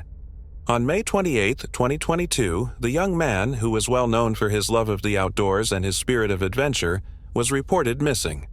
That morning, he called his grandma and told her he was taking the grain truck into shelter. After that, he did not hear from her again. Dylan abruptly disappeared from his own farm property in Lewiston, Nevada, where he was residing in an RV trailer close to the Nevada-Utah line. This led to a murder inquiry that uncovered a startling chain of events. Unsettling evidence was swiftly found during the investigation. A pair of Dylan's boots was found by deputies close to his property during the first search for him. DNA testing identified a bloodstain on one of the boots as belonging to Dylan, and the boots also contained the DNA of a guy named James Brenner. This implied the possibility of manipulation following Dylan's vanishing. Around the time of Dylan's disappearance, Brenner was known to be a squatter living on Dylan's land. Brenner was one of Dylan's last contacts before he vanished, according to his parents. Dylan's phone records were then examined, and they showed that he had been at a secluded Luton property on the day before he disappeared. Dylan's phone's last signal was located at the Lewiston Pond. After doing a complete search, Dylan's phone was found. A time-lapse movie that was shot around the time of Dylan's disappearance was discovered through digital forensic examination of his phone. Brenner was seen in the video cleaning a gun with obvious bloodstains on his shirt and arms. Authorities examined the clothing and determined that Dylan's DNA was present. The evidence was mounting, and it was clear that Brenner was involved in Dylan Round's abduction and likely death. Dylan's family and the community awaited justice as detectives carried out their job, hoping for answers that would put an end to this awful case. Based on strong evidence acquired during the inquiry, Brenner was charged with 2 major felonies in March 2023: first-degree felony and abuse or degradation of a human body, which is also a third-degree crime. The time-lapse video, the shirt Brenner wore in the video that showed traces of Dylan's DNA, and the DNA found on Dylan's boots that were found during the initial search efforts were the main pieces of evidence that the prosecution used to build their case. The investigation brought Brenner's worrisome criminal past to light in addition to the evidence findings. His violent past was well documented, and he had already served a prison sentence for felon in possession of a firearm. Dylan's family and the community continued to hold out hope for justice and resolution in the heartbreaking tragedy as the court process moved forward. Because of the overwhelming evidence and Brenner's past, a bleak picture was drawn, making both the public and the authorities eager for this tragic saga to come to an end. Authorities continued to aggressively search for Dylan's body as part of the ongoing investigation into his abduction and probable death. Extensive searches have been conducted in the regions where Dylan was last observed, with a particular emphasis on sites connected to the evidence amassed in Brenner's case. Dylan was not found by the detectives, and their search was abandoned. Brenner and the Box Elder County Attorney's Office reached a plea agreement in 2024. He had to reveal Dylan's last resting place in order to have his charges dropped. Eventually, on April 9, 2024, nearly 2 years later, Dylan's skeleton remains were found in the isolated Lewiston area of western Box Elder County. He was shot in the head and died as a result. Dylan's family has set up a Facebook page and a special website. The initial goals of these platforms were to disseminate information about the continuing search operations, make updates on the investigation's progress, and give the community a way to offer tips or information that could help in the Dylan search. After he was located, they made use of the platforms to support more national searches for missing persons. The consequences of violence and the community's unwavering quest for the truth are brought home by Dylan's story. More than 24 of Dylan's family members were present for the sentencing on July 1, 2024. Brenner was told by Dylan's father, "This is how you repay Dylan for all the times he helped you. All I can hope is that you consider this for the rest of your life." Brenner was hired by Dylan to labor on his farm, and on occasion, the two of them even shared meals. Brenner has not spoken to the court or provided any more details regarding the events that led him to kill Dylan. He refused to stand in front of Dylan's family as well as other friends and supporters who had come in the courtroom. James Brenner received a sentence that included a maximum 30-year jail term. Because of his lack of empathy, the judge will encourage the parole board to keep him behind bars for as long as feasible. Although the court aspect of it, and the worry of constantly waiting to find out what will happen, when, and what if it doesn't, are things we can now put to rest, according to Dylan's mother, it does not necessarily put it to rest. While we had hoped for a better outcome, we knew from the beginning that Dylan was no longer living, according to another family member. With this latest revelation, the investigation has completed its full circle, allowing us to finally return Dylan home and bring this chapter to an end. Moving on to the next case. The Anja Cooney Mystery. In every region of the world, there have been rumors that have circulated about strange mass disappearances. One of the most well-known examples of this type of case is the mystery surrounding the fate of the people who lived in Roanoke Colony because they were last seen alive on 15/87. The first half of the 21st century, however, was the time period in which one of the most intriguing occurrences of mass disappearance occurred. A Canadian hunter by the name of Joe Laboulet entered a community on the shores of Lake Anjikuni, which is located in the territory of Nunavut, Canada, on a chilly night in November 1930. Lake Anjikuni is located in northwestern Canada. In spite of the fact that he was worn out, hungry, and chilly, he was looking forward to spending the night at the Inuit community since he had a positive relationship with the people who lived there. Nevertheless, there was a significant problem. The community had fallen into a spooky silence, and there was not a single person to be found anywhere in the vicinity. Inside of one of the residences, he discovered a pot of stew that was still simmering and steaming on the stove. The clothes of the residents was gathered together in a single location, and a great number of sleds were spotted laying around. Joe was under the impression that the members of the group had traveled on foot wherever they had gone. Nevertheless, when he made his way around the perimeter of the settlement, he noticed that there was not a single footprint remaining in the snow. After a couple of days had passed, the Royal Canadian Mounted Police were made aware of this peculiar occurrence, and they swiftly sent a number of officers to conduct an investigation. During their search of the village, they came across the fact that the local cemetery had been desecrated. It appeared as though each and every body had been removed and disinterred previously. What is even more peculiar is that the officers reported seeing a bright blue light that pulsed intensely on the horizon above them. 3 miles away and several hours earlier, a fur trapper by the name of Armand Laurent and his 2 boys were making their way to a neighboring cabin in order to seek refuge when they noticed a cigar-shaped object floating silently above them. As soon as they were unable to respond, the object underwent a transformation and began moving in the direction of the Anjikuni settlement. As of right now, there is not much else that is known about this case. If there is one thing that can be said with absolute certainty, it is that during the month of November in the year 1930, roughly 30 people, including men, women, and children, reportedly left their homes and disappeared from the face of the planet. If these unfortunate victims were murdered, or if something supernatural took place there, it is possible that we will never know the truth. Moving on to the next case. Theo Hayes. While Australia is home to some of the most magnificent terrain and oceans in the world, its immensity makes it an unforgiving vacation destination where nothing is certain save adventure. Situated in Australia's New South Wales, Byron Bay is a perfect blend of adventure and spiritual awakening, with a hint of pretentiousness mixed in with the stunning scenery. Byron Bay boasts a vibrant nightlife and is a well-liked travel destination for the daring and well-informed. However, some who have been there claim that the area's rugged Lost Coast vibe can come across as a little pompous. Most visitors to the neighborhood report that the people there are typically cordial to those passing through, although some older inhabitants seem to be cautious of the steady stream of mainly young and foreign faces. With almost 2 million tourists annually, this very small town is distinct in that it has more visitors than residents. Theo Hayes, an 18-year-old Belgian, was one of those guests. He had traveled around Australia for the most of the previous year. Theo was initially undecided about going to college like many of his friends or taking a gap year to travel, but in the end, he concluded that studying engineering in college could wait a year because adventure never stops.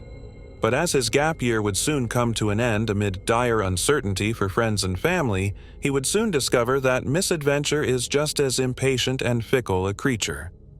People close to Theo said he had a great time on his trip. He spent a lot of time with his cousin Lisa Hayes, who cherished her memories of Theo's distinct viewpoint on taking a year off. She remembers that Theo was much more methodical in his pursuit of spiritual fulfillment through nature, whereas other recent high school graduates were spending their first year of freedom abusing recreational drugs and imbibing excessive amounts of alcohol.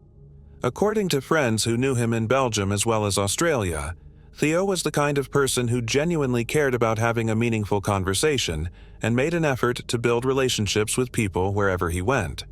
His relative also remembers his aptitude for organizing and planning. Theo was regarded as one of the more responsible kids in his age group. He had regular, multiple weekly conversations with his mother and remained connected to his family who lived abroad. The 18-year-old arrived on Wednesday, May 29, 2019, at Byron Bay. His unofficial schedule was to spend the rest of his vacation time lounging around the city. He didn't have to do anything in particular as long as he could get to his Greyhound bus, which would return him to the Sydney-Melbourne area on June 3rd. After that, he intended to take a plane back to Belgium to begin the next phase of his adventure, which would take him to college and eventually a job. One of the nicer and more reputable hostels in the neighborhood, Wake Up Hostel, was the place Theo decided to stay. The hostel, which is situated in Belangol, is just a 20-minute walk from the town square, making it a popular destination for tourists while being somewhat remote from the main downtown area. In addition to offering a free shuttle to and from town, Wake Up Hostel lets visitors bring their bikes as an extra draw for low-cost vacationers. The entire Byron Bay town is fairly compact, and many claim that if you're fit enough, you can walk everywhere in the town, negating the need for a car. Theo was able to secure a private room at the hostel. Despite being the only guest, Theo quickly bonded with other backpackers, which his loved ones fondly remembers as being quite typical of him. He also did not waste any time in exploring the local social scene to make the most of his final days in the nation he had lived in for over a year. On May 31, 2019, Theo arrived in town early in the evening by the free shuttle bus. This would be the final night anyone would ever see him. It was a really cold night in the heart of winter in Australia. In actuality, it was the coldest night in Byron's history during the months of May and June. According to historical weather data from the Cape Byron Weather Station, the temperature reached a high of 17 degrees Celsius or 62 degrees Fahrenheit that day, but by sunset, it had dropped all the way to 9 degrees Celsius or just 48 degrees Fahrenheit. Theo and his buddies would not have anticipated this low temperature because it is unusual for the region. Theo headed to the Great Northern Hotel with his friends to get some rose wine. They are seen making the purchase at 7:45 p.m. on CCTV footage. Detectives subsequently acquired security footage, and nothing strange or suspicious was shown. It appeared to be a typical alcohol purchase made by carefree young men getting ready for a night on the town. Theo and his new companions bought the rose, then took the free shuttle bus back to the hostel to enjoy the wine on the hostel porch with other guests. Later, Theo and a few other visitors took the shuttle once more, this time to Cheeky Monkeys, a popular pub with a reputation for being among Australia's most violent establishments in the early 2000s, according to some residents. While this might have been the case in 2019, the bar's reputation for mischief has reportedly altered as a result of a chain corporation taking it. Though it is a few blocks from the main town center, this bar is quite centrally located as it is situated on one of the town's two main roadways. Walking through the town at night has been described by visitors as an unsettling experience due to inadequate lighting and frequently very little foot traffic. Although Byron, a beach town, is busy during the summer, there is less of a tourist influx in the winter, and this particular night was particularly quiet because of the unusually cold weather. Bartenders at Cheeky Monkeys later claimed that they were only approximately 25% full. Theo bought 2 drinks from the bar, and that, along with the wine he had already had, apparently resulted in some form of noticeable inebriation since, at approximately 11 p.m., security personnel led Theo out. According to witnesses, Theo was clumsy on his feet rather than being crude.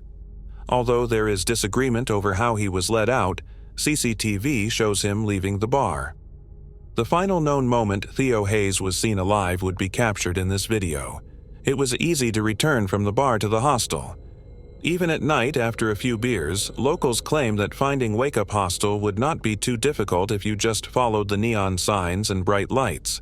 Theo's Google data revealed that he never returned to the hostel that evening, despite the fact that it should have only taken him 20 minutes to walk there. This suggests that Theo made an effort to go there. At 11 p.m., Theo departed from the bar. The CCTV film captures him leaving the bar and entering the dimly lighted sidewalks of Kingsley Street, which is a street that runs parallel to Johnson. Theo then went on to take the most ridiculous path at occasionally unsettling speeds, a decision that has baffled friends, family, and investigators. Theo went away from the hostel even though he had a phone to inform him differently, according to data from Google Maps. He turned into Tennyson Street from Kingsley Street and proceeded to the wide open field that served as the Youth Recreation Center. The information indicates that he proceeded to walk quickly all the way to the Millen track. Though the statistics is not perfect, it's possible that he was racing. Theo traveled quickly through the Millen track and then, in a very roundabout way, made his way to Tallow Beach, which is adjacent.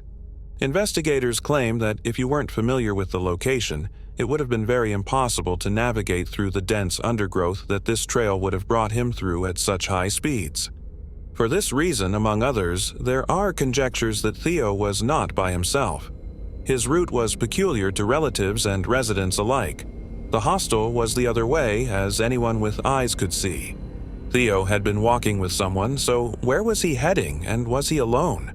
His parents thought he was a gregarious and secure individual who would never have gone anywhere without a friend. The fact that Theo made it through in such a short period of time is very surprising because locals claim that the pitch blackness of the bush that Theo was moving through at that time of night may be disorienting even to people who are familiar with the area. The fact that few tourists visit that location adds to the suspicion that Theo was not alone. The Milne track is not particularly impressive or lovely, nor is it particularly approachable.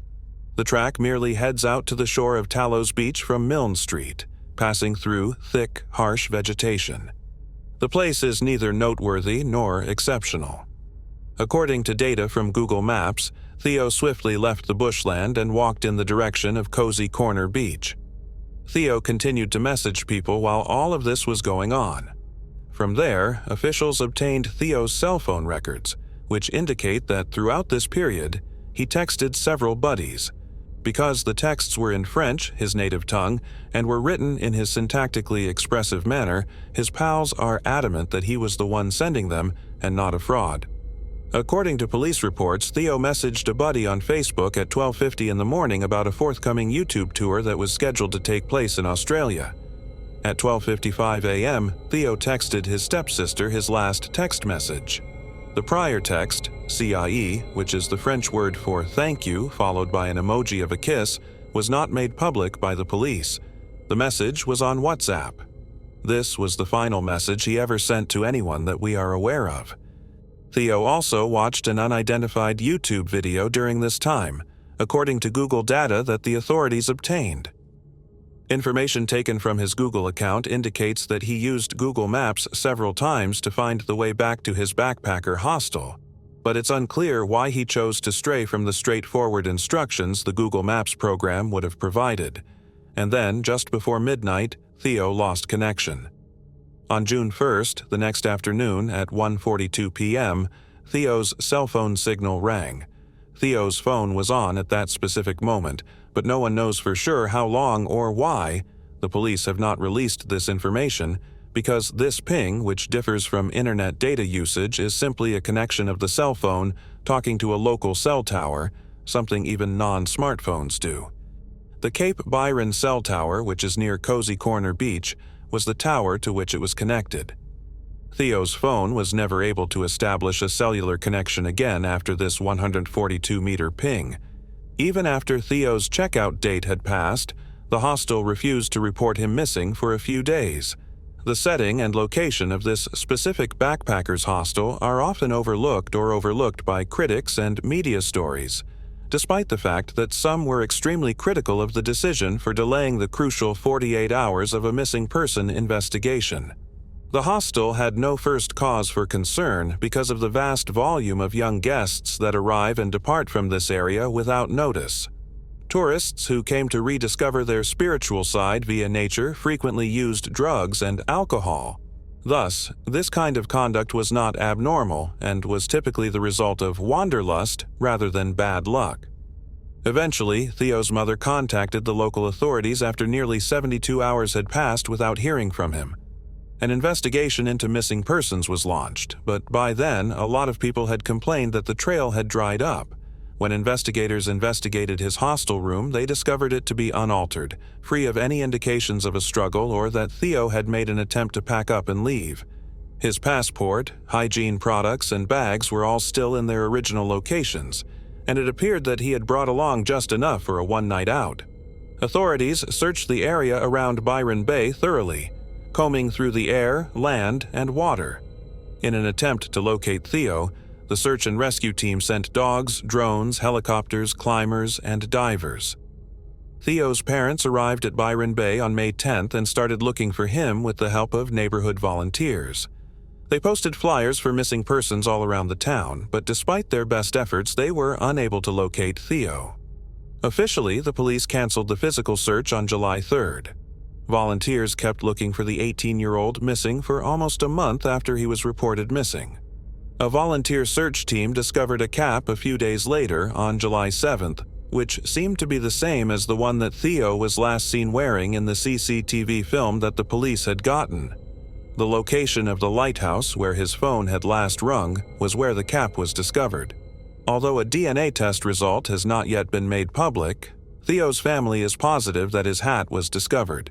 Theo is one of the more than 2,600 individuals in Australia on the long-term missing list.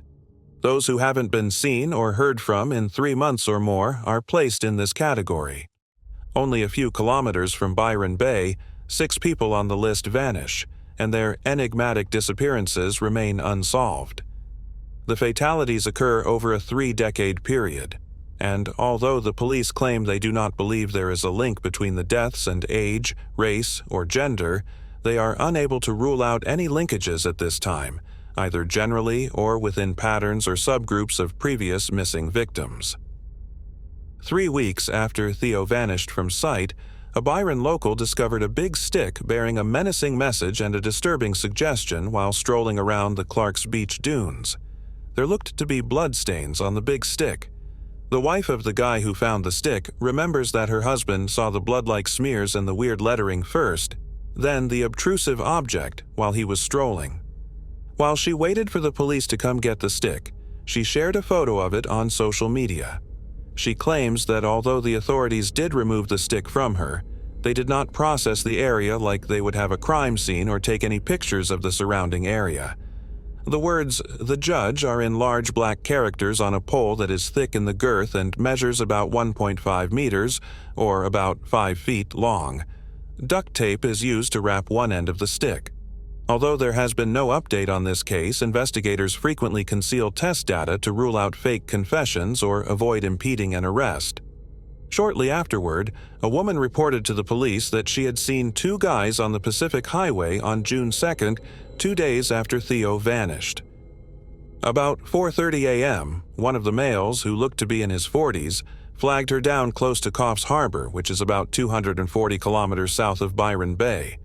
The second man appeared to be dead or comatose as he lay there on the road. She felt scared, so she chose not to stop, and she later called the police and posted a video of the incident on Facebook. She is crying in it because she thinks someone might have suffered terrible injuries. Despite searching the area, the men were not located by the police. Later, when the woman saw a news article on Theo, she noticed that the man who was lying in the road was dressed in the same light-colored slacks and black shoes that Theo had been spotted wearing on CCTV when he was last seen alive. She reported it to the authorities, but she never heard back. Theo's father has the final say for the time being. While at the police station, he made an emotional plea to the media, saying, "I promised Theo's little brother that I would bring his brother home. Please assist me in honoring my pledge to him." Moving on to the next case.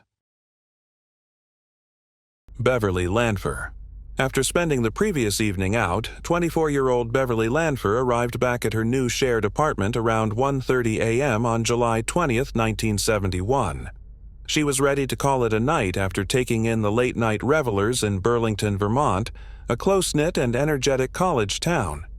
As soon as she got home, she found that their shared bedroom door, which had just been decorated and unpacked after the relocation, was ajar. Beverly was positive that she had shut it to avoid waking her 24-year-old roommate Rita Curran, a Milton Elementary School second-grade teacher who was on summer vacation.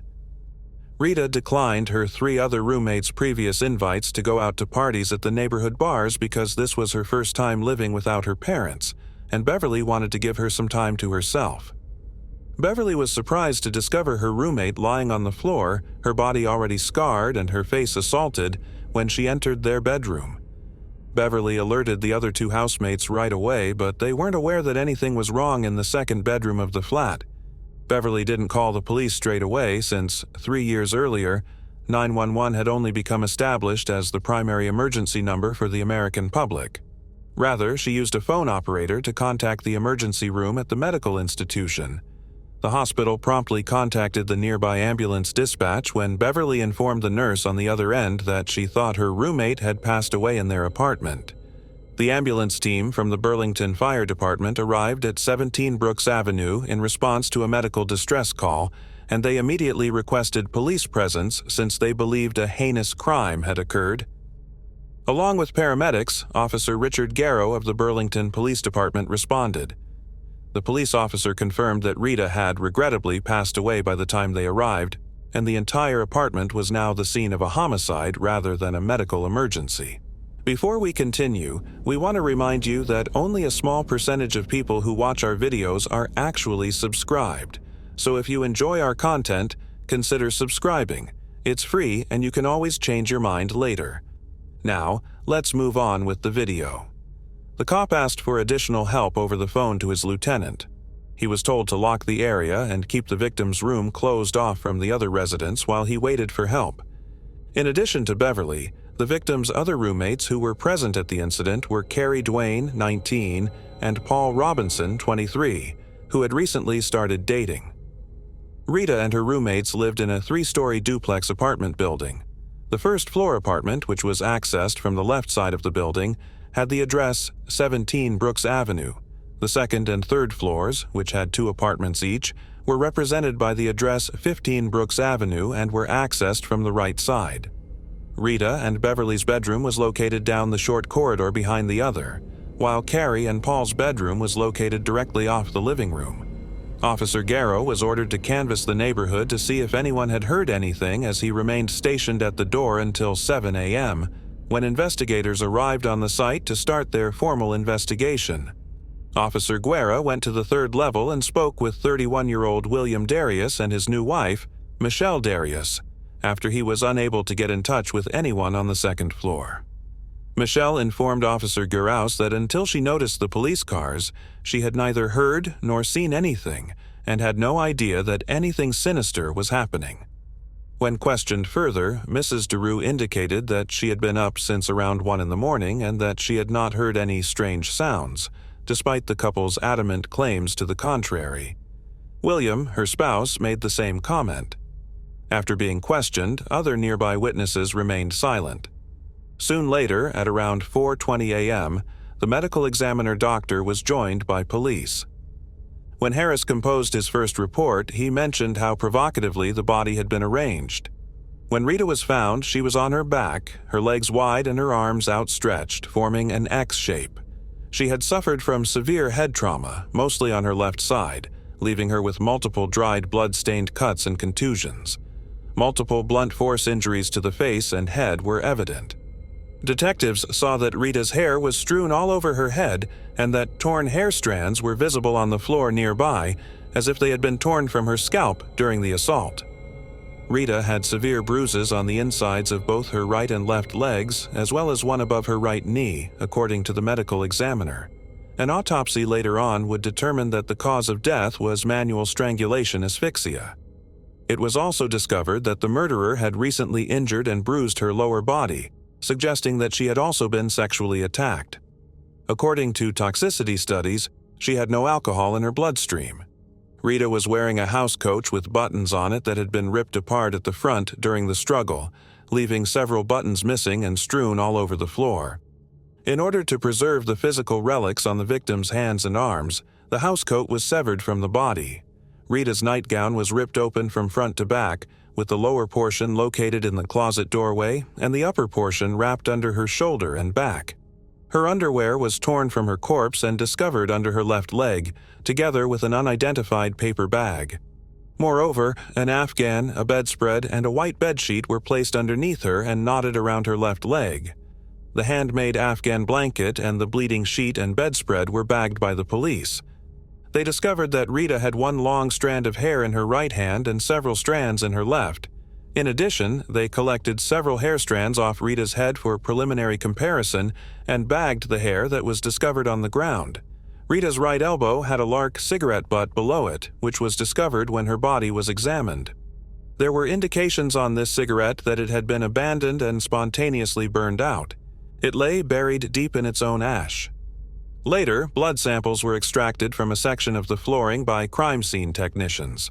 Rita, who was always well-groomed and put together, had worn hair curlers to bed in anticipation of the following day, according to Beverly, who reported this to the police. In addition to working part-time as a maid at Colonial Motor Inn, she was enrolled in summer graduate studies at the nearby University of Vermont.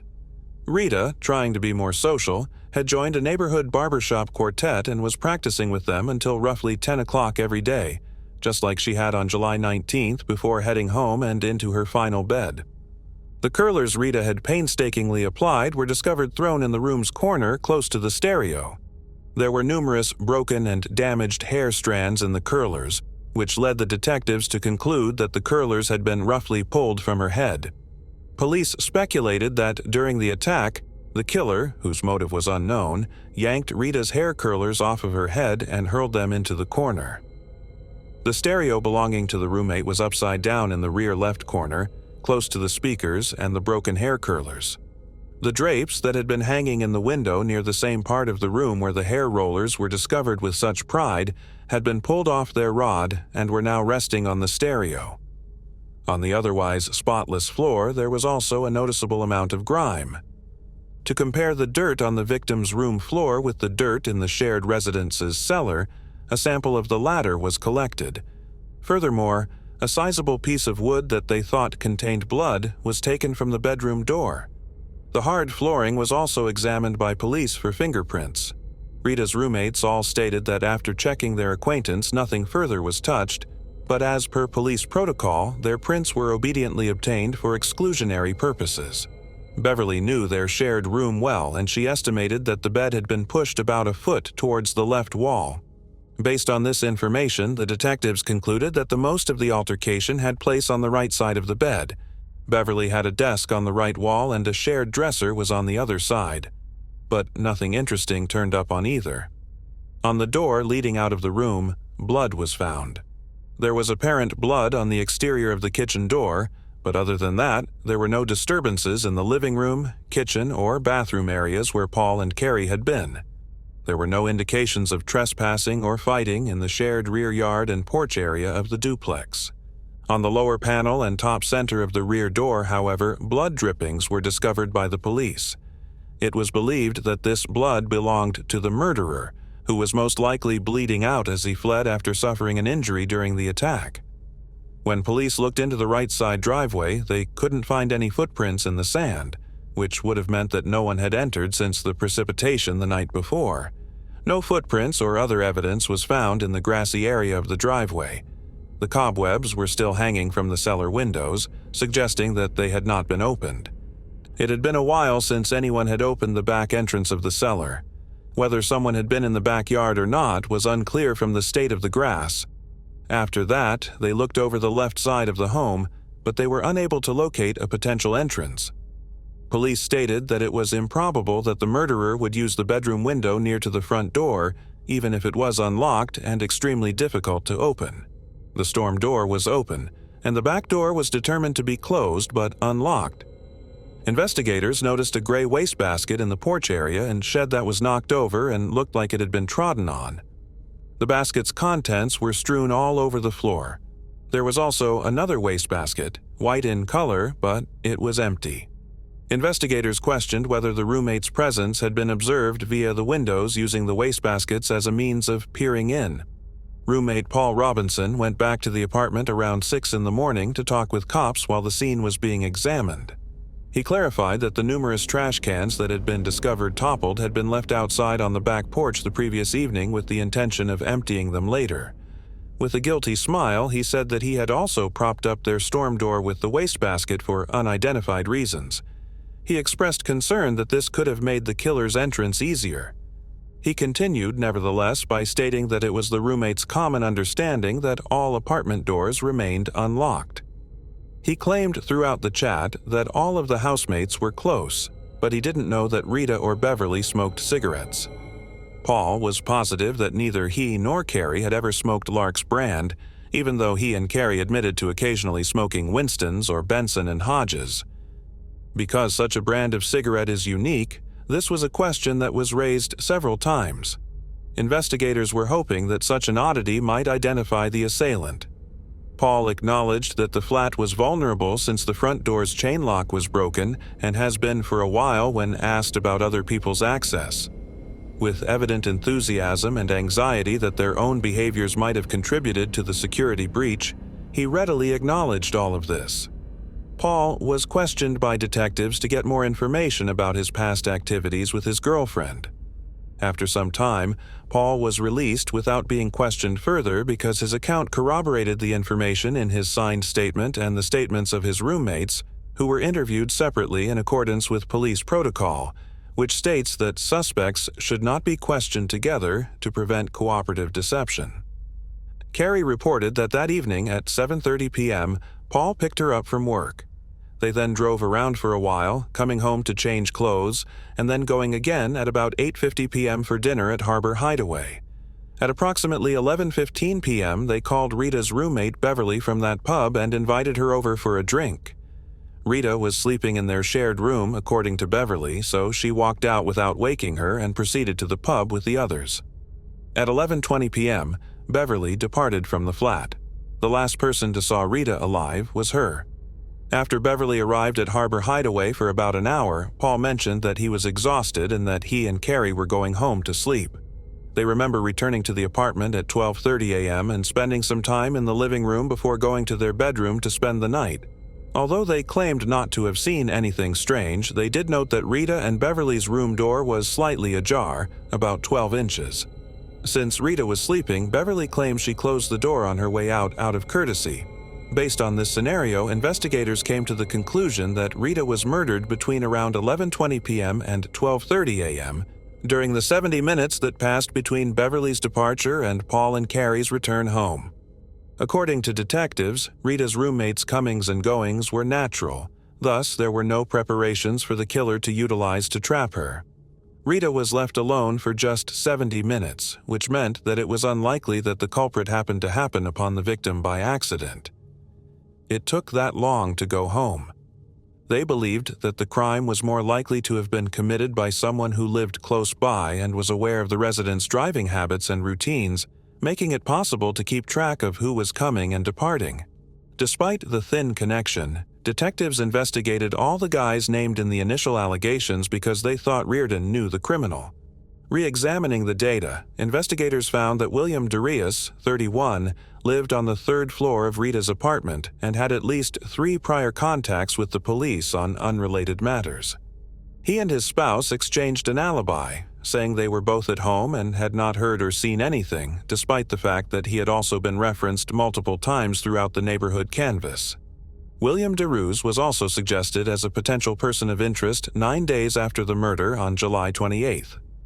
The confidential informant claimed that the newlywed, who had only been married for 3 weeks, was, quote, capable of committing a violent act. Authorities found it interesting that William's wife was 24 years old, Rita's age. Despite the informant's accusation and William's close vicinity to the crime site, detectives were unable to locate any evidence connecting the spouse to the scene, even though the 2 women had no prior history of interaction. William was never formally examined as a person of interest because there were no concrete damning artifacts, and blood analysis and DNA fingerprinting were not included in investigative efforts until 1980. Cold case status would shortly set in.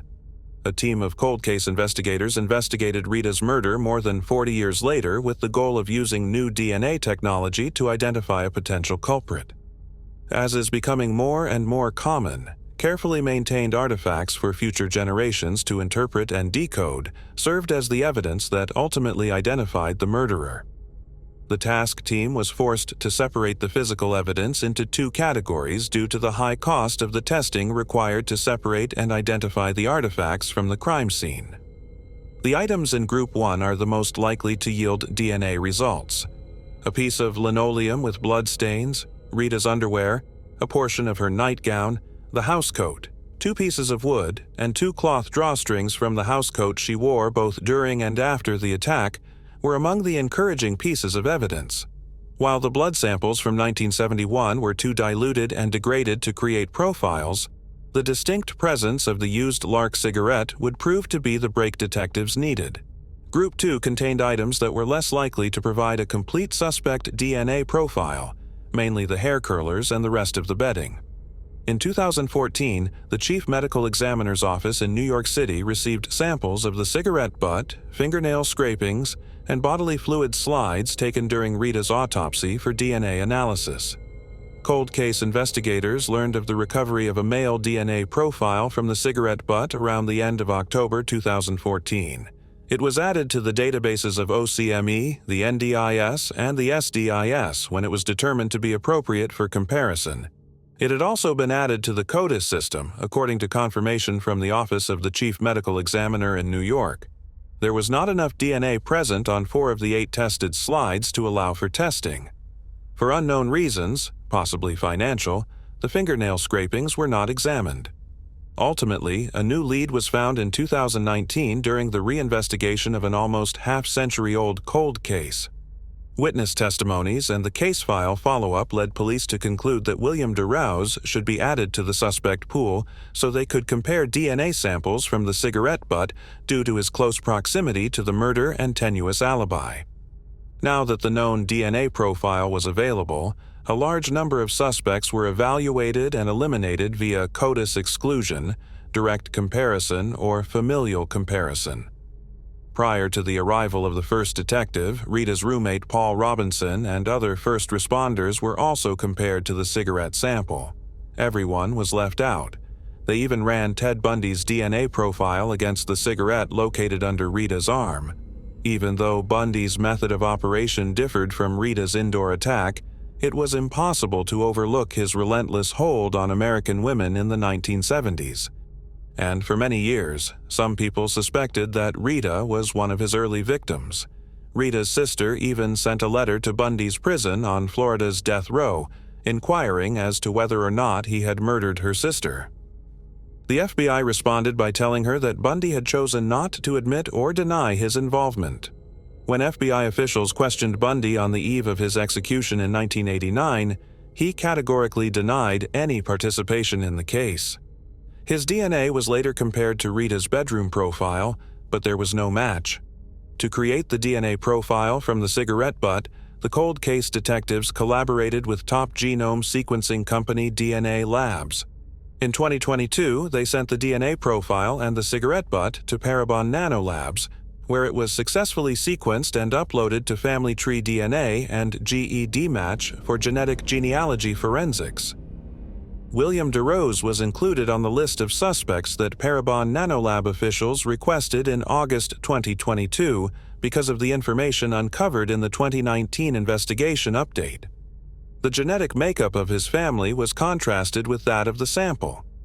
The findings showed that Rita's upstairs neighbor had a high confidence match with DNA ties to both his paternal and maternal sides of the family.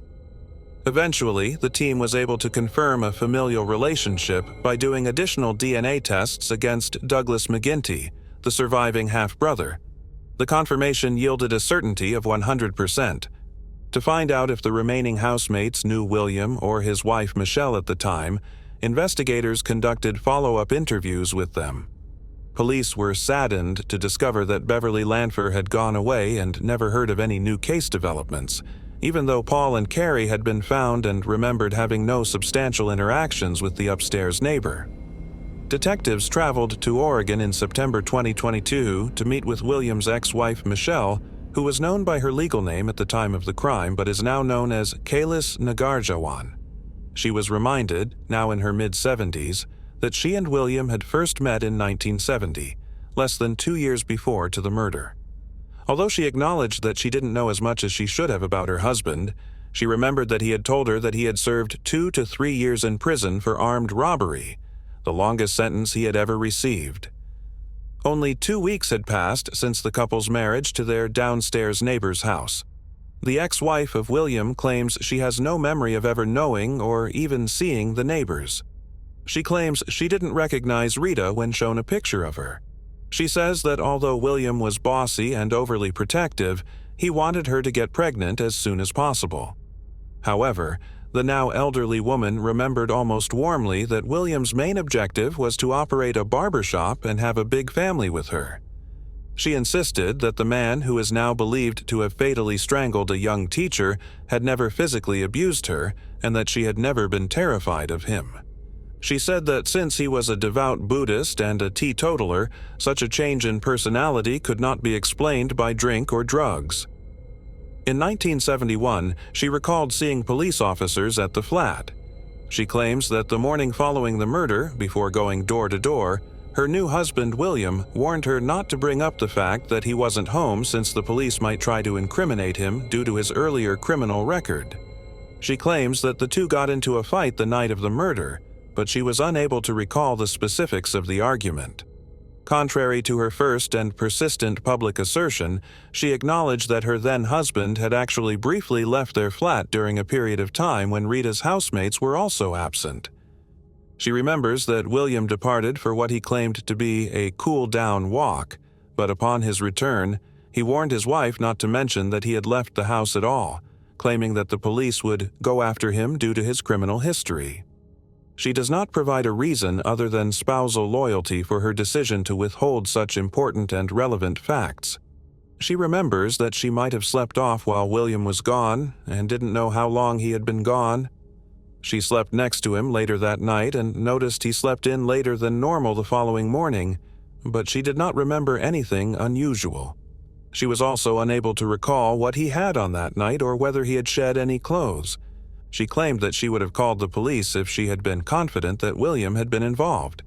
She later acknowledges, though, that given their chat, it's possible she would have provided quotation coverage for her new spouse in any subsequent interviews. She acknowledges that she did consider the possibility that her new husband was the one who perpetrated the horrible act, but she claims she never asked him directly and assumed he had no motive to do it. She mentioned that although she didn't smoke, he did, but she couldn't remember the brand. William moved to Thailand abruptly not long after the murder. When asked why William moved to Thailand without her, the ex-wife was perplexed and suggested that perhaps they didn't have enough money. The couple had an arrangement that they would eventually move to Thailand together. She should have seen red signals when it came to his departure from the nation and the fact that she was already skeptical of his nightly walk, according to critics of her blissful ignorance. She claims that a few months after the murder, in March 1972, she followed William to Thailand. William, according to her, was a Buddhist monk residing at a monastery at that point. She remembers that finally he lost his monastic title and that the couple went on a short trip that lasted a few weeks after he lost his religious standing. William was eventually readmitted as a monk and his wife converted to nunhood. Consequently, their marriage disintegrated due to stringent relationship requirements. William asked her for financial support throughout his travels, but she turned him down, so they didn't speak or interact again. They were officially divorced in absentia because she was unable to get William's signature on their divorce papers. To resolve the issue, she hired a divorce lawyer. She told officers again at the end of the interview that she could not remember ever talking to her neighbors, much less having them into her flat. Rita became quite emotional, according to the cops, after seeing photos of herself and her roommates from the time of the murder. Subsequently, investigators took a plane to Colorado to meet Sarah Hepting, the third wife of William DeRue and her spouse. 3 years after Rita's death, in July 1974, Sarah recalls moving to San Francisco, California, when she first met William DeRue. Paradoxically, he showed interest in her and lived next door in her apartment building. He had stated that he had been married before and that he had been to Thailand, but he never gave an explanation for his departure, nor did he discuss his family history or whether he had children. According to Sarah, they both identified as hippies. On November 19, 1974, they were married, but at the time, Sarah acknowledged that she was uneasy and unsure about the exclusivity of their relationship. William was generally well-mannered, according to Sarah, but she did mention a few concerning instances. For example, one day when a mutual acquaintance dropped by, William pulled out a big pocket knife and stabbed the man in the side without warning. After Sarah brought the injured person to the hospital, William was placed under arrest. He went back home the next day and like nothing had happened. He even asked if he had actually stabbed Sarah, to which she replied that he had actually stabbed their friend. William showed no regret for the incident, and they never talked about it again. Another time, when they'd been drinking, he'd almost choked Sarah senseless. Sarah couldn't remember how their argument started. William acquired an AR-15 at some point in 1976, and Sarah thought he was arrested by the federal government for obtaining one of these weapons. As a result, he was missing for almost a week. But unlike the past incidents, William never talked to her about this one.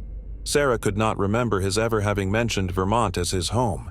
She claims that, despite his unpredictable nature, she was drawn to him since he was a highly powerful guru with the capacity to exert control over others. Sarah remembered William smoking cigarettes, but she couldn't remember which brand he smoked. She acknowledged that they occasionally went out, but their limited funds kept them from buying strong narcotics. She also notes that during their relationship, William drank a lot of alcohol, and she surmises that he also frequently took Thorazine. Adults with specific mental health disorders can be treated with Thorazine. It can benefit those exhibiting symptoms like agitation, delusions, or hallucinations.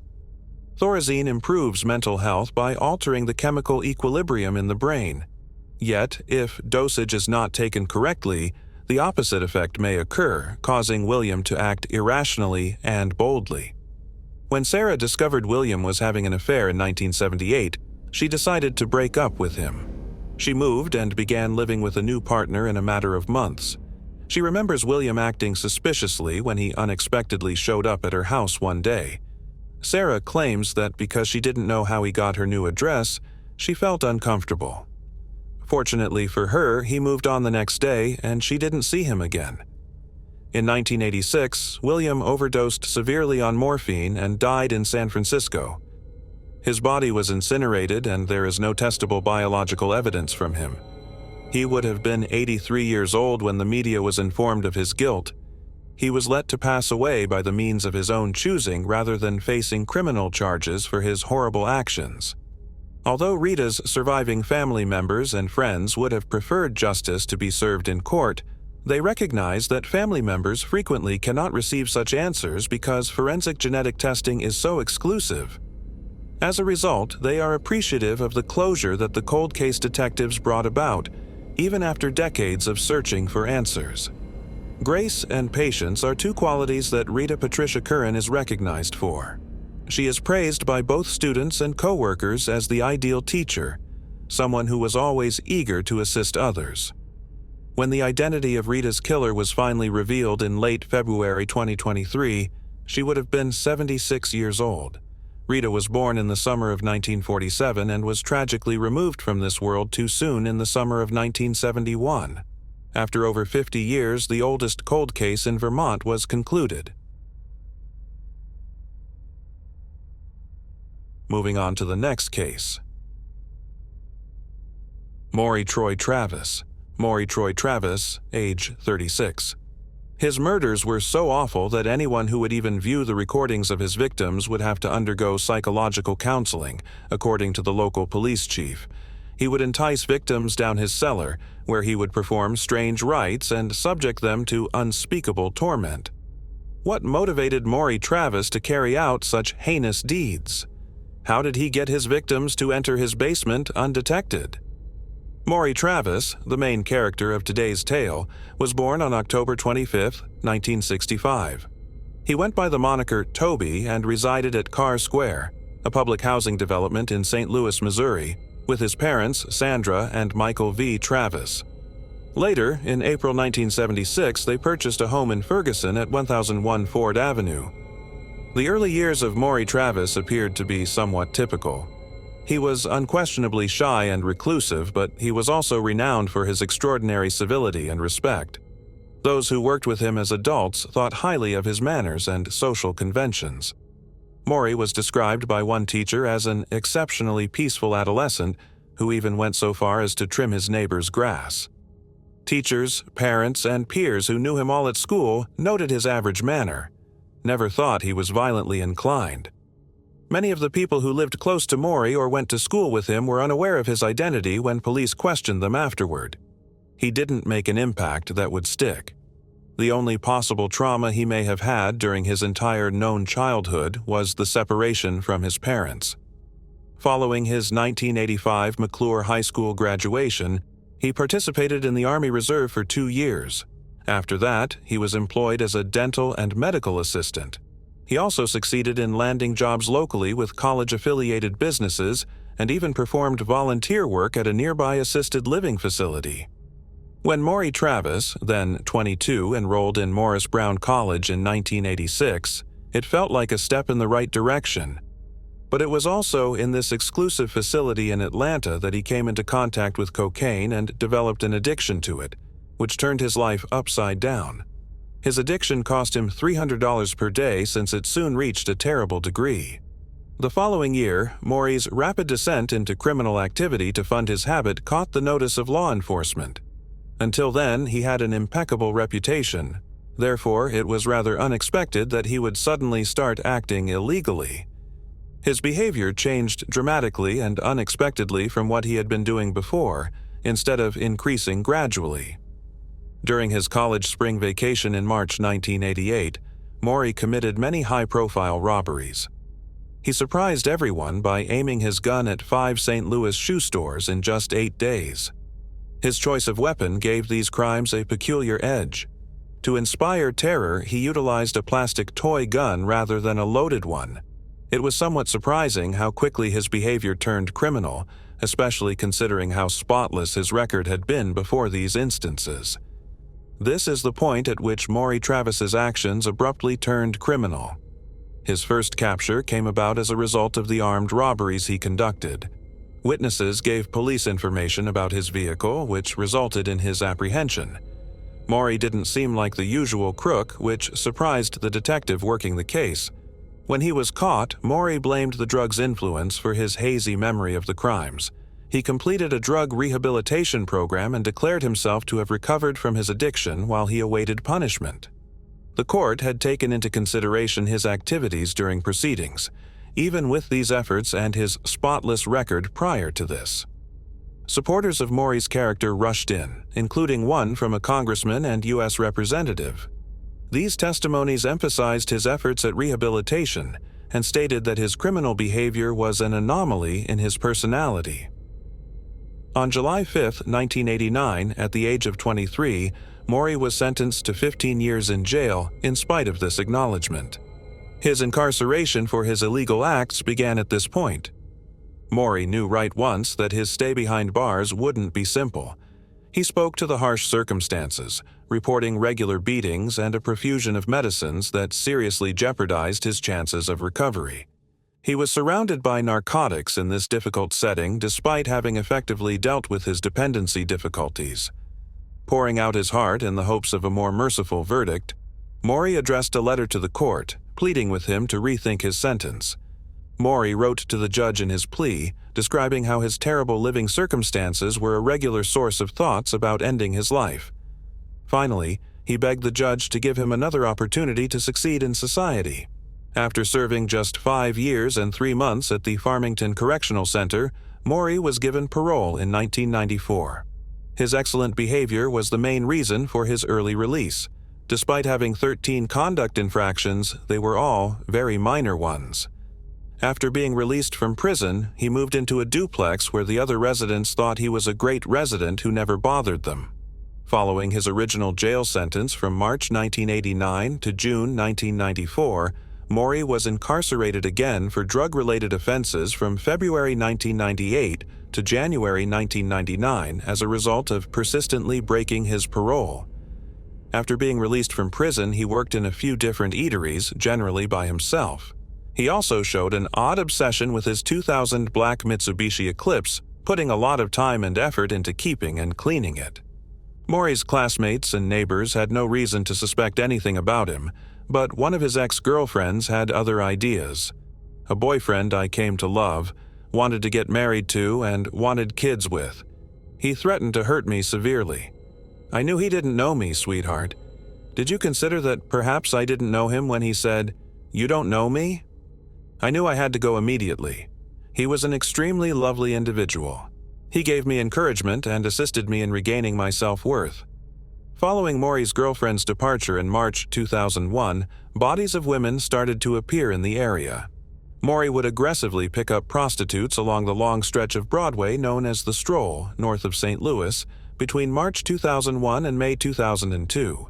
In actuality, 4 of Morey's alleged victims were subsequently found nearby. It became well known for having a large number of crack homes and for having these workers available. After picking them up, Morey would return them to his Ferguson residence. When he arrived, he would hold some of these women for several days, allowing his whims to control them. But it wasn't just for his own gratification. He took notes on the terrifying things that were happening in the basement. Morey was shown in a few of the videotapes acting out a consenting but brutal role-play of being a woman's bondage. He has also been observed using narcotics on occasion, although he never hurt them. But in other video, Morey was shown engaging in much more sinister pursuits, like as holding women captive in his dungeon for days on end and strangling them until they died. At first, law officials found it difficult to understand why he decided to spare some women. However, one theory argues that the turning moment may have been when he learned that a specific sex worker had children. Given that they prioritized drugs over their kids, it seems that this realization sent him into a furious frenzy. That's the inference they've made, though it's not confirmed. In addition, he forced them to follow the most absurd routines. More often than not, he would make them dance while wearing all-white attire. Occasionally, he would also make them don eyeglasses with totally opaque lenses so they would be blind. He was totally removing their power by doing this. Then, he would handcuff them and use a rope to immobilize their legs. Sometimes he would even put duct tape over their eyes. They discovered video recordings of these women being verbally taunted by Morey while they were tied to a wooden pole. He would either inform them what was going to happen, or they would have to chastise him too. Occasionally, he would become enraged upon discovering that these women were parents. Additionally, he used to chastise them for acting violently and aggressively against their children since they preferred doing drugs. Morey is actually shown standing over a kneeling, nude lady who is tied and firmly bound with a rope in some of the early film. He then pulls the belt out of nowhere, snaps it tight around her neck, and strangles her till she becomes limp and asleep. He might have even fractured her neck. Then he simply drops her body onto the ground, face down. The idea that Morey Travis was able to commit such heinous murders without drawing attention to himself is really terrifying. We do know that Morey Travis was a master of disguise because of his ability to fit in with his surroundings. Because of his quiet demeanor and ability to go unnoticed, he was the last person anybody would suspect of doing such horrible atrocities. The first recorded victim, Mary Shields, aged 61, was found on July 31, 2000. In East St. Louis, Illinois, a startling trend started. The catastrophes worsened in the months that followed. Cassandra F. Walker, 19, was discovered dead in Washington Park, Illinois on March 24, 2001. On April 1, 2001, Alyssa Greenway, 34, who was enmeshed in an apparently hopeless cycle of addiction, was found dead in Washington Park, Illinois. There were ligature marks on her ankles and wrists indicating that she had been strangled. Authorities discovered a tire imprint close to her body that was recognized as a Bridgestone Potenza tire and photographed for additional examination. Teresa Wilson, 36, was found shortly after on May 15, 2001 in West Alton, Missouri. Betty James, 46, was found in St. Louis on May 30, 2001, and had a tire impression that was clearly visible, unlike previous incidents. That because the killings were carried out in a similar way, all of these murders were committed by the same person. Verona Thompson, 36, was located in West Alton, Missouri by June 29, 2001. After that, 50-year-old Yvonne Cruz was found in East St. Louis, Illinois on August 25, 2001. The eerie quiet that followed Brenda Beasley's 33-year-old body's discovery in East St. Louis, Illinois on October 8, 2001. Conjecture about race. 3 hypotheses were postulated by the authorities. The offender had either disappeared, been taken into custody, or moved out of the region. But once the year turned over, the eerie silence ended. And then the cycle continued, taking 4 more lives. On January 30, 2002, the first unidentified victim was discovered. On March 28, 2002, a second unidentified body was found in Columbia, Illinois, and on May 25, 2002, a final unidentified victim was reported from West Alton, Missouri. Every day was a somber moment that eventually revealed a horrifying pattern. What finally happened to catch the murderer will astound you beyond belief. Bill Smith wrote an article in an effort to retain public interest in the case and draw attention to one of the victims. This was the story of victim Teresa Wilson's hardships in life before her tragic death. The killer was dubbed the Streetwalker Strangler by him. The paper published the article in its May 19, 2002 issue. Smith found a letter at his desk less than a week later. Although letters and other mail are frequently received by media people, the envelope for this particular letter had an odd return address: Lafayette Street, New York, New York, 325-331. The letter was postmarked 112, St. Louis, indicating that it was mailed locally. Parts of Manhattan's Soho, NoHo, Nolita, and Greenwich Village neighborhoods are included in the zip code Wastred 12. The letter had been mailed locally because it had a postmark from St. Louis. The address in Ithreldom, nevertheless, is fictitious. So why would someone refer to an address using that term? As defined by Merriam-Webster, thraldom is the condition of being a slave. It was also the name of a website devoted to bondage. The letter was typewritten in red ink with minimal punctuation using what looked to be Lucida's handwriting font. At first, Smith thought it was a joke. After reading the letter, which began, "Dear Bill, nice sob story about Teresa Wilson," he soon realized it was not a joke and that the person claiming to be the streetwalker was real. Compose one pertaining to Greenway. If you write a decent one, I will tell you where many more are, only to establish my legitimacy. Here are the directions to 17. From the X, search a radius of 50 yards. Like last time, publish the story in the Sunday paper.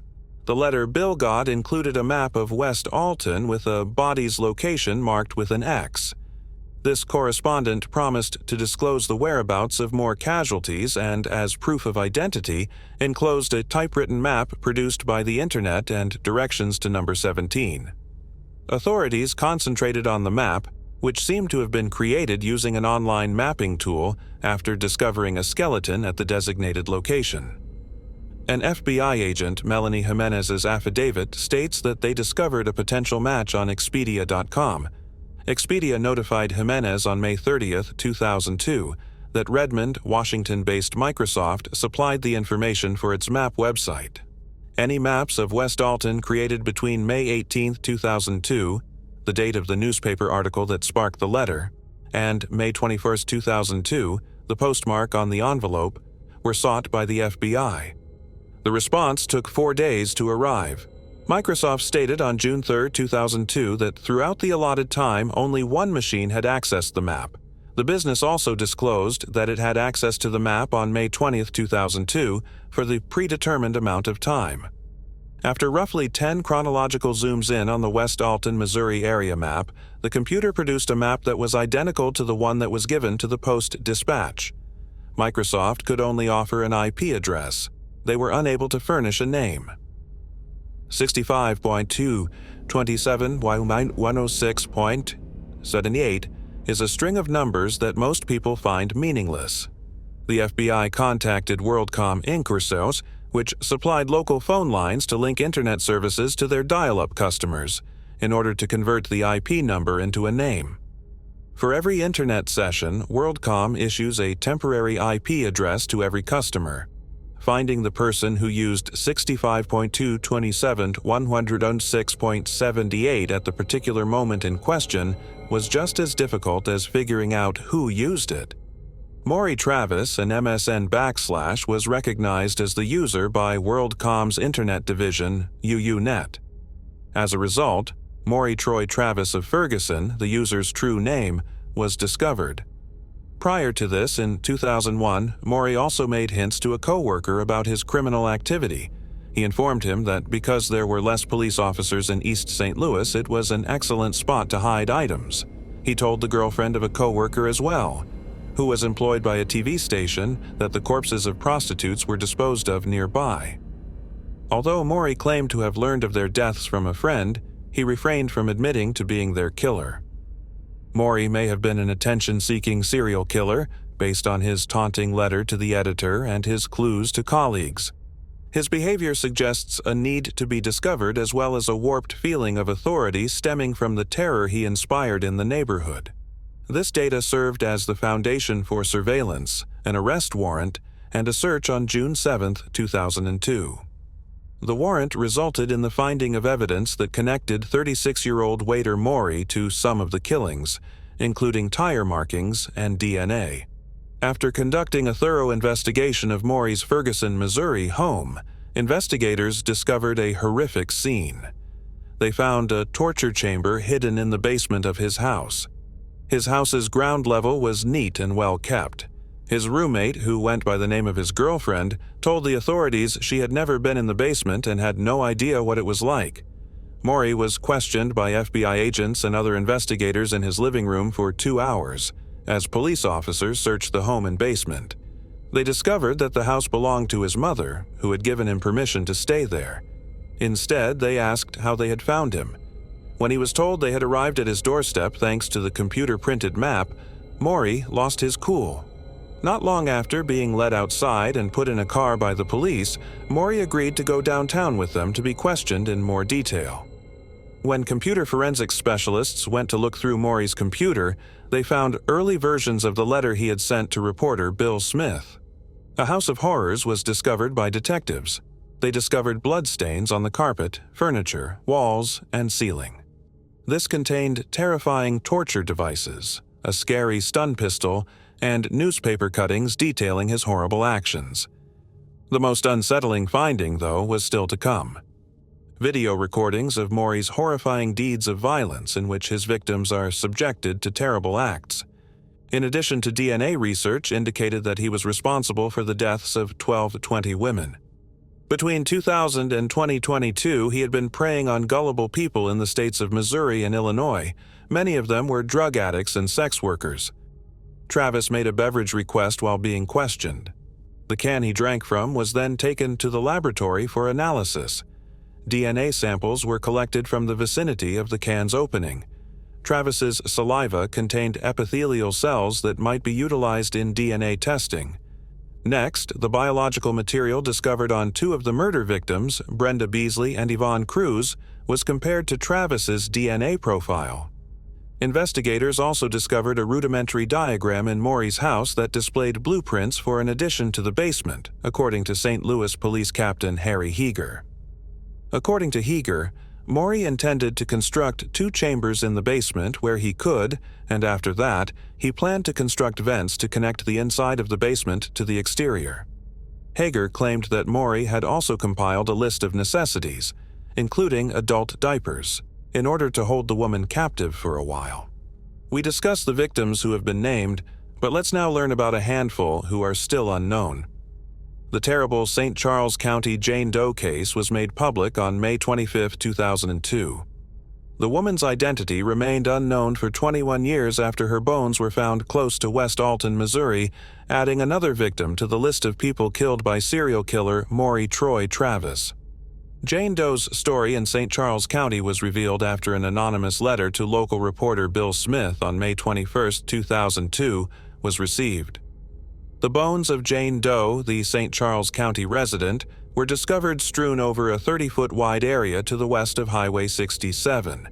It was established that she was a black woman, roughly 5 feet 4 in height, and between the ages of 25 and 35. None of the hands, nor one or more limbs, were found.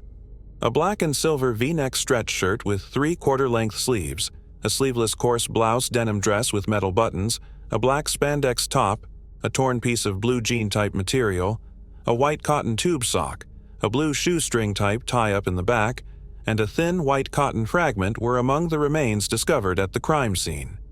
March 28, 2002, a few months earlier, was the date of another discovery: the body parts of an unknown woman.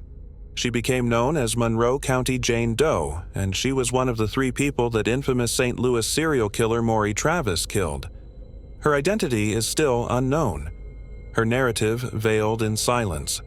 Her skin tone revealed her African American ancestry, and it was assumed that she was between the ages of 29 and 50.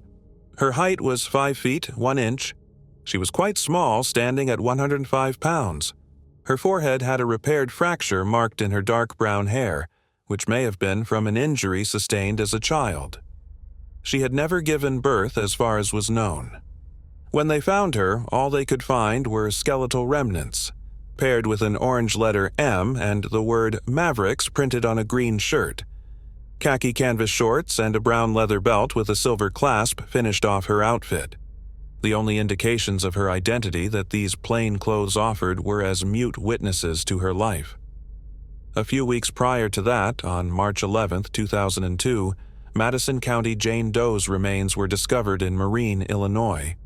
Jane Doe of Madison County was estimated to be between 23 and 30 years old. She self-identified as black. She weighed about 105 pounds and was estimated to be between 5'1" and 5'6". Her hair was likewise dark. The body of the deceased was found to be wearing gray second skins shorts and a red and white checkered plaid top with the Tommy Hilfiger brand on it. On January 30, 2002, St. Clair County Jane Doe, a lady whose identity is still unknown, was found. Although the precise reason of her death is still unknown, her skeletal bones were discovered in Mascoto, Illinois. She is thought to be one of serial killer Maury Troy Travis's unnamed victims.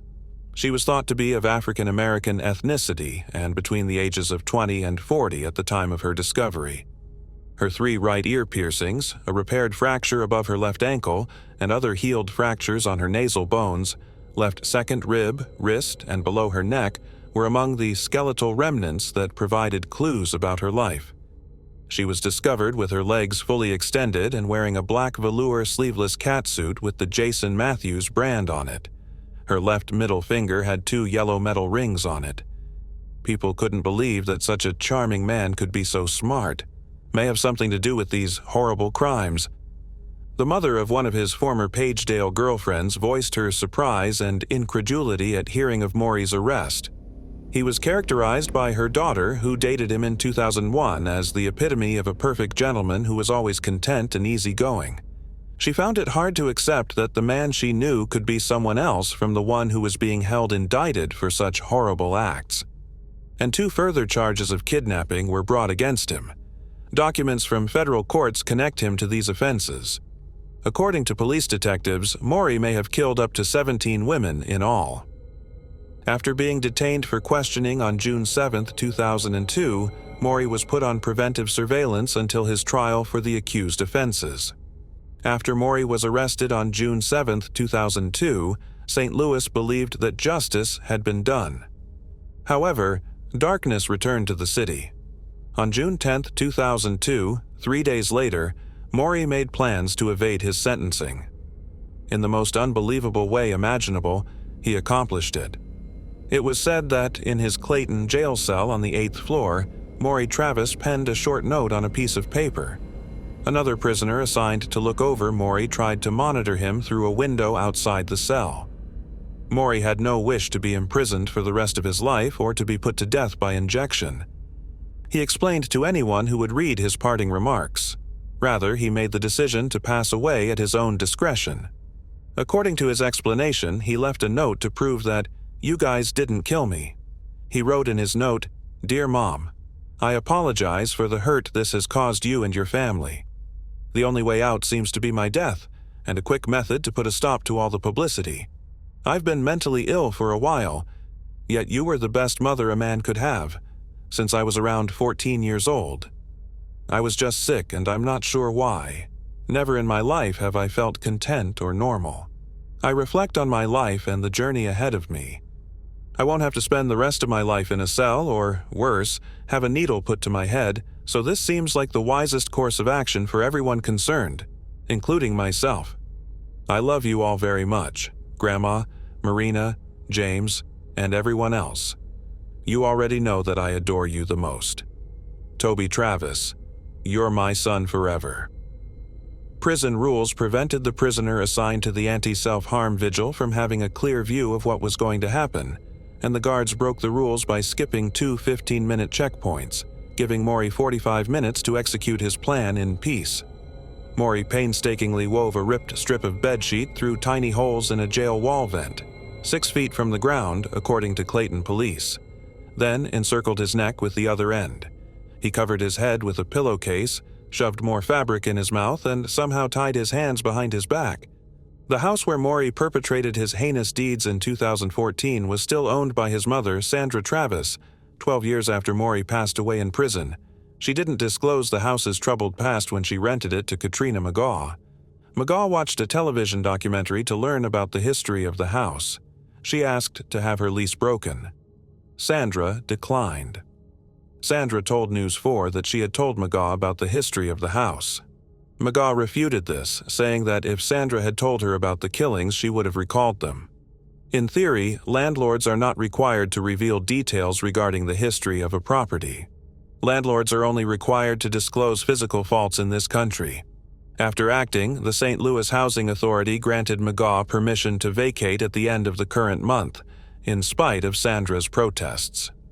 The circumstances were intricate. As the mother of a serial killer, Sandra's desire to move past her past was understandable on the one hand. While she may legally rent the residence without providing any background information, it might not be morally right to do so. Mega, on the other hand, felt uneasy in a home where women were raped and killed. She had a daughter who was 2 years old. She also said that Maury Travis tied up his victims in the basement pool where her daughter had been sometimes playing. McGaw wanted to leave as quickly as possible, appropriately, given how upsetting the whole thing was. The victims, sadly, never got any closure.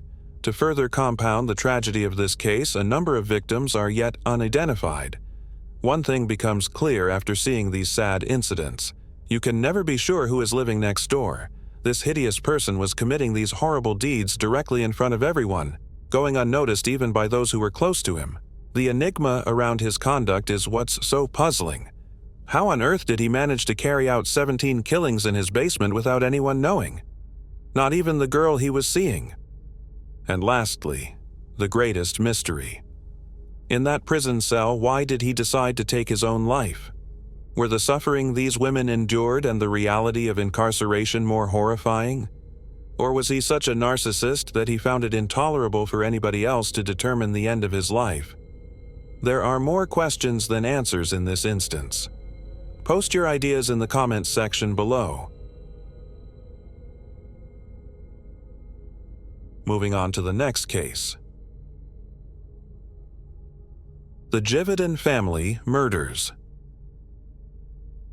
The family dog, Michelle and Jerica Hundley, as well as 37-year-old U.S. Air Force veteran Brandon Jividan and his 22-year-old girlfriend Rebecca Adams vanished out of their Kenai, Alaska, residence on May 27, 2014. Concerned neighbors reported to authorities on May 31st that they had not seen the family in several days. When the police showed up, they discovered that their 2 cars were parked outside and that nothing had been taken from the flat, showing no indications of forced entry or unusual activity. They left behind all of their possessions, including wallets, camping equipment, and diaper bags. The breakfast spread was still there, as though they had departed quickly. Rebecca's sister, Lynelle Adams, had been the last person to talk with her before she called the police, stating that Rebecca sounded upset. As a child, we were always taught to tell the truth at all times and to, "Thou shalt not lie," the woman remarked. "Becca, you must not lie," I asked her. "Are things going well for you?" "Don't ask me that question right now," she said. "Please know that you are loved." The family home and the surrounding region were searched, and the FBI was also included. Although search and rescue dogs and aircraft were deployed, they were nowhere to be seen. Then, less than a mile from the couple's house, the family's remains and the dog were discovered in March 2015. 2 handguns were discovered around Brandon's body at the scene as well. Authorities surmise that Brandon Jividan shot and killed his girlfriend, her children, and their dog before turning the gun on himself in a murderous suicide based on the condition of the corpses and the weaponry. Nevertheless, as the family was cohabiting peacefully, there was no reason for this. Police concluded that the incident was the result of a murderous-suicide conspiracy and closed the case in June 2015, despite not being able to identify a motive. Moving on to the next case. Chaim Weiss. In 1986, Chaim Weiss was 15 years old. Chaim, a bright and inquisitive young child, has studied at the Torah High School in Long Beach, New York, for the past 2.5 years. This private school focused on the moral and theological precepts of Orthodox Judaism and was created exclusively for Jewish males. He was a well-liked youngster who had no known adversaries, according to all reports, which makes his murder on Halloween 1986 all the more surprising. When Chaim Weiss was discovered dead in his dorm room early on November 1st, investigator Don Daly was summoned to the school to conduct an investigation. While he was asleep, the 15-year-old was struck in the back of the head by an initially unidentified weapon.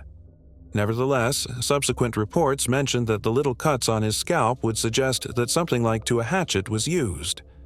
According to the evidence in the room, he had been put onto the floor before being relocated to a different location on the floor while he was being executed while sleeping. It was cold outside, but Chaim had his window open. Given that Chaim's body had been relocated to its lowest and coolest place, and the window had been open to let his spirit leave, these two facts have frequently given rise to the belief that whomever killed him was familiar with the customs of his religion. Neither signs of a struggle nor evidence of robbery could be found in Chaim's room. It is believed that since the small child resided on the third level, it would have been impossible for the burglar to enter or exit through the window without a ladder, which other pupils would have probably noticed. Another student at the school pointed out that in order to reach Chaim's dorm, the culprit would have needed to make their way past other students and professors through a number of common areas and halls. Before we continue, we want to remind you that only a small percentage of people who watch our videos are actually subscribed. So if you enjoy our content, consider subscribing. It's free and you can always change your mind later. Now, let's move on with the video. This has led many internet detectives to conclude that the young boy's murder had to have been committed by a person who was familiar with the structure and could remain undetected. Before Chaim's chamber was shut up after his death, a memorial candle was placed there. 2 days later, there was another candle there, but strangely, no one claimed to have put it there when questioned. This odd detail is included in most papers about the little boy's case, even though it's assumed to have been executed by a careless and inattentive rabbi. Because of the ongoing Jewish Sabbath, Detective Don Daly was unable to speak with any of the school's instructors or pupils right away. When he did, however, the people at the school were a little reluctant to answer. This was assumed to be the result of religious prohibitions that prevented them from coming forward without verifiable proof or the testimony of another eyewitness.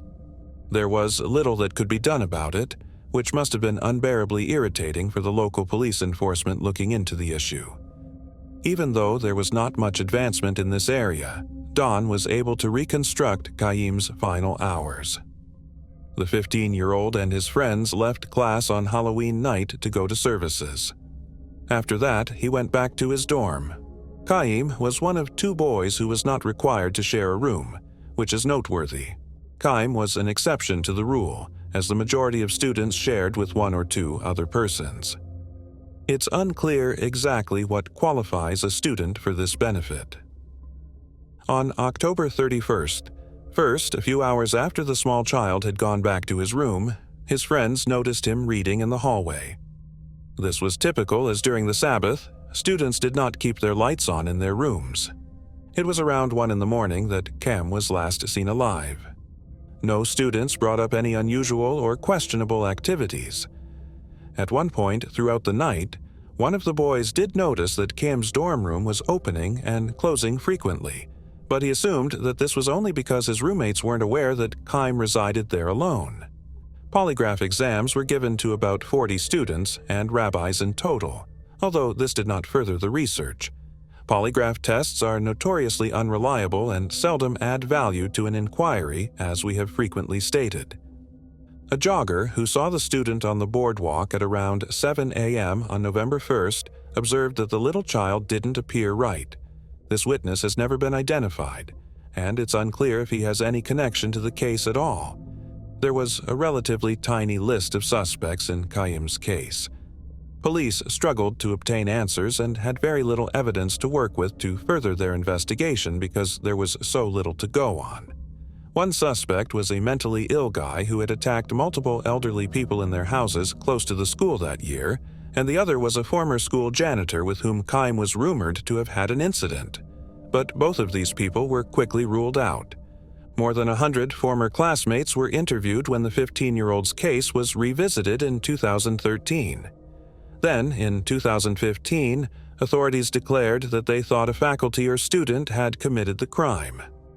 Earlier, speculation suggested that Chaim had been the victim of a hate crime, but since he had been so specifically targeted, this theory was quickly discarded.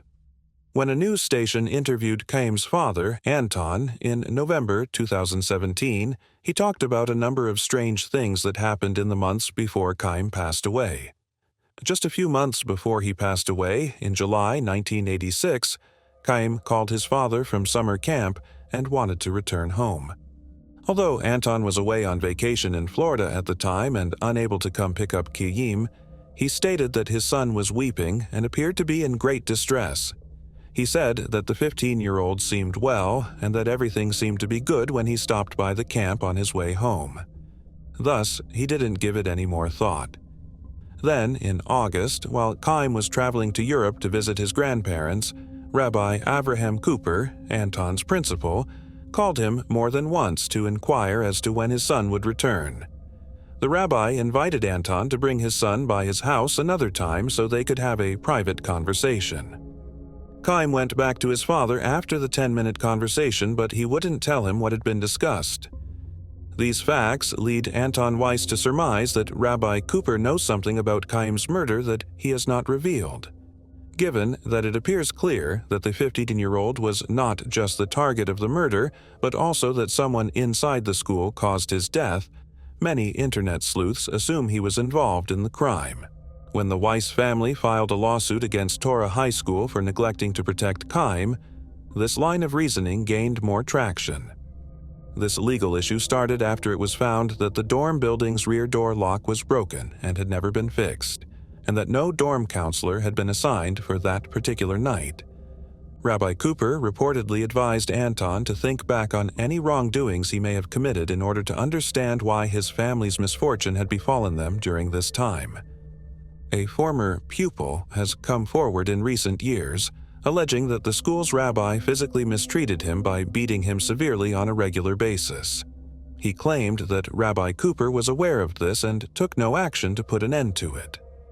This torture took place approximately 10 years prior to Chaim's murder.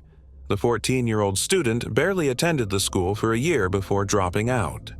A few years prior to Chaim's passing, another student is reported to have hanged himself in the showers. Nevertheless, it is thought that the victim had serious depression.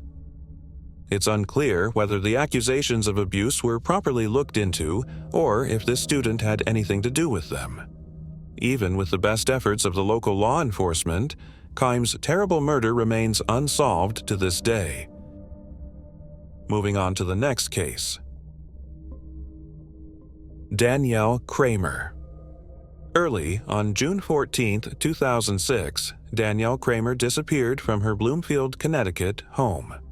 Police did not initially treat the case as a kidnapping because she was known to run away occasionally, but later, for physical and digital reasons, they focused on a dubious acquaintance of her parents who might have been grooming her in the months before she vanished.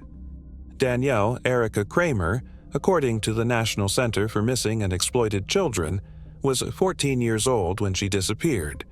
Her name has been spelled differently in media reports, some using a K, others a C, and it has been claimed that she was 15 years old when she vanished. A police statement disputes the information, though. Danielle had dark brown hair that she frequently wore pulled back when she vanished. The few images that exist of her reveal that she had pale fair skin and dark brown eyes. Since there were no traces of forced entry detected around the house or property, her parents told the police that they thought the woman had departed with someone she knew, probably someone who had groomed her. Investigators looked for any leads to Danielle's location in the days after her abduction, but they were unable to find any. Adam Galt, a 41-year-old dog trainer from West Hartford, Connecticut, who had previously worked for the girl's family, was the center of attention at first. Even though Galt was questioned by police several times, including 4 days after the girl went missing in the first place, they were unable to establish a connection between him and the victim. But when digital forensics were eventually processed, this would all alter. After obtaining Danielle's cell phone records, detectives discovered that she had been in regular touch with the 41-year-old. Adam Galtz acknowledged that they had exchanged messages, but he denied having anything to do with her disappearance. Investigators badgered him for details on the teen who went missing, but they were never able to enter Galt's front door without a search warrant. The media has not revealed what ultimately prompted the request for a search warrant, but on June 6, 2007, less than a year later, a judge approved a thorough search of the 41-year-old dog trainer's residence. While investigating inside the rundown and rickety house, officers executing the warrants discovered a small door blocked by a dresser in the bedroom that Officer Blatter, one of the law enforcement officers, had moved aside. The cop remembers the exact moment the teenager was found. He claims he can still recall sliding the lock, opening the door, and peering inside before yelling, "Lieutenant, you better get in here." Danielle was discovered hiding behind the door of the chamber. The claustrophobic box measured slightly more than 3 feet, or 1 meter, in height and slightly less than 5 feet, or 1.5 meters, in depth. It was unclear to the police if the girl was confined in the room or slept somewhere else because they could not find any bedding inside. Galt, 41, who was nearly 3 times older than the detained girl, was taken into custody by the police. Anne Murphy, his 40-year-old live-in girlfriend, was also taken into custody. 20-year-old Kimberly Cray, another resident of the house, was also taken into custody. There was also a male adolescent found residing in the house. Only a 15-year-old boy was identified. It was unclear whose child he was or even if any of the passengers were linked to him. The Department of Children and Families has been tasked with handling the case of the male youths. Since Kimberly Cray, a 26-year-old woman, is only mentioned as a roommate, it is unclear what kind of contact she had with the couple in their 40s. Neither is it known how the other victim, a 15-year-old boy, is connected to the crime. A reporter questioned whether the girl went voluntarily and whether the connection with the 41-year-old was consensual during a news conference to announce the case's positive turn of events. A policeman pointed out the age difference to him and stated, quote, "We can presume that a 14-year-old under the influence of a 40-year-old has suffered some sort of harm." Officer Blatter went on to remark that what a 14-year-old claims to be voluntary could not actually be. Galt had already been proven by the police to have known Danielle for a while. They claimed that he had some form of previously acknowledged business arrangement with the girl's parents. This could have been the initial instance in which Danielle interacted with the man who was decades her senior. Galt mistreated Danielle physically and mentally while the police were searching for the teenager. He refused to provide her food, drink, or access to medical treatment, keeping her imprisoned in a small bedroom. In addition, he had her adhere to rigid guidelines while he was in charge and threatened her with harm. The girl had been coerced by her captors to adopt a new identity, investigators claimed, though they did not reveal the presumed name. Additionally, Galt victimized Danielle and her family by using the internet. Danielle was compelled to connect with people she knew and loved outside of the home using multiple false online personas he constructed.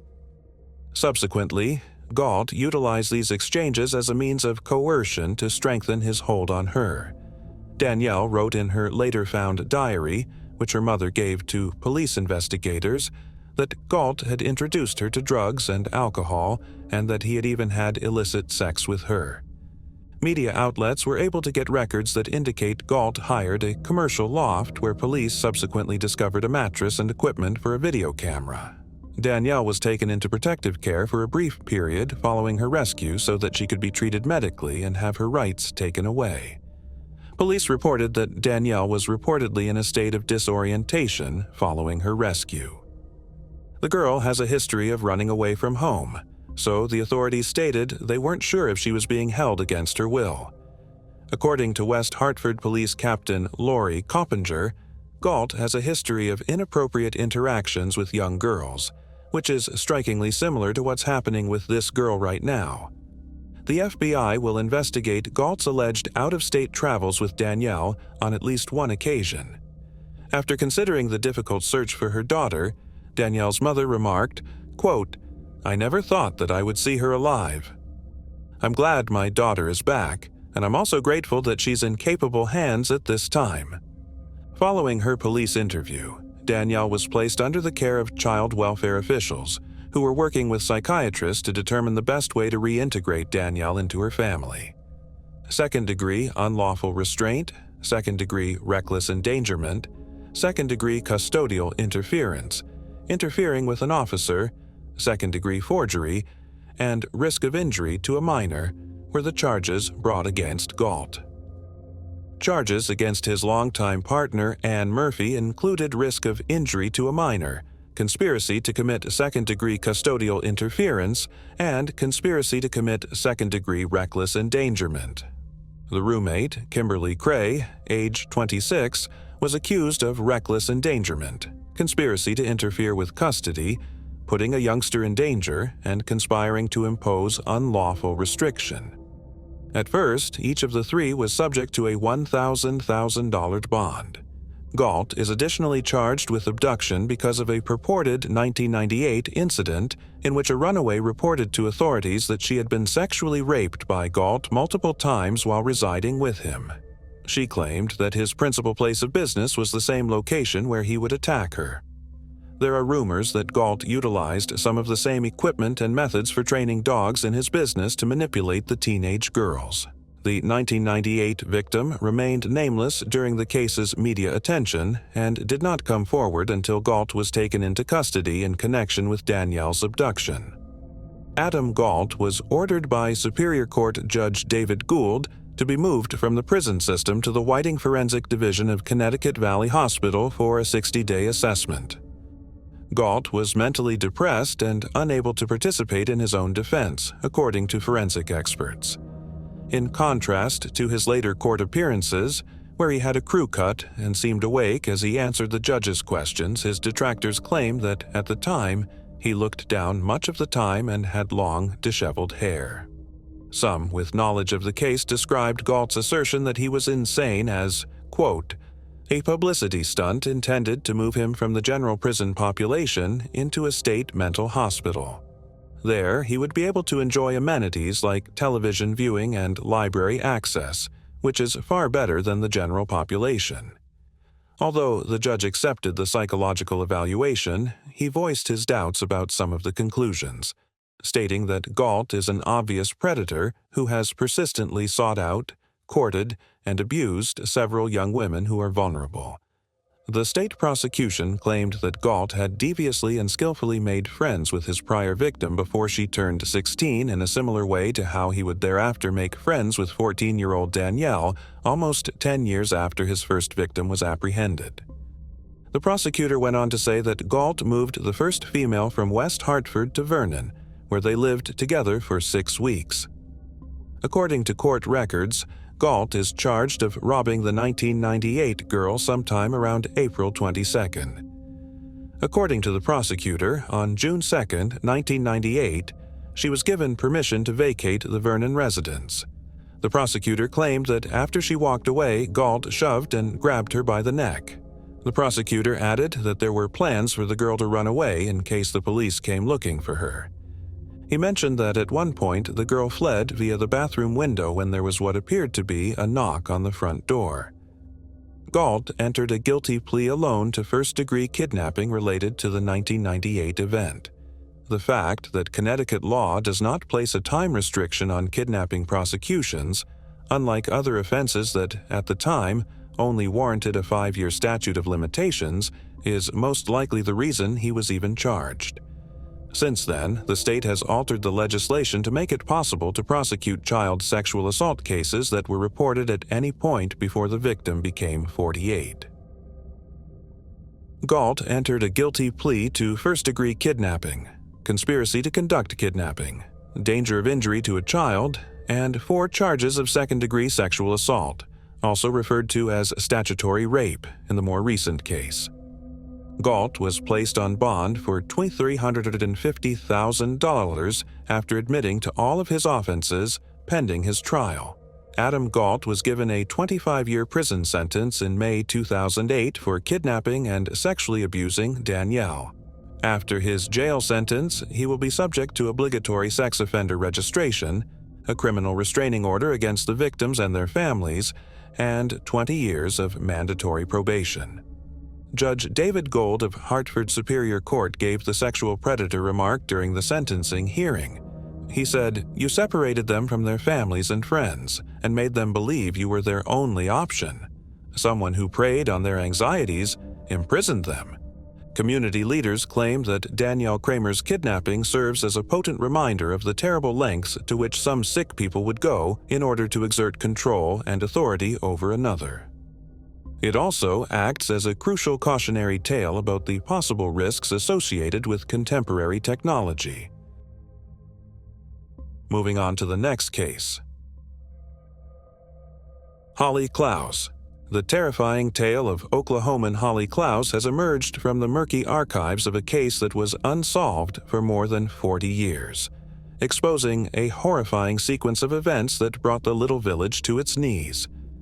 The unceremonious disposal of Holly's parents' bodies in the woods east of Houston following their murders in 1981, Harold Dean Klaus and Tina Galen, seemed to have sealed Holly's fate as an unresolved case. Nevertheless, a stunning turn of events, including the discovery of Holly Klaas 41 years later, has brought this perplexing case back into the public view and given her bereaved family hope for answers and justice. Holly's case first surfaced in the far past on the extensive timeline of history. She is the daughter who was lost but has now been found, piercing the previously impenetrable shroud of darkness. However, Holly's revelation raised more questions than it did answers. Who killed Holly's parents, Harold and Tina? And where has she been spending the last 40 years? We travel back in time to January 12, 1981, a cold winter's day. Outside the busy limits of Houston City, amid the immense wilderness of northern Harris County, Texas. When a civilian's dog ventured into the spooky woods that day, it came back carrying the horrifying remains of a human arm inside its shell. It had rotten skin. A dark secret hidden in the dense woodland along Wallaceville Road was unearthed during the frantic search that ensued after this ghastly find, telling a terrible tale about what was hidden within the dense flora. The shadows cast by the sun's reflection off the tall trees were so irregular that they fooled the eye. There was only the sound of the dog's feces and the crunching of skeletal leaves beneath the civilian foot in these silent, bleak woods. The silence of the woods was broken by the distant barking of a dog. The confused dog toiled frantically to dig something out of a pile under a huge old tree. The civilian saw the dog's wild enthusiasm, intense anticipation. Its tail waved back and forth. The civilian had a chilling insight that sent shivers down his spine. Under the obfuscating layer of leaves, there was a shallow grave containing the somber remains of 2 people, properly arranged and intertwined next to one another. The civilian was troubled by the seriousness of this horrific revelation. With reckless abandon, he sprinted for the nearest phone booth and dialed 911. His voice was shaking as he spoke to the operator on the other end of the line from the shock of the finding. The couple's decomposing bodies lay just a few feet apart in the murky foliage. Tragically, as time passed, their bodies began to deteriorate and wear down. This indicated that they had passed away a few months ago. Just 100 yards from Wallaceville Road, the remains had been hidden in the woods. Upon their arrival at the scene, investigators searched for any clues that could lead them to identify the deceased. They discovered an awful situation. The first body they discovered belonged to a young woman who was between the ages of 15 and 25. Her height ranged from 5 feet 4 to 5 feet 9 inches. She might have been mixed Native American and Caucasian. Her long, reddish-brown hair was pulled up in a ponytail when her body was discovered next to a pair of green running shorts. The woman had died from choking. She was naked except for a bloody towel covering her body. While no further clothing was found at the scene, investigators concluded that the woman had short, stubby nails and most likely a gap in her teeth. Beside her was a young man's body, estimated to be in his 20s or 30s. Since it was the 1980s, they did not have the same forensic advancements as they do now, therefore it is possible that he was as young as 15. His height ranged from 5 feet 4 to 5 feet 8 inches. He had brown eyes and hair and was Caucasian. The man's neck displayed indications of higher vertebral degeneration, which could have been brought on by an earlier trauma. His eyebrows were quite prominent, and his wisdom teeth were either missing entirely or had been pulled. The detectives concluded that the victim had been undressed, bound, and beaten to death. After the startling discovery of these two young persons, investigators in Harris County were left with a lot of unanswered questions. Who were these individuals, and what fateful events brought them to an end? As they continued to put the puzzle pieces together, investigators aimed to unravel this enigma. The community was taken aback when a third body was discovered there 18 months after the first two decomposing bodies were discovered there. This time, it was the body of Michelle Garvey, a 15-year-old who had vanished a month earlier. Michelle had suffered both strangulation and sexual assault. Her life was cruelly and savagely ripped from her. When detectives got to the scene, it was clear that Michelle's body had been there for a while because neither shoes nor bra could be located. Michelle's body was located in the exact same spot as the earlier discovered bodies, adding to the mystery surrounding the awful deaths of these young people. This did nothing except heighten the discomfort in the area, as many started to wonder if Michelle's death had anything to do with the deaths of the two previously discovered bodies. Even though they had a difficult task ahead of them, the investigators were committed to solving the many unanswered questions that followed these startling discoveries. When Michelle's body was found, the other two that had been found earlier were identified right away. In the hopes that someone would come forward with information regarding their identities, forensic artist Mary Mace was commissioned to rebuild the couple found in the woods. The recreation was shared with a large audience. However, nobody offered any useful leads. There were not enough hints to pursue the inquiry. Therefore, the detectives had to file the case aside as solved. It was planned to exhume the couple's bodies in 2011, 30 years later, in order to collect DNA samples. The investigation was closed as a result of this leading to yet another dead end. Then, in a surprise that no one saw coming, new information was found in January 2022. After 41 long years of unanswered questions, the case of the unidentified couple found in the Houston woods has finally made some progress. In 2022, forensic scientist Allison Peacock of FHD Forensics was given the difficult task of identifying the two bodies. She and her group set to work inputting the DNA data into GEDmatch, a national genetic profile database. When they discovered a match to the male victim's Kentucky-residing cousin, they were taken aback. They were eventually able to identify the two individuals who had been found buried in the woods as Tina Gail Klaus, formerly known as Tina Galen, who was 17 years old, and her husband, Harold Dean Klaus, who was 21 years old after getting in contact with him. In the idyllic Florida hamlet of New Smyrna Beach in 1978, Tina Galen and Harold Dean Klaus Jr. met by fate. Tina, then just 15, discovered she was captivated to Harold Dean, then 19, despite his little age difference. In a hilarious turn of events, Tina's brother and Harold's sister had begun dating, so their families were already intertwined. Under Florida's vibrant sky, Harold and Tina found themselves swept up in a romantic whirlwind that swiftly transported them to the Volusia County Courthouse. On June 25, 1979, they exchanged vows of matrimony there, securing their passionate love. Holly Marie Klaas's birth on January 24, 1980, was a testament to their passionate love and commitment to one another. Harold and Tina were respected by their friends and family for their steadfast dedication to parenting, even though they were young.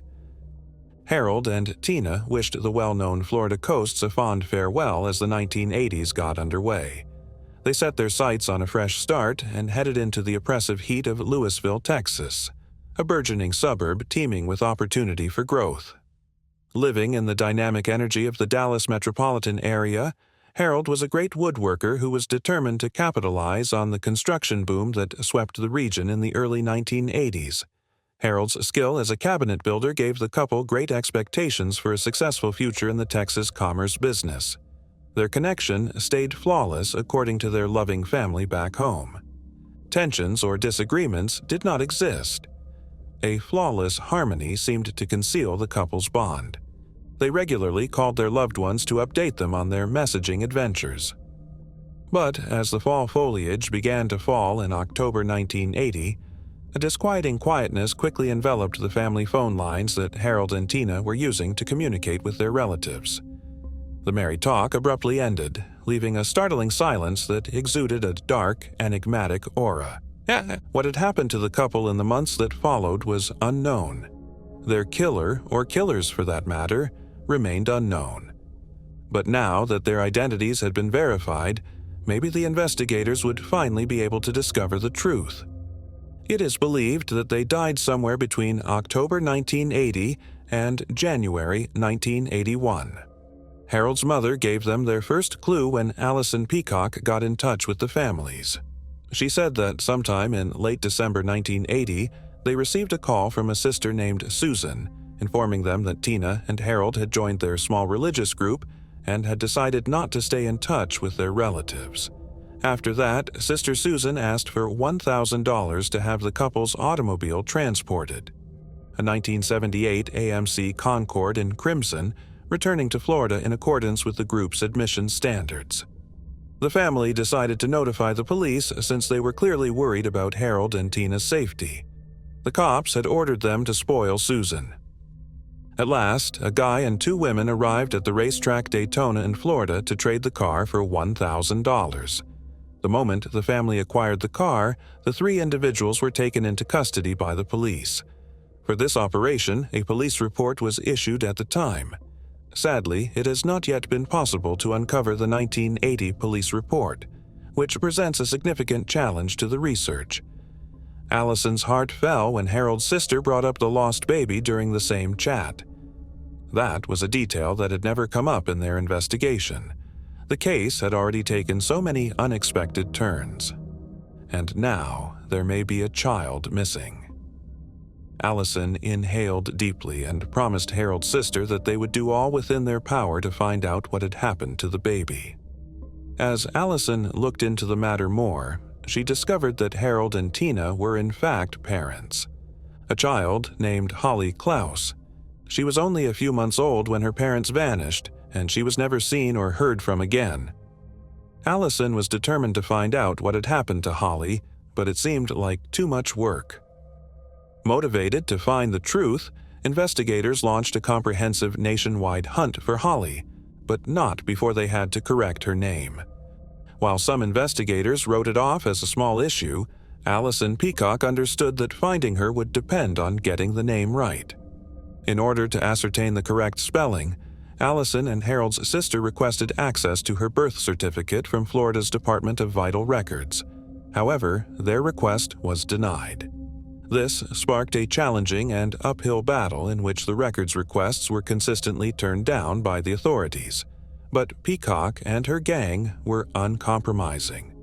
Investigators advanced through the ranks of those working on the investigation before eventually gaining access to Holly's birth certificate. From detectives to judges, senior prosecutors, and attorney generals from 3 states in that order. They quickly found out that a local family had adopted Holly. She was living her life, having grown up. Holly's birth certificate was sealed in the United States, and she had no idea of her tragic history, which explains why obtaining it was challenging. Birth certificates are sometimes sealed after adoptions, making it difficult to obtain a copy of the record without a court order. This suggests that an adoption certificate is also included with the birth certificate. The birth certificate was eventually obtained thanks to Allison Peacock's steadfast persistence in finding Holly's name spelled correctly. It is unknown if this was a purposeful activity or just a coincidence. However, the truth is that Allison's heroic search might not have turned up Holly. Following this revelation, the police stormed Holly's place of employment and discovered her background, which they had laboriously unearthed from a labyrinth of misplaced documents and ignored archives. As the detectives dug deeper into the enigmatic case of Harold and Tina, Holly, the 42-year-old daughter of the couple and mother of 5 who resides in Oklahoma, was at last reunited with her remaining biological family.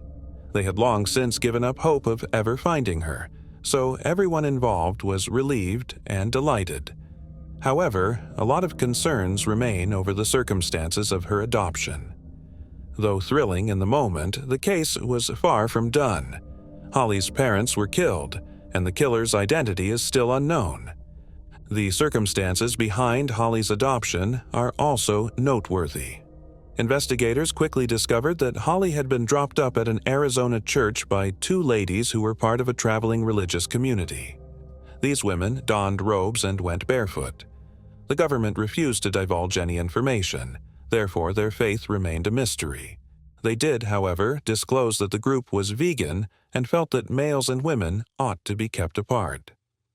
Known stops on the religious group's southern U.S. tour include Arizona, California, and possibly Texas. According to reports, the group was spotted near Yuma, Arizona in the early 1980s, its female members pleading for food. The case seemed to fit the mold of a well-known detective fiction.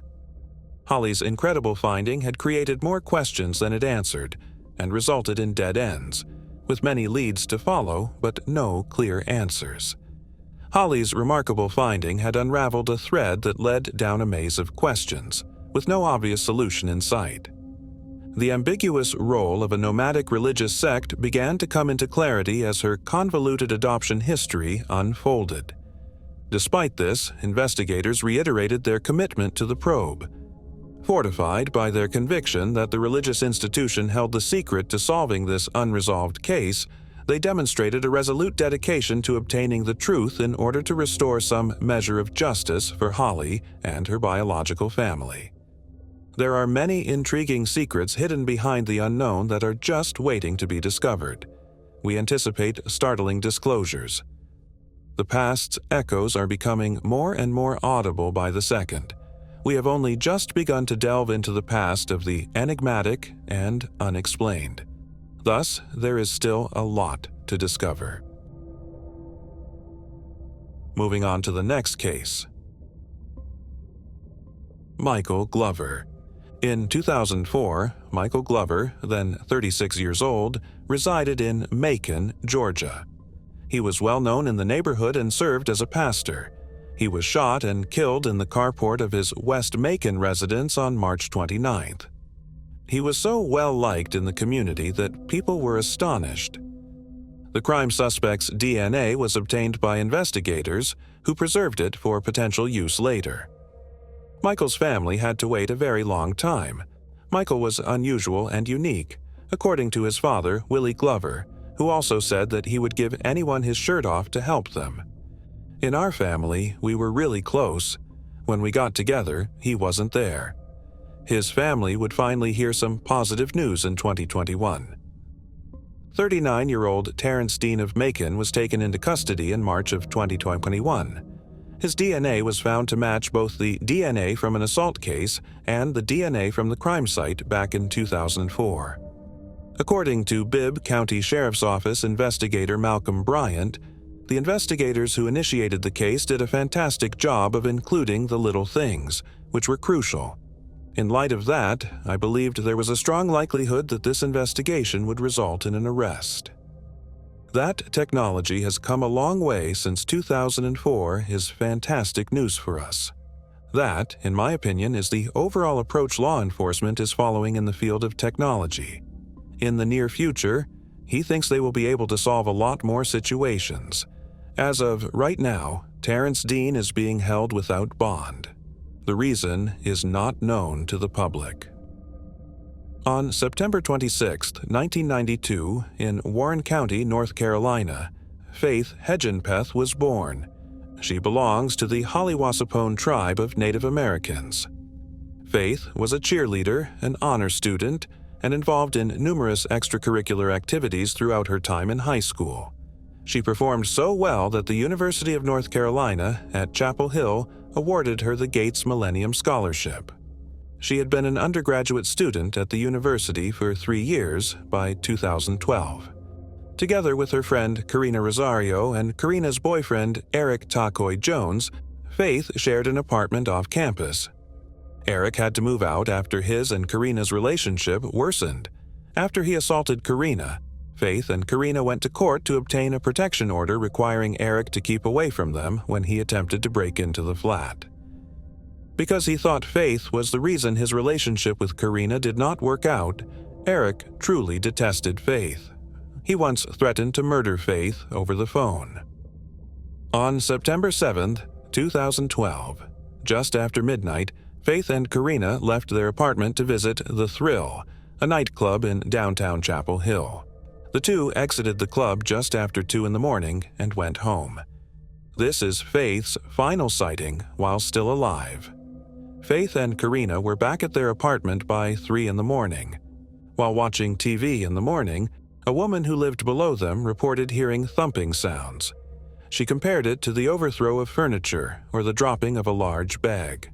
Faith's Facebook account was accessed at this time. Faith sent a text message to her ex-boyfriend Brandon Edwards around 3:40 in the morning. He did not answer her invitation to come over. It appeared from Karina's phone logs that she attempted to contact Brandon at the same time. Karina called Jordan McCrae, a fellow University of North Carolina Chapel Hill student, after Brandon did not respond. She exited the apartment around 4:25 a.m. to get into Jordan's vehicle. She didn't lock the door to her apartment. Karina tried to phone Faith 6 hours later at 10:30 a.m., but she did not receive a response. After that, Karina phoned Marisol Rangel, a different acquaintance who offered to drive her back to Faith and Karina's apartment. A shocking discovery was made by Karina and Marisol at the apartment in Faith's bedroom. They discovered Faith's body, which was battered, wrapped in a quilt. To let the police know, they then dialed 911. Faith, who was only 19 years old, had a blunt force injury to her skull, according to an autopsy.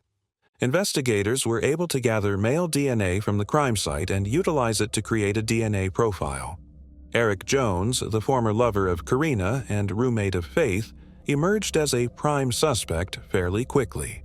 His history of domestic abuse and his threats against Faith were discovered by the investigators.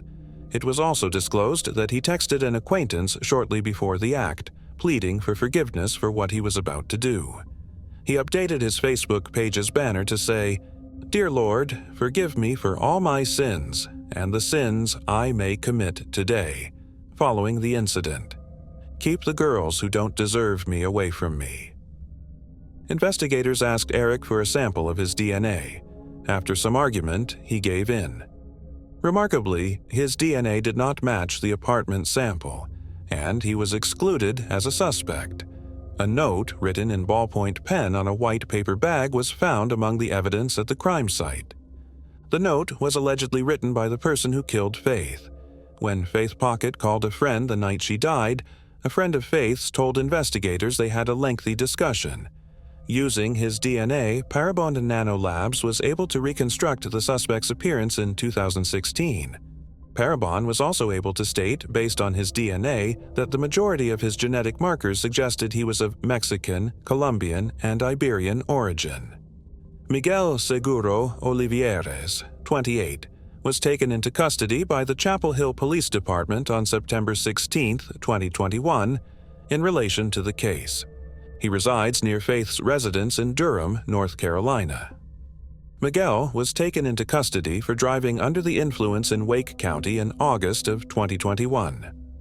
After taking his DNA, the detectives discovered that it matched the male sample of DNA that had been discovered at the crime scene in 2012. Faith's mother, Connie Hegdenbeth, revealed during the police press conference that she shed happy tears upon hearing of the arrest. "I just cried and gave thanks and praises to God when I heard the news this morning because I trusted Him with it and it was the right time. I know it was Him, even though I'm not sure why it took so long. Miguel is being held at Durham County Detention Center without bond at the moment. Few details about him have been made public by the investigators to date. It is unknown to us whether he and Faith were acquainted.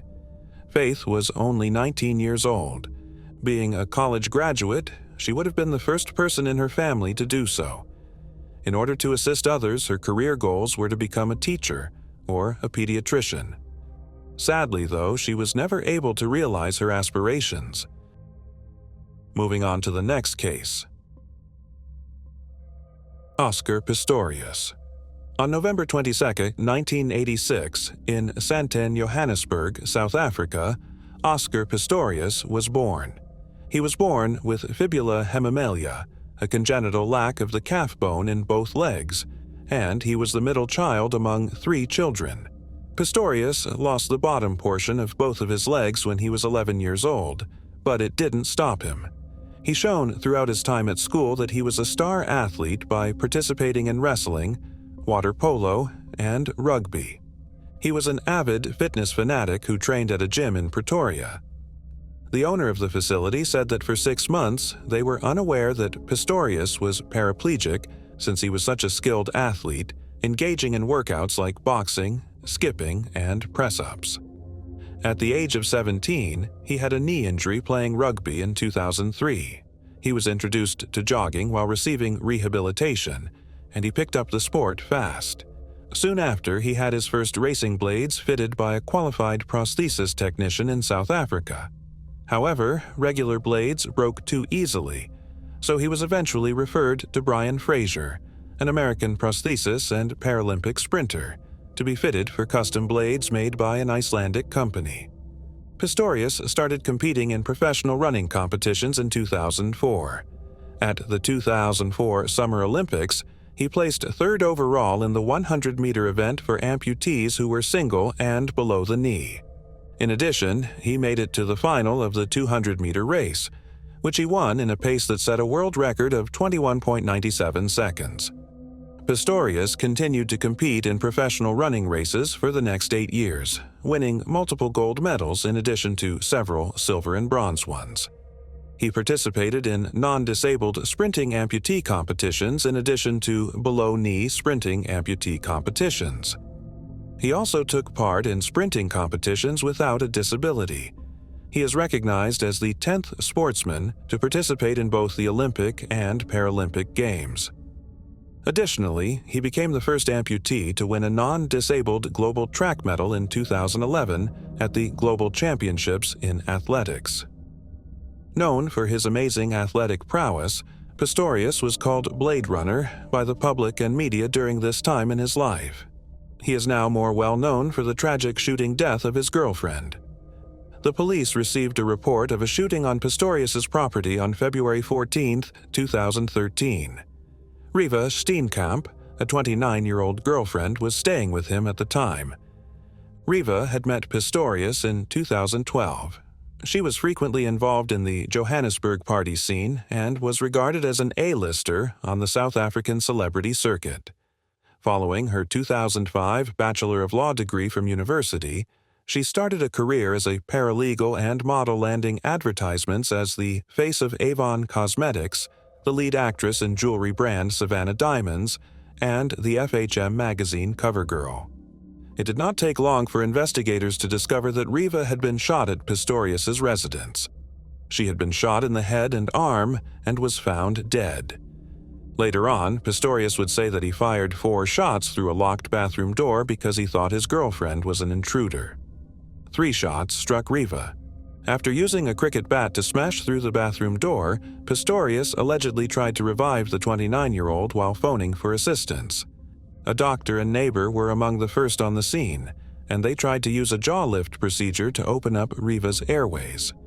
He did observe that her pupils were fixed and dilated, and she did not appear to be breathing or have a pulse. There was no point in trying to revive her. 5 days later, Pistorius testified to authorities that he had shot Riva 4 times, but that at the time he had mistaken her for an intruder. He entered a not guilty plea and stated that the noise had scared him and that in the absence of his prosthetic legs, he was mentally unstable. Nevertheless, he faced murder charges, and on March 3, 2014, the Pretoria High Court opened the trial. The trial was rescheduled until May 20th in order to give Pistorius time for a mental health assessment, as he was being evaluated for a diagnosis.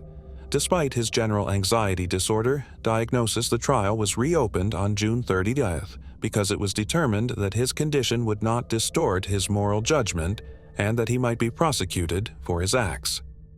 On the night of the incident, neighbors claimed to have heard a guy calling for aid, gunshots, and a woman's heart-stopping scream.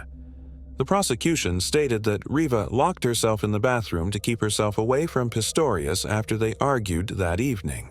Pistorius defended himself on the stand during the trial. Although he apologized to Riva's family, he insisted that the shooting was an accident. Despite his public tears in court, Pistorius later refuted claims that he had studied acting in the months preceding his court appearance.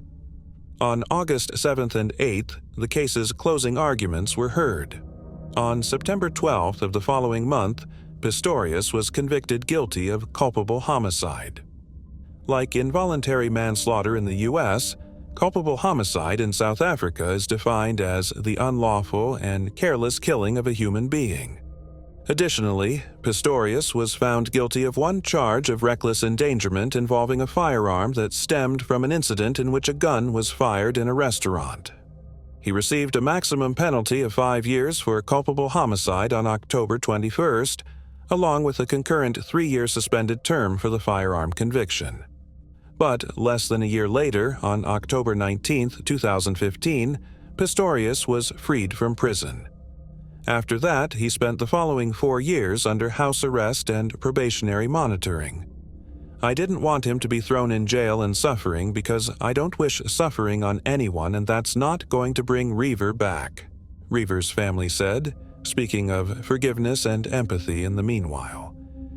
On December 3rd, less than 2 months later, a South African appeals court reversed his earlier verdict and found him guilty of first-degree murder. The court expressed its opinion that the prosecution's decision to only charge Pistorius with the lower charge of culpable homicide the previous year was the result of the dismissal of circumstantial evidence and a misreading of the law. I have no doubt that the accused must have foreseen, and therefore did foresee, that whoever was behind the toilet door might die, but reconciled himself to that event occurring and gambled with that person's life, Judge Eric Leach said, quoting the witness. His guilt is unaffected by the victim's identify. In light of this recent decision, Pistorius was given a 6-year prison sentence for the murder of Riva in the summer of 2016. The South African National Prosecuting Authority contended that the sentence was excessively light and unjustified given the circumstances, even if many people saw it as a step up from his 4 years of house detention. And so the following year, a new sentence was imposed. Today, Pistorius, 31, has served 13 years and 5 months in prison. Willie Ceriti, a justice on the Supreme Court, observed that the former athlete had not offered an explanation for firing the fatal rounds and that he had shown no regret in court. He continued by saying that the preceding 6-year sentence was remarkably light, to the point where it trivialized this terrible conduct. Since Pistorius's release from prison, June Steenkamp has established a foundation in her daughter's honor with the goal of raising awareness of violence against women and children. She continues to grieve over Riva 10 years later, saying, "We just love her so much and miss her. Although a portion of her life is gone, we still hope to see her in the future." Moving on to the next case. Stephen Damon. Jerry and Marilyn, Stephen Craig Damon's proud parents, welcomed him into the world on December 15, 1952. Despite Jerry's Michigan birthplace, the pair moved to Long Island, New York, where he was stationed throughout his Air Force career. At this point, Stephen was just 2 years old. On Halloween, October 31, 1955, Marilyn went to the neighborhood store with her 2 kids, Stephen and his 7-month-old sister Pamela, who was riding in a stroller. Their house was only a block and a half away. That may seem like a very crazy thing to do, but in those days it was considered socially acceptable for a working mother to drop her kids down outside the store and run a few quick errands inside. In one case, Marilyn went inside to get a loaf of bread and left her 2 kids at the entrance. 10 minutes later, she came out, and the 2 were gone. Fortunately, a family friend promptly located Pam in her stroller and returned her to her distraught mother. But 2-year-old Stephen was unable to be seen. After the police were promptly notified, a massive manhunt that included the military immediately began. Although 5,000 volunteers contributed to the search, the missing youngster was never located. After that, notes demanding ransom were sent to Jerry and Marilyn. To ensure Stephen's safe return, the first requested $300, the next one demanded $10,000, and the last one $14,000. The distressed couple tried to follow their son's kidnapper, but it was quickly discovered that the letters were a fake, sent by a Queens College student in New York City. The student was just an opportunist and had nothing to do with the kidnapping. Jerry and Marilyn's aspirations of seeing their cherished kid again were abruptly cut short. The boy in the box, Philadelphia's renowned John Doe, was once considered a potential candidate for the lost child. Though John Doe, who was discovered in 1957, did not have the same healed arm fracture that Stephen did, they were both blonde, blue-eyed, and scarred. Their footprints were also different. DNA unmistakably demonstrated in 2003 that John Doe was not Stephen Damon. Considering how little evidence was discovered at the scene, there are relatively few theories surrounding Stephen's case. Nothing existed, not even forensic evidence or witnesses. Some internet detectives have speculated that he might have been abducted and reared by a different family. But why wouldn't they take Pam, too, if that was the case? It has been suggested that the abductor may have given up attempting to control a rambunctious toddler in the stroller, figuring Pam wouldn't remember anything or be able to recognize them in any way, so they left her. There has also been speculation that Stephen might have tried to walk with the stroller but either got distracted or lost interest and wandered off. He might have lost his way or been involved in an accident. Some, nevertheless, have challenged this because of the awkward design of 1950s strollers and the unusually tall bar that is used to push them. Stephen's healed arm fracture is another noteworthy element. Numerous amateur investigators have questioned whether physical abuse or an accident occurred in this case. This has given rise to the suspicion that Marilyn might have had something to do with her son's disappearance. A YouTube video featuring an elderly woman claiming to be the Damons' old neighbor and alleging that Marilyn was abusive to her son has been intimately associated with Stephen's case. In addition, she claimed to have seen the physical abuse and to have reported it. She continued by saying that she thought the body had been buried under a walkway that was being built at the time. Of course, there is a dearth of tangible evidence, and the film offers no evidence whatsoever regarding the elderly woman's relationship to the Damon family. Thus, it is best to approach all of this with caution as it is purported. A lot of internet detectives don't think highly of this video. It's unclear whether the authorities have seen this footage and whether they've looked into it in depth. When a guy by the name of John Barnes came forward in 2009 and suggested he might be the lost youngster, Stephen's case took a new turn. John, a 54-year-old Michigan resident, shared Stephen's calf mole and face scar. His sister strongly contested his claims that he never fit in with his family and that he didn't look like his parents, pointing out that everyone thought he looked a lot like his father. John said that he had seen a photo of Marilyn from the 1950s and thought it looked familiar.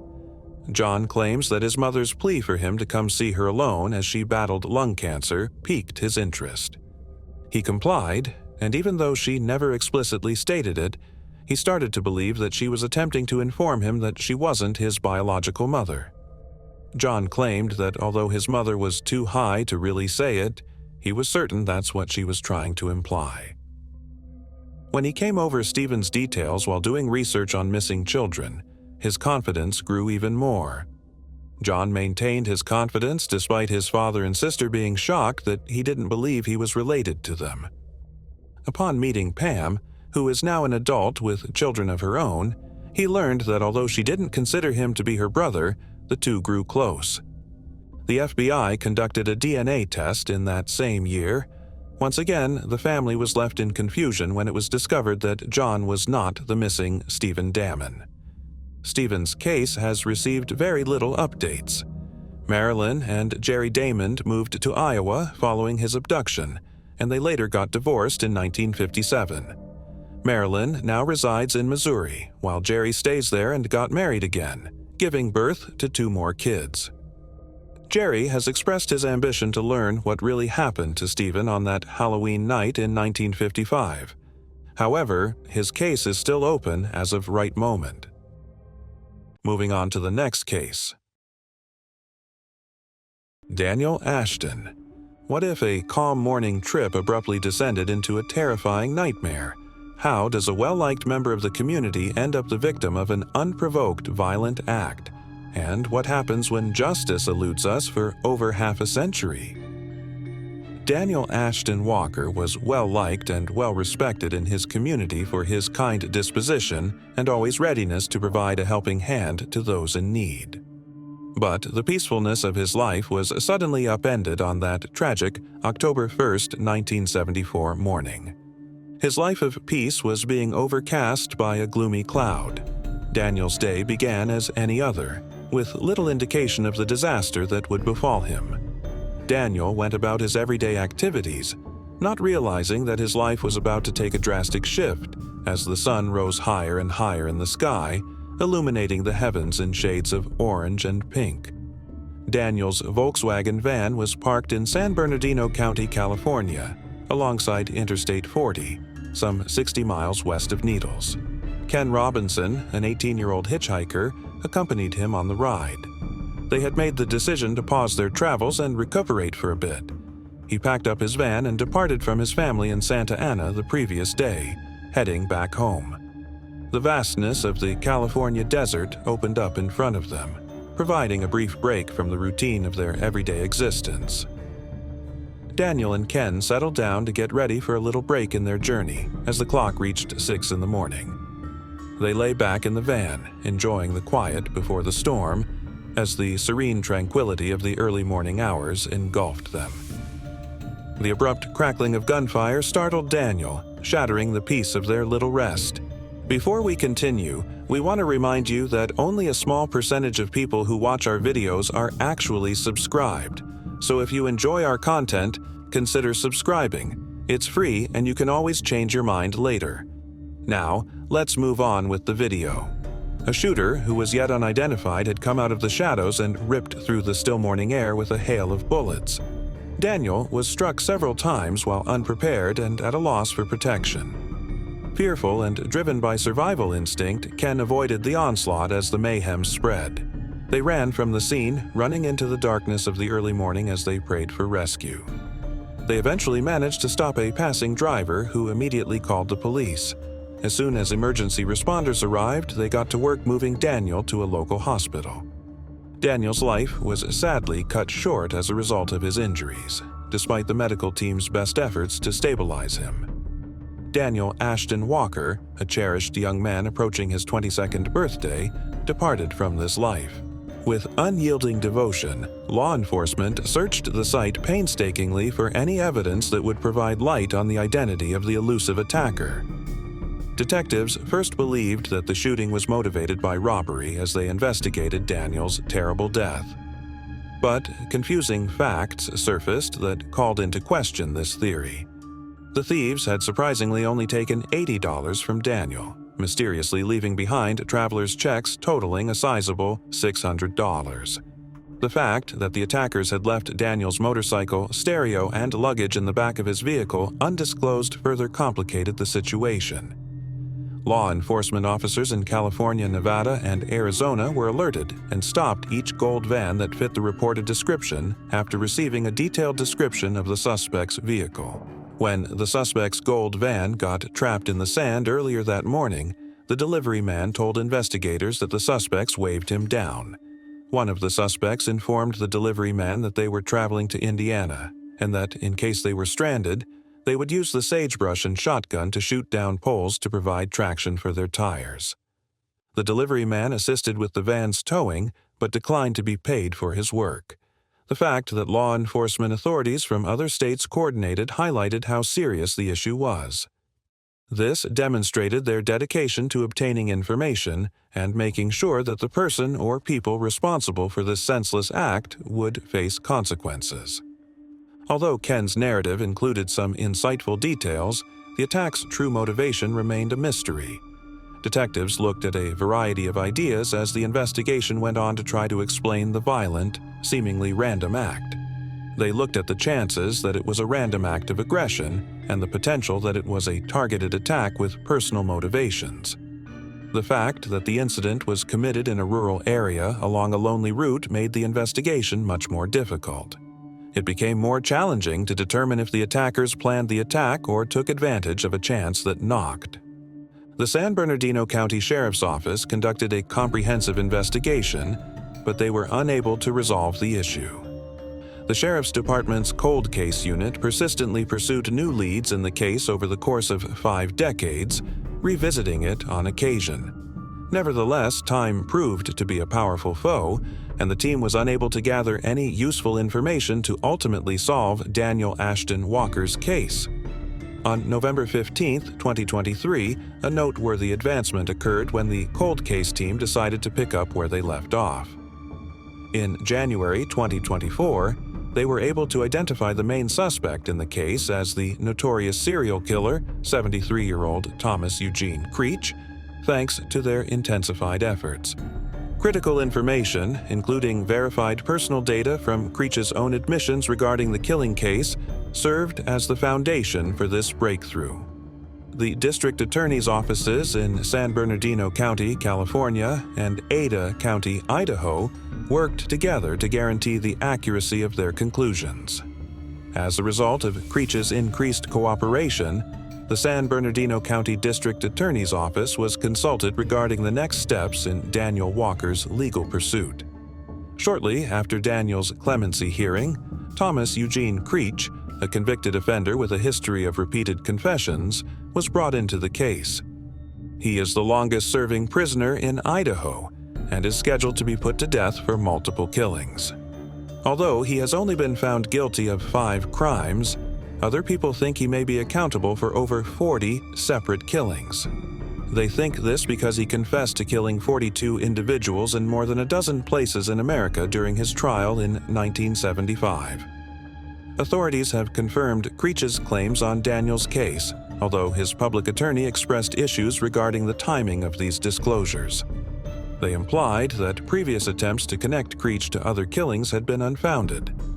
Prosecutors in Ada County characterized Creech as a manipulative and unrepentant sociopath, raising the possibility that his latest remarks were a premeditated attempt to evade execution. The seriousness of the matter and Creech's nuanced personality lent even more intrigue to Daniel's quest for justice. San Bernardino County is getting closer to conclusion as Thomas Eugene Creech is named as the main suspect in Daniel Walker's case.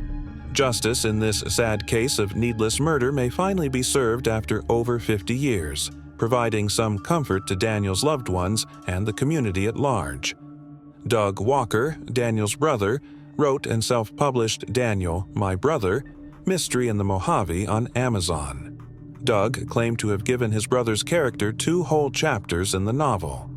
Daniel's father stated in their final letter to him, "Everyone talks so highly of you. Always and without exception." Whether they intend to extradite and prosecute Creech has not yet been made public by the San Bernardino County District Attorney's Office. We have received the complaints and are keeping in touch with the Ada County District Attorney's Office and our San Bernardino County investigative team in order to pursue justice in this case, according to spokeswoman Jacqueline Rodriguez. According to Doug Walker, killing Creech is not always the right kind of justice. He stated, "I don't mind at all if they can show that whoever did it, did it. It is not my decision to determine if they die or not. That's above my salary level." Moving on to the next case. Dylan Round. When Dylan was only 4 years old, his parents, Justin and Candace Round, got divorced. As a result, he divided his time between Idaho Falls, where his father lived, and Twin Falls, where their mother lived, along with his younger brother and sister. Even though they were far apart, Dylan felt a strong connection to the outdoors, a fundamental part of Idahoan culture at both places. He was deeply in love with the wilderness at an early age, finding pleasure and comfort there. Dylan had a distinct love for the outdoors, whether he was climbing through dense forests, fishing in crystal-clear mountain streams, or just exploring tough terrain. On May 28, 2022, the young man, who was well known for his love of the outdoors and his spirit of adventure, was reported missing. That morning, he called his grandmother and told her he was taking the grain truck into shelter. After that, he did not hear from his grandma again. Dylan abruptly disappeared from his own farm property in Lewiston, where he was residing in an RV trailer close to the Nevada-Utah line. This led to a murder inquiry that uncovered a startling chain of events. Unsettling evidence was swiftly found during the investigation. A pair of Dylan's boots was found by deputies close to his property during the first search for him. DNA testing identified a bloodstain on one of the boots as belonging to Dylan, and the boots also contained the DNA of a guy named James Brenner.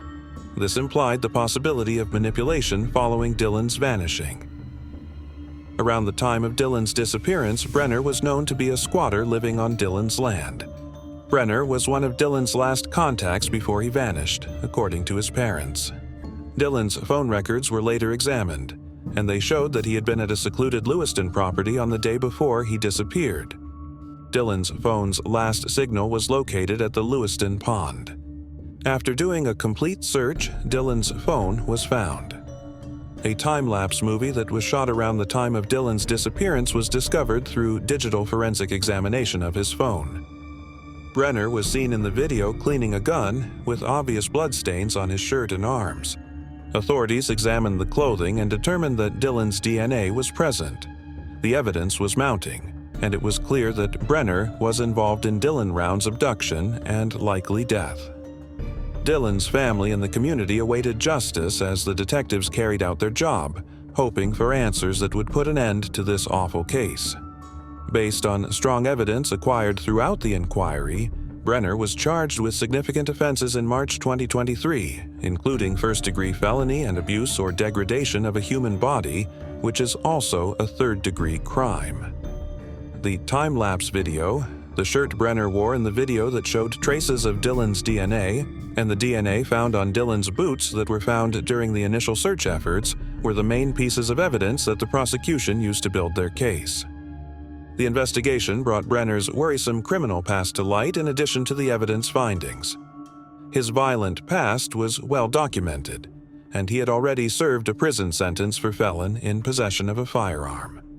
Dylan's family and the community held out hope for justice and closure in the heartbreaking case as the legal process moved forward. Because of the overwhelming evidence and Brenner's past, a bleak picture was drawn, making both the public and the authorities eager for this tragic saga to come to an end.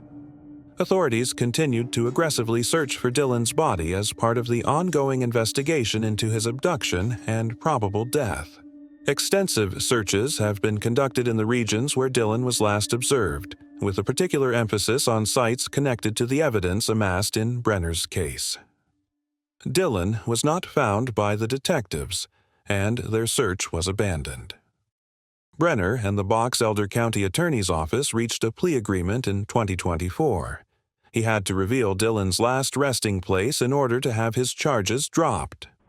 At last, some 2 years later, on April 9, 2024, Dylan's skeleton remains were found in the isolated Lewiston area of western Box Elder County. He was shot in the head and died as a result. Dylan's family has set up a Facebook page and a special website. The initial goals of these platforms were to disseminate information about the continuing search operations, make updates on the investigation's progress, and give the community a way to offer tips or information that could help in the Dylan search. After he was located, they made use of the platforms to support more national searches for missing persons. The consequences of violence and the community's unwavering quest for the truth are brought home by Dylan's story. More than 24 of Dylan's family members were there for the sentencing on July 1, 2024. Brenner heard Dylan's father say, "This is how you repay Dylan for all the times he helped you. All I can hope is that you consider this for the rest of your life." Brenner was hired by Dylan to labor on his farm, and on occasion, the two of them even shared meals. Brenner has not spoken to the court or provided any more details regarding the events that led him to kill Dylan. He refused to stand in front of Dylan's family as well as other friends and supporters who had come in the courtroom. James Brenner received a sentence that included a maximum 30-year jail term. Because of his lack of empathy, the judge will encourage the parole board to keep him behind bars for as long as feasible. Although the legal aspect of it and the worry of constantly waiting, what will happen, when will it happen, and what if it doesn't, are aspects of it that we can now put to rest, according to Dylan's mother. While we had hoped for a better outcome, we knew from the beginning that Dylan was no longer living, according to another family member. With this latest revelation, the investigation has completed its full circle, allowing us to finally return Dylan home and bring this chapter to an end. Moving on to the next case. Mary Jane Croft. Mary Jane Croft was born in Montana on November 19, 1911, the fourth of John and Anna Croft's 8 children. On January 29, 1929, at the age of 17, she wed James Wesley Van Gilder. After their twins were stillborn in 1935, Mary Jane gave birth to their 5th child by the time World War II broke out. But something happened in Mary Jane and James's marriage 2 years after the birth of their youngest child, Cheryl Judy Gay Van Gilder. After that, Mary Jane left the Van Gilder family farm. She rented an apartment in downtown Fairmont, above the former Fairmont Theater, after divorcing James and her kids. In Fairmont, West Virginia, she subsequently began working. Mary Jane Van Gilder left her husband James and their 5 children behind when she traveled from Fairmont to Huron County, Ohio, in 1944. At the Wilkins Air Force Depot in Shelby, Ohio, 7 miles from Plymouth, she accepted a civilian position. Mary Jane would buy war bonds from various Shelby area People's Bank branches throughout this time of her family's estrangement. After that, she would mail them to Anna Mae, her eldest child. Anna Mae told me that after sending me war bonds, she wrote to ask that I return them by mail. She then proceeded to cash the bonds at several Ohio banks. Anna Mae added that occasionally her mother would also send clothes for her. She started to become curious and demand answers regarding her parents' divorce despite these enigmatic messages from her mother. Mary Jane asked for all of the bonds to be returned to her in January 1945. That marked the end of her relationship with her family. According to court documents, on February 12, 1945, she filed for divorce in Ohio. Less than a month later, on March 8, 1945, she announced her resignation from her position, citing an increase in domestic responsibilities as her reason. When Mary Jane did not appear in court, her counsel withdrew her divorce case in April 1946. However, James Van Gilder had already received his divorce decree from a West Virginia court by that point. James remarried in 1946 and carried on raising the children he and Mary Jane had together. In 1985, James departed from this life. Although Mary Jane's loved ones made multiple attempts to locate her over the years, she was never formally reported missing at the time of her disappearance. Not until Lester Croft, Mary Jane's brother, came home from World War II did Anna Mae start looking for her mother in earnest. Lester visited the Marion County Sheriff and corresponded with the Plymouth, Ohio Police Chief.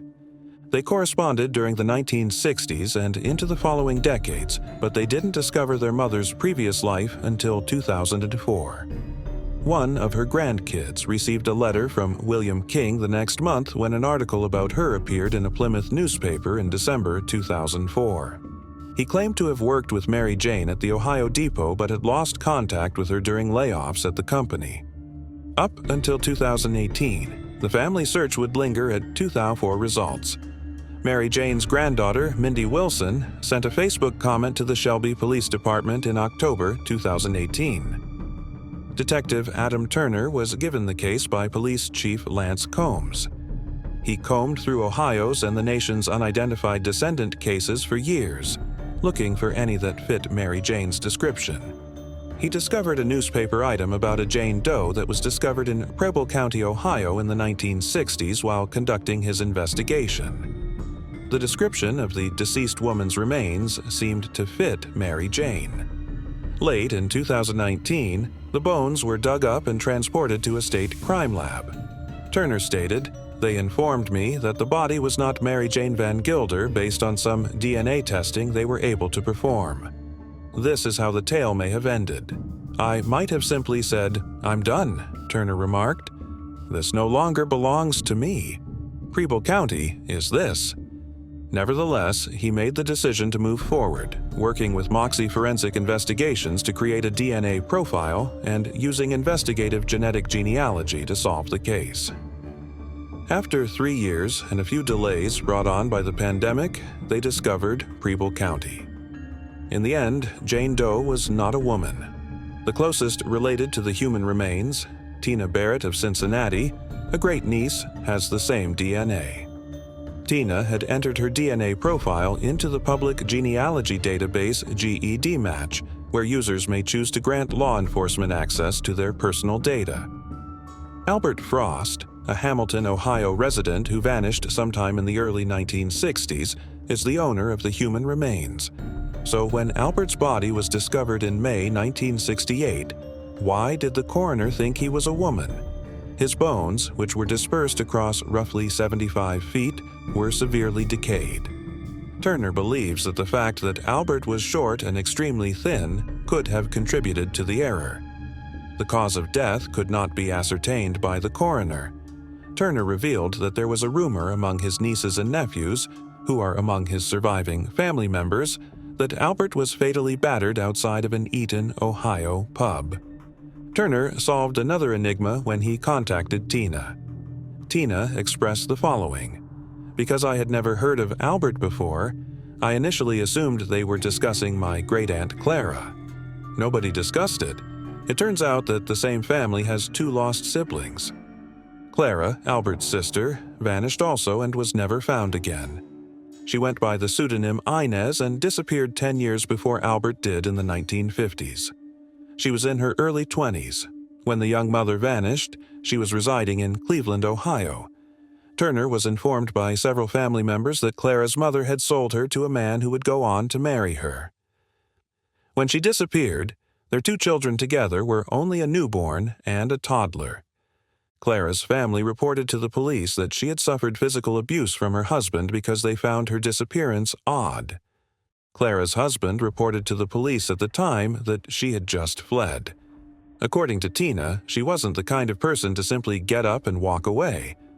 By 1952, Turner learned that her husband had remarried and relocated the family to Pennsylvania. Clara's late husband is being investigated in this case. He passed away many years ago, according to information from her family. Mary Jane's disappearance investigation remained an unresolved cold case. When Turner was able to obtain Mary Jane's military personnel file and post it online, it gave him a breakthrough in the cold case. Turner refers to her as a civilian sleuth who had been following the case. November 2023. The woman learned about Percy L. Sebring's name. Upon further investigation, they discovered that this individual, like Mary Jane, had also worked at the Wilkins Air Force Depot in Ohio.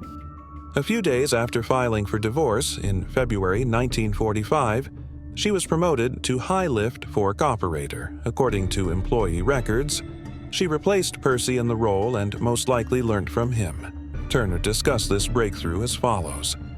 There were dozens of names in Mary Jane's military file, but this one in particular would turn out to be important. 1969 saw Percy's passing in Kansas City, Missouri. A train rolled over him. However, Turner was able to track down his documents and discovered he had wed Mary Jane Sebring. She was born on the same day as Mary Jane Van Gilder and died in 1990. The couple was residents of Arkansas and had 2 children, one of whom was born in December 1945 and was named Percy Jr. 9 months have passed since Mary Jane quit her position at Wilkins Air Force Depot. Turner contacted Bobby Sebring, one of Percy Jr.'s children, on Facebook and informed him that she was unaware of her grandmother's existence and that it had not been discussed. According to Turner, Bobby and her siblings provided him pictures of their grandmother, demonstrating beyond a shadow of a doubt that Mary Jane Sebring was, in fact, Mary Jane Van Gilder. He contrasted their signatures as well. The structure and design of every letter were strikingly similar. It became official in 2024 after a DNA test. Without a doubt, Mary Jane Sebring was Mary Jane Van Gilder. Mary Jane Sebring was using a different social security number than the one that was listed in her military personnel file, which she had somehow obtained. Following her death from colon cancer on May 31, 1990, Mary Jane was interred next to her husband, Percy, in his native Louisiana. The Sebrings, Mary Jane's grandchildren, thought she was amazing and the epitome of a grandma. She enjoyed gardening, and hydrangeas were her favorite flower. She was an excellent chef and enjoyed sun tea. Turner claimed that during Mary Jane's terminal illness, she confided in one of her granddaughters about something she was unable to disclose to her and would never know. According to him, her granddaughter had previously thought that her grandma was speaking incoherently, but everything now makes sense. Turner said that after spending decades looking for Mary Jane, the Van Gilder children and grandkids had experienced great anguish in learning the truth about her fate. Though she never had the opportunity to meet her grandmother, Mindy Wilson expressed gratitude for having been able to inform Mary Jane's surviving children about her passing. Our family has at last found closure, Mindy added, but it has been a hard road. Our grandmother's disappearance began many years ago, before I was even born. Turner claimed that because their grandma lied to them about her past and never revealed who she truly was, the Sebring grandchildren have also been going through the range of emotions. He continued by saying that the reason Mary Jane chose to leave her family in West Virginia and begin a new life somewhere is still a mystery and most likely will never be discovered. A family that mourned her for 79 years and loved and looked after her. It demonstrates how actions we make can have an impact on generations of members of our immediate family as well as our descendants, even beyond time and space. We should always think about the people we love when making decisions in life. Mary Jane, it turns out, had a family and a second secret existence. Both families were unaware of one another. The disappearance of Mary Jane Van Gilder was a story of reinvention rather than malicious play. She made the decision to start again and move on from her background, which was unknown until Detective Turner's tenacious research ended a family's long-term search. Moving on to the next case. Robert Scott Parrish. Parrish Wallpaper and Paint Incorporated was owned by Robert Scott Parrish, a well-respected businessman in Fort Wayne, Indiana, who was 49 years of age. Scott was well established in his hometown of Fort Wayne, where he served as a volunteer for several local groups in addition to being well known for his business accomplishments. Jim and Nancy Parrish, as well as his siblings Mike, Greg, Tom, and Danny, loved and appreciated Scott as a dedicated family man. His devotion to his company and the community won him a lot of admirers in Fort Wayne. Scott's business went beyond being a neighborhood enterprise. It was evidence of his dedication to providing high-quality products and services that he gained the respect and allegiance of numerous clients over the years. Nobody realized that beneath the surface of this seemingly ideal life were the beginnings of a tragedy that would soon come to pass. Around 6:30 p.m. on March 29, 2006, Scott's brother Danny and his wife Patty were called when Scott did not show up for work and did not pick up his phone. They went to check on Scott at his residence in the 1000 block of Vermont Avenue, fearing something was amiss. They discovered something awful inside. Scott had been shot in the head and lay unconscious in the restroom. They quickly dialed the cops in a panic. Danny and Patty described how they discovered Scott sitting on the toilet, fully clothed, with the lid down, and suffering from a gunshot wound when the police arrived. There was dried blood on the cabinet in front of him and blood splashed on the wall beside the toilet, making the scene gory. At the scene, it was pronounced that Scott was dead. He sustained 2 gunshot wounds in contact behind his left ear, one of which left through his forehead and the other through the top of his skull. He also sustained a bullet wound to his upper arm that was completely internal. A brass-colored .40 caliber Smith & Wesson round casing was discovered by crime scene investigators on the bathroom floor, close to the bathtub. Near Scott's left hand, on the floor in front of the toilet, lay another shell casing. There was a third missile found on the bathroom sink. As the investigation went on, the investigators made an unexpected discovery: a covert marijuana grow operation in the basement, hiding behind a fake wall. They discovered a Black & Decker cordless screwdriver nearby, which may have been used recently. This finding prompted a lot of inquiries. Did Scott engage in any illegal activity, or was there someone else use his land without permission? Is his death related to this illicit operation? Now, investigators had to piece together a complicated case in which Scott's reputation as a well-liked businessman and volunteer in the community was suddenly overshadowed by sinister secrets kept within his house. The coroner formally classified the death as a killing case the next day. More than a mile from his house in the Heartland Church parking lot was where his wallet was discovered. The wallet included his library card and driver's license, but no cash. Police spoke with a witness who had been acquainted with Scott for 3 years in January 2008. The witness mentioned Derek Rodney Johnson, also known as Q, a Hispanic man who the police already suspected when they questioned him about the crime. The witness said that Johnson, a native of Texas, frequently brags about his propensity for killing and robbing people. Another crucial witness came forward with crucial information on January 26, 2008. A few weeks after Scott's death, the witness related a conversation she had with Johnson.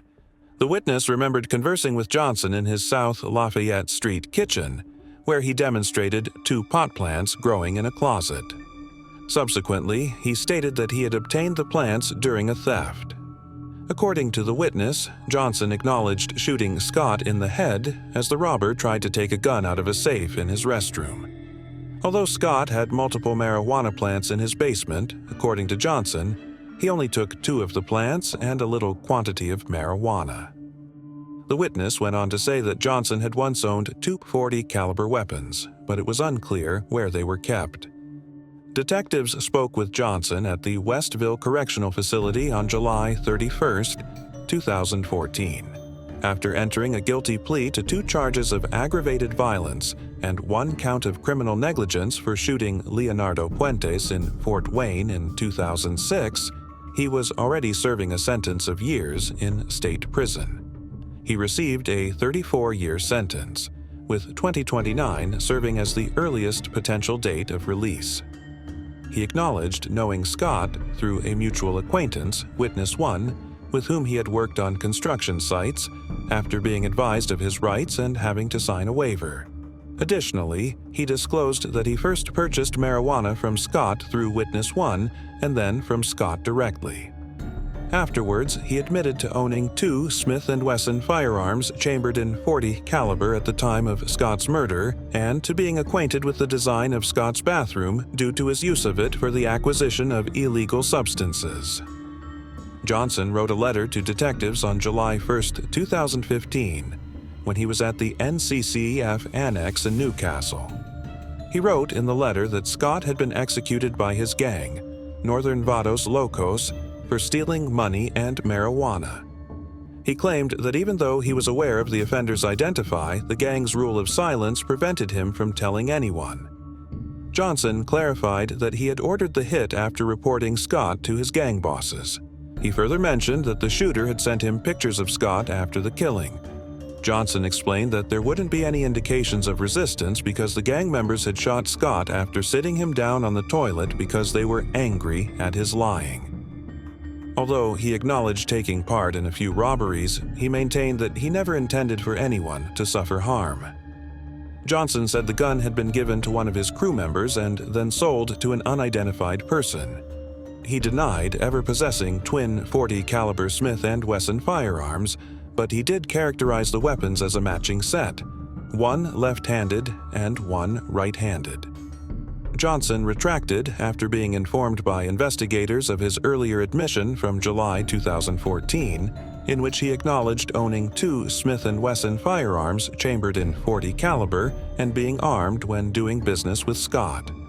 He stated that he had possessed a variety of firearms and that he was unsure if the bullet originated from one of them. The case went unresolved, and there were no arrests for almost 18 years. Detectives Darren Strayer and Brian Martin resumed interrogating witnesses in 2023. Eventually, fresh information and witness accounts surfaced in 2024, which resulted in Derek Johnson being charged. Johnson's interest in the case seemed to stem from the marijuana grow he discovered in Scott's basement. He admitted to the police that he had taken the marijuana plants and shot Scott in the head. This discovery represents a major advancement for the people of Fort Wayne. After almost 18 years, it provides the victim with justice and gives the parish family closure. Detective Brian Martin attributes a new interview in the case to playing cards that the FWPD put in nearby jails with biographies of unsolved slaying cases. Danny reported that since that night in 2006, he had not slept properly. He and his spouse erected a memorial bench at Fort Wayne's Lakeside Park in honor of Scott. The date of Derek Rodney Johnson's sentencing is still pending. Moving on to the next case. Samantha Tapp. Tapp's friends called Samantha, or Sam, a hilarious girl who loved to make other people laugh. Kendale, her sister, echoed similar opinion. When Sam was a teenager, she enjoyed hanging out in the open air, interacting with others, and attending local speedways to watch auto racing. For Sam, though, it wasn't all fun and games. After experiencing a difficult upbringing, she and her sister were placed in foster care until their foster mother was unable to care for them. After that, Sam was transferred to live with an aunt but was later reunited with her sibling when she moved in with the girl's grandparents in Burleson. Kendale was then sent to live with their grandparents. Kendale regarded the two as having a close friendship since they could always rely on one another and were there for one another. She is especially concerned about Sam's disappearance because of this. Sam, then 16, went to see Kendale on October 12, 2004, after she had moved out with a partner. The sisters quarreled when they were together. According to some reports, they clashed because Sam was angry that her sister had moved out of their grandparents' house, although Kendall claimed it was probably something insignificant. When she wanted to stay with Kendall, she was instructed to go home after Kendall declined. The 16-year-old was last seen by Kendall at approximately 8 p.m., when he rushed out of the house in a fit of rage. Kendall figured Sam just needed a little alone time to clear his head. However, the family started to worry when she didn't come home to her grandparents that evening. The adolescent had fled before, but it had generally been for a day or only a few hours. She never traveled far or stayed away for very long. However, things were different this time. After a few days without any news, Sam's family filed a missing persons report. But from the beginning, Kendall believed it was a waste of time because the Burleson Police Department didn't seem to be interested in the case. Sam's problematic past and history of running away, like those of many missing youths we cover on this channel, led detectives to believe that she had left willingly and would be okay on her own or return whenever she felt like it. However, Sam never came home. the 16-year-old was not looked for, and her disappearance was not looked into. Not even friends and family were questioned by the authorities. Since 2004, there have been relatively few updates to the case and very little mention in the media. When Kendall and her grandparents got home a week after the adolescent vanished, they discovered strange cigarette butts and rearranged furniture in their backyard. Kendall pondered whether Sam had invited a few of her pals to hang out without them being aware that the family was away. After reporting this odd activity to the police, they were instructed to change their locks. One source claims that police in Columbia County, Oregon, ran Sam's name on February 17, 2011, although no documentation of this investigation is currently available. Similarly, the same article claims that on June 20, 2014, around 9:50 p.m., U.S. Customs and Border Patrol agents operating under the name Samantha Tapp were stationed at the Dallas-Fort Worth Airport, which is about 30 to 40 minutes away from Burleson. But once more, there is no longer any documentation of this search. Kendall has mentioned that she didn't have a passport when Sam vanished. Since she vanished, her social security number has likewise been unused. The Texas Attorney General was contacted by the Burleson Police Department in 2015 to look into Sam's disappearance. The 16-year-old was put on probation for taking her aunt's automobile without permission a few months prior to her disappearance. She was regarded as a fugitive since she vanished while she was still on probation.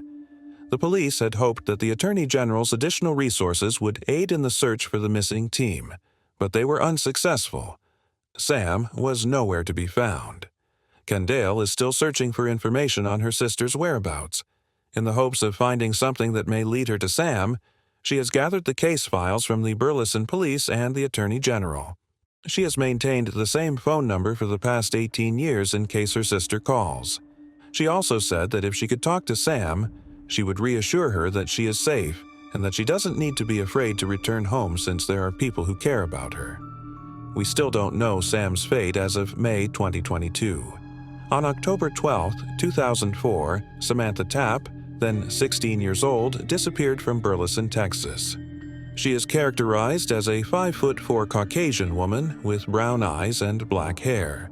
She weighed 120 when she was last seen. She might go by Van Diver in her last name and wear contacts or glasses. She will be 33 years old if she survives. Please call 914-426-9910 to report any information regarding Sam's disappearance to the Burleson Police Department. Moving on to the next case. The Beaumont Children Disappearance. A genuine crime case that rocked Australia in 1966 altered the nation's course forever. After the dramatic disappearance of Anna, Jane, and Grant Beaumont, parents began to closely monitor their children during the day instead of letting them walk freely. No child was safe anymore, and even close-knit communities found it difficult to have faith in one another.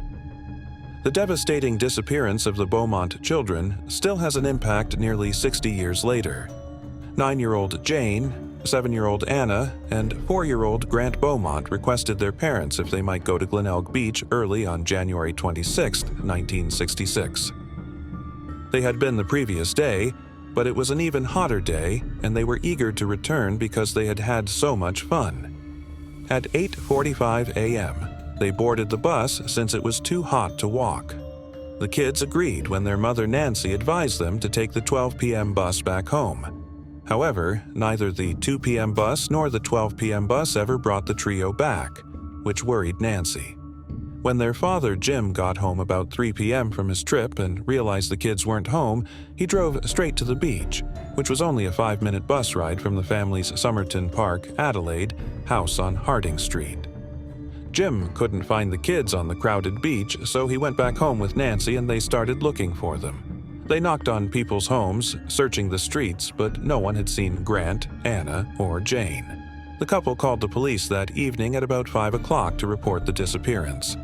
At first, the authorities thought the kids had gotten lost and couldn't find their way back. In the belief that they couldn't have gone very far, they set up searches all around the beach. But soon after, they were aware of a more evil plot and the search for the Beaumont kids spread to the Sand Hills, the neighboring buildings, and the ocean. Investigators speculated that the missing person was tall, with fair to light brown hair and a slender face. Airports and train stations were also notified of the absence. He had a slender to athletic frame, a suntanned complexion, and was in his mid-30s when he vanished. His clothes were bathing trunks. The kids were playing and seemed to be at ease and familiar with the father, according to witnesses. Additionally, he allegedly went up to a witness who claimed that the kids' money was stolen and inquired as to if anyone had seen anything or been in close proximity to their possessions. The Beaumont kids waited for him as he went to change. By 12:15 p.m., the group departed from the beach. 2.5 hours later, a fourth witness observed the four people together again, with the man carrying a bag that looked like Jane's. Their parents were perplexed when asked what they thought of what the witnesses had observed. Nancy thought it strange that her eldest kid felt so at ease playing in front of this stranger and regarded Jane in particular as being extremely bashful. Because of this, investigators hypothesized that the man had previously interacted with the children and they had learned to trust him.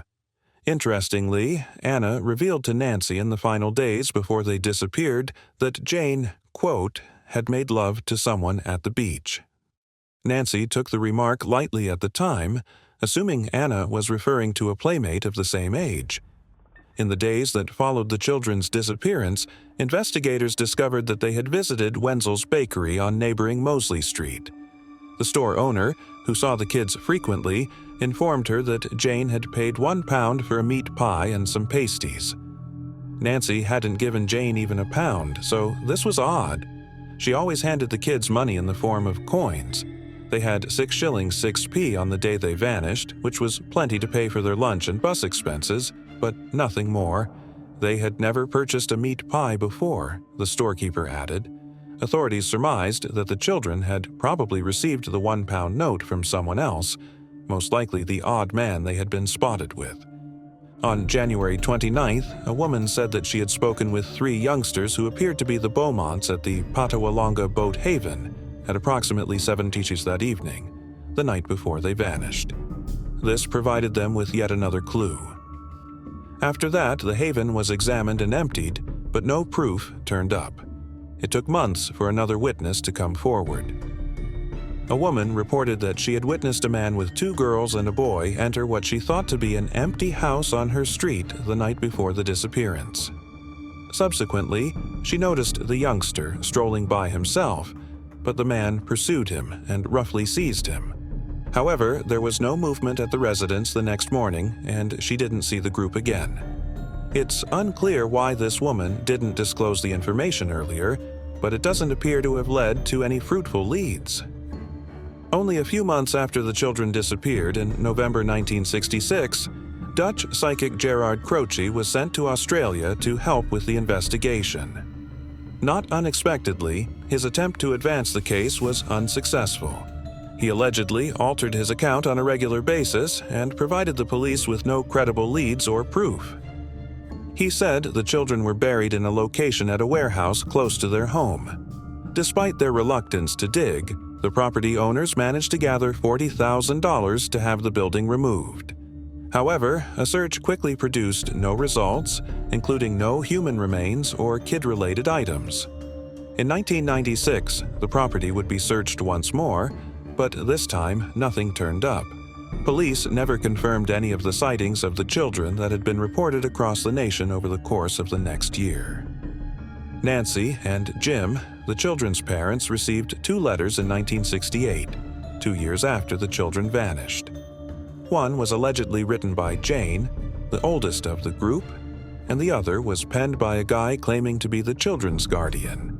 Subsequently, envelopes bearing a postmark from Dandenong, Victoria, were received. The guy expressed his willingness to return the children and suggested a time and location for their meeting. The letters, purportedly written by Jane, described a very regular life and contained nothing concerning. When investigators compared the letters to notes Jane had written prior to her disappearance, they concluded the letters were real. Jim and Nancy were to meet the man who was sending a detective after them, they determined. But no one showed up. Soon after, another letter purportedly came from Jane. She stated that her parents had breached the man's trust by attending the meeting with a disguised detective, and as a result, the man had decided to retain them. After then, no further letters showed up. However, a forensic investigation in 1992 showed that the letters were a fraud. Investigators discovered a 41-year-old man who had written the letters as a joke and was a teenager at the time using fingerprint analysis. Because so much time had gone, he was not charged with any crimes. There have been a ton of well-known suspects in the case over the years, even though the man who was seen with the kids the day they vanished has never been positively identified. Suspects in the case throughout the years in 1980. Bevan Spencer Von Enum received a life term in jail in 1984 for the teen Richard Kelvin's murder. He has refused to help with police regarding any potential connections to other violent acts, despite the fact that investigators thought he had accomplices. While investigating Von Enum, officials received a call from an informant going by the name Mr. B. Mr. E.B. claimed to have spoken with the murderer, who boasted of kidnapping 3 kids from a beach and taking them home to experiment on them. According to reports, Von Enum went on to say that he had connected them up after doing skillful surgery on each of them. But after one of the kids passed away during the surgery, he killed the other 2 and disposed of their remains in Adelaide's southern bushland. Despite the fact that Von Enum matched witness descriptions and the E-fits that the perpetrator had back then, investigators had not previously suspected Von Enum of being connected to the Beaumont child case, according to Mr. Von Enum as well. When 11-year-old Joanne Ratcliffe and 4-year-old Kirsty Gordon disappeared during a football game at the Adelaide Oval Sports Ground, it was dubbed the 1973 Adelaide Oval Abductions. B claimed to have been involved in these disappearances. Many of the suspects in both crimes are the same, as we discussed in our previous episode on the Adelaide Oval abductions. Police view Mr. B as a trustworthy source because he helped with crucial information during the Richard Calvin murder investigation, but they did not fully believe his claims regarding Von Enum's ties to the Beaumont children and the Adelaide Oval case. The information that Mr. B had given did not match the recognized facts surrounding the Beaumont case. While Von Enum was known to have a concern with children and was known to visit Glenelg Beach often to spy on the changing rooms, investigators noticed that he is also significantly younger than the man who was depicted with the children that day. At the time of the disappearance, he was in his early 20s, and the youngsters were significantly younger than Von Enum's typical victims. Typically, he aimed after young males in their teens and 20s. Arthur Stanley Brown, who passed away in 2002, is another suspect in this investigation, as well as the Adelaide Oval abductions case. Brown was accused of killing Judith and Susan McKay in Townsville, Queensland in 1998. On August 26, 1970, while en route to school, they disappeared. Their remains, strangled to death, were discovered in a dry creek bed a few days after they vanished. Brown's trial was supposed to start in 2 weeks, but his attorney said he wasn't ready for the stand-up. Because he was diagnosed with dementia and Alzheimer's disease, he was never tried again. Several times, Brown has been charged with sexual assault against his own wife, Hester Porter, who has admitted to her sister that she was scared of him.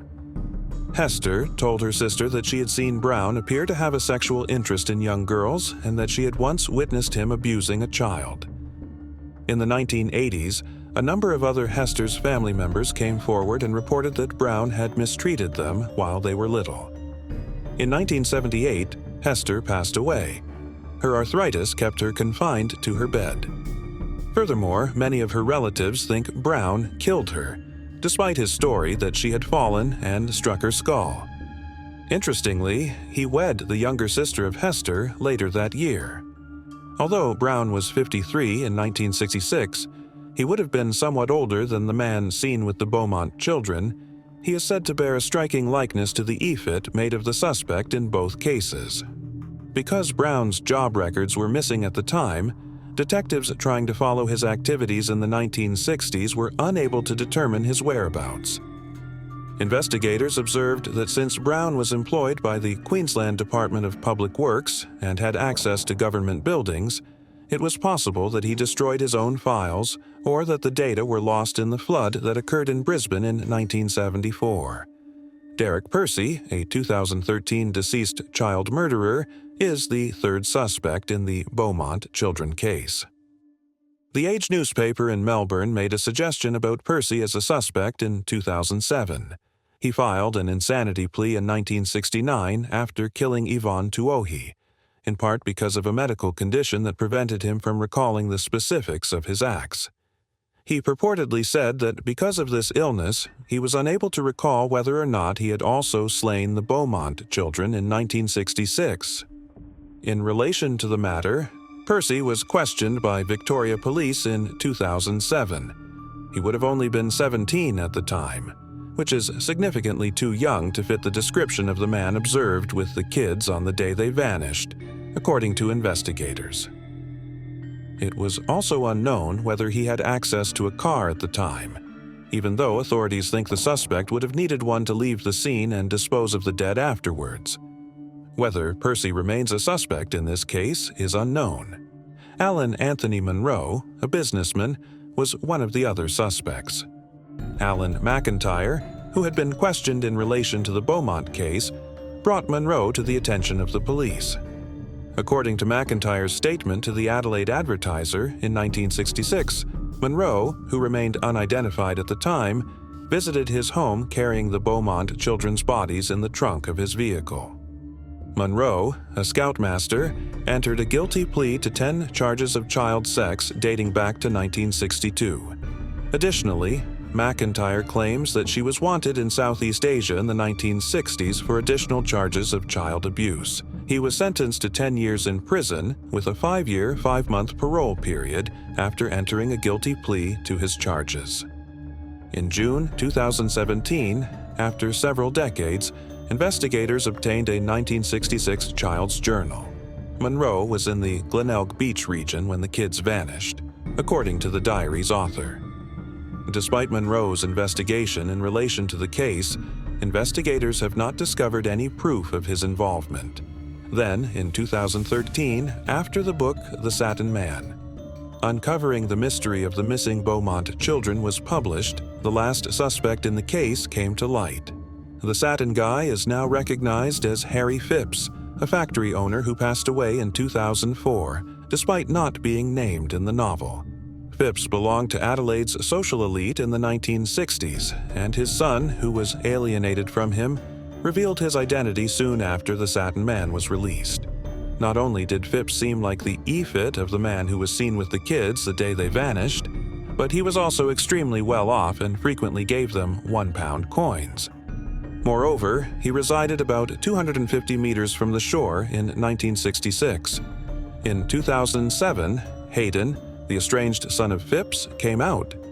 In 1966, when he was 15, he clearly recalled seeing the Beaumont kids playing in his father's backyard.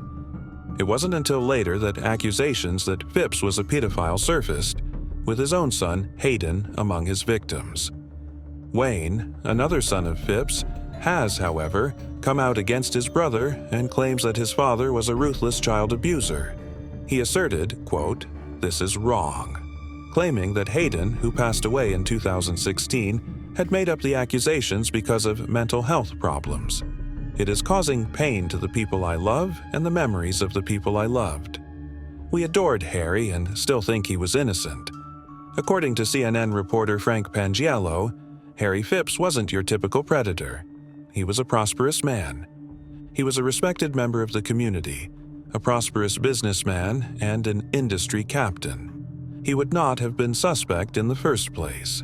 However, Hayden's testimony and the material from the book The Silk Man were deemed plausible by the police, particularly after 2 men came forward to say that Phipps had paid them when they were boys to dig a hole in his manufacturing yard on the weekend the children vanished. He never explained to them the purpose of the 2x1 by 2 meter pit. A 1 meter squared portion of the former Phipps factory was excavated in November of 2013. One little abnormality was detected by ground-penetrating radar, but additional research at the excavated site turned up no fresh proof or clues indicating the Beaumont children had been buried there. In 2018, an additional excavation was conducted. Even though bones were discovered, it was shown that they belonged to an animal. I can confirm that we have searched the areas of interest and reached the bottom of those areas and gone well below so that we can be 100% certain, Chief Superintendent Desbray said to reporters. I can attest that while we have discovered animal bones, no human remains have been discovered at the location. Regretfully, this implies that although we still don't have the answers, we will stop at nothing to find the Beaumont children and return them to their family. Parents all around Australia were profoundly impacted by the case of the missing Beaumont children, which led to one of the biggest police investigations in Australian history. In the 1960s, it was typical for kids to be left alone to explore public areas and ride public transportation. However, the Beaumont case turned everything around, particularly considering how quickly it followed the 1965 Wanda Beach murders, which claimed the lives of two adolescent girls, Marianne Schmidt and Christine Sharrock. After Jane, Anna, and Grant vanished, their parents lived in their Somerton Park house for many years. They thought the three would eventually find their way back to their house. According to reports, Nancy even maintained their bedroom precisely as it was on January 26, 1966, the day they left for Glenelg Beach. In the months that followed their disappearances, Nancy said to reporters, "I don't think they're alive, but I haven't lost hope." All she wanted was for them to return. But in the subsequent year, her attitude toward the case appeared more upbeat. In an interview with Australia's Daily Telegraph in February 1967, she said, "The longer this goes on, the more confident I feel that they are still alive. You know that last night I had a dream about them? Normally, I don't dream. Actually, since the kids left, this is the first meaningful dream I've had. However, I dreamed last night that there was a knock on the rear door. It was the kids. They greeted their mother. My sole comment was, 'Where have you been?' They stood in the lobby toward the rear. I felt them all over and wept. You are aware that this is my first ever dream?" In 2023, the case is still unresolved. Since the 2018 excavation of Phipps Industrial Yard, there have been no fresh projects. According to Police Commissioner Grant Stevens, the quality of the forensic evidence gathered at the time the children vanished.